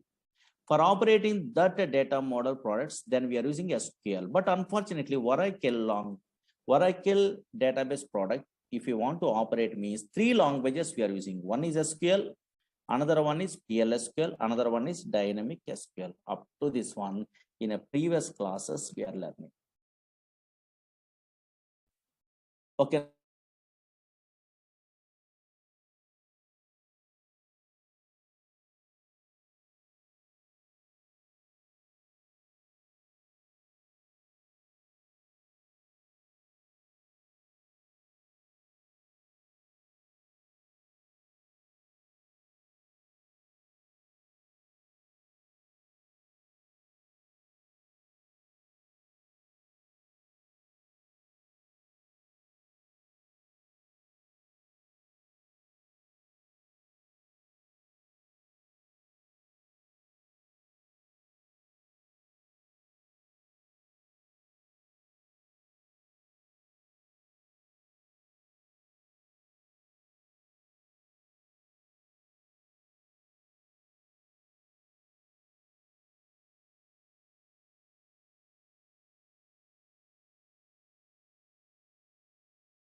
Hello, hello, hello, hello, hello. Can you hear me now? Hello, hello. Some network number, maybe. Hello, hello, hello, hello. Hello, hello, hello, hello. Yeah. Now here, maybe some online class, no, some network problem occurred. Okay. Yeah. Now check it out. Concentrate here. What I am telling anybody not attending a previous classes, don't afraid only, don't worry. Simple. Now Oracle is a product from Oracle Corporation. 19C is a version. Don't worry. This Oracle is a database product. Okay, fine. This is a database product only. Previous class notes. Okay, just idea purpose. Newcomers. Database product. What is the purpose of this database product? Means for storing data permanently in a hard disk. But these type of databases, Oracle, SQL Server, DB2, these type of databases, MySQL, Teradata, these are all databases from different companies. Okay. But these databases are implemented based on relational data model is a concept is there. Don't worry. Today I am telling that one. That's why these databases only stores a structured collection of data. Suppose observe it here. Structured collection of data means table format only data is available. Observe it here. A organized fashion only data is storing. Okay. Yeah. Now for operating a water. So now these type of relational data model products, one universal language is there. What is that one? SQL is a language, structured query language.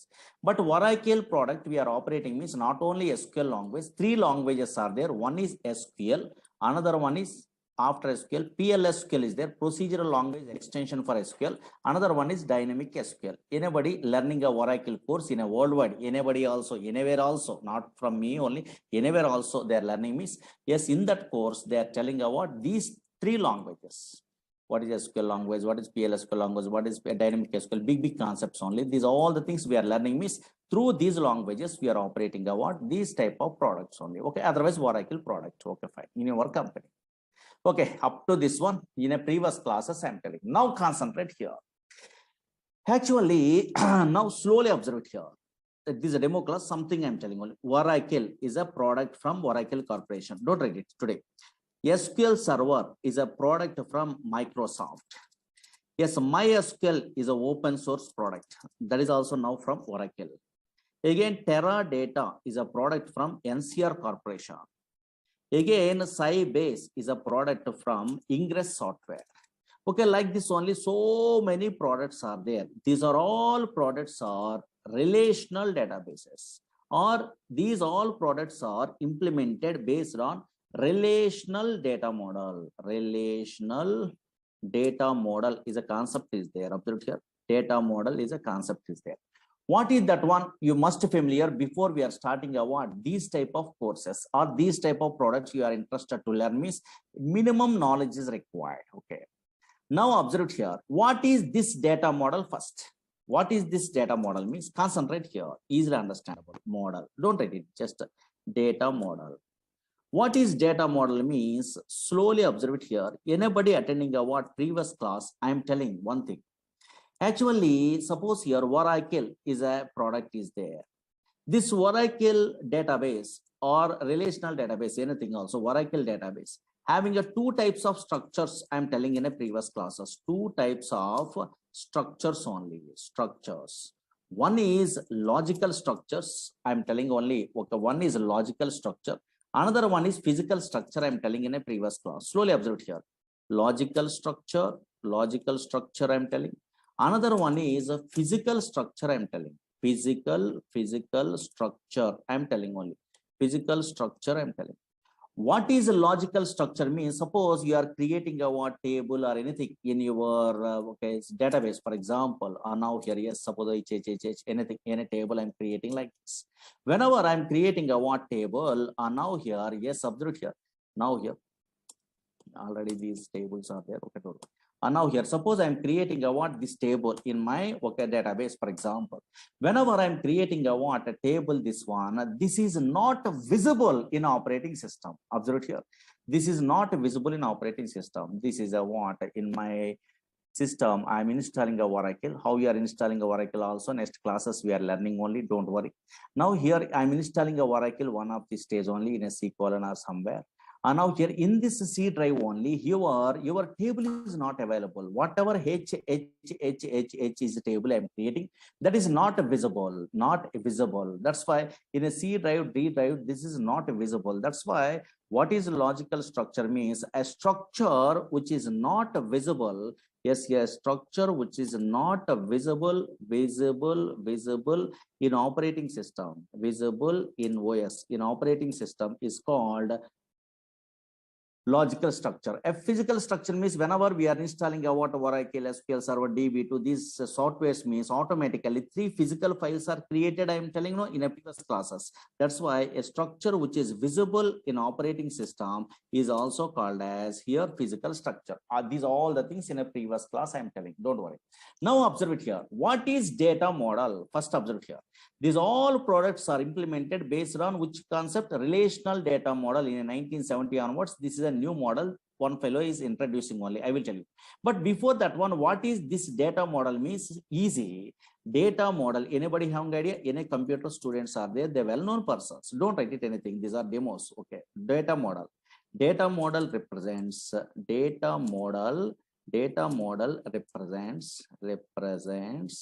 how data is represented. Data model defines how data is represented. Observe here how data is represented at logical structure of the database. Logical structure of the database. How much easy definition? Observe here. Logical structure of the database. And now check it out. Screen observe here. What is logical structure? In a previous classes, I am telling only here, a structure which is not visible in operating system, that is called logical structure. Or maybe you are creating a table means that is not visible in operating system, but that structure is visible in a database or not. Very good. Now here in this database, how data is represented, that is specified in the format of what? Something only, records only. But unfortunately, these collection of records are in matrix format only. That's why always observe here. Whenever this is a logical structure is there, how data is represented at a logical structure in a matrix format, rows and also columns only. And now here, that's why This is a data model, how data is represented at a logical structure. But 1970 onwards, these type of so now data is represented at a logical structure in a relational data model. Relational data model means data is represented in the format of matrix. Matrix means nothing but a what? Rows and columns are not. Nowadays, that is also called as two-dimensional tables. Two-dimensional tables. But 1970 before, this data model is not there. Hierarchical data model, network data model, some other data models are there. IMS software, IDMS softwares are there. In those days, so now we have different softwares. IDMS, IMS, these type of softwares are there. But nowadays, observe here, data model is nothing but defines how data is represented at a logical structure of the database. And now check it out, concentrate here. And now here, suppose in a 1970 onwards, this data model is there. In a where the Oracle is there means next we are learning. First, just roughly observe here. In 1970, EF code, don't write it anything, just observe some terminology, new thing. EF code introduced, he is a mathematician. He is working in a very IBM company those days. Introduced relational data model. Okay, so in 1970, EF code introduced a relational data model. Relational data model means what? What is the logic in a logical structure? How data is represented? Okay, na? Yes, relational data model means in a logical structure. This is a logical structure. No, this structure is not visible in operating system or not. In this logical structure, how data is represented in the format of rows and columns. That is nothing but a two-dimensional tables. Observe here in relational data model. In relational data model. Data is represented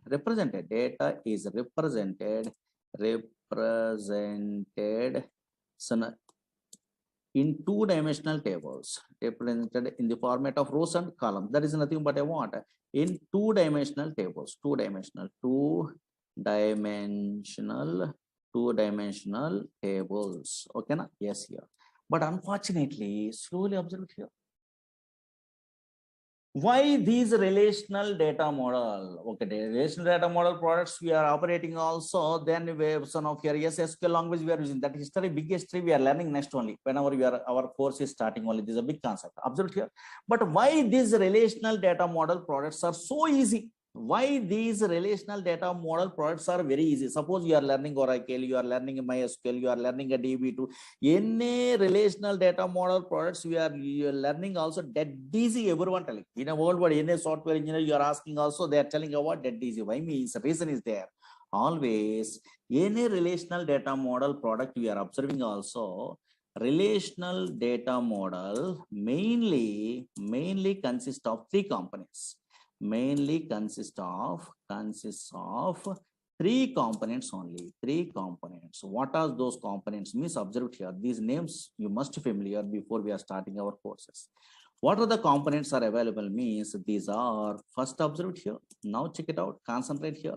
What is the first one? Means simple collection of database objects. Database objects, or maybe in these type of softwares, Oracle SQL Server, DB2, these softwares are, yes, in what it will be available means collection of database objects are available. What is this one means? That is daily we are learning. Actually, observe here, slowly observe here, relational data model mainly consists of three components. What is first one means? Collection of database objects. Collection of database objects means dead easy. Suppose you are a first time newcomer also, you are understandable. Suppose you are learning a Oracle course, for example. Oracle is a relational data model product. Suppose some other fellows are learning SQL Server. Okay, SQL Server is a relational data model product. Again, MySQL is a relational data model product from different companies. Okay, fine. But in a Oracle, which database objects are available? Nothing is there. Maybe first time newcomer having idea. Table, no? Table is a database object. Here also table is there. Here also table is there. MySQL also table is there. Same. Again, here view is a database object. Some purpose is there. Again, here also which one is there? View is there. Here also which one is there? View is there. View is a database object. Here synonym is a database object is there. What is synonym? What is view? We are learning. Don't worry. In our course, synonym is available. Here also synonym is available. Here index is there. Here also index is there. These are called objects. Here index is there. Okay, some terminology. What is this one? Big concepts only. Okay, fine. Here now here a procedure is there. Okay, fine. Here also procedure is available. Here also procedure is available. Here trigger is there. Trigger. Okay, there's the database object. Okay, so now here also trigger is there.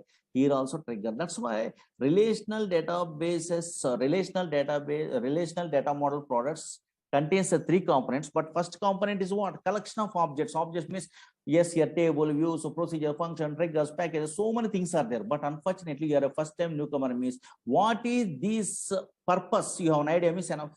Suppose what is the purpose of view? What is the purpose of synonym? What is the purpose of index? What is the purpose of procedure? What is the purpose of trigger? What is what? You have an idea where we are using this one means one relational data model product. We are learning also all the relational data model products, same uses, same thing only. But syntactically different and functions are different, but conceptually same. That's why here one product we are learning in our course. Suppose Oracle you are learning means another database also very easy. Not required to learn those all the things. One thing is enough perfectly. That's why collection of database objects are available very easy. In our courses we are learning not only collection of database objects. In any relational data model products we are observing also another easy concept is there. What is that one means?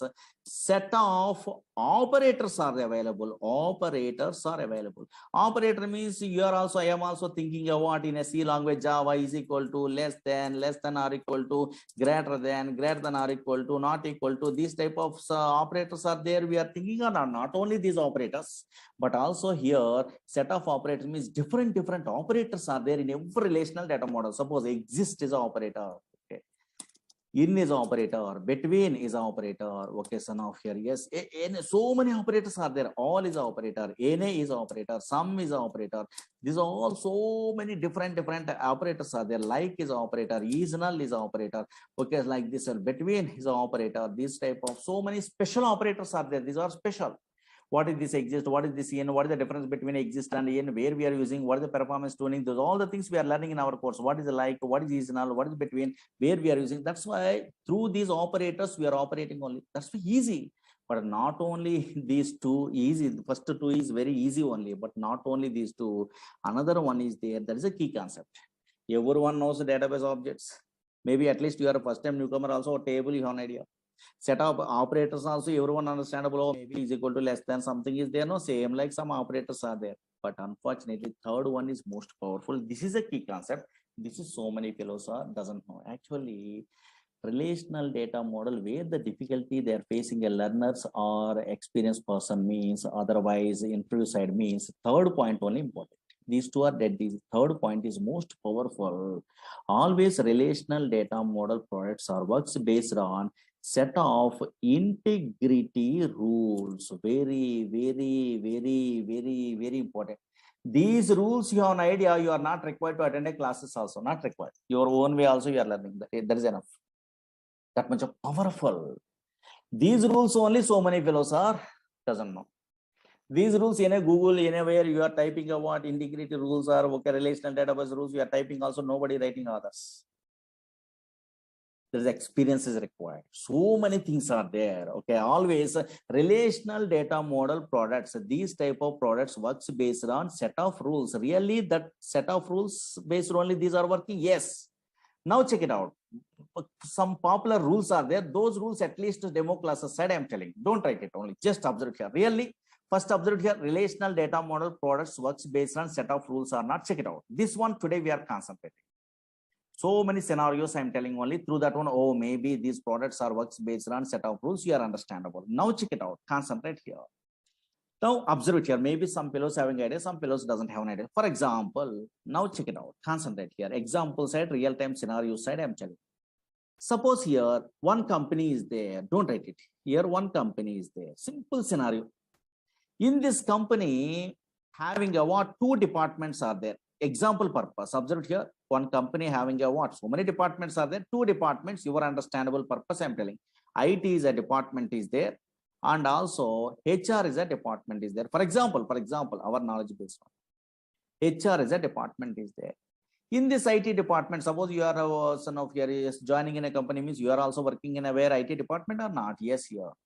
Okay, in this IT department, 3 employees are working, for example. Okay, for example, 3 employees are working. Okay, fine. Yes. Again, in HR department, 1 employee is working. For example, this is a small scenario is there. In a company, IT department and HR department is there. For example, one company, 2 departments are there. In this IT department, 3 employees are working. HR department, 1 employee is working. Suppose you are a first time newcomer, how you are thinking, oh, nothing is there. Relational data model products means also not table format only, their data storing only. You are thinking, okay, fine, I'm agree. Table format only, data is storing. Observe here.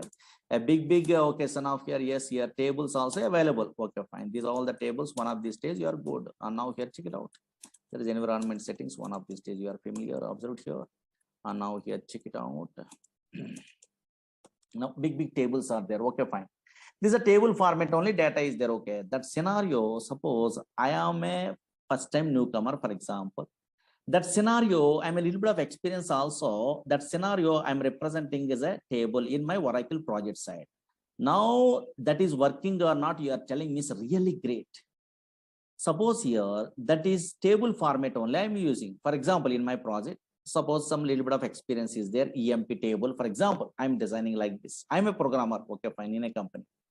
Now observe here, yes, oh, maybe here so many employees are there. Those employees are belongs to some department name, okay, fine. And also these are employees, these are columns, how columns and the data in a future you are also familiar, don't worry. Now check it out, here department name is there. These are columns, D name and E name is a columns, EMP is a table. For example, I'm representing like this. Here IT is a department is there, that is a data, IT is a department. In this department, 3 employees are working. One is what? Slowly observe here. Very interesting. Smith is an employee. For example, in an employee, just I am giving Smith is an employee, or the ABC employee, comma. Allen is an employee, comma. Ward is an employee, for example. I am representing what 3 employees are working in a way at this IT department. That's why I am representing what that data in the format of like this only. Oh, maybe IT is a department.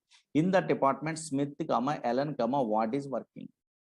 Again, another department is there. What is the department? HR department is there. For example, okay, HR department, 1 employee is working. My name, for example, Murali is a what employee is working. For example, I am a programmer in my project. Suppose Oracle project I am working, that is a relational data model product. The data is represented in the format of tables. One scenario is there, one company is there. In that company, 2 departments are there. In that one department, some employees, another department, some employees, they are giving only. I am a senior most programmer, means I am representing what data like this in my project.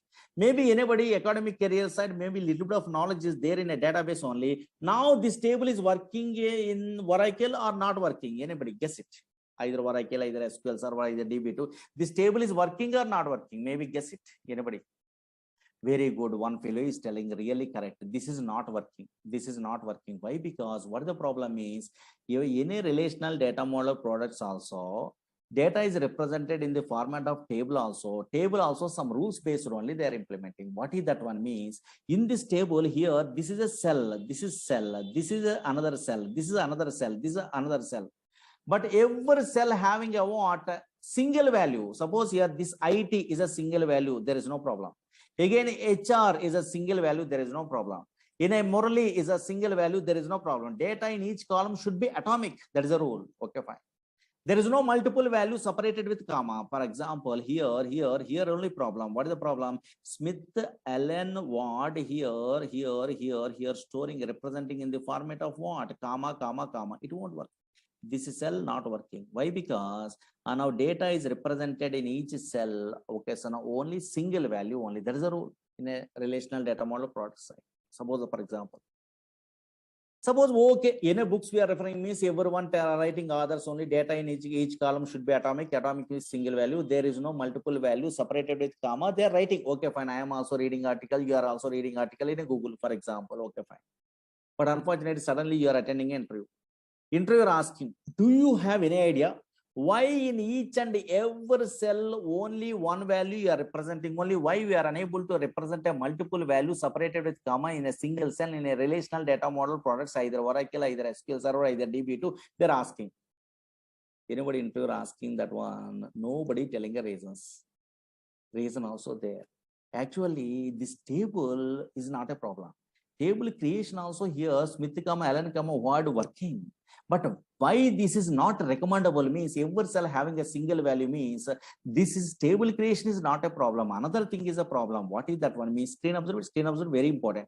EF Cord, he is a mathematician. He is only introducing a what? A relational data model in 1970. Okay, but not only that one. If you want to operate this relational data model, he is introducing a one language. What is that language? DSL alpha language in the olden days. That language name nowadays, SQL is a language. This language is a problem. Observe here, this is important. SQL is a language is a problem. What is the problem in this SQL language? Means, yes, we are representing a multiple value separated with comma also, created also. Why they are not recommendable means Oracle, ANSI SQL providing a what? This is the reason. What is the reason? Means suppose in SQL language and non-procedure language, some commands are there: update, delete, select, insert. Some commands are there. Suppose I am update, update only. So now update command I'm using in SQL language. Whenever I'm using a what update command, through this update command, I try to modify only single employee word from these multiple employees. Impossible. In a way, impossible. This update command is not working. Whenever multiple values separated with the comma is there, update command through, we are modifying a single value from these multiple values. Impossible. That is a problem. Again, observe here, select is a command is there. Yes, the multiple values separated with comma is there. Then by using a what? This select command, I want to select a what? Individual values. Suppose in this example, Smith is a value from this table. Impossible. Impossible. It won't work. Again, here, now here delete. Now here I try to delete a single value from these multiple values. Alan is a single value I want to delete from these multiple values. Syntax is not there. That's why not recommendable. These are the rules. But nobody knows this type of rules only. Observe here how much powerful. First onwards something is there, but nobody knows. That's why rules we are concentrating is most powerful. And now here, check it out here, and now concentrate here, reasons nobody knows actually. And now reasons are most powerful. That is, I am an experienced person, I'm telling all the things only. And now here, check it out, don't write it, just demo class, observe it here, rules are there, I am telling. Suppose in this table, observe here, every cell having a single value, observe here, single value. In the olden days, IMS, IDMS softwares are there, network hierarchical data model in 1970 before. In that one, operating means procedural language is there. This is a non-procedural language. Observe here, SQL language. Observe here.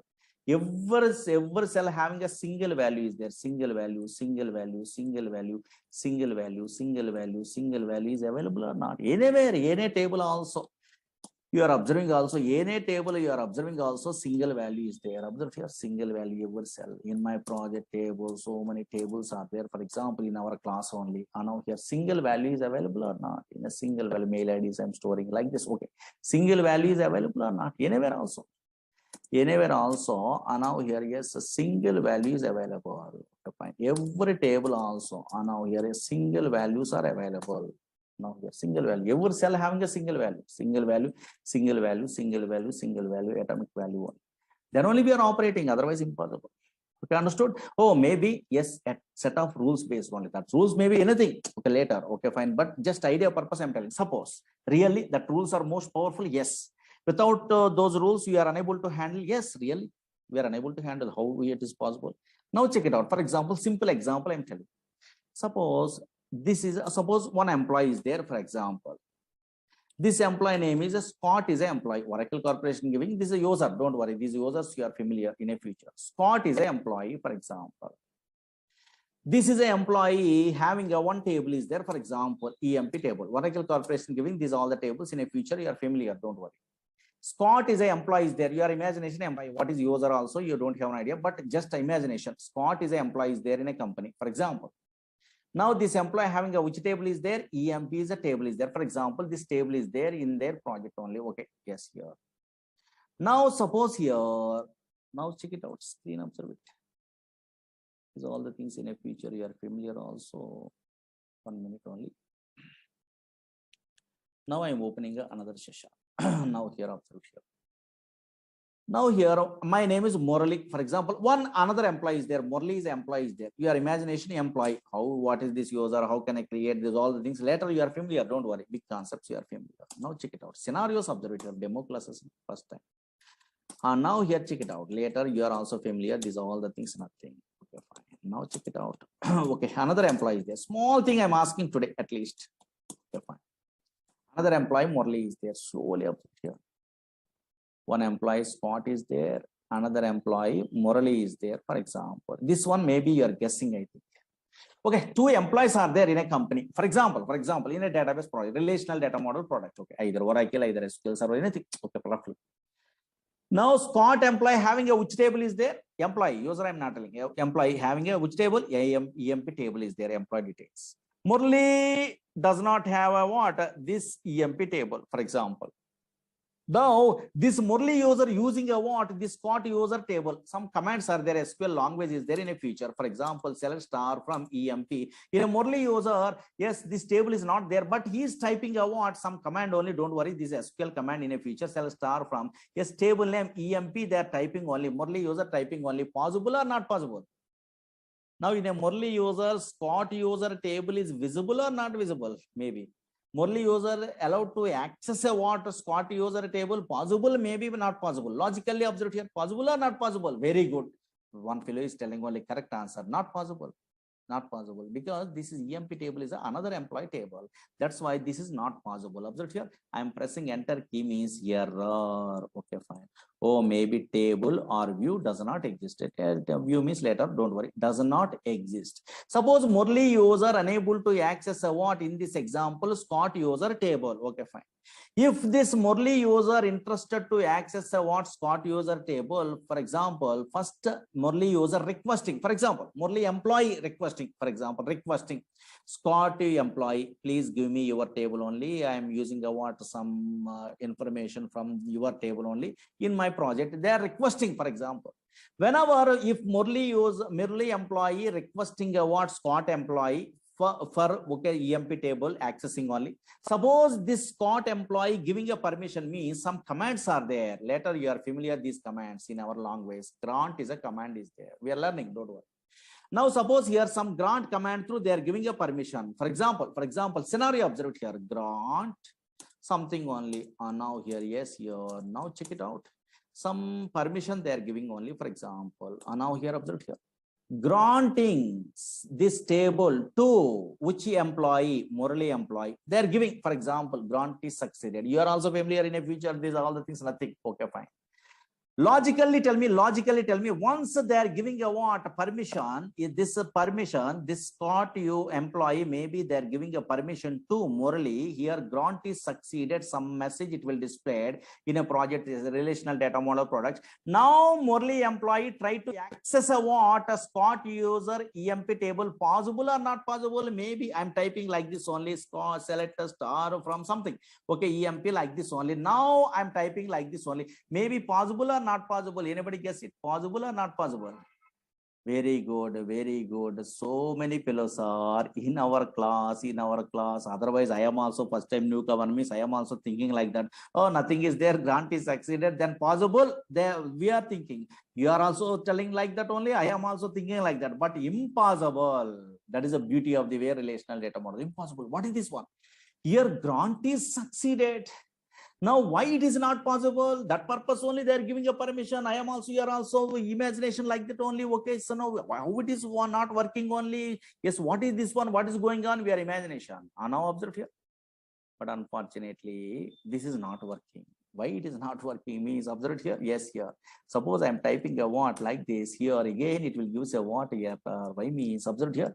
If any relational data model products we are using means yes, compulsory we must follow some rules.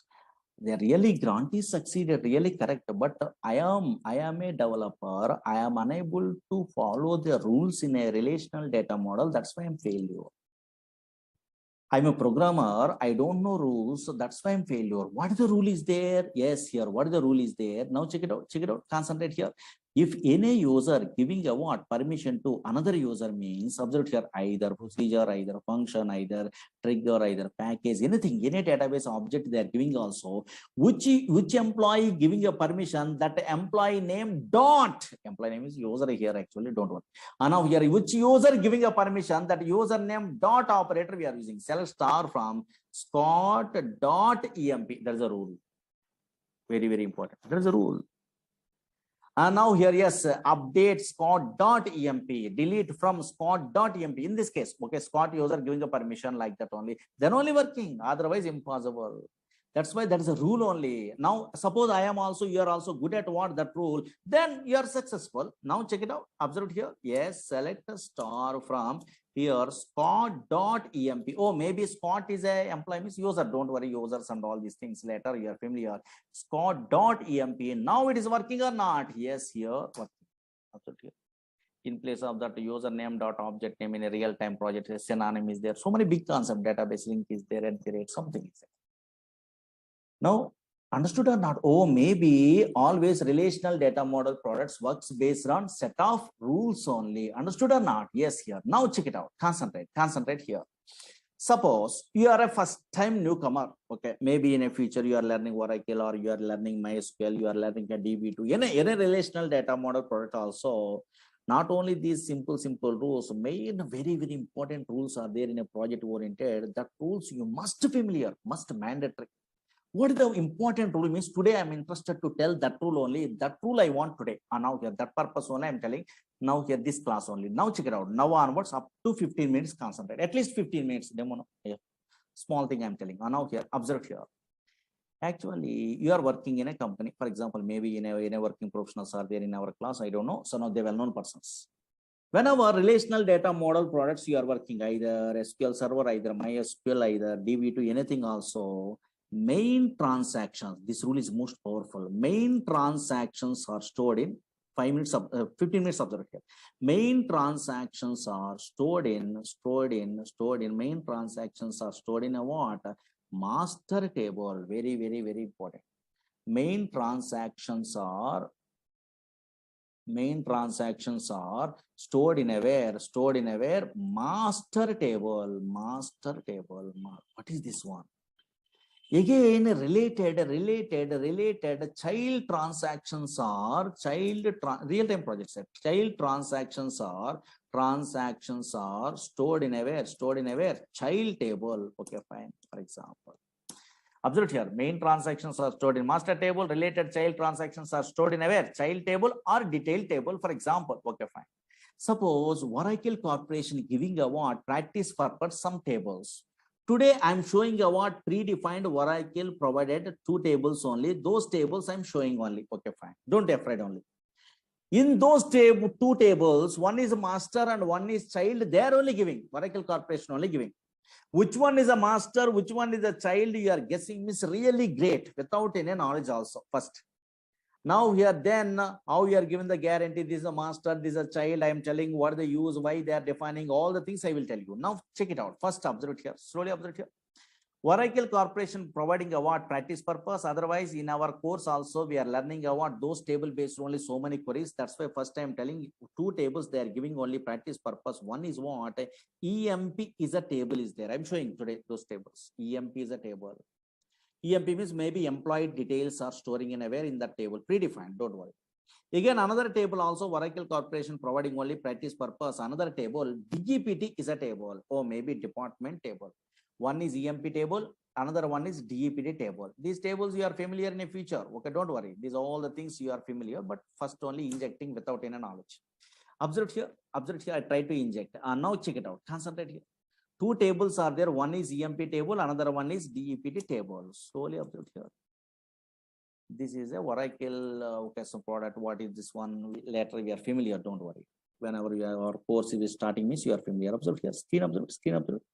I am typing a what? One big table only. Now big table Oracle Corporation providing EMP is a table. Observe here. EMP table. Predefined table. This one. Same like these tables. You are also creating tables. Don't worry. Now here EMP table. In this EMP table, at least how many columns are there? Check it out. Columns. What is the names? I'm not asking. Columns. How many? These are called columns. Don't worry. 1, 2, 3, 4, 5, 6, 7, 8. Oh, maybe 8 columns are there. Why I'm counting this one means write a query which count a number of columns in a table, enter question that one in a feature. Okay, you are familiar, most powerful, those all the things. Okay, fine. Yes, 8 columns are there. How many rows are there? Check it out. 1, 2. These are called rows. These are called rows only. How many rows are there? Here, 14 rows are there. Okay, some rows are there. They are giving. Okay, this is a big table is there. EMP is a table. Okay, fine. Again, observe here. Small thing, another thing, observe here. Oh, maybe some other table is there. DEPT is a some table is there. Okay, fine. These are third normal form tables, well normalized tables. Don't worry. But first, observe here without any knowledge. DEPT is a table is there. Maybe department details. In this table, how many columns are there? Department number, D name, and location. 3 columns are available. How many rows are there? Observe here. 1, 2, 3, 4 rows are available. For example, okay, fine. Now, one is big table is there, size based only. Another one is small table is there. Maybe big table is a EMP, small table is a DEPT table is there. Maybe guess it. Maybe guess it. Which one is a master table? Which one is a child? Really, what is master? What is child? What are the users? You don't have an idea. But roughly, maybe guess it only. Interesting purpose only. Which one is a master table? Which one is a child table? In these two tables, one is master, one is child. They are telling only in a Oracle Corporation. Now here, very important. Very good. So many fellows are in our class only. They are telling. Maybe not technical persons. They are telling only. Technically, you are good means referent. Now here, not technical person. They are telling what? Oh, Murli sir, nothing is there. EMP is a big table is there. There is a master table. They are telling only. EMP is a master table. DEP is a child table. They are telling. Absolutely wrong one. Some fellows are telling DEPT master, correct. Absolutely wrong one. This is wrong one. What is this one? Maybe some students are telling what in a first time learning a courses means now here these type of databases now here yes EMP is a master table. Why they are giving me telling me is a reason is there. Okay, I am thinking about one reason. Oh, maybe this is a big table is there. EMP is a big table is there. And now here, yes, DEPT is a what? Small table is there. Maybe big means master. Master means big only. And now here child means small only. That's why they're thinking about based on the size only. Yes, EMP is a master. This is a big size is there. That's why master table they're thinking. Absolutely wrong one. This is not a master table. Here, EMP is a child table. Really correct. Very good. Some fellows are guessing. How they are guessing, I don't know. But DEPT is a master table. Very important. Most powerful. DEPT table is a what? DEPT. Observe here. DEPT table is a what? Table is a what? Master table. Master table. What is this one? A small table. This one. This is a master table. Oracle Corporation giving. Again here EMP table is a what? EMP table is a what? A child table. Really, EMP is a child table. Some fellows are asking in our class, Murli sir, you are telling what? A bookish knowledge only. DEPT is a master, EMP is a child. Okay, Scott's some tables are there in a Google also. These type of things are there. How you are given the guarantee? Suppose I am a first time newcomer. How I am understandable in a project side only on our documentation side? This is a master, this is a child. Means simple technique is there. Simple technique. You are a first time newcomer also. You are also telling about very easy way. Which one is a master? Which one is a child? Okay, some tables only, not all the tables. Observe it here. Which one is a master? Which one is a child? Means check it out. Check it out here. Both the tables in a common column is there. Check it out. Common column is there. One column is there. DEPT number is a column in a DEPT table. Compulsory master and child means common columns are there. Observe here. Here also in EMP table also department number is a column is there. Observe here. Based on this one only, which one is a master, which one is a child, easily you are identifying. Easy, dead, easy. And now check it out. Why master and child? How can I create? Means I will tell you first observe it here. Suppose, for example, slowly observe it here. 2 minutes observe it enough, easily understandable. Now check it out. How we are given the guarantee, this is a master, this is a child, means simple technique is there. Suppose this is a DEPT table, Oracle Corporation giving. DEPT table. In this DEPT table, 3 columns are there. DEPT number, D name, location is a columns are available. Okay, fine. Slowly observe here. Yes, columns are available. These are the 3 columns are available. Again, EMP is a table is there. Don't worry, just observe it here. EMP is a table is there. In this case also, so many columns are there. Don't worry, these are all the columns. So observe it here. Very interesting. Small thing only, just without any knowledge. An employee number, E name. So many columns are there. One of these stays the last column only. DEPT number, they are giving a Oracle Corporation. Okay, fine. Now, 1 minute observe it here. In these 2 tables, first you have to check it out. In a common column is there, check it out. Yes, common column. There also this only the established relationship between the relationship amount works. This observe here. Now here, concentrate here. Oh, DPT number here also there, here also there. Okay, fine. Now check it out. Concentrate here. Now here in this DEPT table department number, this is a common column. In a EMP table department number, common column. Common column data observed here. This is data. Here, this is a data only. 1 minute observed here. This is a data. In a DEPT table department number, how many times 10 is there? Check it out. 10 is 1 time, again 10 is 2 times, again 10 is 3 times, again 10 is 4 times, 10 is 5th time is there. No, not there. Duplicate data is not there. Only 1 time only 10 is there. Check it out here. 1 time only 20 is there. 1 time only 30 is there. 1 time only 40 is there. Check it out. Yes, without any knowledge also. Oh, maybe DEPT table department number only 1 time only 10 is there. Only 1 time only 20 is there. Only 1 time only 30 is there. Only 1 time only 40 is there. That's why only 1 time only the data is there. 10. 1 time only 20 is there means 10 10 10 is not there. 20 20 20 not there means 10 10 10 20 20 is a duplicate data. Duplicate data is not available in a column. Yes, that column is a primary key in a relational data model. Observe here, primary key. What is primary key means? Most powerful concept in a future. Suppose your bank account numbers are there, invoice numbers are there. These type of things are okay. So primary keys. Whenever we are defining a primary key means that column does not accept a duplicate data. Through that column only unique identification of the record is there. Suppose your account number is your name only, your address only, your balance only there. Your account number through my balance, my address is not visible. That's why most powerful primary key means does not accept any duplicate data. Oh, maybe without any knowledge also in a relational data model, one column is there. In that common columns, one column only does not accept duplicate data means there is a primary key. Observe here. Again, but unfortunately, EMP table department number not a like that only. Duplicate data is there. 10.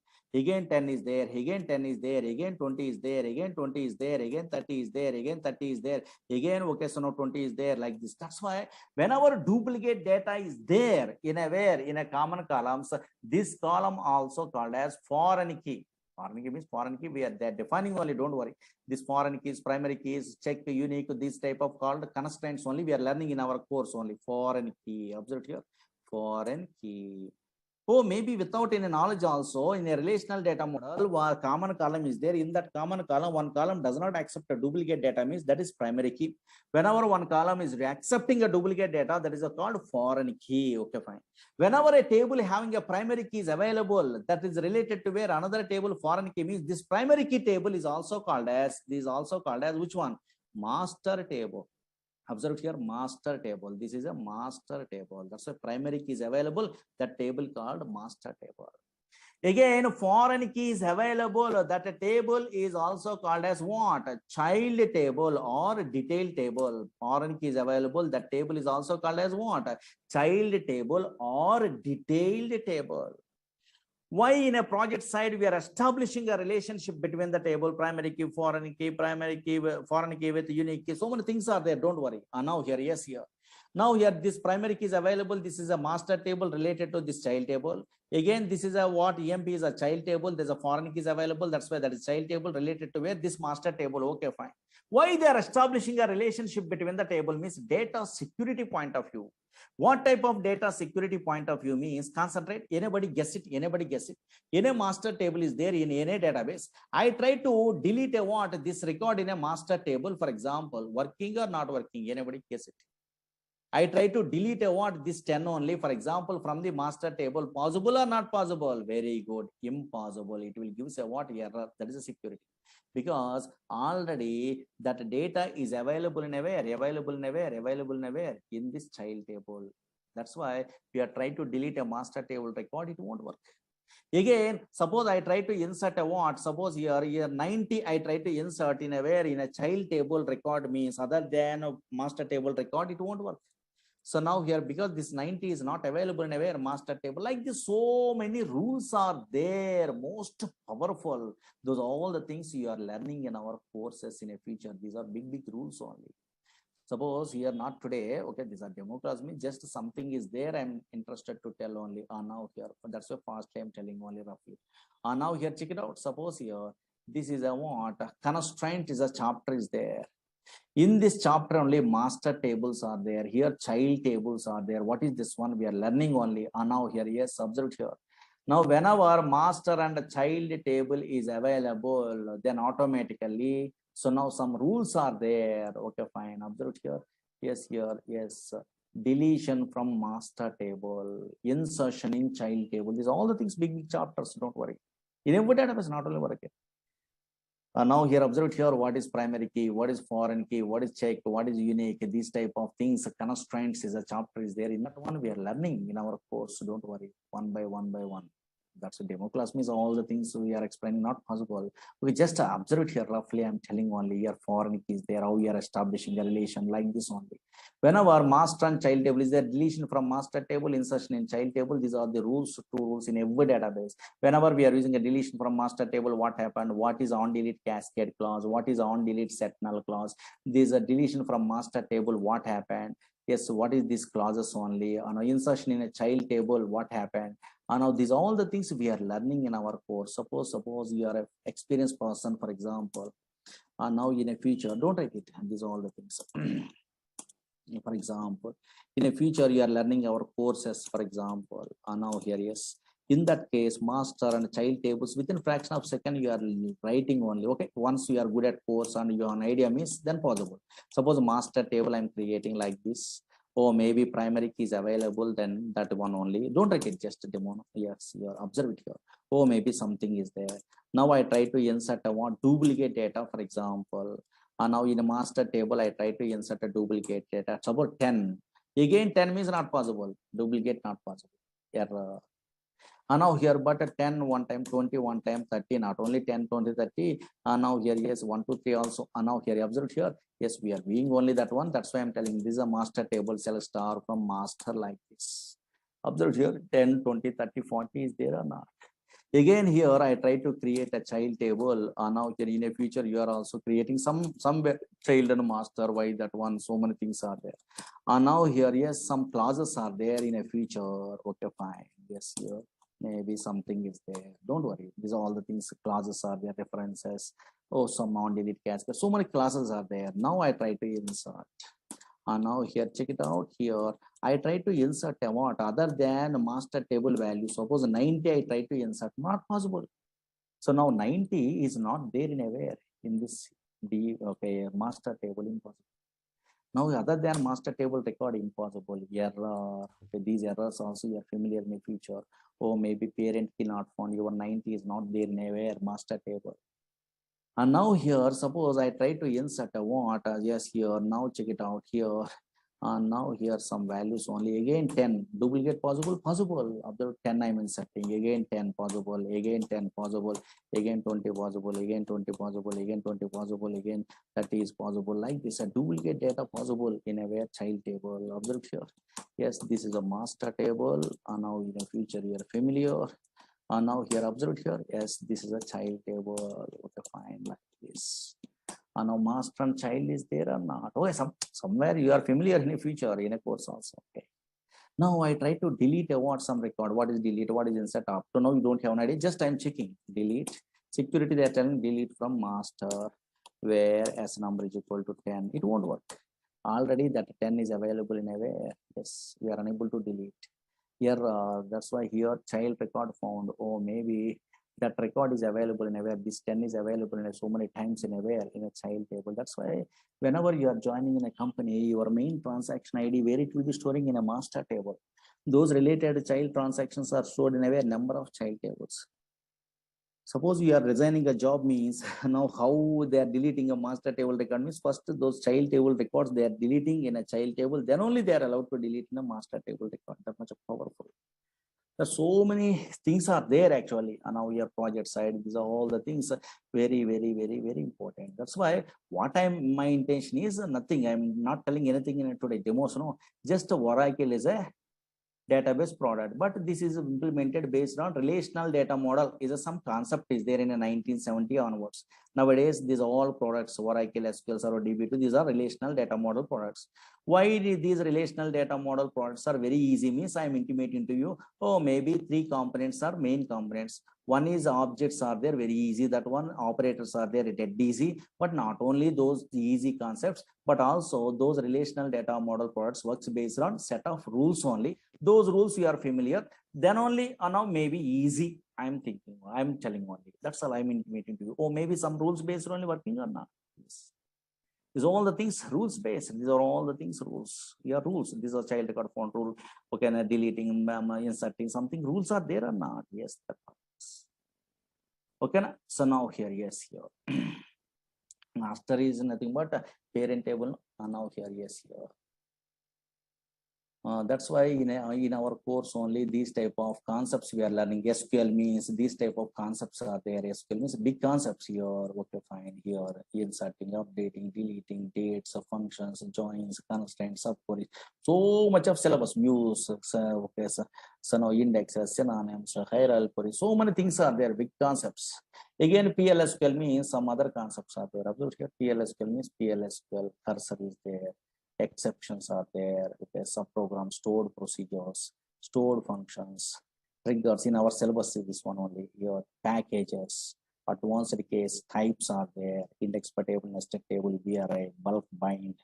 These are most powerful concepts who are applying a PLSQL job means bulk bind, riff cursor. Java developers also riff cursors. They have an idea. Now in your JavaScript only in a screenshot multiple records it will display how it will be cursor through procedure out parameter they are recommending. Local subprograms, UTL file packages, external tables, SQL loader, here LOBs, and images we are storing is BLOB data type is there or not? Yes. Those are all the things we are learning in our courses. SQL, PLSQL, dynamic SQL, like that, so many things. Okay, yeah. These are the demos, small thing in a roughly some concepts are there. I'm intimating to you. Okay, that is enough. Okay, na? But unfortunately, this is the way you are not required to learn. Why? Because okay, experienced persons are there. Just this is something is there. Everyone knows, so that I'm telling you only. Okay, na? But you are a first time newcomer, non-technical person. You are a first time without any knowledge of these all the things. Not a problem. First time onwards, installation onwards, we are telling all the things. Okay, na? Suppose in a future. Installation here, observe here which sites through we are installing easy, all the things I will tell you. These are maybe you are interested 11G, you are interested 12C, you are interested in 19C, anything. Installation steps also I will tell you. Your steps are there, installation steps also. One of these days I will tell you, okay, these are installations. How it will, this one we are following means possible installation, how we are installing the what these softwares, and how these are all the things I will tell you. Okay. Yes, your steps are there. Which user, what is this tool is there, what is the spot user is there, what is that one, is all the things. Okay. In actual classes, we are telling only maybe tomorrow onwards we are starting better. No? Maybe we are interested to tell what to start a actual classes means tomorrow onwards I'm telling. Otherwise tomorrow also demo class. Your one. Okay, maybe I'm interested to start a water tomorrow onwards actual classes. There is no problem. Demo class means anything, any number of demos also not a problem. Just newcomers are coming, because what is going on, they doesn't have an idea. They're missing class, they're facing a problem. No, that's why we are. Okay, na? The demo class is no fast, I'm telling, but actual class means very slowly, I'm telling. You are understandable first onwards, what is what is what is what. Okay, na? Yes, yeah. Okay, some fellows are newcomers. That's why what is going on there doesn't understandable. That's why just fastly, this something is there. Okay, okay, duration of the course is very high only. Okay, actually, anybody more patiently, more subject they are interested to learn means better to attend these classes. Otherwise, fastly they want means better to skip these classes. Okay, yeah. Why? Because more than 3 months means 4 months above this course. Because so much of syllabus. First only I'm telling. Why? Because once you are starting means you are understandable how much easy way I'm telling all the things without any technical knowledge, all the things. You have an idea. Once you are starting means you have an idea to do it. You have to ask any friends, your friends or anything also, not about. Okay, now how I am telling you what is that one these all things. Okay. Okay. But more patience is required. My classes means always more clearly I'm telling all the things only, but more patience is required. First only I'm telling within 15 days, within 1 month, fastly. Okay, so now we are learning all the subject means impossible. Okay, because software technology means first learning means it will take a time, because what is what going on First you are understandable, compulsory practicing, all the things required, all the things I am typing up practically. Practical, I am interested in always practical. That's why there is no problem. Recorded videos also they are giving in a previous batches. Okay, they are giving only your batch also. They are giving the videos and all these things. Management only. Don't worry. Copy these notes also in the net only. There otherwise management also providing. You have to ask any doubts means management only. Then only you have to join. Otherwise don't join. Okay, na? Yeah. Why? Because your career, your time, your money very important.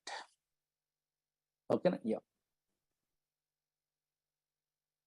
If you are comfortable with these classes, then only you have to join. Okay, na? Yeah. Why? Because some lecturers are comfortable with some type of students only. Okay, like that. Okay, yeah. Because understandable. Anywhere also subject is important. No? Yeah. Anywhere you are learning also subject. Okay, yeah. Subject, only subject. Okay, yeah.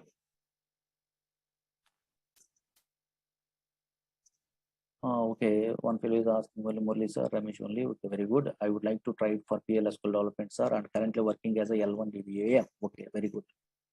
Okay.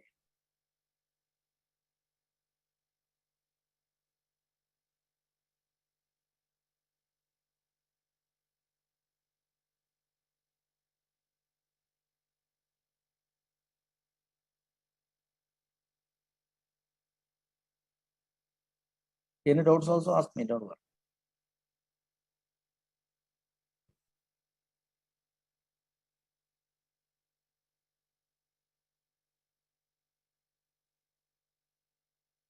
Whenever anybody missing classes means you have to request about management only that a date, okay, so that whatever recorded video is there, they are giving.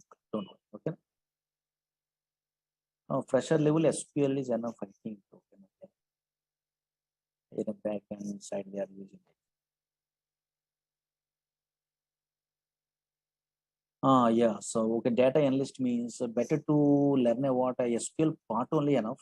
So don't waste the time total course content only. Once you are comfortable something only, then you have to ask about management. Videos are there, our previous batch videos or anything. You have to so now ask means they are giving only. That is you are listening also. You are okay.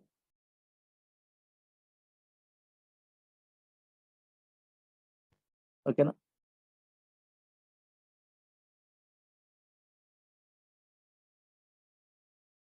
Okay, unmute is not possible in this case. Why? Because so many people, so many things they are asking me is not comfortable. Okay, and the class is just okay, yeah. Once we are starting means subject wise all the things. Okay, na? Yeah, 6 to 7:30 class only. The first initial stage 6 to 7. Okay, yeah. ETL developer required SQL. Yes, very good. ETL developers also required SQL. No? Yeah. Okay, thank you. Thank you so much for attending these classes. Maybe chances are there tomorrow onwards we are starting about our regular sessions. Okay, yeah. Thank you. Tomorrow will continue. Thank you. Thank you so much.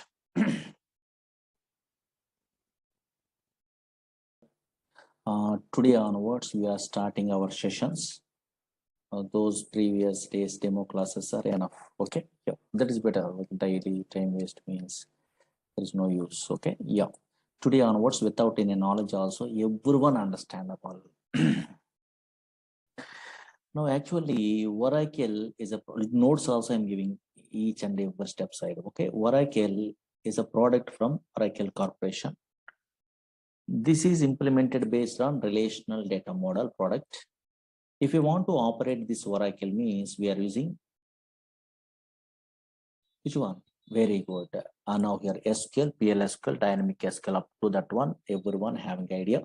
First theory write it, then we are starting about one by one, all the things easily understandable. Then only in a middle installation also I'm telling whenever some enterprise edition, expression knowledge is there, then we are starting about installation also. Okay, yeah, write it.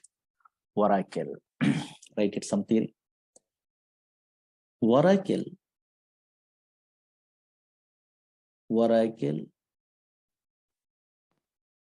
is a relational, write it, notes also. Oracle is a relational database Oracle is a relational database. SQL Server is a relational database. DB2 is a relational database. Okay, relational database, which is used to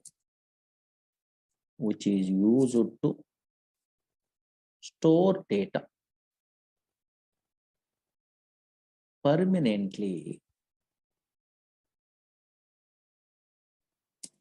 in secondary storage devices.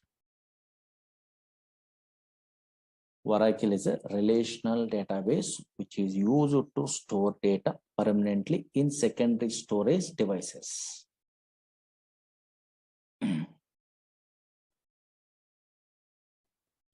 Okay, yeah. Now, in one of these days, you are good at what? What is this data? What is this information? What is the database? What is the DBMS? These all history is there in a future.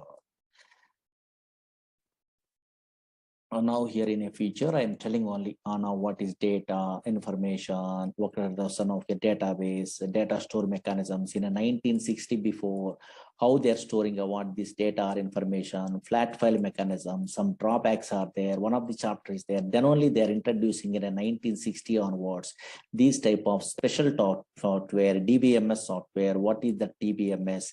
These type of Oracle SQL Server, how they are introducing only. Now here, yes, here. Then DBMS approach data management. What is the advantage? Then only what is this database? We are learning, one of these days. Okay, not first. First means you are confusing only. That's why directly. Okay, so now we are showing a practically means you are understanding. Okay, Oracle is a relational database which is used to store data permanently in secondary storage devices. Everyone knows. Write it. Next pair also write it. If you want to write it, if you want to, very slowly, very easy. If you want to operate Oracle database, then we are using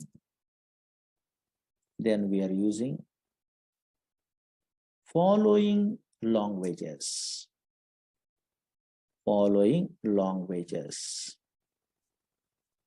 These are, first one, SQL. Okay, SQL is a language, is the structured query language. Second one,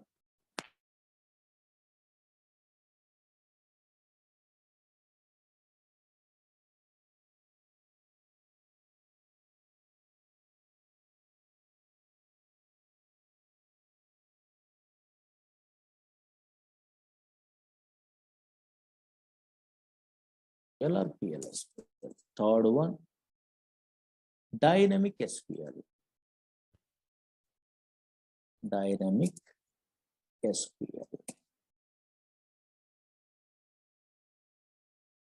This is also right.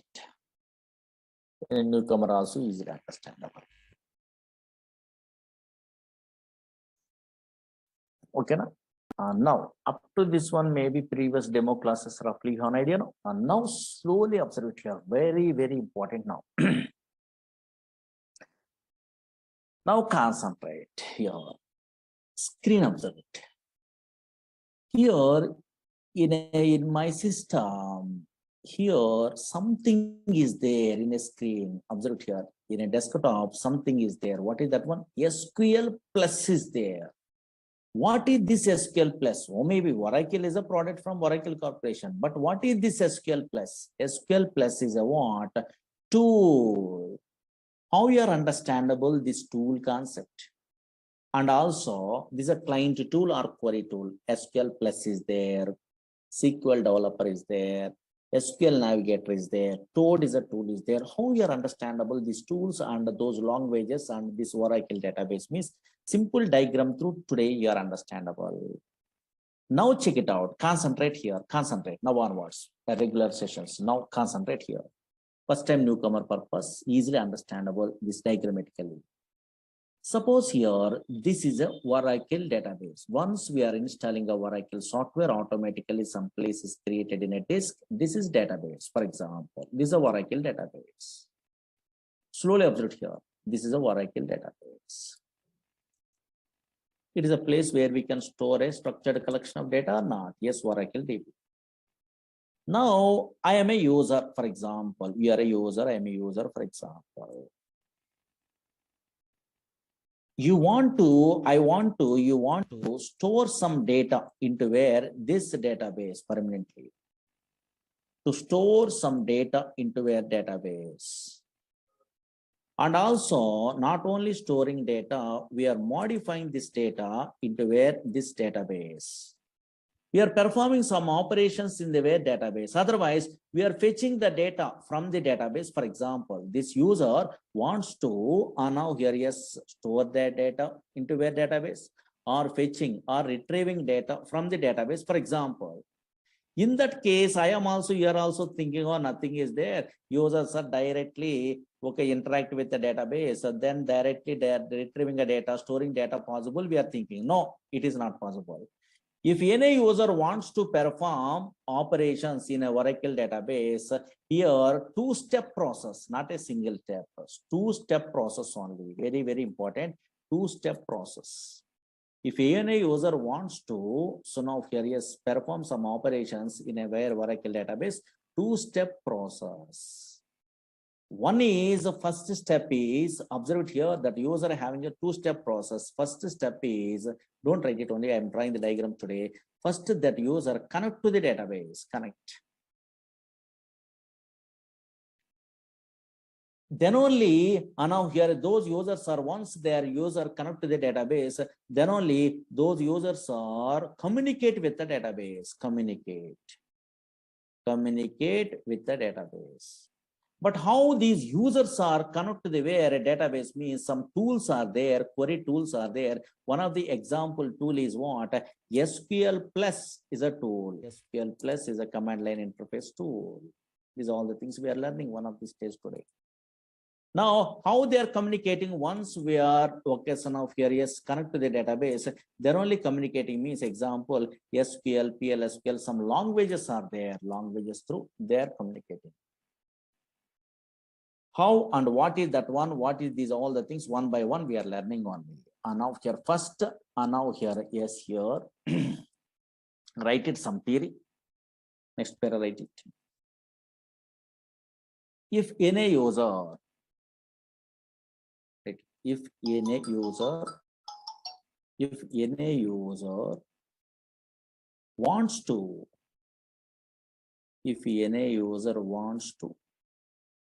perform, if any user wants to perform some operations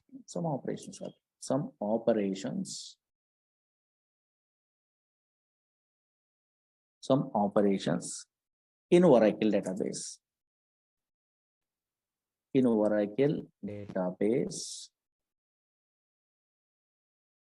Then that user uses,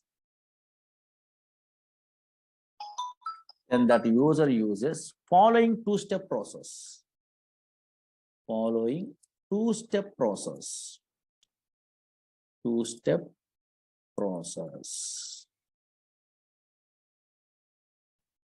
These are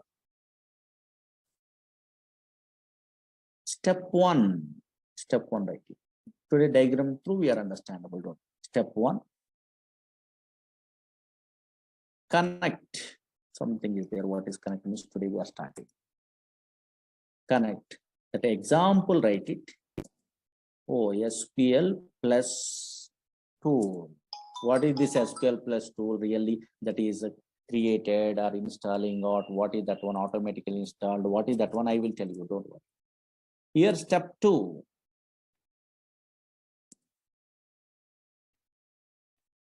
Communication. Now, communication means example, write it. SQL,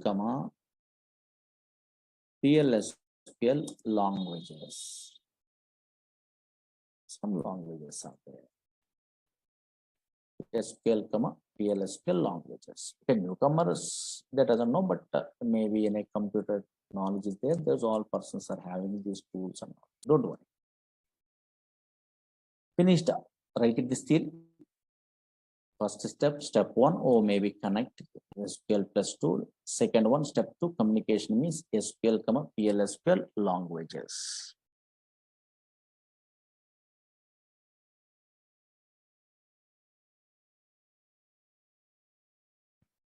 Now slowly observe it here. First step, at least today, this step you must familiar before we are starting what practical knowledge. Compulsory, oh, maybe what is this one, what is going on? First we must familiar, write it.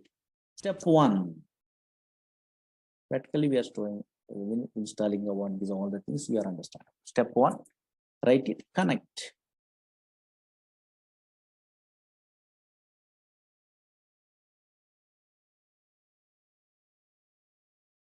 Step 1, connect.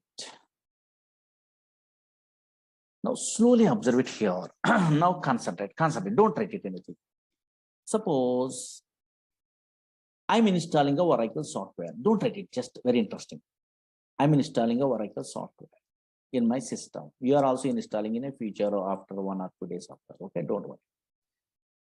Now this is a Oracle software. In this Oracle software, slowly observe here. One place is automatically created. Don't worry. Once we are installing a Oracle software, some place is created that is called Oracle database in a hard disk. Don't worry. Here in this Oracle database, so many database objects are there, tables are there, procedures are there. Don't worry, these are all the things we are familiar. Functions are there, triggers are there, packages are there, okay, synonyms are there, sequences are there, okay, so indexes are, so many database objects. These are all collection of database objects. Don't write it anything, just roughly first time. Collection of DB objects, database objects. Oh, maybe in a relational databases also, so many objects are there. At least maybe if you are a first time newcomer, tables you have an idea. Okay, fine. Collection of database objects are there. 1 minute observe here. I am a user, for example. Okay, fine. Slowly observe here. Oracle Corporation giving like this, easy understandable purpose, this diagram. Now, this is a user. I am a user, for example. I want to talk to this database. Talk to this database means maybe I want to perform some operations into this database. If I want to talk to this database, then we are using a what? Which language? Which language? Yes, very good. What is the language? SQL is a language. SQL is a structured query language. This language through we are okay. So operating a what? This database, for example. I am also, you are also thinking like that. This is impossible. Impossible. Directly any user also interacting with the what? Oracle database, impossible. Oracle, this database is a server. Now here, yes, users are directly connect to the where servers directly means impossible. Directly interaction is not there in a database server also. Here, first this user connect to the where tool.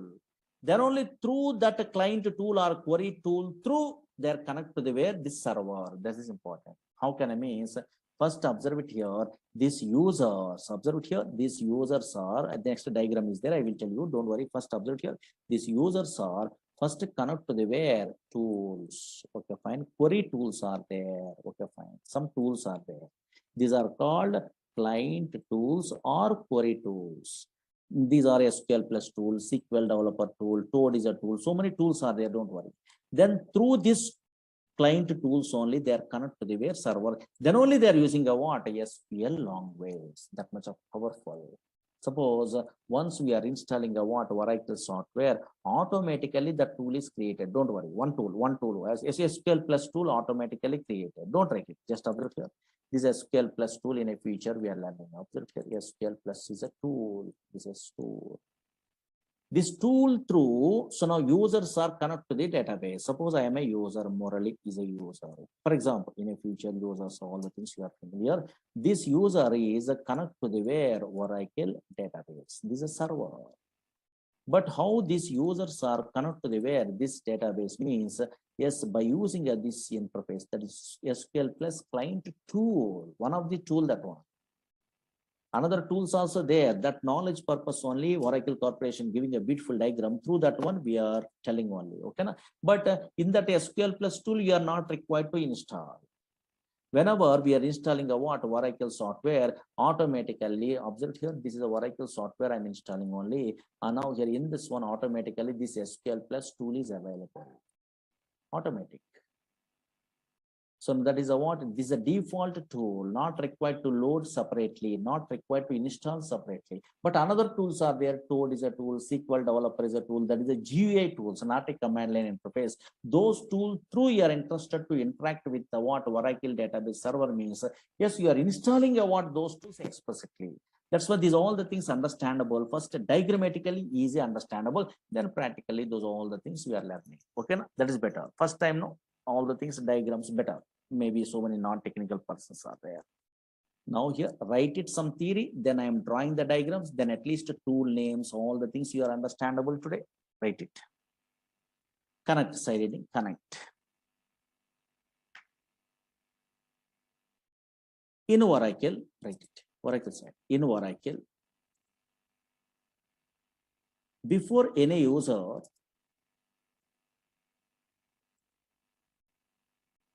performing any operations,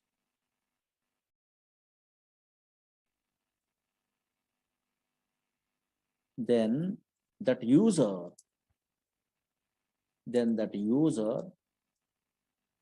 first connect to the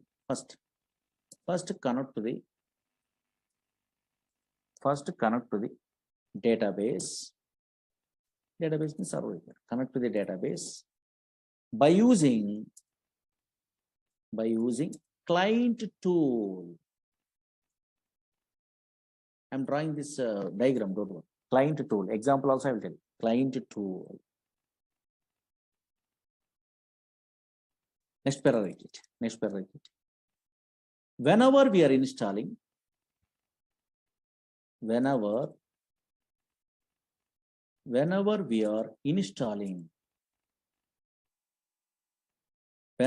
are installing Oracle software, that is called Oracle server. Oracle software. Whenever we are installing Oracle software, then automatically, write it. Then automatically SQL Plus,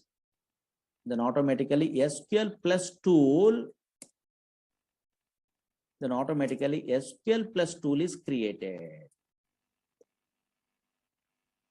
That's why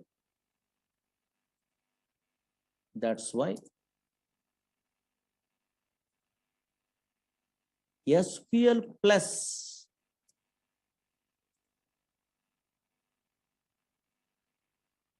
is a default tool. Default tool means you are not required to install. Okay.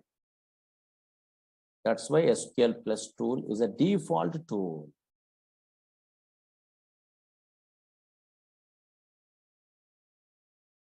Okay.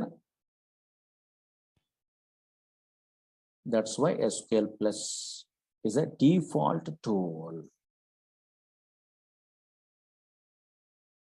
Okay, at least any newcomer also, don't worry, very easily understandable. In a previous classes demos, you don't know also, not a problem. Finished up, completed. And now how much easy way, not I am not telling Oracle Corporation only giving a what today diagram, through that one everyone understandable. Now check it out. Oh, maybe these are the tools are there, at least having idea, because in a future we are using, and now check it out. And how much beautiful simple diagram they are giving me, observe here. Then practical I'm showing those all the things. Now check it out, concentrate here, simple diagram. And now here, suppose this is Oracle software I'm installing, means automatically, slowly observe here. So many, some place is automatically created in a hard disk only. This is Oracle database. Your imagination, Oracle database, some place only. This is Oracle database. Slowly observe here. This is server, Oracle database. Easily understandable. This Oracle database contains what? So many database objects. Some tables are there. Those all objects we are learning in our course only. Suppose collection of tables are there, procedures are there, functions are there, triggers are there, like this. So many database objects are there. This is the way they are representing. These are collection of database objects. So many objects are there. In a future, what is these objects we are learning, but today, or maybe tables, something you know. These are all collection of DB objects. These are collection of database objects. And now here, these are collection of database objects. In every relational databases also, collection of database objects are available. Database objects. Now check it out. Slowly observe it here. Users are first connect to the where tool. Okay, fine. Suppose any user is there. So many users. What is user? Those all the things later. First observe the users are connect to the first here tool. This is a tool is there. What is this tool? These are called client tool or query tools. Don't worry. These are client. This is a database server. No? That is a client tools. Client tools are there. So many tools are there. First users are you are also connect to the where client tool. Then through this client tool, through only connect to the where server. Okay, na? Yeah. Now this client tool through, so now here, yes, username, password, something is there. We are connect to the where server like this. Directly users are not interacting. First users are connect to the where open the client tool and username, password, something is there. Through that one only, that so now username, password through, they are connect to the where this server, database server. Once they are connecting, then only they are okay. So now performing operation. These users are performing operations in these objects only by using some languages are there. You are familiar. Suppose, for example, SQL is a language. In a previous demo classes, you had a small thing SQL. I am telling you. Now SQL is a language, structured query language. Newcomer purpose. This notes I'm giving structured query language. Query language, for example, language. And now here structured query language. Okay, yes, don't worry. Now, these you are a first time newcomer, these client tool names I want, for example, maybe in a non-technical persons are there. They want to know at least what is the client tools are available. In the future, you are familiar, but first time, no. Now here, what are the client tools are there? Example of client tools, observe it here. At least the names today I want, example. What are the example of the where client tools are available means first one, very important only, what is that one? SQL plus is there. SQL plus is a command line interface only, daily we are using SQL plus tool. This tool you are not required to load only. Whenever once we are installing a Oracle software, automatically this tool is available. I will show you practically those all the things. But this is also called as default tool. This is a default tool. Only this tool is a what? A default tool. And now here another tools are there. Those tools are not a default tool. So suppose in a real-time project side, SQL developer is a regularly using the tool. Maybe in a okay, some YouTube's articles you are observing only Oracle. The SQL developer you are typing means so now here something is there only GUI tool they are opening only. That is explicitly you are installing. Toad is a tool is there. That is also explicitly you are installing. Those are GUI tools, graphical user interfaces only. Now here, this is a Toad is another tool is there from first software. Through that tool also we are connected to the where server. But unfortunately, you are interested to interact with Toad tool through Oracle database means we are installing explicitly Toad is a tool. Otherwise impossible, but unfortunately is okay, this is a what trial software also they are giving only in a net. This will be there. You are interested means download it and install it. That is later. Okay, subject is good means then in a middle only you are also installing. Okay. This is another tool is their popular tool SQL developer in a company side. SQL developer only they are using. SQL developer is another GUI tool is there. Popular tool that one nowadays. Again, some companies are using a what? SQL Navigator. Navigator is a tool. Okay, these are all client tools. Yes, so Navigator is a tool. These tools through we are connecting. But in our class, otherwise anybody installing Oracle means SQL plus tool is available. Toad, SQL Developer, and SQL Navigator is not available. These three tools you are interested to interact with these tools through interact means these three tools through interact means you have to download it. Okay, yes, yeah. These three is also called as GUI tools. Some experience is there means then you are also installing a what those tools only. At the first initial stage, Toad, okay, SQL plus tool through we are learning. These three is also called as GUI tools, graphical user interface tools, GUI. One of the stage, this one also I'm telling you, GUI tools. Just idea purpose, draw this simple diagram, or maybe some tools are there, client tools. SQL plus tool is a default tool, not required to load. Other tools we are interacting means we are installing only. Understandable purpose. Okay, na? Draw this diagram. Roughly simple. Oh, maybe first time newcomer purpose.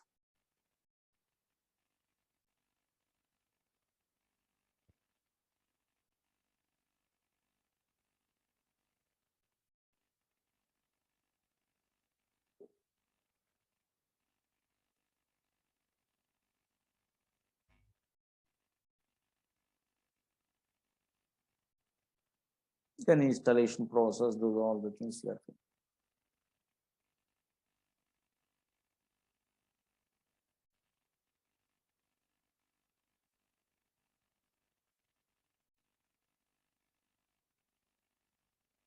Draw this one because terminology first time, no? At least, or maybe users connected to their client tools, or maybe client tools, some tool names are there, SQL plus tool, SQL developer, SQL navigator, some tool names, SQL plus maybe default tool we are not required to install. Through these tools, we are connected to this server, but there is a Oracle database. Once connected means we are using SQL language. Through this language, by using this language, we are operating a Oracle database. We are learning. Collection of DB objects. That's all.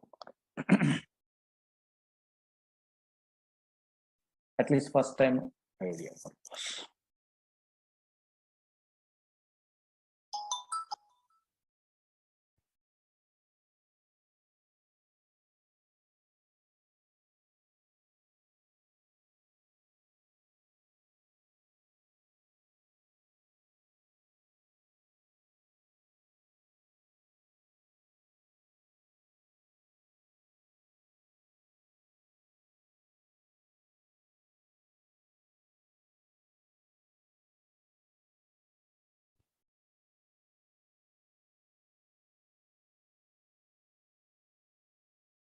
Completed this one.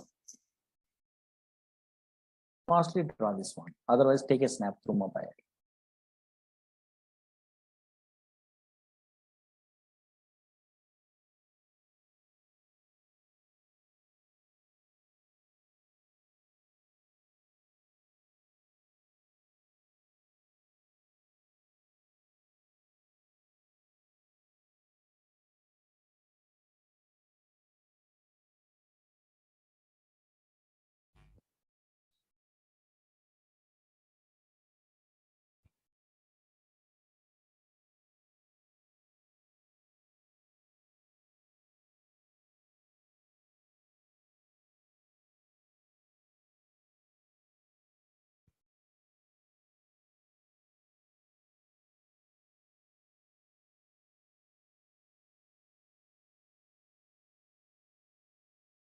Completed fast.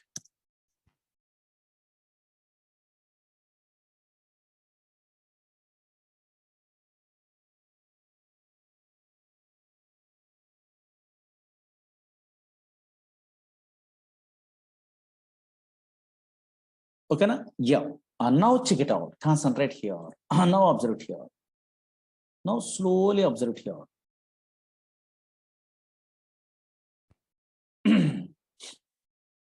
Suppose a small demo I'm telling, okay, maybe daily you are also interacting, but the newcomers, that's why just small demo on now here. Oh, maybe this a tool is there, how I am interacting and all these things. In this demo class, not only tool, not only SQL language, in a future, in every Oracle or SQL Server, DB2, Sybase, this type of database side, one command is there, very, very, very important. Commit is a command in SQL language. That is also I'm included today. Commit is a command. Another one is rollback is a command. This is a demo. So slowly, okay, that tool interaction demo, but suddenly I'm included a what, some knowledge only. And now commit and rollback commands. What is this one in a where SQL language side, how we are interacting only, easily understandable. This is most powerful. Commit means save. Okay, so now commit means in a relational database, commit means save. What is save today? You're understandable. Rollback means same like a Windows Control Z is there. No, undo. What is that? Cancel, undo. You're understandable today. Now check it out. Concentrate here. This is a demo. So now here, SQL plus and Oracle, these are all the things understandable purpose. Observe it here. Concentrate. Concentrate. Don't write it now onwards anything. Now here. Suppose actually now here this is a Oracle software, or anybody learning a SQL server, anybody installing a what DB2, anybody installing a what Teradata.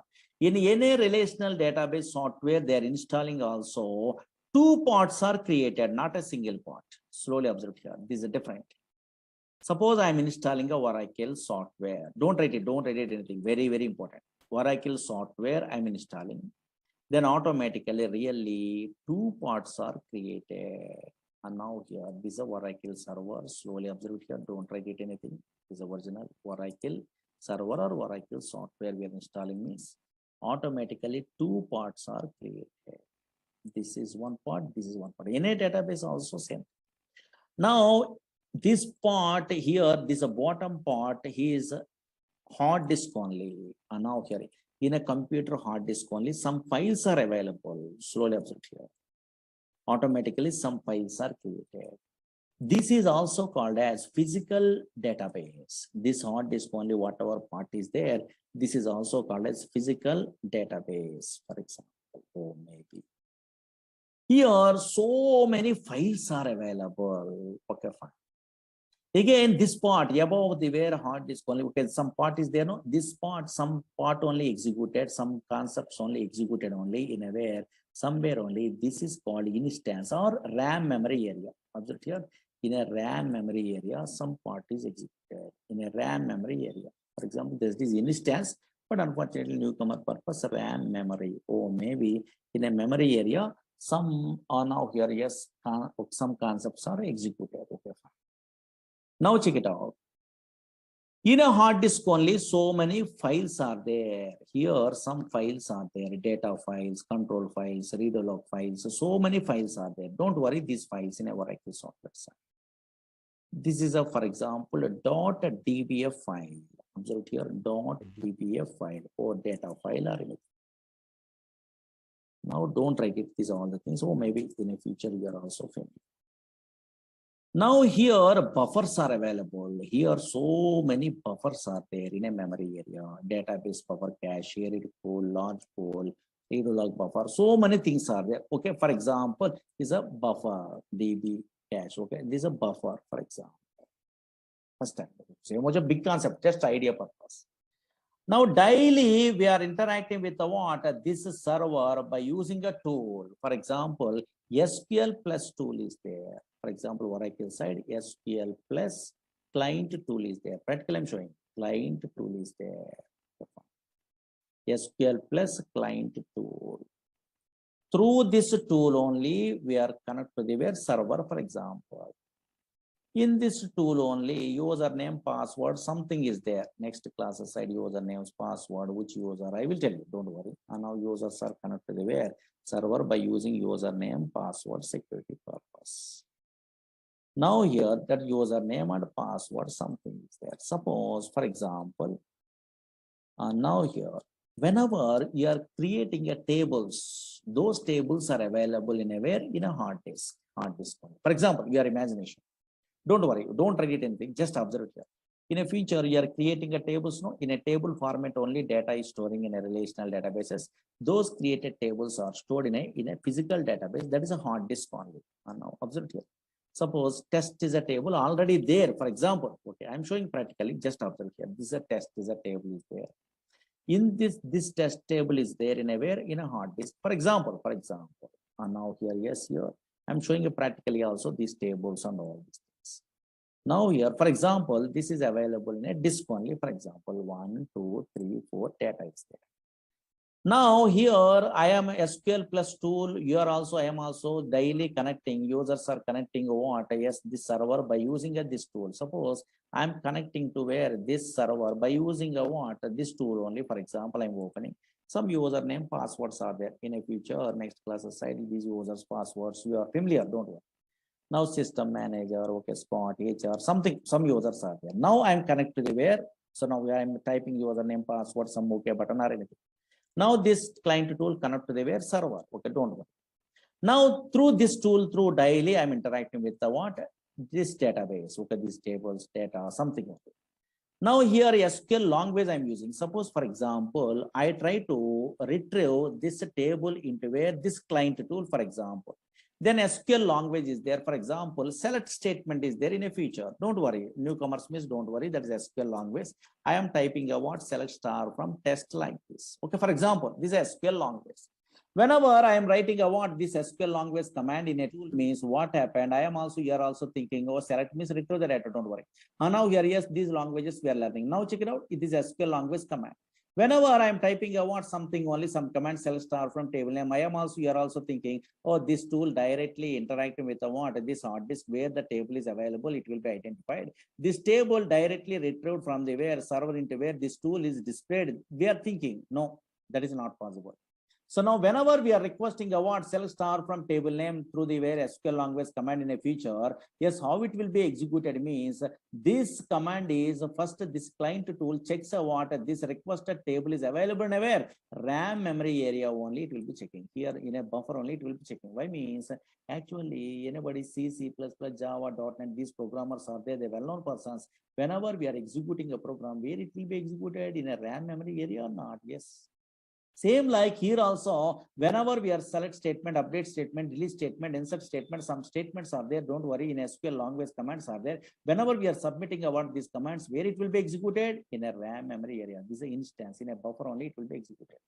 In a shared pool is there, within that one library cache is there, in that one syntactically, semantically checking. So many things are there. Don't worry. But unfortunately, first time newcomer purpose, select star from table name test means just here this client tool user process it will be connected, that is connected to the server process. So many things are there. And now here this tool first checks a what requested table test is a table is available in a where in a memory area in a buffer. This database buffer cache is there. Here it will be checking. Now in this buffer, this table, tester table is not available. Where the table is available in a hard disk only. That's why, yes, again, okay, if it is not available, this table is requested table, test table is not available in a buffer, database buffer cache, something is there. And now here it is not available means their control goes to where? Control goes to where? In a hard disk. In a hard disk only, this tester table is available? Yes, available. In this example side, okay, fine. Whenever this table is available, then copy of the table is transferred. Observe here, copy of the table is transferred into where?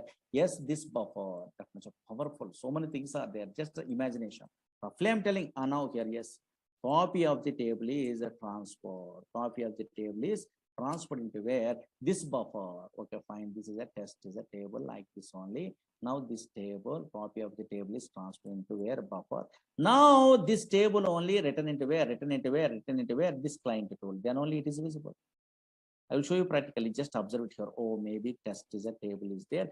Here, then only this table is visible in a where I am also, we are also using viewing only. Okay, fine. Here 1, 2, 3, 4, some data is there. Suppose can we change this data in a way through the tool in a way in this database? Yes, possible. Suppose here, now check it out. I want to modify this data. For example, this one I want to change into where 5, for example, in my project side. For example, I want to change this 1 into where 5, for example. How I'm changing a what 1 into 5 means some SQL language we are commands we are learning in a future. Suppose here I am writing a what update command, update, insert, delete, some commands are there. Don't worry. Just a scenario observe it only. Logic observe it here. Update table name here test only. Set here set s number is equal to 5. I'm typing in a future. You are also typing like this. And now we are in a future, not today. Now where s number is equal to 1 like this.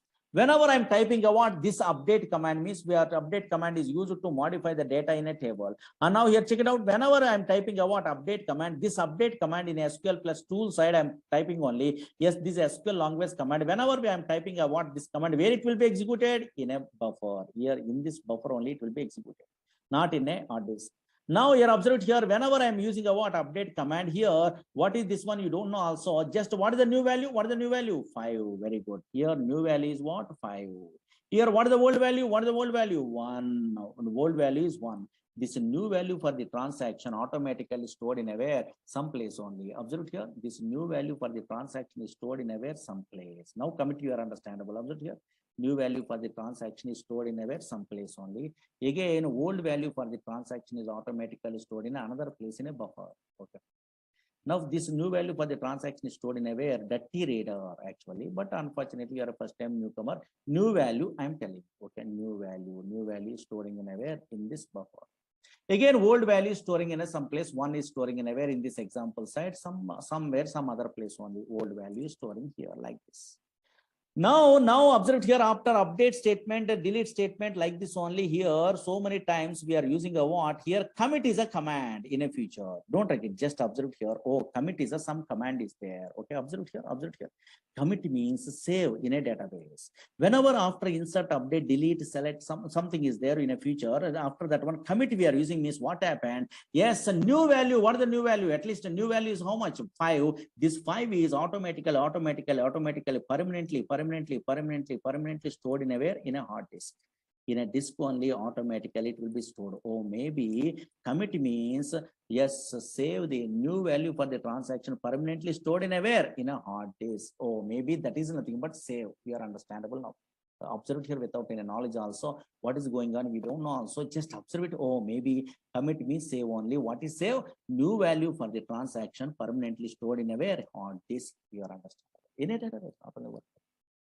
Now I don't want to save this one. Practically I'm showing, just observe it here. I don't want to save. What is commit? I don't know. For example, I don't want to save. Now here again, 1 is changed into where? 5 only in this example side. But this 5 again, I want to change into 1. I want to cancel the previous transaction. Again, 5, I want to change into 1. I want to cancel because this is not important transaction. I want to cancel that one under the transaction. Then we are using a what? After update, after delete something.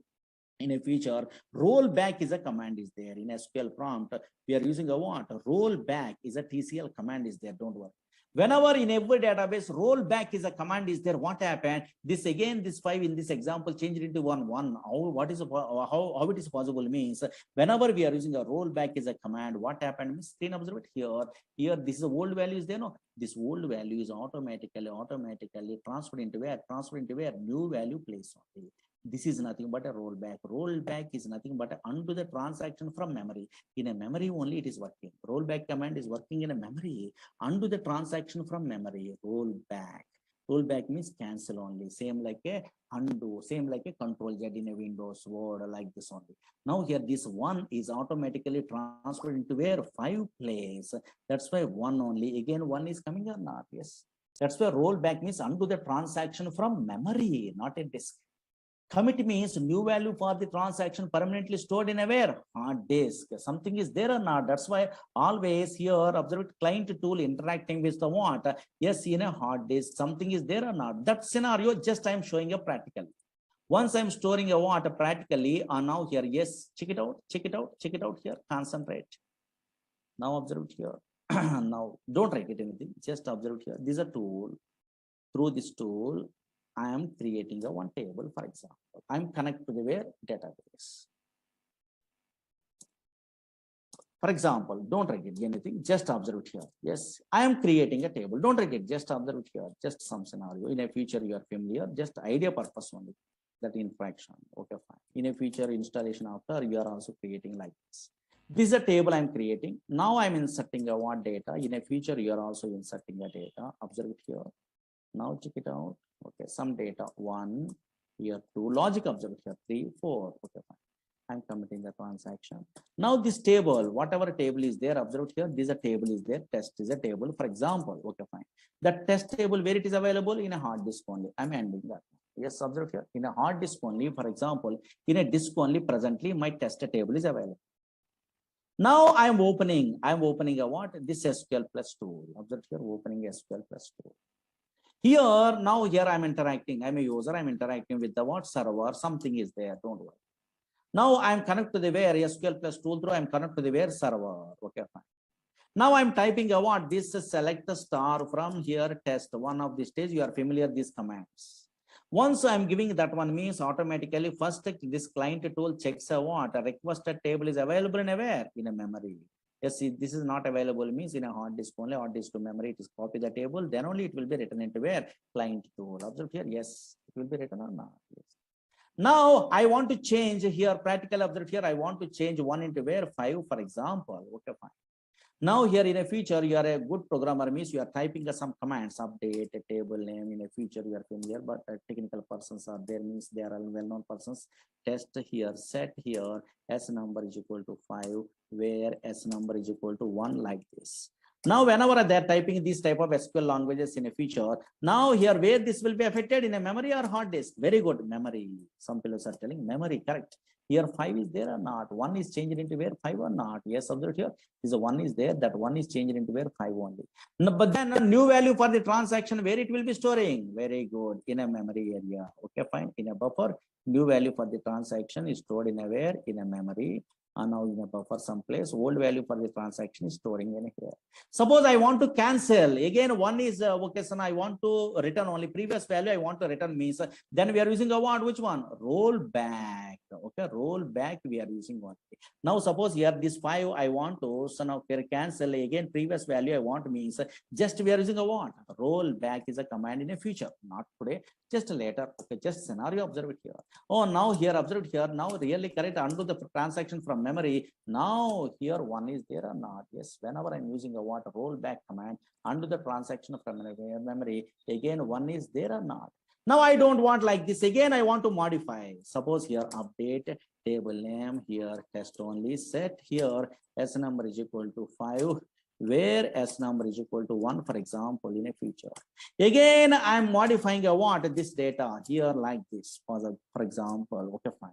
Now this 5 is permanently I want to store this new value for the transaction permanently stored in a where? In a hard disk. How can I? Anybody guess it? Which command we are using? Very good. Commit is a command. Whenever we are using a what? Commit is a command, is the TCL commands in our classes we are learning in a future. Now just a demo side, I'm telling only tool set. Commit, I'm using this save. Now here check it out, select a star from yes, test only. Now 5 is available. Now I'm exit from the database. Yes.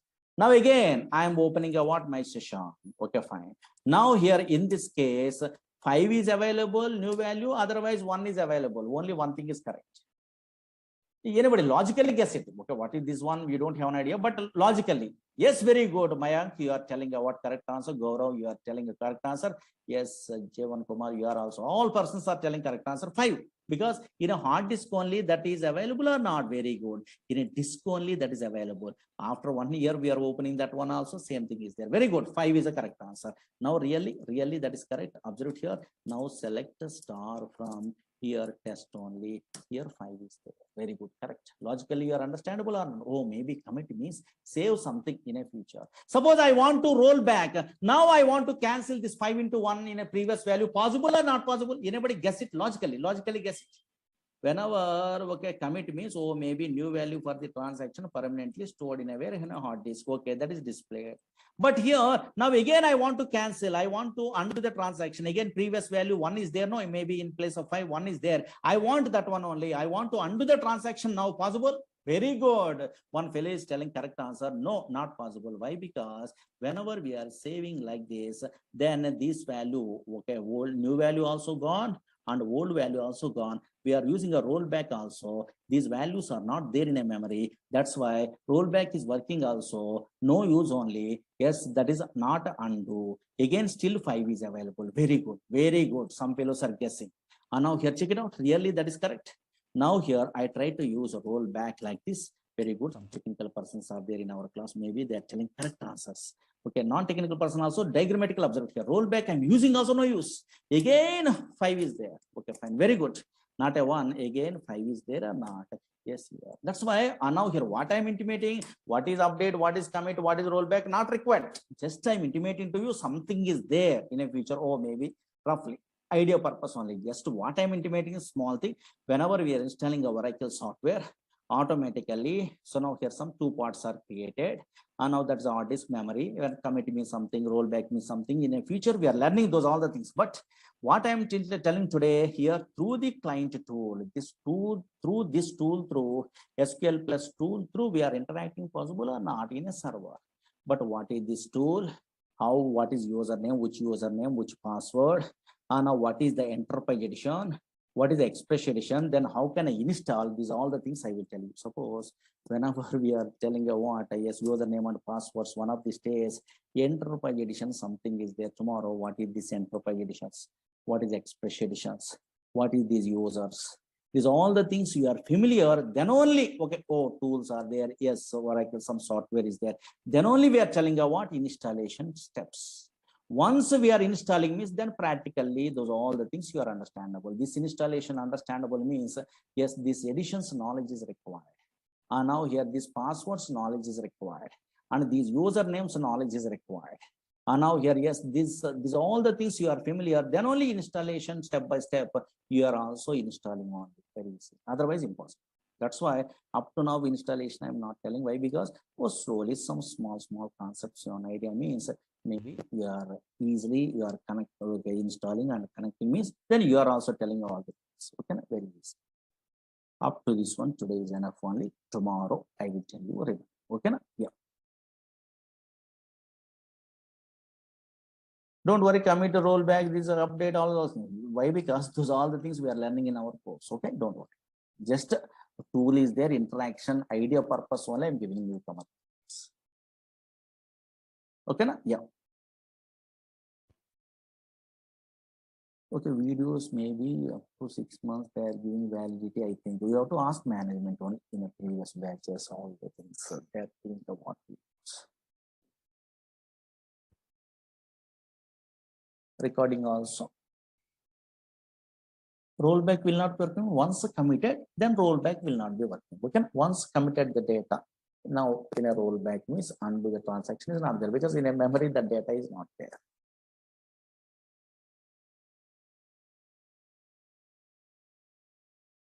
Okay, these are all the actual class, not a demo class. Only just we are starting to slides. Okay, yeah.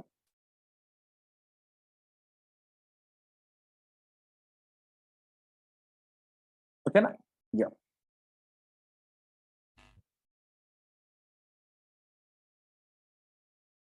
Okay, daily running nodes we are telling about. You want a recorded videos means you have to ask management only. They are only sent. Okay.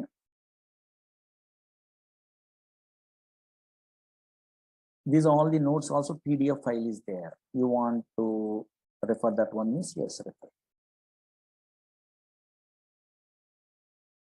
One fellow is asking Murli, sir, I am okay, so now I am updating our data without in a commit only. Again, I am opening the session that is available. Yes, available. DML commands also. Yes, automatically commit not there also. If you are properly exit means again we are opening, the data is there. Those are all the things we are learning in a practical. Very good, correct. That's why practically means so many things are there. Okay, yeah. These are all the things practically very easily understandable. Don't worry. One by one. I am telling only daily. Practically we are okay. So now observing means easily understandable. Don't worry. Whatever I am telling only, just blindly follow me. Then you are getting a good knowledge. 100% guarantee. Easily understandable. I am interested in a practical actually. We are not dealing in a projects. Okay, yeah. Course also so much of time it will be taking that spot. Okay, installation, all the things I'm telling you, you are also installing your system only this software, then you have to practice it. Otherwise, live SPL is there in a web also. You are registering live SPL through we are practicing. That is not good. Okay, all the commands not work. Better to install in your own system, right? Okay, yes, this software. I will tell you installation all the things.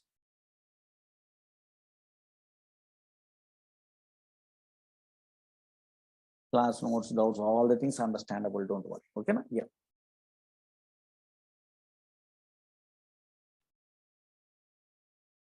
Thank you. Tomorrow also class is there. Tomorrow we'll continue. Thank you.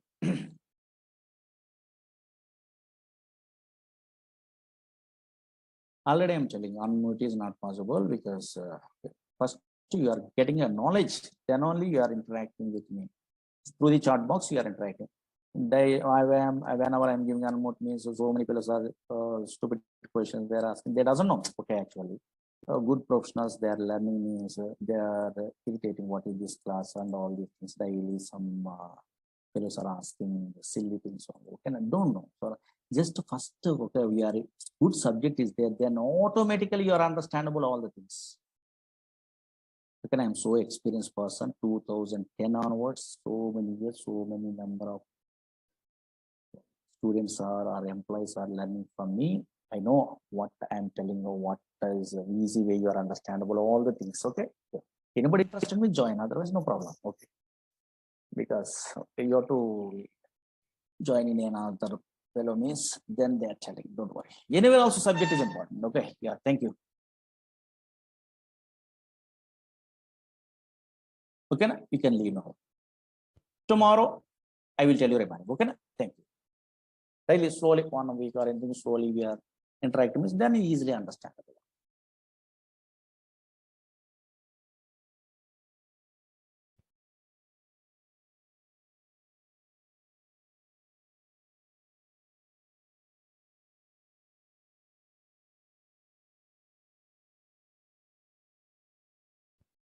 Tomorrow will continue. Thank you.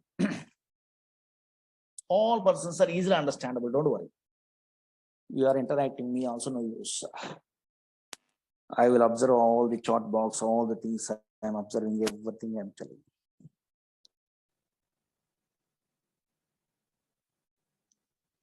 Thank you. Tomorrow I will tell you. Thank you.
Okay, guys, good morning.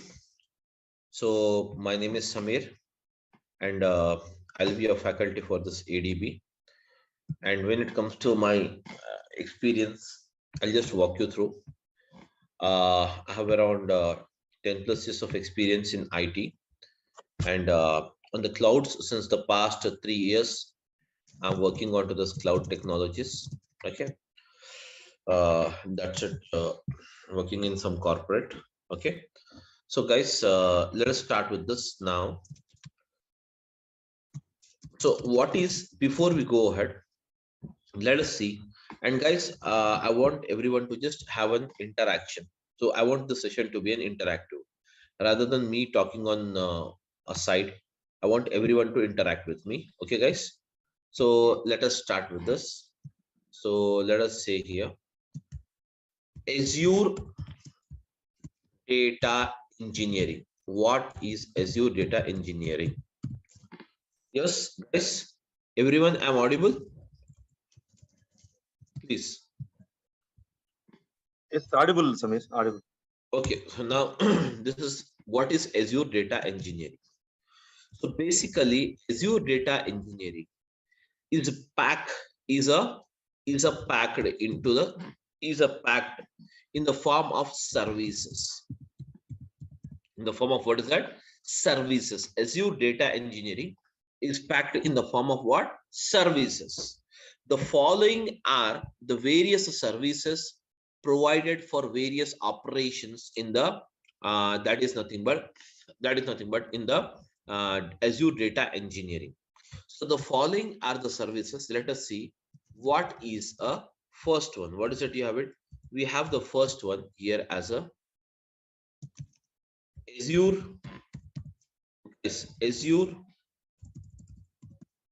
Databricks. Azure Databricks. And then we have the next one after this. We have the Azure Data Factory. And apart from this, we have the next service that is called as Azure Synapse. Azure Synapse. And next one after this, many services are there, but I'm listing few of them. Okay, so we have the Azure Artificial Intelligence, AI, or else we can also refer it as a ML, that is called as machine learning. Okay, so these all are the services packed into this Azure data engineering. That means all end-to-end solutions for the data. That is nothing but data engineering means end-to-end solutions for the data. So now guys, what is this Azure data that is Azure Databricks is used, and what is the purpose of it? So guys, this service called Azure Databricks is provided by the Microsoft to perform the job of ETL. So guys, what is this ETL? Where ETL stands for what? Extraction, transformation,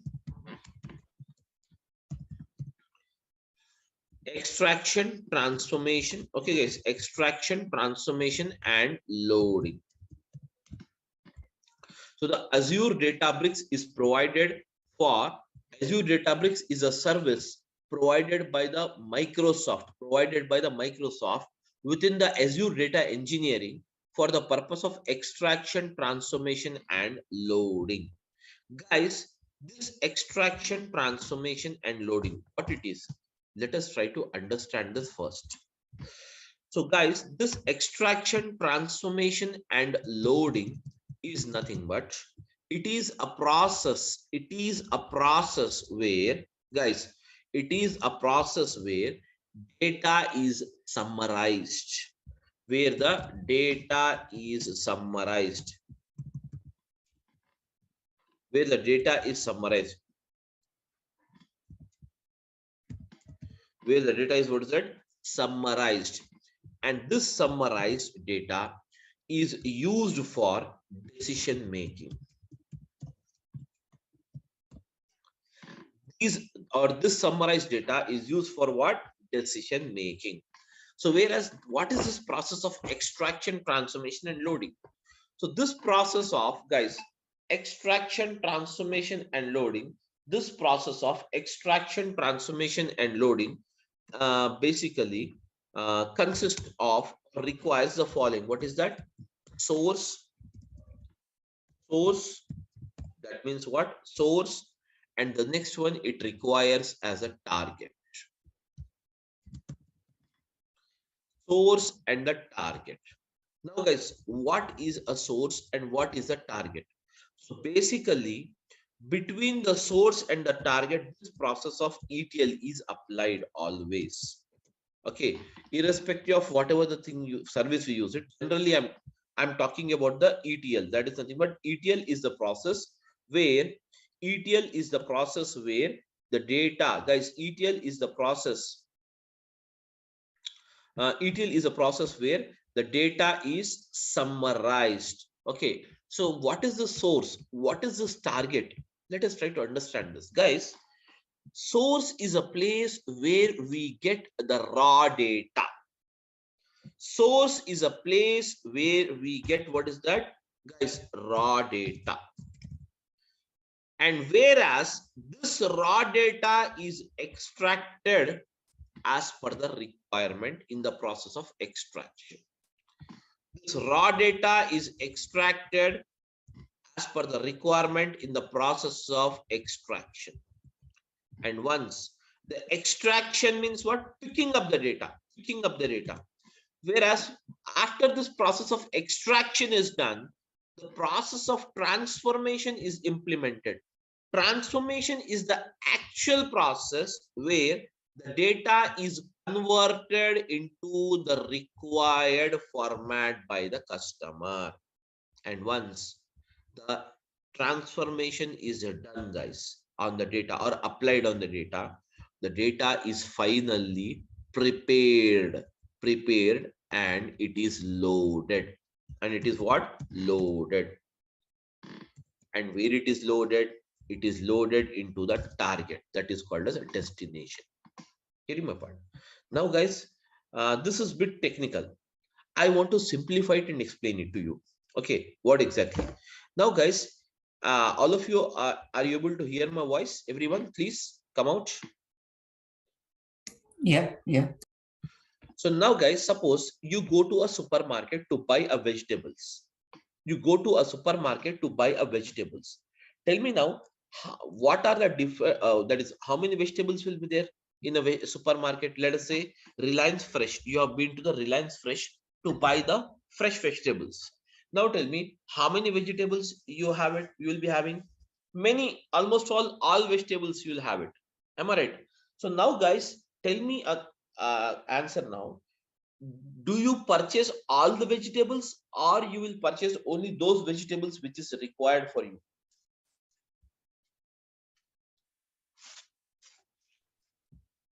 Yes, my question is that you have been to a supermarket. Yes, guys, you have been to supermarket, and that is more supermarket, or you have been to a that is Reliance Fresh, where you can find many vegetables. Are you going to purchase all the vegetables or some of the vegetables? Only required vegetables will purchase. Required. That means before leaving, you will decide what curry has to be cooked. What curry has to be cooked. Based on that curry, you're going to buy the vegetables. Am I right? Some 2-3 vegetables. So now what you're doing is, suppose you have been to a supermarket and picked up some 5 vegetables out of some 100 vegetables are there. Different varieties of 100 vegetables are there.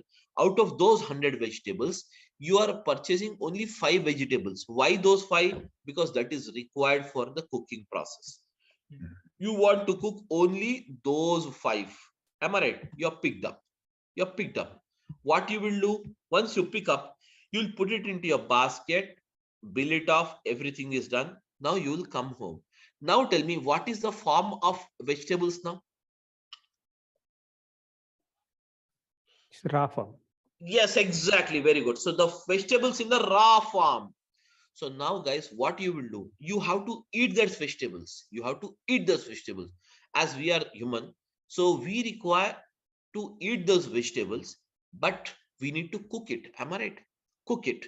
So what you will do? You will cut the vegetables, chop the vegetables, everything. You'll do it, and then you will put it on a, that is nothing but they will put it on a stove, and ultimately from the raw farm, all the 5 vegetables you will pour it in one that is nothing but bowl, and you will cook it. That means you're converting this raw form of vegetables into cooked format. Am I right or not?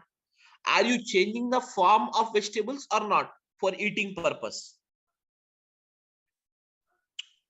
Yes, guys. Yes. Yeah, you have converted. Ultimately, the vegetables are cooked. Now the curry is ready. So that means what you're doing, you have bought the raw vegetables. You have first of all picked up the vegetables. You have been to the supermarket and picked up the vegetables. And once you have picked up the vegetables, what you are doing, you brought them home and cut it off and chopped it. And once the chopping, everything is done, you are changing the form of those vegetables from the raw form to what is that? Cooked form, as per our requirement. Ultimately, once the vegetables is cooked and ready, then what you will do? Finally, you will eat. That is nothing but called as what? Loading. Same way, guys, picking up the vegetables. Picking up the vegetables from multiple 100 vegetables are there, but you are picking up only 5 vegetables. And those vegetables, picking up the process of vegetables from the supermarket is called as what? Extraction. It is called as the process of what? Extraction. Whereas the extraction is done, then what you are doing? Transform. That means you're getting them home and chopping them, cutting them, and putting them into the bowl to cook, and ultimately cooking those vegetables. That means you're converting the raw vegetables to what is that? Cooked format in the form of a curry. Am I right or not? Ultimately, once that is called as a process of what? Cooking is the process of transforming. Cooking is the process of what? Transforming. Ultimately, once the transformation is done, finally your destination is what? Your destination is the curry. So curry, you will eat it. That's it. That is nothing but finally the process of loading is nothing but cooking. That's nothing but eating the same. So hence, this is actually you have the process in what? Extraction, transformation, and loading. That's it, guys. Nothing else. There is no technicality. There is no something is, where you need to worry about how the things will move on. All the things you need not worry about this. Simply extraction, transformation, and loading is the process. Extraction, transformation, and loading is the process of converting the picking up the required data, and transforming the data as per the requirement, and ultimately transformed data, you will load it into the target. Okay. So guys, is it clear for everyone what is ETL actually? Yes, guys, I want an answer, ma, please. Huh? Yeah. Okay. So before we see some examples on how actually this process has taken place, let us try to understand few more things here, then we'll come back to this. Let us try to understand first of all what is a cloud, what is a clouds, and what is an on-premises. Then we'll come back to this. Okay, so first of all, let us try to understand what is cloud. So now guys, because what is it you have it? Azure data engineering is a cloud-based engineering, cloud-based data engineering. Am I right? So now guys, I wanted to explain you, or let us try to understand first of all, guys, what is a clouds and what is an on-premises. Let us try to understand first of all what is a cloud basically. Okay, so guys, when it comes to this cloud, okay, just forget about this cloud. I'll just give you an example for this. Now guys, all of you are using the mobile phones. Am I right? All of you are using the mobile phones or not, guys? Yes. Yeah, I want a reply from every one of you. Please, guys, try to respond. Yes, are you using the mobile phone or not? Yes, we are. So now every one of you, us, is using the mobile phone. Now, guys, when it comes to this mobile phone, you in the mobile phone, we have some memory. Will it be there, memory or not? Yes. Every mobile has some memory or not? Yeah. So now, what are the types of memories you will have in your mobile phone? Can you tell me? Yes, guys. Mobile SD memory. Yes, mobile internal memory and scan disk memory. That means you will have the memories in a mobile phone. You will have the memory in the mobile phone, such as what is that? SD card memory. So I'm writing it here. In mobile, you will have the memory. So that memory is called as mobile inbuilt memory. Am I right? With every default you purchase a mobile phone, you will get mobile memory as a free. Am I right? Mobile memory as free. Apart from the mobile memory, guys, you will also have you will also have a memory that is called as SD card memory. What do you mean by SD card memory, guys? SD card memory is nothing but scan disk card memory. That means, suppose every mobile you are getting it with a 16 GB internal storage memory.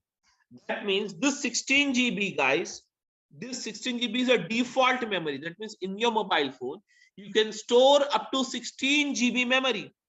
Whereas if you require to store more memory rather than thus, you want to store one more, that is nothing but 32 GB of memory you wanted to store it. For that, what we do, we buy an external SD card and we will just put it in your mobile phone. Okay, put it in your mobile phone, and from that point onwards, you can use this memory of 32. So now tell me, totally what is the amount of memory you have it in your mobile phone now? 32 plus 16. Guys, tell me now. 32 plus 16 means what? Guys, 48 GB. 48 GB. Very good. So 48 GB memory. Totally, you can store up to 48 GB memory now in your mobile phone along with SD card. Now, the question is that now the further I have some more videos and photos, etc., which is amounting to around 100 GB. 100 GB. Let us assume amounting to around 500 GB. Now tell me, how do you store this 500 GB memory? You already utilize the 32 GB, you already utilize the 16 GB memory. You have to store more 500 GB memory is required now. So now tell me, guys, what is the way you adopt it? Just think generally, because we do it in the daily basis, this kind of job. Tell me now. OneDrive or Google Drive will put. Very good, very good. So that means you will take the support of a Google Drive. Am I right? Google Drive. But the problem is that Google is also providing you by default 15 GB as a memory. Am I right? 15 GB of the memory by default Google is providing to you. But now you have to store 15 GB or 500 GB, guys? 500 GB. So now what you have to do, tell me now. Tell me, guys. Yeah, please. Guys, please tell me, ma. Did you get my question? What I mean to tell you? If you get the question, just simply say yes, or else I'll repeat the question once again. My question is that, I'll repeat the question once again. My question is that now, my mobile memory already has 16 GB memory. And SD card, I have installed it. I have put some SD card and it has the 32 GB memory. Totally both the memories amounting to 48 GB. But I have some more 500 GB memory to be stored. So for that, I took the support of Google Drive. And Google Drive is providing only 15 GB memory. What is the alternative for me now? External hard disk. External hard disk. External hard disk, that is fine. Okay. But I want the data. Okay, no problem.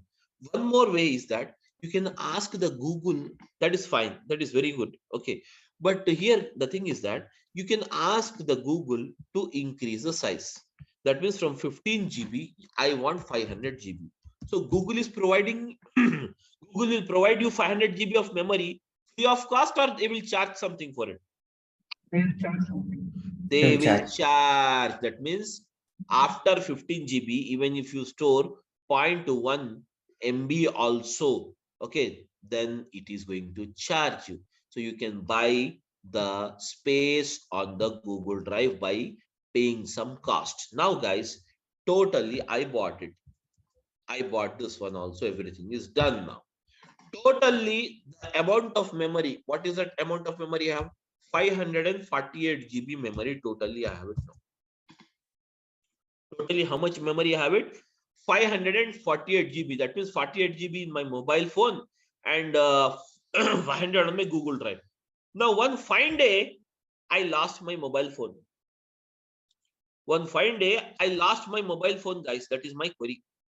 Now my query is that when I lose my mobile phone, so I could not able to trace it off. Now the question is that I bought a new mobile phone. I have to buy a new mobile phone. Hence, I bought the new mobile phone. Now, once you bought a new mobile phone, guys, please tell me, Can you recollect this 48 GB? Can you recollect this 500 GB memory or not?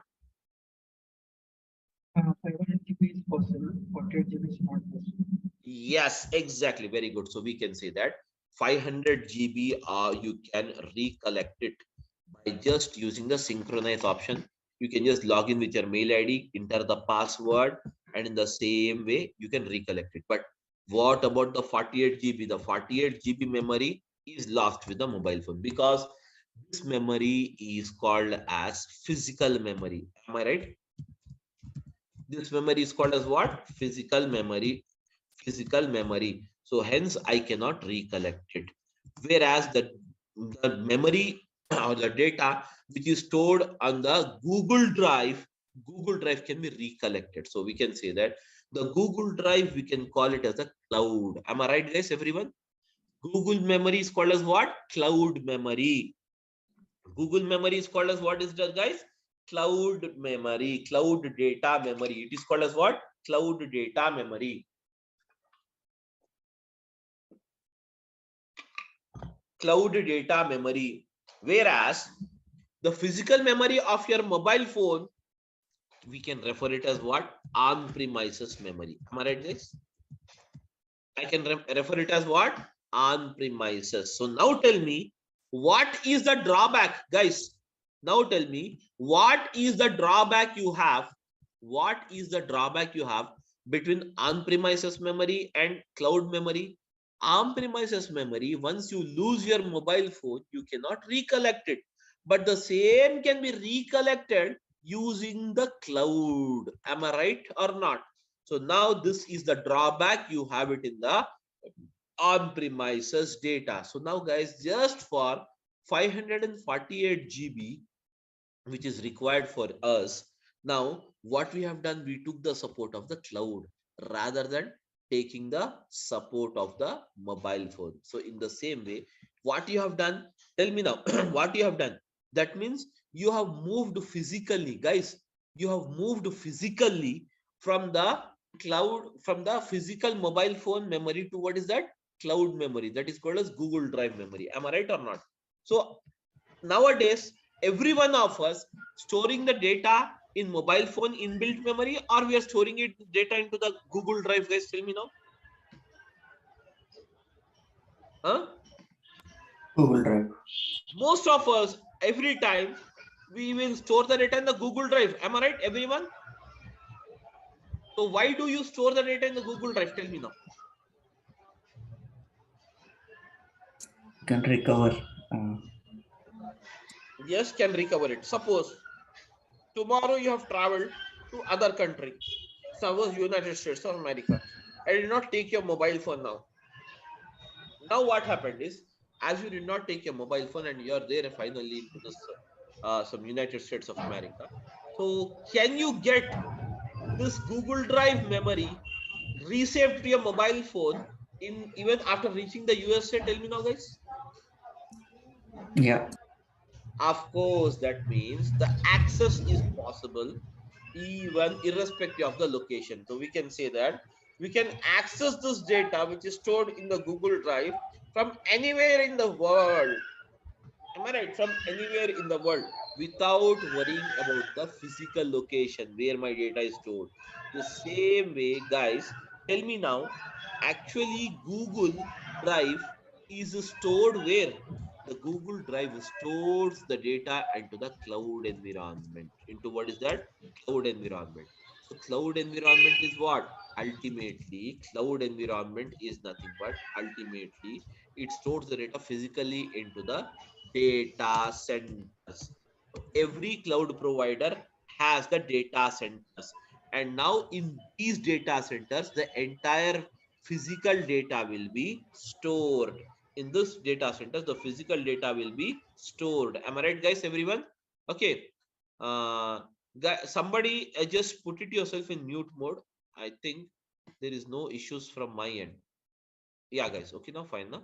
So now I think the voice is background voice is not there. It's fine now. Okay, guys. There is no disturbance now, I think, from the background. Please say yes.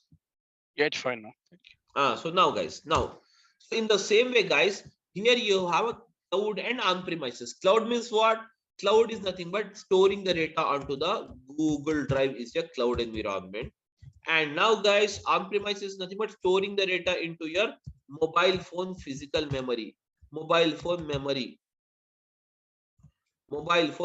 is called as what? On-premises is called as what, guys? What is it called as?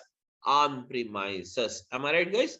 So now guys, as we are an individual, still we wanted to save the data, still we wanted to move it from the physical memory to what? Google Drive memory.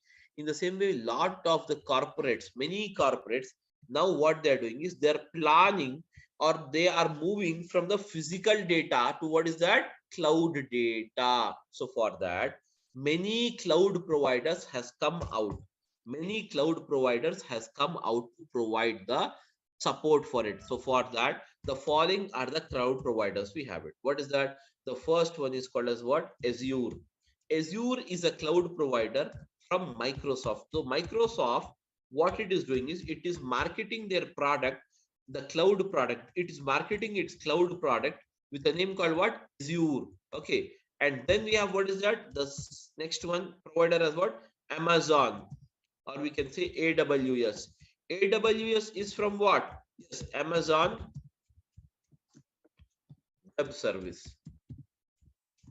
Amazon Web Service. And the third one, what is that? You have it?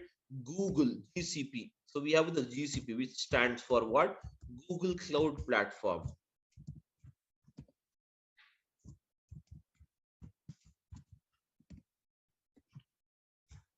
Google Cloud Platform. Okay, guys, Google Cloud Platform. Then afterwards, then we have, what is that?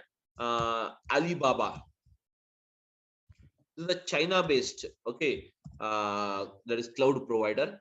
And now then we have, what is that? We have the SAP Cloud. SAP Cloud. Likewise, then you have even the SAP Cloud is there, Oracle Cloud is there, etc., etc., etc. These are all the cloud providers, but whereas the market leader is the two or three, first three are the market leaders. And number one is the Azure. Number one is the Azure in providing the cloud services. So now guys, these cloud services are basically classified or divided into three categories. These cloud services are basically classified or divided into three categories. What is that? First one is called as what? IaaS. IaaS means what, guys? IaaS stands for what? Infrastructure.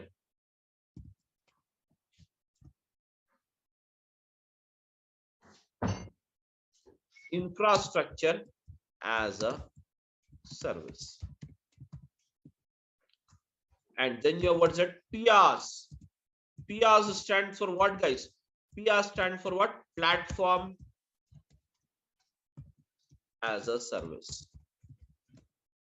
Then guys, third one is SaaS. SaaS stands for what, guys? Software as a service.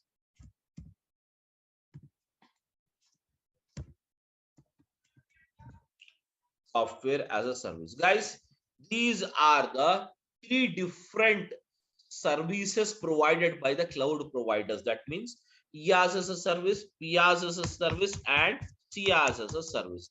These are the three categories of services provided by the cloud providers. Getting my point? So now entire cloud service is classified or built according to these categories: IaaS, PaaS, and SaaS. Infrastructure as a service means what, guys? Suppose just now we have discussed that you require 500 GB of data to be stored. That means you require what? Space on the cloud. Space on the cloud to store the 500 GB data. Am I right? So whereas this all storages, suppose you require, what is it? All the storages, how much storage you require it? 500 GB or 1000 petabyte. Okay, petabyte. So all these, okay, all these, can you see here? All this is the responsibility of the that is nothing but the cloud provider, and it provides this service in the form of what? Infrastructure as a service. Now guys, you require a RAM, random access memory. You require a RAM speed of let us say 56 GB. So now guys, you need not buy an external RAM anything. Simply you need to inform your cloud provider that this is the RAM speed you require it. So he will set it for you. So you need not worry about the physical components or the physical parts now. Getting my point? Next after this, platform as a service. Suppose guys, suppose. What is platform? Guys, what is platform? Platform is generally a type of an operating system. Now guys, we are using Android as an operating system, and can you see here? That is nothing but Apple is using some operating system. Okay, so hence these are the various operating system. Okay, these are the various operating system used by the various that is nothing but various mobiles, we can say. In the same way, if at all you have a computer, so generally in the computer, what is the operating system we use it, guys? Can you tell me what is the operating system we use it in the PC, guys? Tell me now. Generally we use the Windows as operating system. But now my question is that I have a very massive amount of data, and this massive amount of data is not supported on the Windows operating system most of the time. Let us assume banking data. Banking data is very huge, massive amount of data. So now it is not supported on the Windows operating system. Hence, we require some other operating system that is called as what? Mainframes. Mainframes is an operating system. Mainframes is an operating system from what? IBM. So you need not buy the license of this. You need not worry about the operating system. Simply you need to inform your cloud provider Azure that you require the mainframes operating system. He will take care. And now guys, suppose you require some softwares. Softwares in the sense you require some reporting softwares, or you require some analytical software, such as you require some softwares, or you require any kind of reporting. That is nothing but, suppose you require Power BI, or suppose you require some Cognos. You need not buy the license of this, need not worry about this. Simply you need to inform your cloud provider that you require it. He is going to buy that for you. He is going to buy that for you. Everything is taken care by that is nothing but by the cloud provider in the service called what? Software as a service. So these are the three categories of services we have it. So whereas the cloud providers has divided their service based on these three, and based on these three categories only, they will bill you. They are going to bill you. It is as simple as, guys, as simple as simply you log into this. You have the OTT platforms is there, Amazon Prime, Netflix, etc. What you will do, you will enter your mobile number and a password. That's it. You will enter it into the application, and once you enter into the application, if you want to watch a new movie, then you have to subscribe that particular premium subscription or not. Tell me now, guys. You need to buy a subscription or not, premium subscription, to watch a latest movie. Yes, tell me. Do we require to buy it or not? Yes, sir. Yes, required. So in the same way here also, whichever the service is required, in the same way, simply we need to buy it from the Azure. Buy means what? Here we are just that means utilizing it, paying it. That's it. Utilizing and paying the cost. It is just like renting off.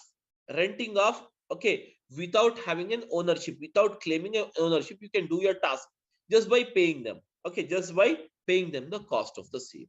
So where these are the three categories of service provided by the cloud. Now guys, the cloud is clear for me, and on premises is also clear for me. Everything is clear.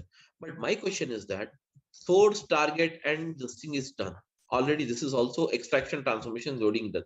But my question is that what is exactly the use of the ADB, that is called as Azure Databricks? What it does, we have to understand this. So now guys, let us come back here. When it comes to the Azure Databricks is a service of Microsoft, which is provided to perform the job of extraction, transformation, and what is that? Loading. To perform the job of extraction, transformation, and what is that? Loading. The Azure Databricks is a service of a Microsoft provided to perform perform the job of extraction, transformation, and what is that? Loading. Okay, guys.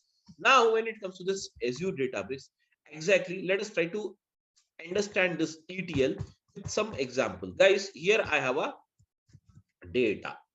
So let us say here, I have some data here. So I'm using, guys, I'm using it this as a source. And now I have the source. And now, guys, in the bottom, I'll write the target. My query is that I have a data of a supermarket. And supermarket data is given like this: product ID, product rate, product quantity sold, and date of sales.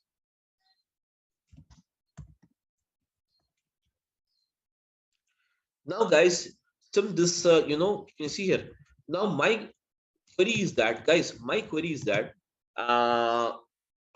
here is the customer.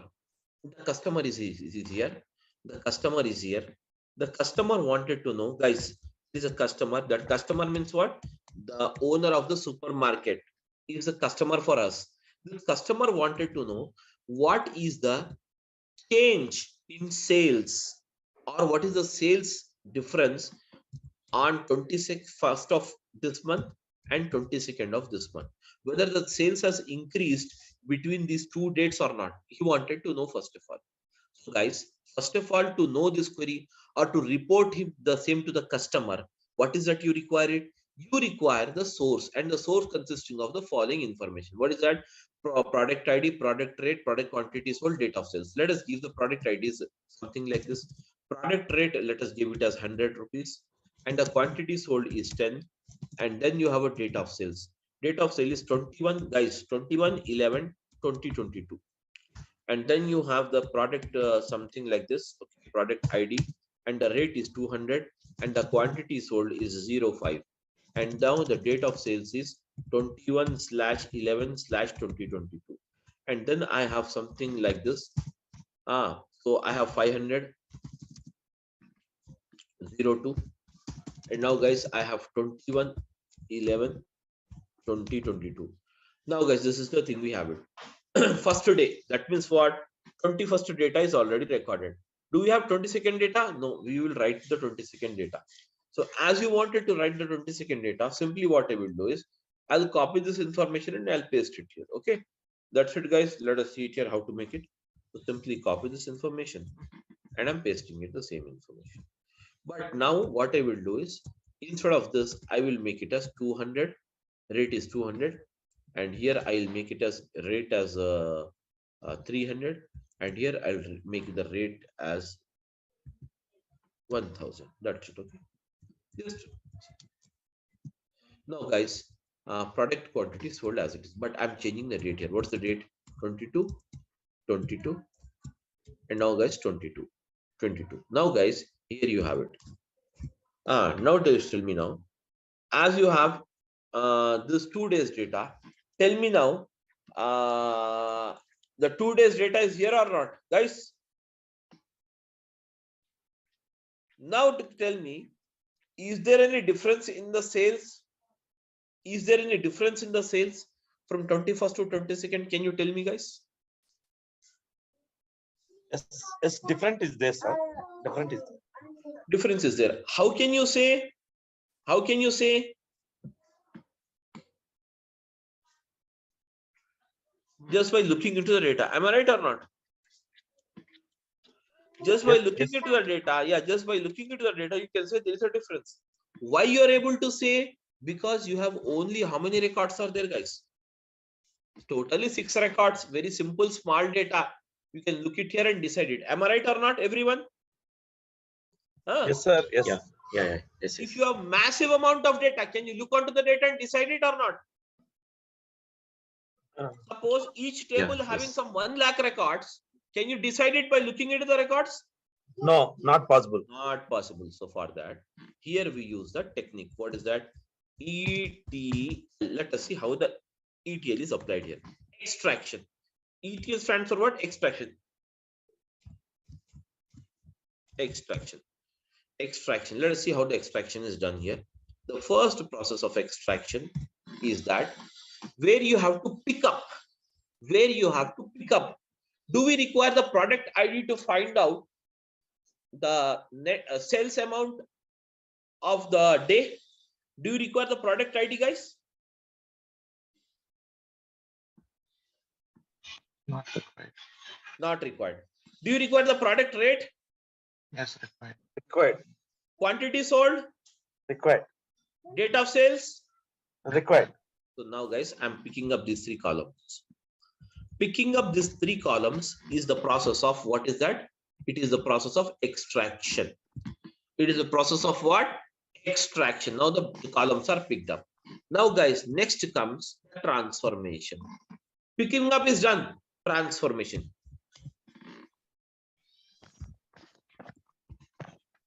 Now in the transformation, how can you find out the net? You want to find out the net sales amount each day.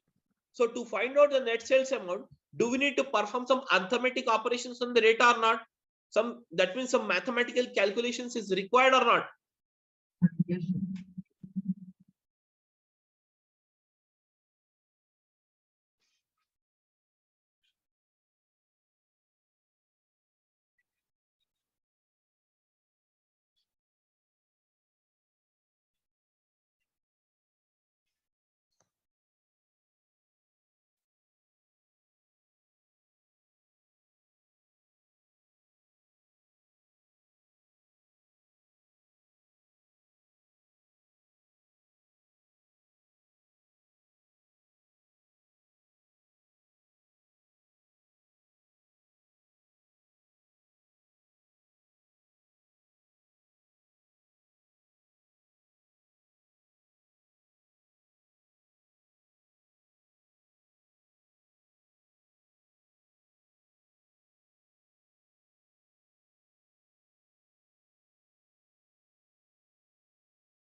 Hello, can anyone hear the voice? Yes, yes. Sir, screen is not visible. Actually, he's left, sir. He's left. Maybe he's facing network issue. Okay, okay. Shamir is not there.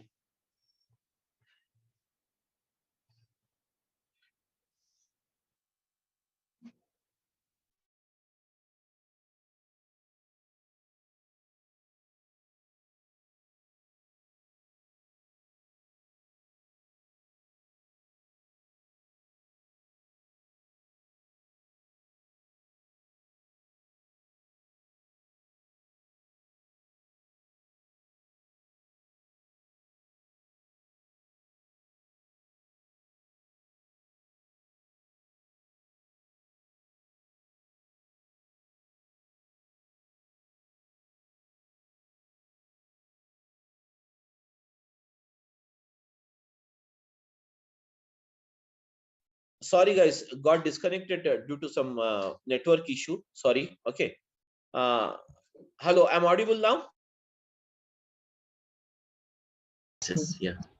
Yeah, I'm audible now. Yeah, so got disconnected due to some this thing, network issue. Okay, so now, guys, okay, we were just a minute. So just a minute. I'm just looking out for this. I don't have this host rights. Just a minute. Let me call the people to provide me the host right, because once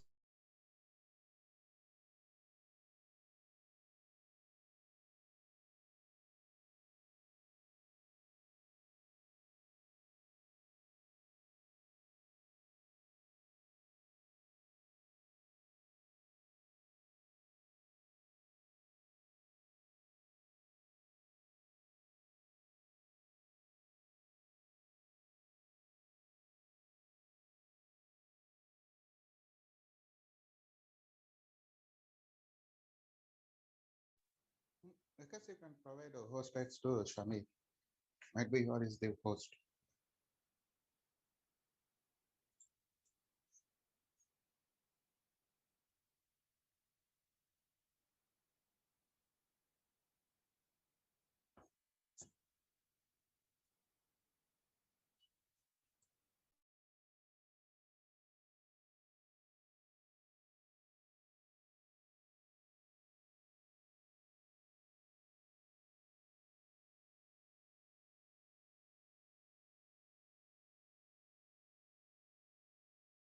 I'm audible, guys? Please tell me, I'm audible? Yes. Now guys, see here. So we have, what is that? We were discussing about the calculations. 100 into 10 is what is 1000. 200 into 5 is what? 1000. 500 into 2 what? Again, tell me now, guys. 1000. Now tell me, guys. You have one totally. Calculate the sum here. What is the sum? Can you tell me the sum, guys? The sum of these three is what? Yes, guys, the sum of these three is what? It is 3000. So I can say that. Can I say that here? Can you see? 3000 is the net sales amount. Am I right, guys? Am I right, everyone? So this you are doing it under the process of transformation. Now, it is done for the 21st day. What about the 22nd day? Guys, can you tell me? Please come out, all of you. Help me out in this. Yes, guys. Tell me now, for the 22nd day, 200 into 10 means what? 200 into 10 means what, guys? Tell me now. 2000. 300 into 5 means what, guys? Tell me now. 1500. Yes? Huh? 1500. Very good. 1000 into 2 means what? 2000. Very good. So now calculate the sum now. 5500. Very good. So now, guys, 5500.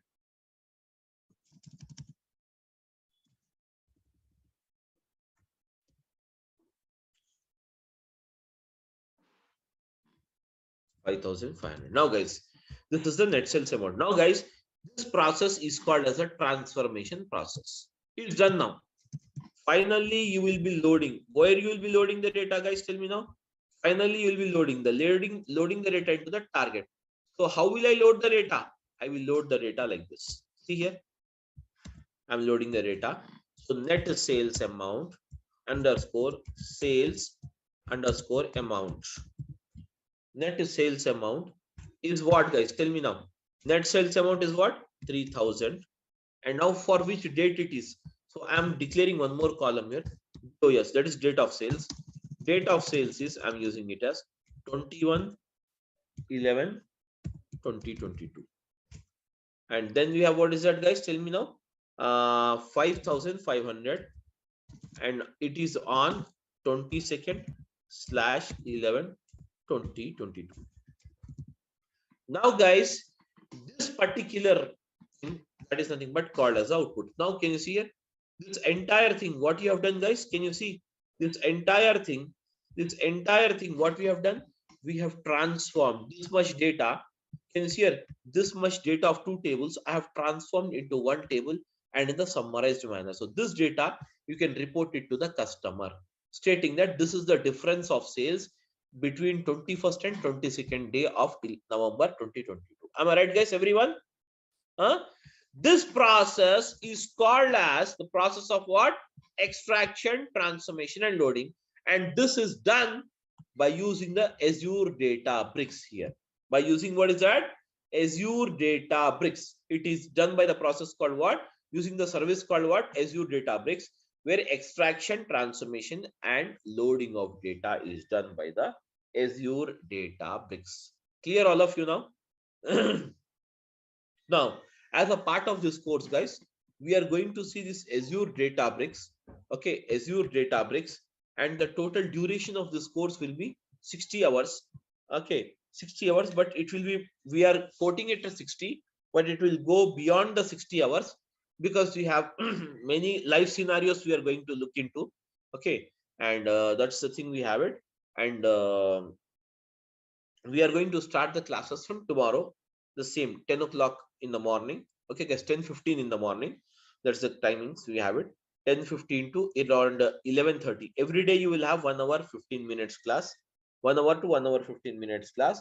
And next, after this, guys, when it comes to this, the classes after this, even the resume planning and everything will be given to you as a support.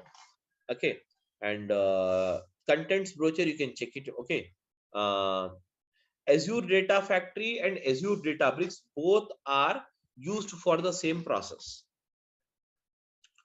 but Azure Databricks, here you can use the, it is called as CUI, that is called as character user interface, where you need to use different languages: Python, Scala, R, and SQL. These are the 4 languages used in the bricks, Azure Databricks. Whereas in the Azure Data Factory, it is totally a menu driven. It is totally a menu driven. Both performs the same job.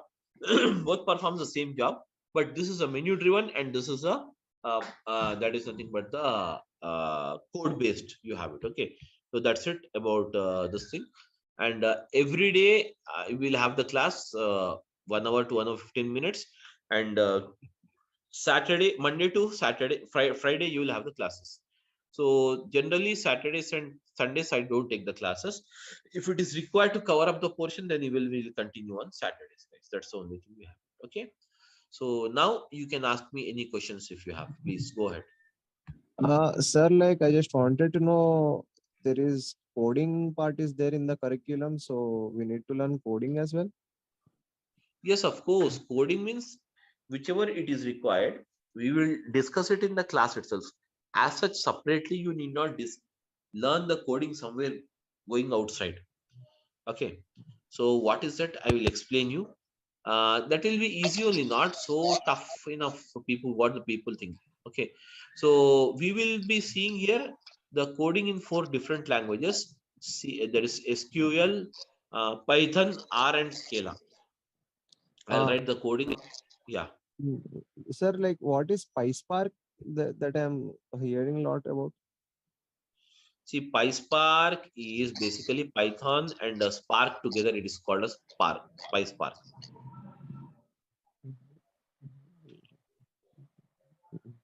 PySpark. Okay. Okay. Do we need to learn that also for ADB? Yes, of course. I will teach you that PySpark also. I'll teach. Okay. Okay. Okay. Thanks, sir.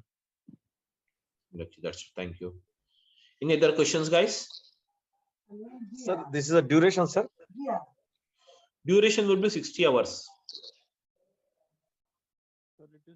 Okay. Okay. 60 hours. Azure Data Factory. Is it required to learn both Azure Data Factory and Azure Database? It basically for industries. See guys, there is no connection between Azure Data Factory and database. If you learn it, that is up to you. If you don't learn it, then also no problem. You can get the job individually on Azure Databricks as well as on the Data Factory. These are 2 different services you have it. Okay. Sir, is there any deployment process are you explaining, sir? Deployment processing. Yes, of course. Deployment process we will see now anyways. Without the this is all a technical subject. Yes, sir. So ADF also there, right? ADF and ADB. Okay, deployment process is required. Finally, classes over, right? Yes.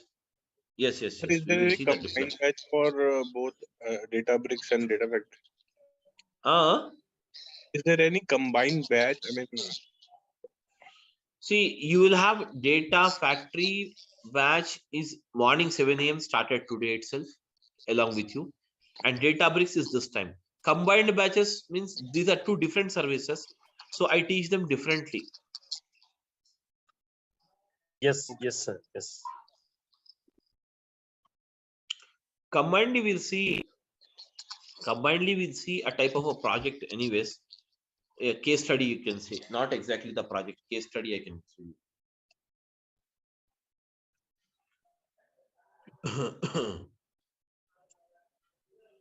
See, basically, when it comes to the data, someone is typing. So what is that? Monitor, optimize data storage, data processing. All this is covered, guys. And whatever the training we are going to look into, it is basically okay. More than enough to write a certification also. Certification for ADB whenever you want to write it. Okay, this is enough. So as a part of even the that is nothing but everyday videos will be provided to you.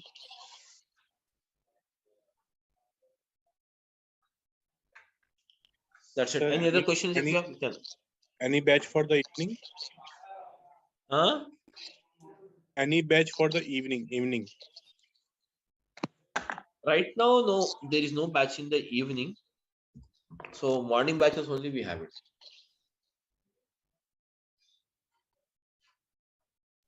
It's there, one batch is there, but it's already started 12 to 14 days back. It has started already. Yeah, 12 classes is already done with that. Samit sir, ADB and ADF both are providing Azure, right? Microsoft. What is the main difference between ADB and ADF? Basically, the ADF, what they are using is, if there is a project in where you are going to use the ADF and ADB both, the ADF is used for data ingestion process. Up to only data ingestion process only, the ADF they are using it. Further, after the data ingestion of the data, that means insertion of the data.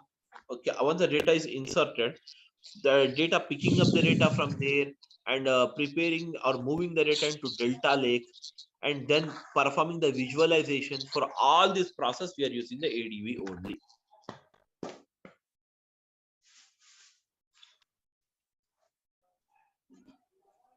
Okay, got it.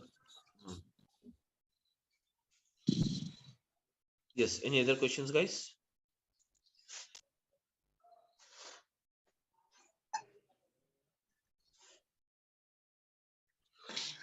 Okay, Sir, that's it, guys. Any specific software we have to download for this? No software is required. No software is required. No licenses is required. Simple, very subscription. I'll tell you. I'll show you. You have to subscribe that. That's it.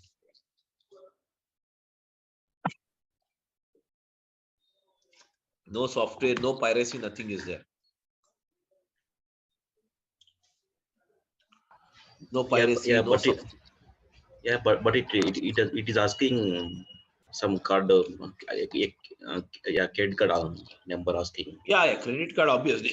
That is for free subscription. It will take you. It will charge some 2 rupees from a credit card, and this free subscription will be valid for 30 days. Okay, and after that you have to go for pay as you go model. That pay as you go model will not cost you if you based on your usage only. It is just like pay as you go, means it will not charge you more than 700 to 800 for an individual. So okay, because we are working on, because we are here, we are working on the type of an organization. Then even I'm taking multiple batches. Even then I'm not getting the bill more than 2,000 rupees per month, 2,000 to 2,500. But there is a technique for saving this. That is nothing but how to save the cost and all. I will that is anyways tell you those techniques. So if you follow that, that's not a problem for you to make out. That's the thing. Yeah, can you providing that license code in for practice purpose? Yeah, can you provide license account? Sorry, can you providing account so but for a practice purpose? Account, you can take it. It's not me to provide you. You can take it directly. I'll show you the way how to create account, everything. I'll show you. Yeah, okay.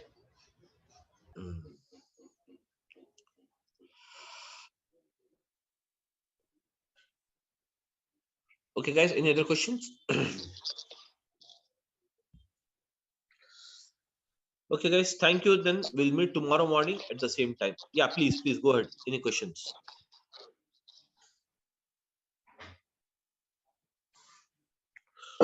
Okay, sir. Bye. Okay. Thank you, guys. We'll meet tomorrow. 10:15. Okay. Thank you, everyone. Thank you. Yeah, thank you. Bye. Yeah, thank you. Thank you. Bye. Okay, so now let us start with this.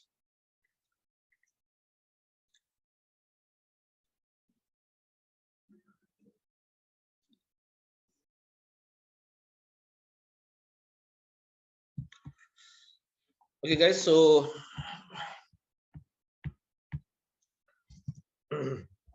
let's start again, and just we'll begin the introduction part today.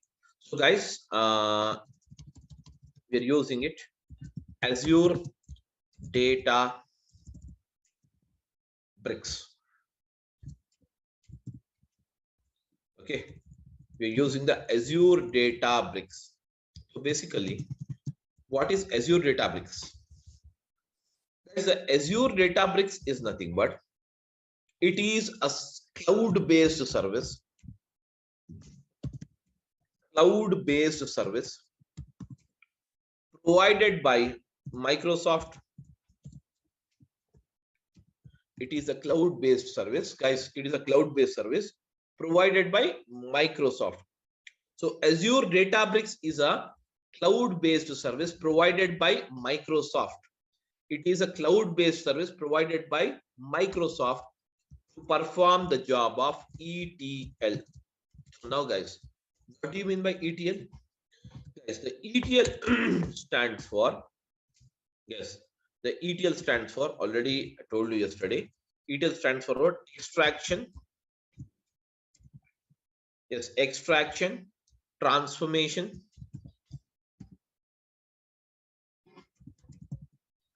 extraction, transformation, and loading. Extraction, transformation, and loading. Whereas this process of extraction, transformation, and loading is a process of, yes, is a process of what? Data summarization. Is a process of what? Data summarization. It is a process of what, guys? Data summarization. So extraction, transformation, and loading. This is a process of what is that? Data summarization. It is a process of what? Data summarization. Wherein for the process of ETL, that is called as extraction, transformation, and loading, guys, we require the following. What is that? We require the source. First of all, source means what? The source of data. Source, guys, source. And then we require, what is it? The another one as a target. We require the first thing as a source and the second thing as a target. So now, guys, when it comes to the source, what do you mean by source? Okay, guys, what is the source of income? The place from where we get the money is called a source of income. In the same way, a place where that is nothing but the source from where you get the data is called as what? Source of data. Source is nothing but actually it is, guys. Source is nothing but what? Actually it is. Yes, guys. Source is nothing but actually it is. Okay. Actually, it is the source of data. That is a place from where we get the data is called as what? Source of data. Okay, guys. A place from where we get the data is called as what? Source of data. So I'm using source of data. Yes, guys, source of data. So now, guys, tell me now the source of data. So according to you, what are the sources which are available from where we get the data, guys? Tell me now, what might be the sources from where you get the data? Now, guys, for example, now you're typing or you're recording some information of your expense, house expense. So where do you write your house expense generally? Nowadays, we are using in digital format only. We are not taking a pen and paper and writing the things. Everything we are digitally writing it. Tell me now, house expenses, where do you write it? In which type of file do you write it? Tell me now, guys. This much is the earning for this month and this much is the expenditure you have incurred. You have to write all these things. So tell me now, how do you write it, guys? In which file you use it, or where do you write it in the computer? Can you tell me, guys? Somebody? Guys, am I audible? Yeah, am I audible, guys, everyone? Yes, you're audible. So you're understanding what I mean to tell you? Guys, you're understanding what I mean to tell you? My question is that, suppose you have to write your household expenses. Not let us go into the broad scale. We'll just go to our place. you want to write a household expenses. Where do you write this information? That is income, expenditure. You have to write it. What type of thing you use it? Are you going to use in Excel file, guys, or not? Yes, yes. So that is nothing but basically your house affairs, or your that is nothing but house expenses and income. You're going to write in an Excel sheet, but ultimately that is what? That is nothing but the data. That is nothing but what is that? Data. So we can say what is that? Source of data is nothing but the place from where we get the data is called as what? Source of data. A place from where we get the data is called as what? Source of data. So we can get the data from what is that? Following files. We can get the data. Okay, files. What type of files, guys? Okay, but ultimately the files will also receive the data from what? Ultimately business. See, we all are working for the business or not? Even though you are working as a data engineer, that means you are working for a business or not? Tell me now, guys. Yes, everyone, you're working for the business. Am I right, everyone? Just give me a second. Just give me a second. I'll back.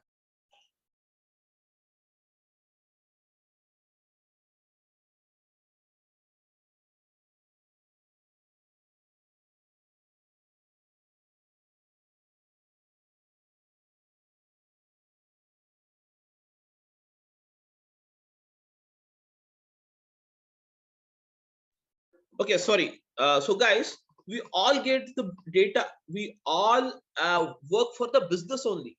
Though we are working here, suppose you're working as a data engineer in an IT sector. That means, are you working it for a business or not?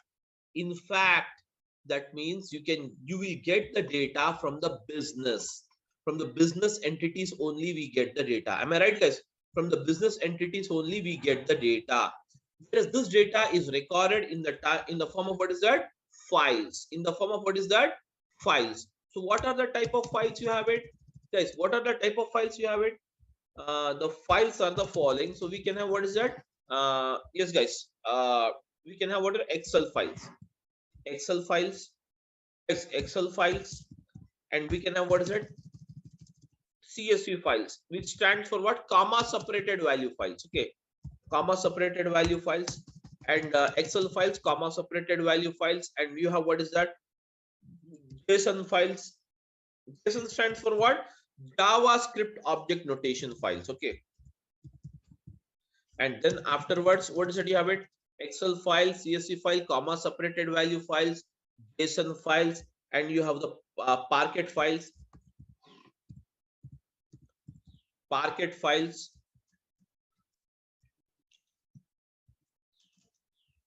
You have the Parquet files. Okay, guys. You have the Parquet files, and then you can have what? Avro files.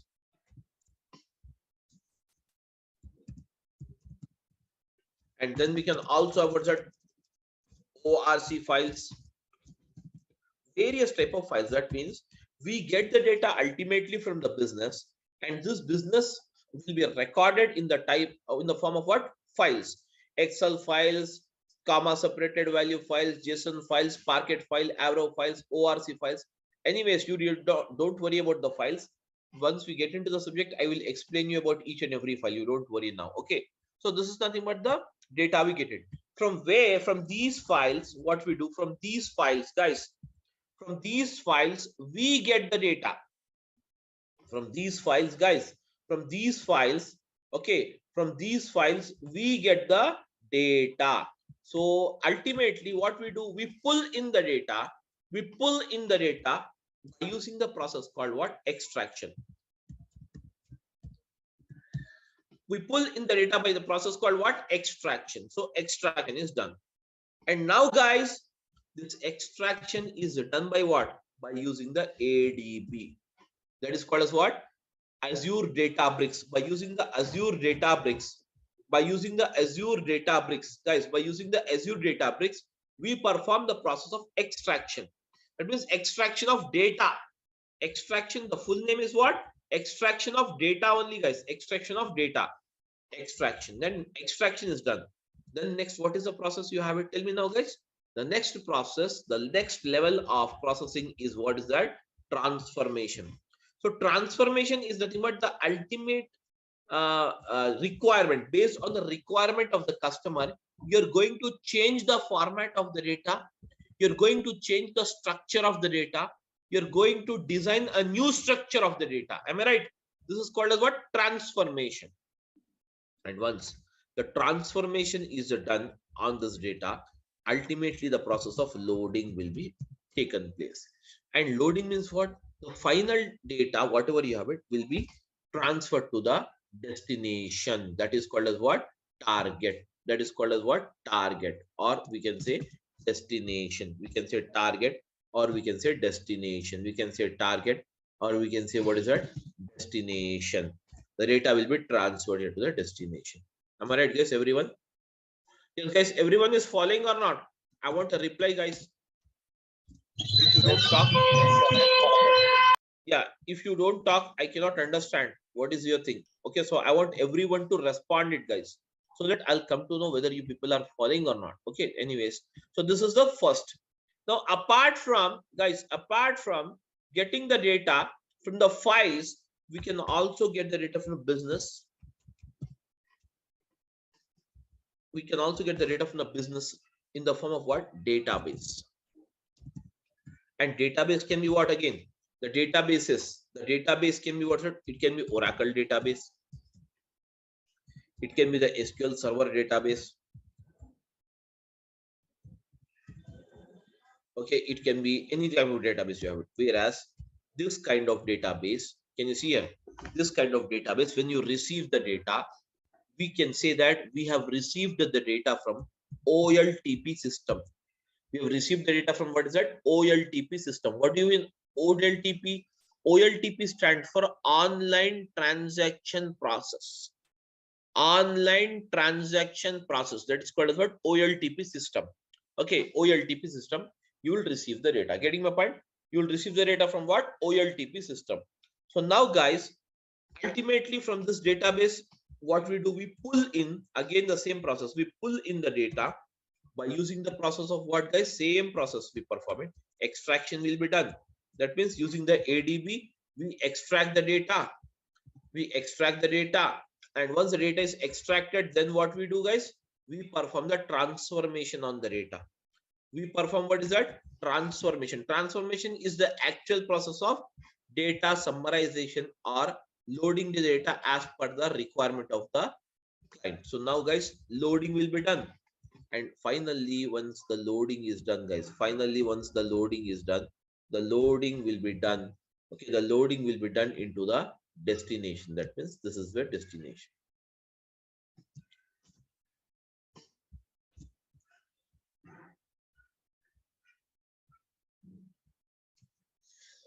This will be your destination. Getting my point?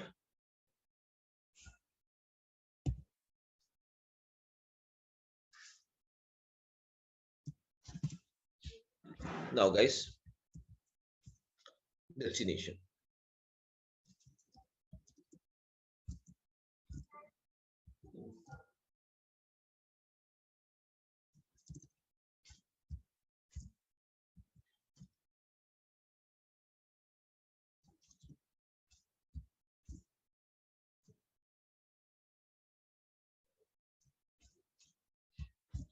Destination.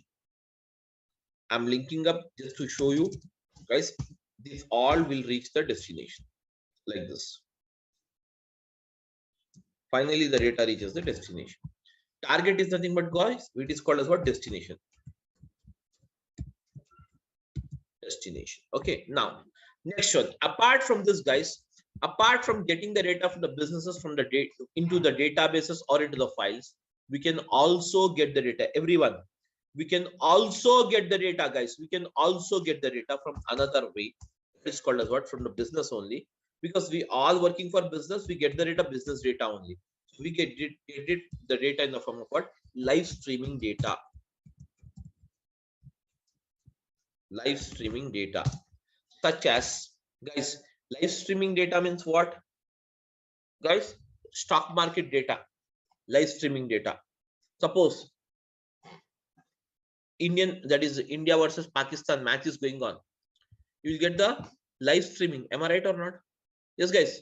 That is all called as what? Live streaming data. Even the live streaming data we pull in here as it is. The live streaming data also we pull in here in as it is. And this process is called as what? The process of again extraction. We perform the extraction on this data. So can you see here? We perform the extraction on this data. And once the extraction is done, then what happens? Again, the process of transformation will become.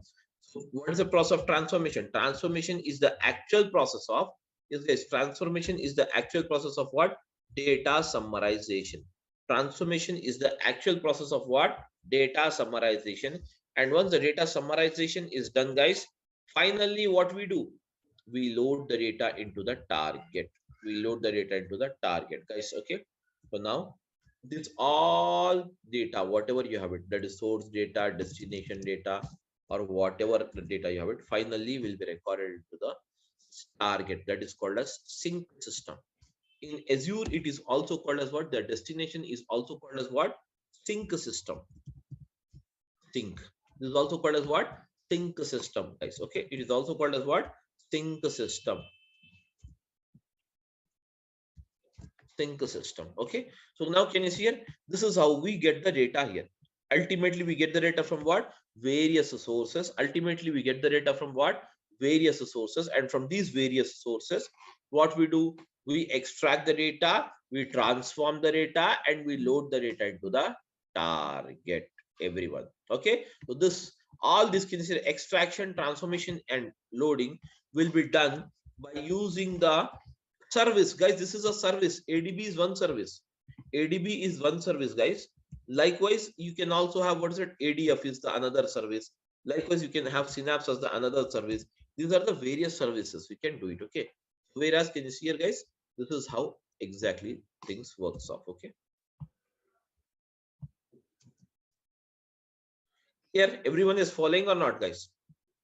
Yeah, I want a reply from all of you guys. Yes, sir. Yes. Now, next after this, now guys, next one, let us see exactly what exactly the big data is. Big data. Now, guys, what is a big data? Big data is nothing but whatever the data you're getting, this data, this is called as big data only.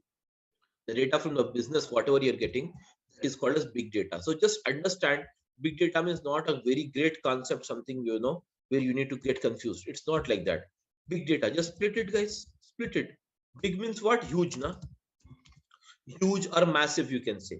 Data means what? Information. So we can say that huge information. You can say, what is that? Huge information, massive information, huge information, or massive information. Huge information or massive information is called as what? Big data. Big data. Okay, where you have a massive amount of information is called as what? Big data. Ultimately, we get the big data from, what is it? All these businesses only.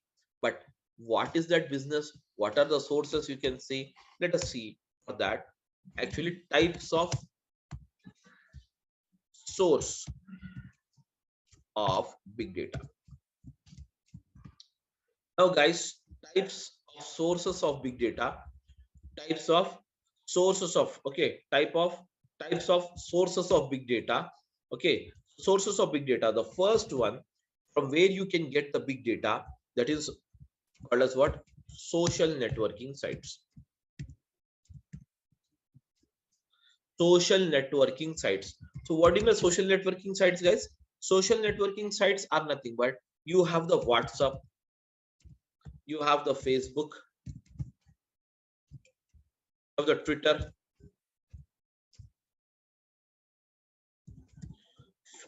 WhatsApp, Facebook. Okay, guys, WhatsApp, Facebook, Twitter. Then you also have, what's that? LinkedIn. Then afterwards, you also have, what's that? Instagram. All this Insta and all these are what?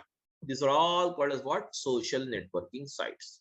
These are called as what? Social networking sites. So the social networking sites are basically referred as the major source of getting the big data. Major source of getting the big data.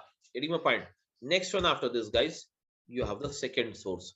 So what is the second source? We can say second source as the banking application. So across the globe, the banking application is the major source, considered as the major source, guys. Banking applications are considered as the major source of getting the big data. The banking applications are considered as the major source of getting the big data. Major source of getting, what's that? Big data. Major source of getting the big data. Suppose you go to a bank and get an entry done. So in your passbook, you have made some entries. That is some cash withdrawal entry and some deposit entry and some online transfer entry, some purchase entries, some entries you have made it. Okay, that means some transactions you have done it. So, but can you see here in this passbook, as you have made only 3 transactions, but it will give you some 7 to 8 lines code. Am I right? 7 to 8 lines it will print. Balance, it will print deduction after the debit balance. So that means type of data. That means banking data is considered as a massive or huge amount of data across the globe. Getting my point? So we can get the data, the big data. We can also get it from what? Banking applications. That means this we have discussed as a business now. Business means what? It can be social networking site, which is a one type of business. Banking application is the another type of business from where we get the data. Okay, then we can also get the data from what is that? Machine generated data. Machine generated data. So what do you mean machine generated data, guys? The data which is generated by a machine. Suppose you have a CT scan machine. Suppose you have a CT scan machine. Okay, so it scans of the human body, whereas the CT scan machine or MRI machine, okay, MRI scan or CT scan machine, whatever the machines you have it, okay, and then we have what's it, MRI, okay, scan, or else we can also have what is that, CT scan, MRI scan, and even the ECG machines. Okay, these are all the machines which generate some data. Am I right, guys? These are the machines which generate some data. Am I right, everyone? These are the machines which generates some data, whereas even these machines, can you see here, generate some data. So this kind of data is also considered as the big data. That means a massive amount. The CT scan machine generates a very massive amount of data. So that is nothing but called as what? Machine generated data. Any that is machine which generates the data is called as what? Machine generated data. That's it. Okay. Then afterwards,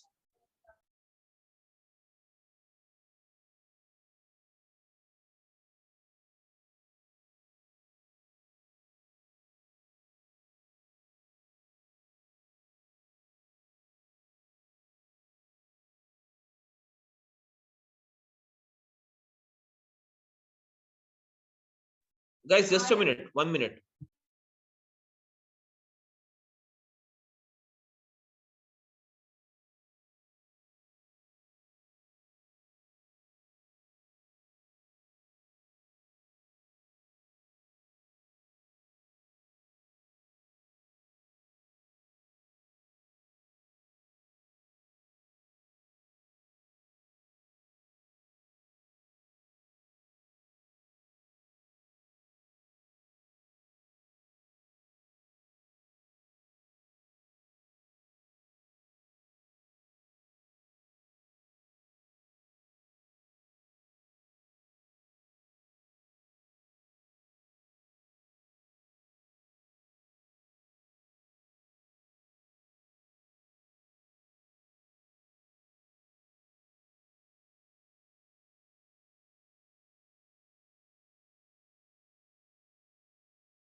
Okay, guys, sorry. So now, guys, okay.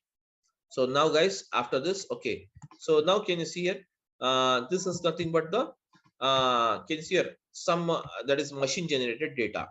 After that, fourth one, what we can consider here is okay. That is called as what? IoT sensors, Internet of Things. Okay, IoT sensors. We get the data from what? Sensors. We get the data from what? Sensors. These sensors basically measures what is that? Pressure. Okay, and then it measures the okay that is even the okay gas pressure. Okay, and then it measures even the temperature. Okay, and even the okay wind. All these are the sensors which basically measures. But these sensors, how it generates, these all will be connected to computers, to required computers. So this computer generates the data here.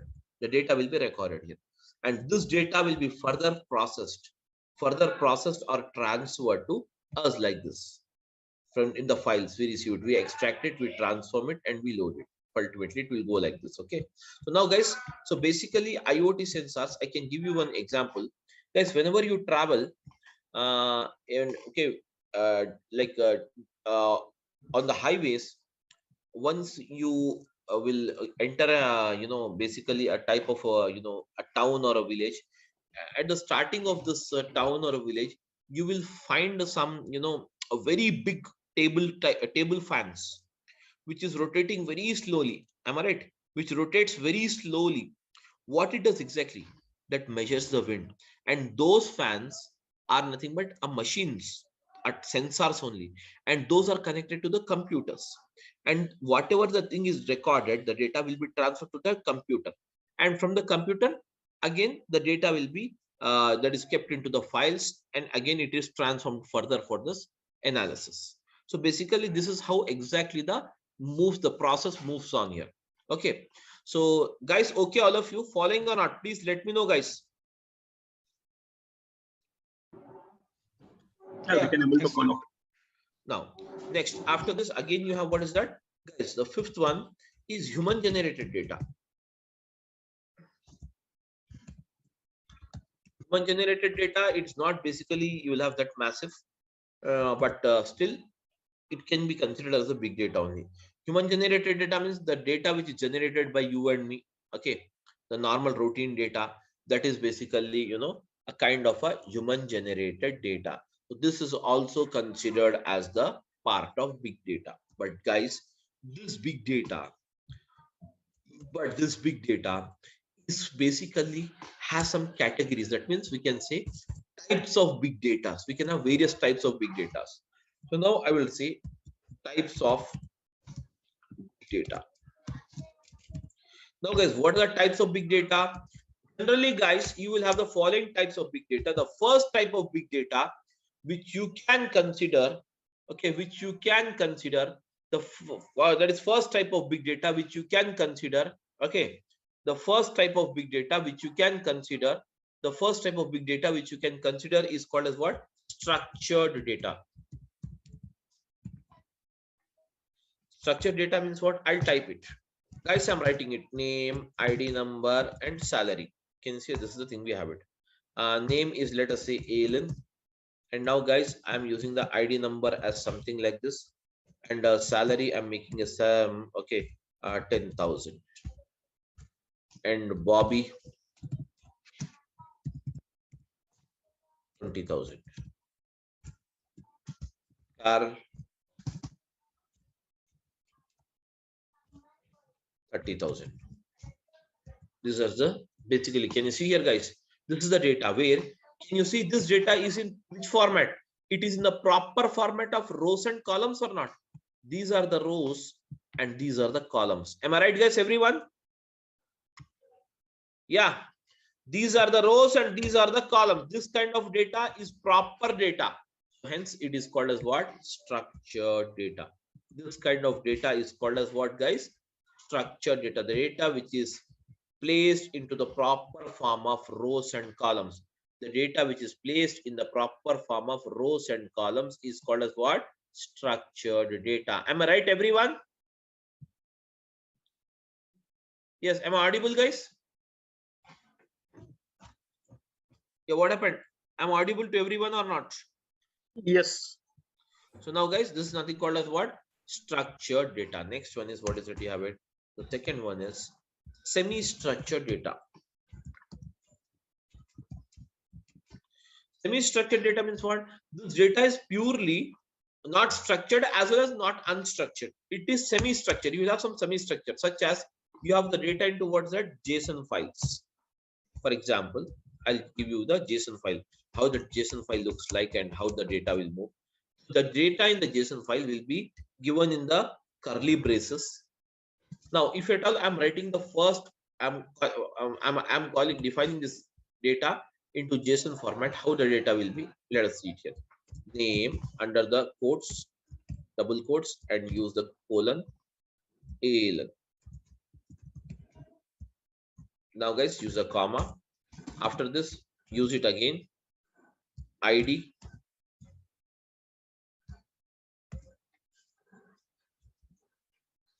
ID. Then use it as it's a numeric data. Now you can place it normally. Again, we have what is that, guys? Under this, again you have what is that? Car. That is salary. This is also numeric data, so hence you can leave it as it is. Do not place under this. And finally, after this is done, the data is closed, the braces. Can you see here, this kind of data is called as what? Semi-structured data. It is called as what, guys? Yeah, it is called as what, guys? Semi-structured data. This kind of data is called as what? Semi-structured data. And now finally, the third one is called as what? Unstructured data.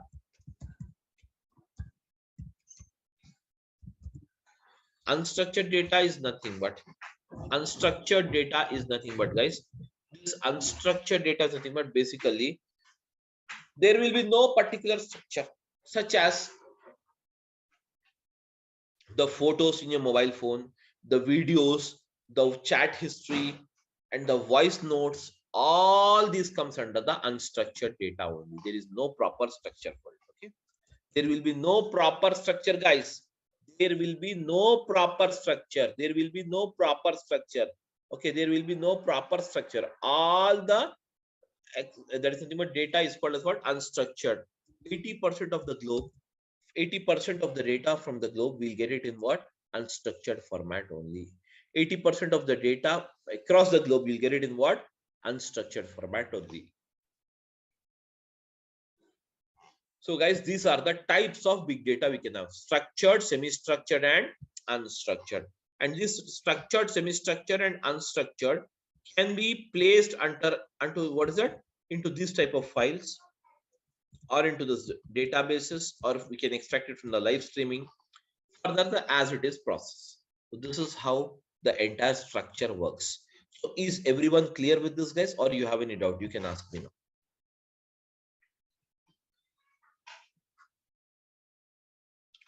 Yes, guys, tell me.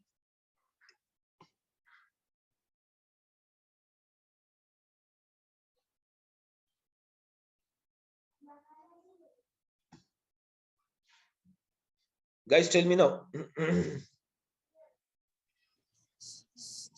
No, Samir, no doubts as of now. Okay. So this is how the things works off. Okay, guys. That's it. So for the day, guys, that's it for the day. And so with Azure Databricks, what kind of data we usually handles, like structured or non-structured? Unstructured only. Unstructured only. Okay. Unstructured, semi-structured, and structured. 3 of them will handle it basically. Not mostly you will have semi-structured data. Okay, thank you. That's it, guys. So this is the thing we have it. Please go ahead now. So to learn Databricks, do we need any predefined technical background? Hello, Do you? am I audible? Yeah, tell me. Yeah.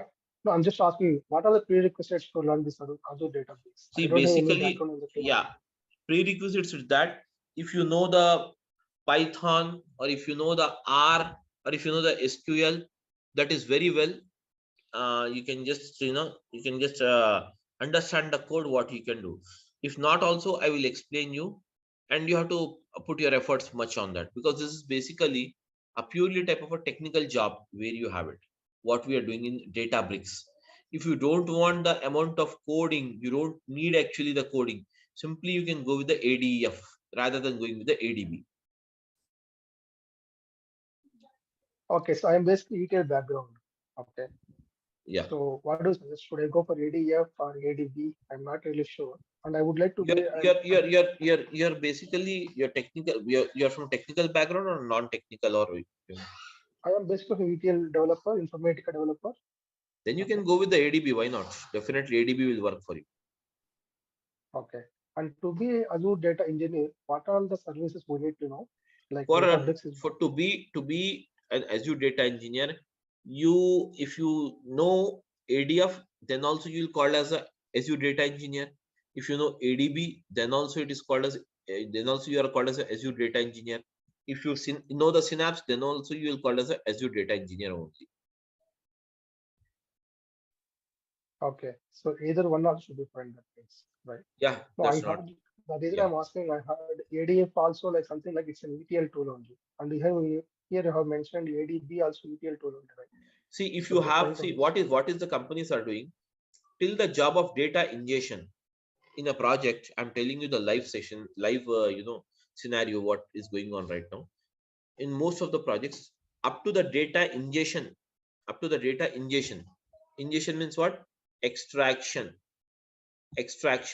Up to this data extraction, they're using the ADF. Further, for transformation and loading, they're using the ADB. Some projects. Okay. Because you have more good facilitation, or we can say good facilities, or very flexible to perform the process of data ingestion using this that is ADF, because ADF does not uses any code. It is basically a menu driven this thing. But here you will have to write the code for everything: extraction again, transformation, and again loading again. Basically, using this ADB, you can design. It is mainly focused on the visualization, data visualization. That means visualization in the sense performing the analysis on the data, etc. Okay. So my understanding is like ADF might be something like a tool based, like ETL. You can go with this ADF or ADB, anything, because already you have a technical background. You need not worry about it. Okay. And both are not. If I would like to join any training, both are not. Both means it will be very good. No issues. Okay. I'm trying to join any one of these. So what is this? Should I start with ADF or ADB? Like being an ETL. That you have to decide it. I can't tell, because basically I'm telling you now. If you are mainly you think that you can manage the amount of coding, then you can go with the ADB. If you don't want the coding, because ADB is required anyways in the process. One time in one situation you can do the job without ADF also, but ADB is very mandatory to have it mostly. So just how it's better to have ADB knowledge. You can just decide it. That's not a problem. Okay. Yeah, I got it. Thank you. That's it. Thank you, guys. Thank you, everyone. Any other questions? Sir, may I know what is Synapse used for? Synapse is totally a visualization process. It is basically called as a data warehouse of Azure. Synapse. Okay. So data visualization, analysis. I told you now, analysis, data visualization, all analysis from this part. Once the data is loaded into that sync system, from here the data is picked up. And now we use a technique called OLAP, online analytical process. And using this artificial intelligence or machine learnings, all this we apply it further on this data. Whereas can you see here the machine learning, artificial intelligence, or machine learning or artificial intelligence, all this is the part of what is that we have it. The Synapse performs this type of job, more focusing on the visualization of the data. So, sir, like I just wanted to know, ADF and ADB are enough to crack a job in the current market scenario? More than enough, more than enough. Synapse, see, in this particular course, we are covering Synapse. We are covering integration with even the Snowflake I'm covering. Integration with even, the Amazon Web Services. Integration with all various, things I'm using up here. So anyways, you will not have anything where, you need not do that. So you can do it very well. That's not a problem. Okay, so sir, ADF and ADB are enough, right? Yeah, that's more than ADF is enough. ADB individually is also enough. ADF and ADB combination, okay, if you have that, it's very good.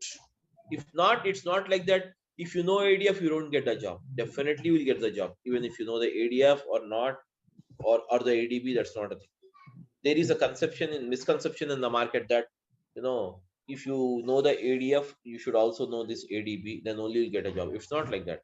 These are two different services you have it. ADF has its own functionality and ADB has its own functionality.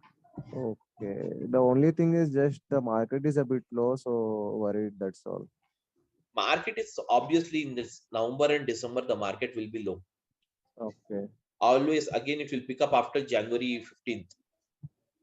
Okay. That Thank is you, the sir. every year, issue you will have it in IT sector. Okay. Whether you go with the training or whether you go for real-time jobs searching, everything. But the slang will be like that. See, every batch I'll be having 50 to 60 students, but this November and December I have a less amount of students. That Okay. obvious. That it does not mean that the market is drawn out. Of course, the flow will move.